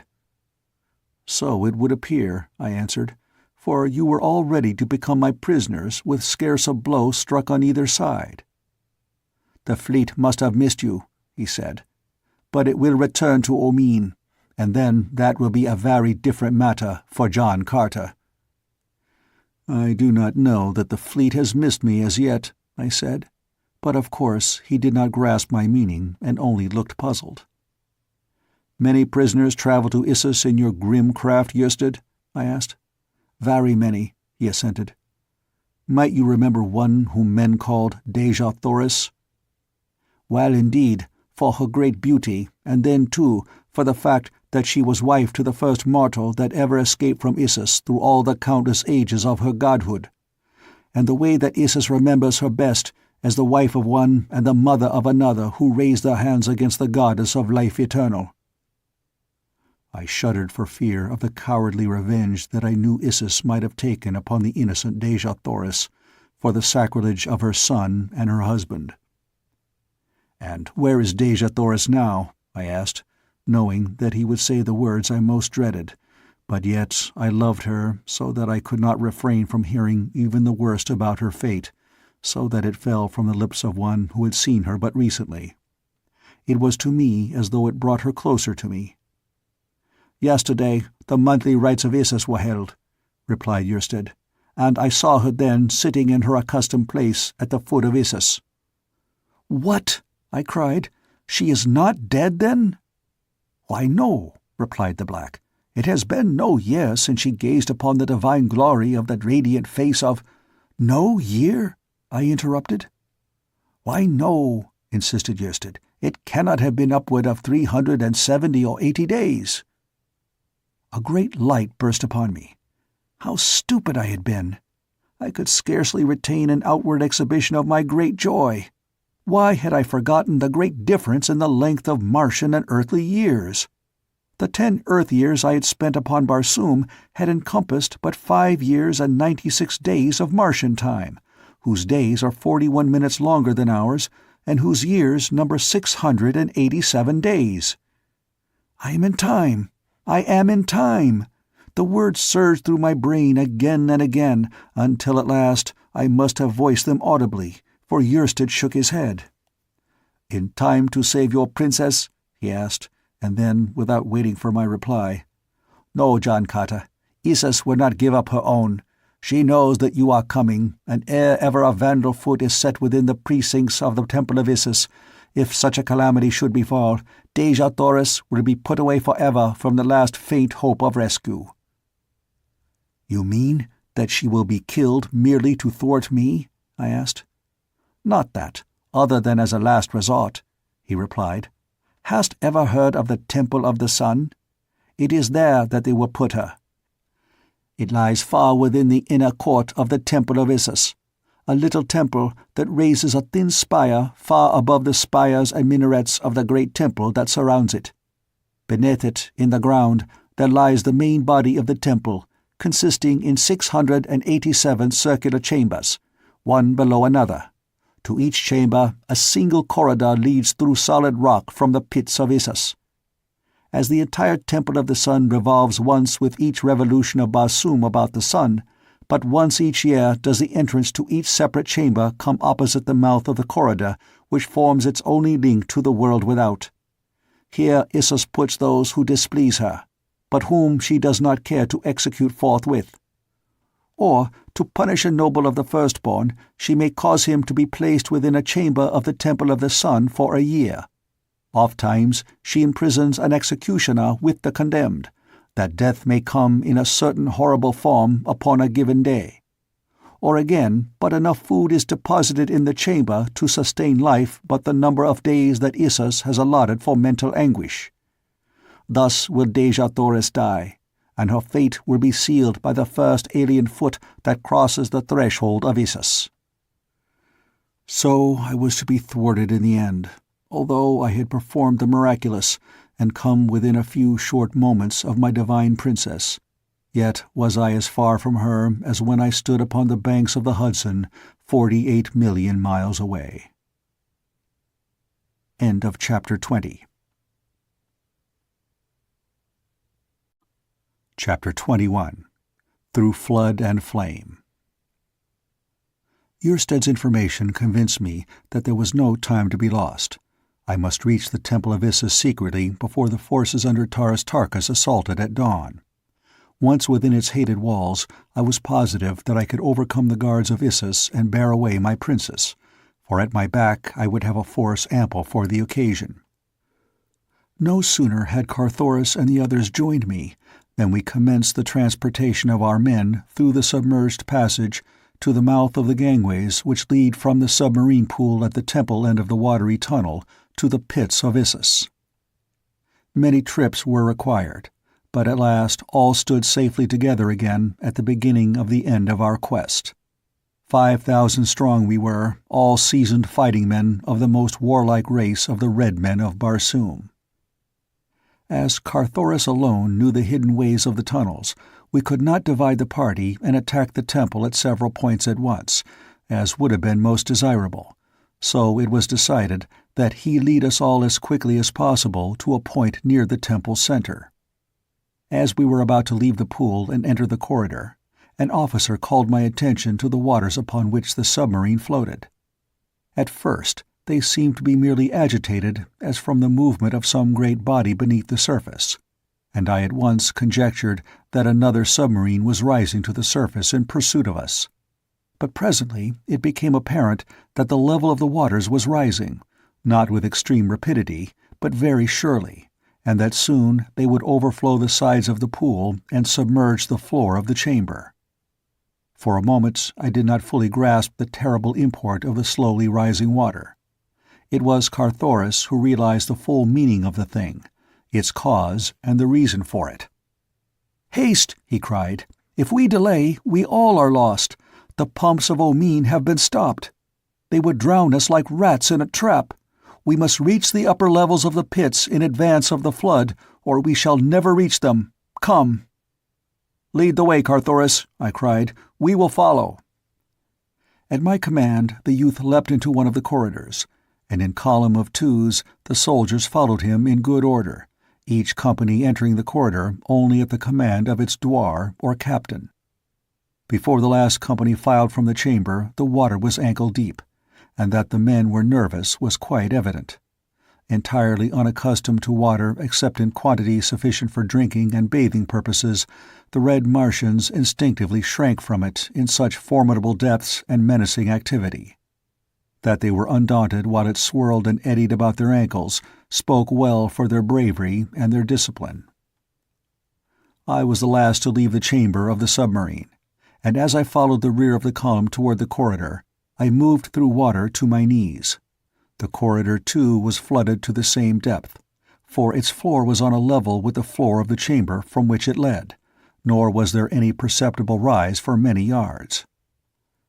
The march of the troops through the corridor was as rapid as was consistent with the number of men that moved through so narrow a passage, but it was not ample to permit us to gain appreciably on the pursuing tide. As the level of the passage rose, so too did the waters rise, until it soon became apparent to me, who brought up the rear, that they were gaining rapidly upon us. I could understand the reason for this, as with the narrowing expanse of Omine as the waters rose toward the apex of its dome, the rapidity of its rise would increase in inverse ratio to the ever-lessening space to be filled. Long ere the last of the column could hope to reach the upper pits which lay above the danger point, I was convinced that the waters would surge after us in overwhelming volume, and that fully half the expedition would be snuffed out. As I cast about for some means of saving as many as possible of the doomed men, I saw a diverging corridor which seemed to rise at a steep angle to my right. The waters were now swirling about my waist. The men directly before me were quickly becoming panic-stricken. Something must be done at once, or they would rush forward upon their fellows in a mad stampede that would result in trampling down hundreds beneath the flood and eventually clogging the passage beyond any hope of retreat for those in advance. Raising my voice to its utmost, I shouted my command to the douars ahead of me. "Call back the last 25 Utans!" I shouted. "Here seems a way of escape. Turn back and follow me!"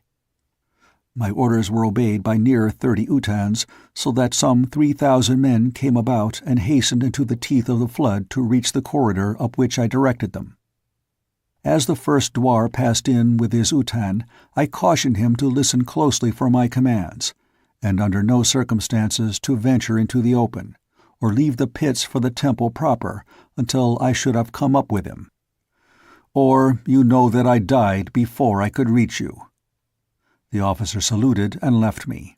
The men filed rapidly past me and entered the diverging corridor which I hoped would lead to safety.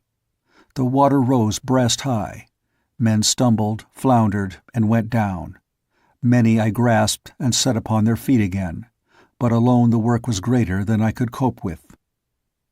Soldiers were being swept beneath the boiling torrent, never to rise. At length the douar of the 10th Utan took a stand beside me.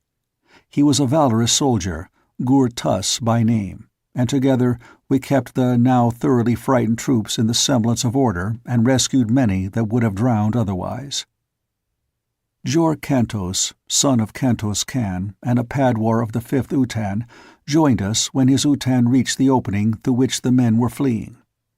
Thereafter not a man was lost of all the hundreds that remained to pass from the main corridor to the branch. As the last Utan was filing past us, the waters had risen until they surged about our necks, but we clasped hands and stood our ground until the last man had passed to the comparative safety of the new passageway. Here we found an immediate and steep ascent, so that within 100 yards we had reached a point above the waters. For a few minutes we continued rapidly up the steep grade, which I hoped would soon bring us quickly to the upper pits that let into the temple of Isis. But I was to meet with a cruel disappointment. Suddenly I heard a cry of fire far ahead, followed almost at once by cries of terror and the loud commands of dwarves and padwars who were evidently attempting to direct their men away from some grave danger. At last the report came back to us. "They have fired the pits ahead. We are hemmed in by flames in front and flood behind. Help, John Carter, we are suffocating."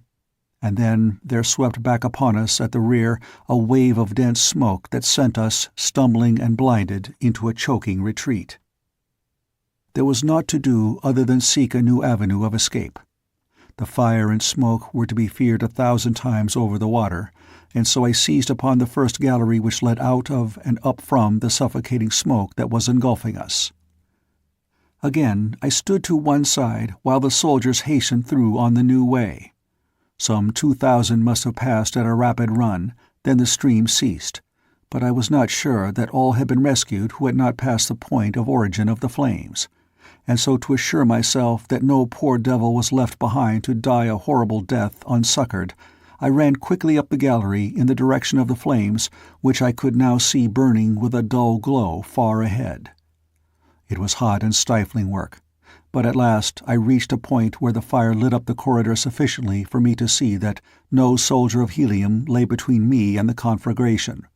What was in it or upon the far side I could not know, nor could any man have passed through that seething hell of chemicals and lived to learn. Having satisfied my sense of duty, I turned and ran rapidly back to the corridor through which my men had passed. To my horror, however, I found that my retreat in this direction had been blocked. Across the mouth of the corridor stood a massive steel grating that had evidently been lowered from its resting place above for the purpose of effectually cutting off my escape. That our principal movements were known to the Firstborn I could not have doubted, in view of the attack of the fleet upon us the day before, nor could the stopping of the pumps of Omine at the psychological moment have been due to chance, nor the starting of a chemical combustion within one of the corridor through which we were advancing upon the Temple of Isis been due to aught than well-calculated design. And now the dropping of the steel gate to pen me effectually between fire and flood seemed to indicate that invisible eyes were upon us at every moment. What chance had I, then, to rescue Dejah Thoris were I to be compelled to fight foes who never showed themselves? 1,000 times I berated myself for being drawn into such a trap, as I might have known these pits easily could be. Now I saw that it would have been much better to have kept our force intact and made a concerted attack upon the temple from the valley side, trusting to chance and our great fighting ability to have overwhelmed the Firstborn and compelled the safe delivery of Dejah Thoris to me. The smoke from the fire was forcing me further and further back down the corridor toward the waters, which I could hear surging through the darkness. With my men had gone the last torch, nor was this corridor lighted by the radiance of phosphorescent rock as were those of the lower levels. It was this fact that assured me that I was not far from the upper pits which lie directly beneath the temple. Finally, I felt the lapping waters about my feet. The smoke was thick behind me. My suffering was intense. There seemed but one thing to do, and that to choose the easier death which confronted me, and so I moved on down the corridor until the cold waters of Omine closed about me, and I swam on through utter blackness toward what? The instinct of self-preservation is strong even when one, unafraid and in the possession of his highest reasoning faculties, knows that death, positive and unalterable, lies just ahead.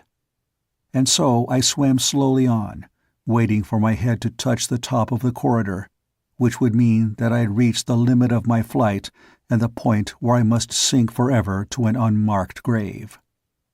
But to my surprise I ran against a blank wall before I reached a point where the waters came to the roof of the corridor. Could I be mistaken? I felt around. No, I had come to the main corridor, and still there was a breathing space between the surface of the water and the rocky ceiling above. and then I turned up the main corridor in the direction that Carthoris and the head of the column had passed a half-hour before. On and on I swam, my heart growing lighter at every stroke, for I knew that I was approaching closer and closer to the point where there would be no chance that the waters ahead could be deeper than they were about me. I was positive that I must soon feel the solid floor beneath my feet again, and that once more my chance would come to reach the temple of Issus and the side of the fair prisoner who languished there. But even as hope was at its highest, I felt the sudden shock of contact as my head struck the rocks above. The worst, then, had come to me. I had reached one of those rare places where a Martian tunnel dips suddenly to a lower level. Somewhere beyond, I knew that it rose again.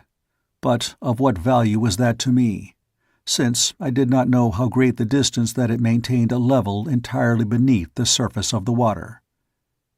There was but a single forlorn hope, and I took it. Filling my lungs with air, I dived beneath the surface and swam through the inky, icy blackness, on and on along the submerged gallery. Time and time again I rose with upstretched hand, only to feel the disappointing rocks close above me. Not for much longer would my lungs withstand the strain upon them.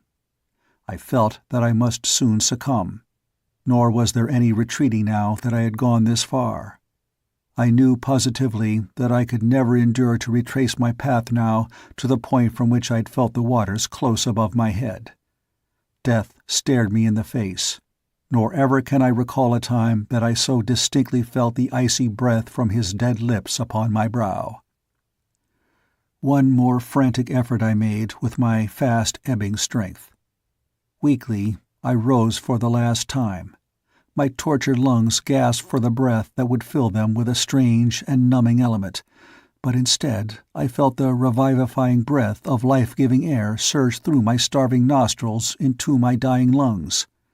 I was saved. A few more strokes brought me to a point where my feet touched the floor, and soon thereafter I was above the water level entirely, and racing like mad along the corridor, searching for the first doorway that would lead me to Issus. If I could not have Dejah Thoris again, I was at least determined to avenge her death, nor would any life satisfy me other than that of the fiend incarnate who was the cause of such immeasurable suffering upon Barsoom. Sooner than I had expected, I came to what appeared to me to be a sudden exit into the temple above. It was at the right side of the corridor, which ran on, probably, to other entrances to the pile above. To me, one point was as good as another. What knew I where any of them led? And so, without waiting to be again discovered and thwarted, I ran quickly up the short, steep incline and pushed open the doorway at its end. The portal swung slowly in, and before it could be slammed against me, I sprang into the chamber beyond. Although not yet dawn, the room was brilliantly lighted. Its sole occupant lay prone upon a low couch at the further side, apparently in sleep.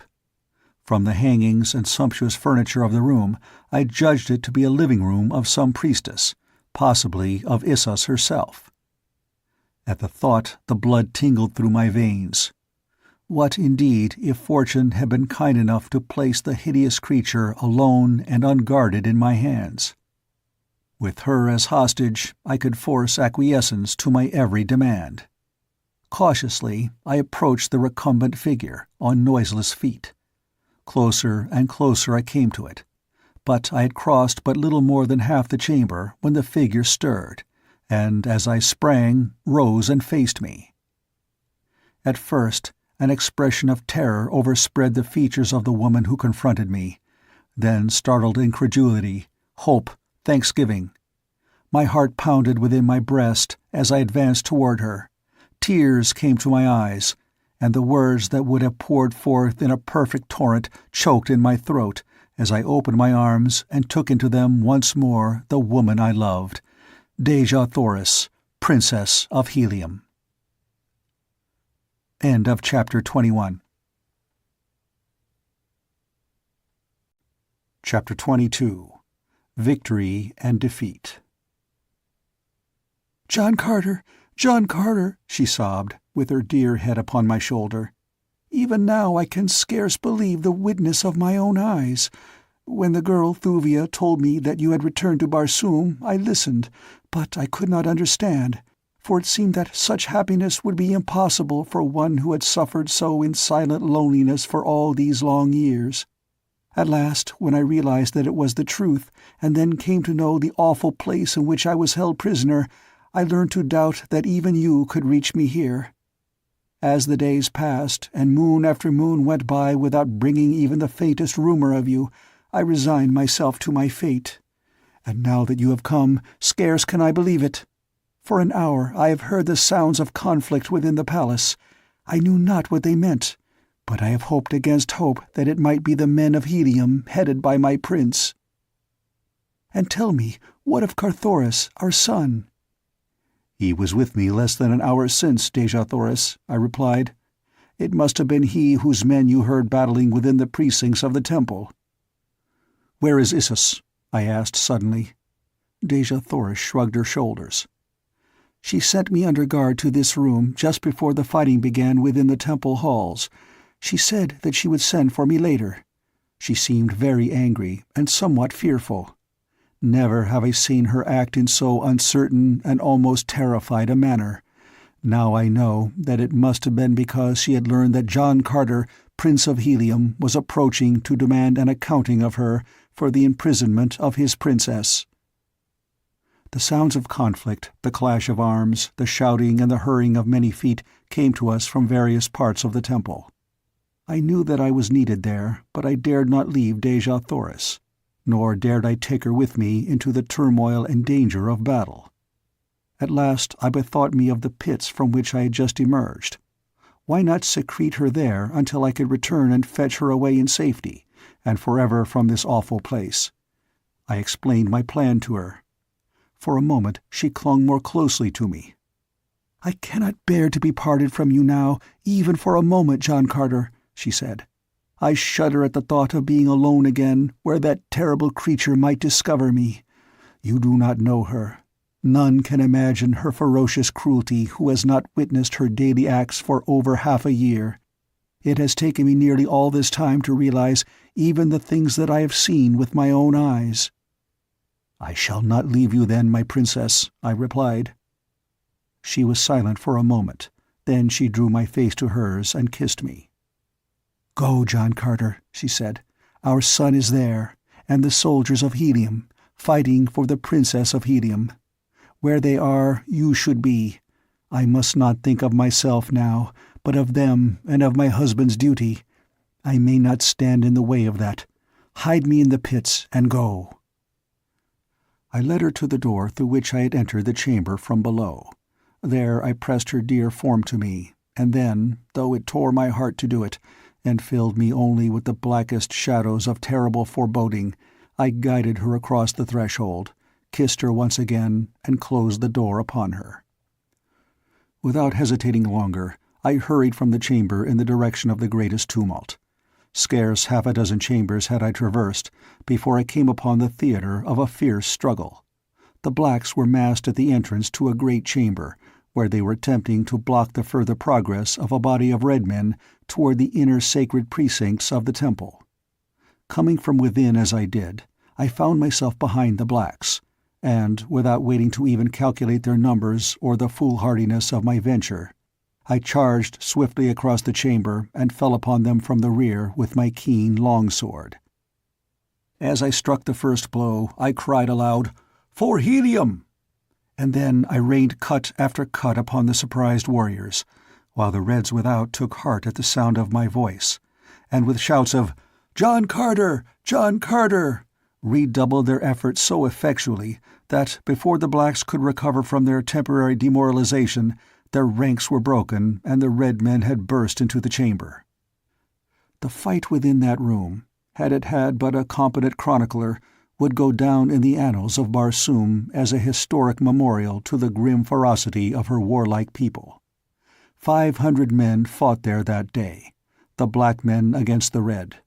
No man asked quarter or gave it. As though by common assent they fought, as though to determine once and for all their right to live, in accordance with the law of the survival of the fittest. I think we all knew that upon the outcome of this battle would hinge forever the relative positions of these two races upon Barsoom. It was a battle between the old and the new, but not for once did I question the outcome of it. With Carthoris at my side, I fought for the red men of Barsoom and for their total emancipation from the throttling bondage of a hideous superstition. Back and forth across the room we surged, until the floor was ankle-deep in blood, and dead men lay so thickly there that half the time we stood upon their bodies as we fought. As we swung toward the great windows which overlooked the gardens of Issus, a sight met my gaze which sent a wave of exultation over me. "Look!" I cried. "Men of the Firstborn, look!" For an instant the fighting ceased, and with one accord every eye turned in the direction I had indicated, and the sight they saw was one no man of the Firstborn had ever imagined could be. Across the gardens, from side to side, stood a wavering line of black warriors, while beyond them, and forcing them ever back, was a great horde of green warriors astride their mighty thoats. And as we watched, one, fiercer and more grimly terrible than his fellows, rode forward from the rear, and as he came he shouted some fierce command to his terrible legion. It was Tars Tarkas, Jeddak of Thark, and as he couched his great 40-foot metal-shod lance, we saw his warriors do likewise. Then it was that we interpreted his command. 20 yards now separated the green men from the black line. Another word from the great Thark, and with a wild and terrifying battle-cry the green warriors charged. For a moment the black line held, but only for a moment. Then the fearsome beasts that bore equally terrible riders passed completely through it. After them came Utan upon Utan of red men. The green horde broke to surround the temple. The red men charged for the interior, and then we turned to continue our interrupted battle, but our foes had vanished. My first thought was of Dejah Thoris. Calling to Carthoris that I had found his mother, I started on a run toward the chamber where I had left her, with my boy close beside me. After us came those of our little force who had survived the bloody conflict. The moment I entered the room, I saw that someone had been there since I had left. A silk lay upon the floor. It had not been there before. There were also a dagger and several metal ornaments strewn about as though torn from their wearer in a struggle. But worst of all, the door leading to the pits where I had hidden my princess was ajar. With a bound I was before it, and thrusting it open, rushed within. Dejah Thoris had vanished. I called her name aloud again and again, but there was no response. I think in that instant I hovered upon the verge of insanity. I do not recall what I said or did, but I know that for an instant I was seized with the rage of a maniac. "Issus!" I cried. "Issus! Where is Issus? Search the temple for her, and let no man harm her but John Carter. Carthoris, where are the apartments of Issus?"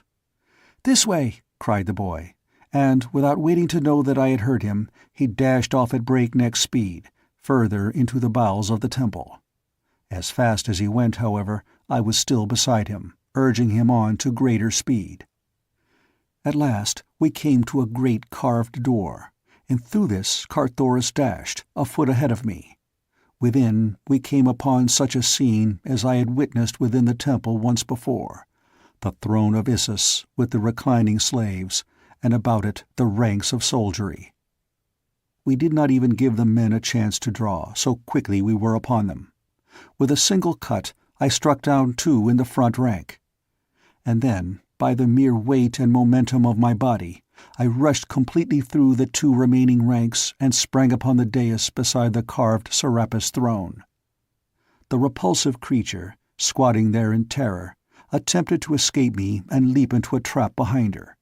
But this time I was not to be outwitted by any such petty subterfuge. Before she had half arisen, I had grasped her by the arm, and then, as I saw the guards starting to make a concerted rush upon me from all sides, I whipped out my dagger and, holding it close to her vile breast, ordered them to halt. "Back!" I cried to them. "Back! The first black foot that is planted upon this platform sends my dagger into Issa's heart." For an instant they hesitated. Then an officer ordered them back, while from the outer corridor there swept into the throne room at the heels of my little party of survivors a full 1,000 red men under Kantos Kan, Horvastus, and Zodar. "Where is Dejah Thoris?" I cried to the thing within my hands. For a moment her eyes roved wildly about the scene beneath her. I think that it took a moment for the true condition to make any impression upon her. She could not at first realize that the temple had fallen before the assault of men from the outer world. When she did, there must have come, too, a terrible realization of what it meant to her: the loss of power, humiliation, the exposure of the fraud and imposture which she had so long played upon her own people. There was just one thing needed to complete the reality of the picture she was seeing, and that was added by the highest noble of her realm, the high priest of her religion, the prime minister of her government. "Isis, goddess of death and of life eternal," he cried, "arise in the might of thy righteous wrath, and with one single wave of thy omnipotent hand strike dead thy blasphemers. Let not one escape. Isis, thy people depend upon thee. Daughter of the lesser moon, thou only art all-powerful. Thou only canst save thy people. I am done. We await thy will. Strike!" And then it was that she went mad. A screaming, gibbering maniac writhed in my grasp. It bit and clawed and scratched in impotent fury. And then it laughed a weird and terrible laughter that froze the blood. The slave girls upon the dais shrieked and cowered away, and the thing jumped at them and gnashed its teeth and then spat upon them from frothing lips. God, but it was a horrid sight. Finally, I shook the thing, hoping to recall it for a moment to rationality. "Where is Dejah Thoris?" I cried again. The awful creature in my grasp mumbled inarticulately for a moment, then a sudden gleam of cunning shot into those hideous, close-set eyes. "Dejah Thoris! Dejah Thoris!" And then that shrill, unearthly laugh pierced our ears once more. "Yes, Dejah Thoris, I know, and Thuvia and Fedor, daughter of Matai Sheng. They each love John Carter. Ha ha! But it is droll. Together for a year they will meditate within the Temple of the Sun. But ere the year is quite gone, there will be no more food for them. Ho-oh, what divine entertainment!" And she licked the froth from her cruel lips. "There will be no more food, except each other. Ha ha, ha ha!" The horror of the suggestion nearly paralyzed me. To this awful fate the creature within my power had condemned my princess. I trembled in the ferocity of my rage. As a terrier shakes a rat, I shook Isis, goddess of life eternal. "Countermand your orders," I cried. "Recall the condemned. Haste, or you die." "It is too late! Ha-ah! Ha-ah!" And then she commenced her gibbering and shrieking again. Almost of its own volition, my dagger flew up above that putrid heart, but something stayed my hand, and I am now glad that it did. It were a terrible thing to have struck down a woman with one's own hand, but a fitter fate occurred to me for this false deity. "Firstborn!" I cried, turning to those who stood within the chamber. "You have seen today the impotency of Isis. The gods are impotent. Isis is no god. She is a cruel and wicked old woman who has deceived and played upon you for ages. Take her. John Carter, Prince of Helium, would not contaminate his hand with her blood." And with that I pushed the raving beast, whom a short half-hour before a whole world had worshipped as divine, from the platform of her throne into the waiting clutches of her betrayed and vengeful people. Spying Zodar among the officers of the Red Men, I called him to lead me quickly to the Temple of the Sun, and, without waiting to learn what fate the firstborn would wreak upon their goddess, I rushed from the chamber with Zodar, Carthoris, Horvastus, Kantos Kan, and a score of other red nobles. The black led us rapidly through the inner chambers of the temple, until we stood within the central court, a great circular space paved with a transparent marble of exquisite whiteness. Before us rose a golden temple wrought in the most wondrous and fanciful designs, inlaid with diamond, ruby, sapphire, turquoise, emerald, and the 1,000 nameless gems of Mars, which far transcend in loveliness and purity of ray the most priceless stones of earth. "This way!" cried Zodar, leading us toward the entrance to a tunnel which opened in the courtyard beside the temple. Just as we were on the point of descending, we heard a deep-toned roar burst from the Temple of Isis, which we had but just quitted, and then a red man, Jor Kantos, Padwar of the 5th Utan, broke from a nearby gate, crying to us to return. "The blacks have fired the temple," he cried. "In 1,000 places it is burning now. Haste to the outer gardens, or you are lost." As he spoke, we saw smoke pouring from a dozen windows looking out upon the courtyard of the Temple of the Sun, and far above the highest minaret of Isis hung an ever-growing pall of smoke. "Go back! Go back!" I cried to those who had accompanied me. "The way! Zodar, point the way and leave me. I shall reach my princess yet." "Follow me, Jankata," replied Zodar, and without waiting for my reply, he dashed down into the tunnel at our feet. At his heels I ran down through a half-dozen tiers of galleries, until at last he led me along a level floor at the end of which I discerned a lighted chamber. Massive bars blocked our further progress, but beyond I saw her, my incomparable princess, and with her were Thuvia and Fedor. When she saw me, she rushed toward the bars that separated us. Already the chamber had turned upon its slow way so far that but a portion of the opening in the temple wall was opposite the barred end of the corridor. Slowly the interval was closing. In a short time there would be but a tiny crack, and then even that would be closed, and for a long Barsoomian year the chamber would slowly revolve until once more for a brief day the aperture in its wall would pass the corridor's end. But in the meantime, what horrible things would go on within that chamber? "Zodar!" I cried. "Can no power stop this awful revolving thing? Is there none who holds the secret of these terrible bars?" "None, I fear, whom we could fetch in time, though I shall go and make the attempt. Wait for me here." After he had left, I stood and talked with Dejah Thoris, and she stretched her dear hand through those cruel bars that I might hold it until the last moment. Thuvia and Fedor came close also, but when Thuvia saw that we would be alone, she withdrew to the further side of the chamber. Not so the daughter of Matai Shang. "John Carter," she said, "this be the last time that you shall see any of us. Tell me that you love me, that I may die happy."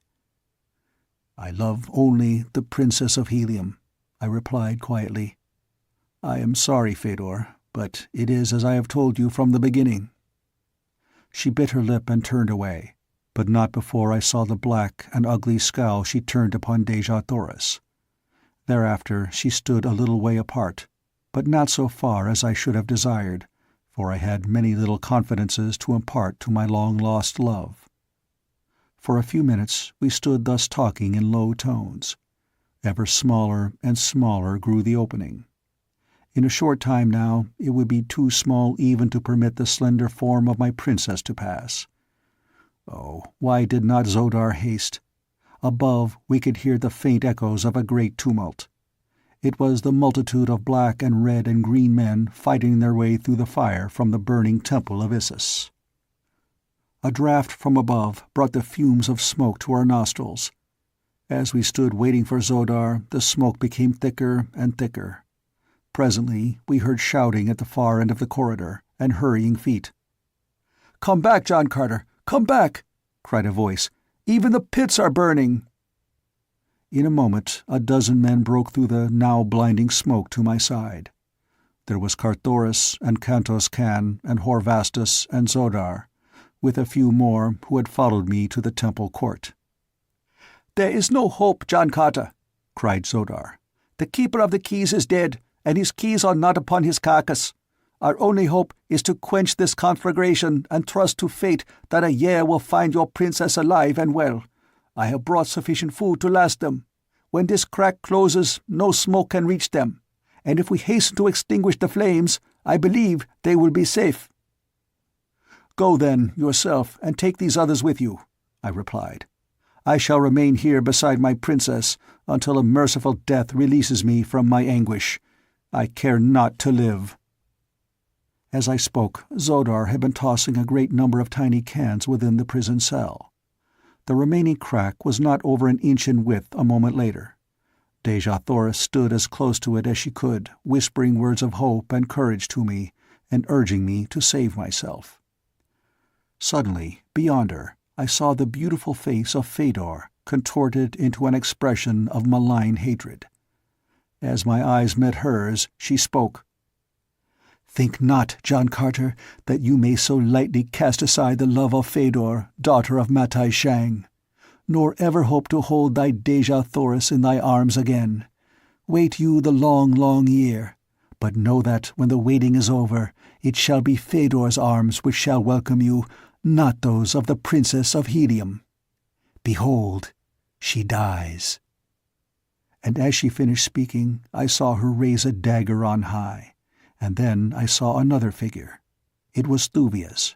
As the dagger fell toward the unprotected breast of my love, Thuvia was almost between them.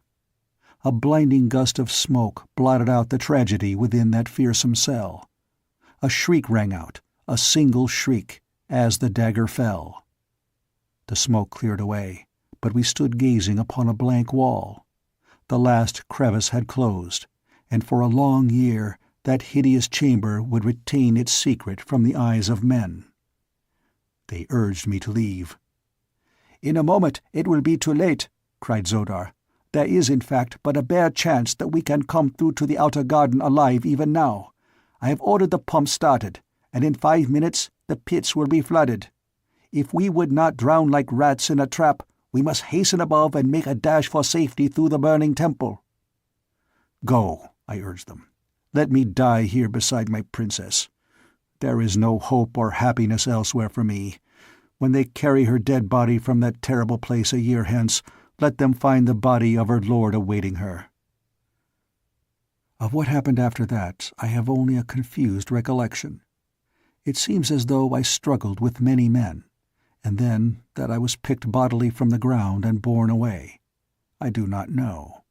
I have never asked, nor has any other who was there that day intruded on my sorrow or recalled to my mind the occurrences which they know could but at best reopen the terrible wound within my heart. Ah, if I could but know one thing, what a burden of suspense would be lifted from my shoulders. But whether the assassin's dagger reached one fair bosom or another, only time will divulge. The End of The Gods of Mars by Edgar Rice Burroughs.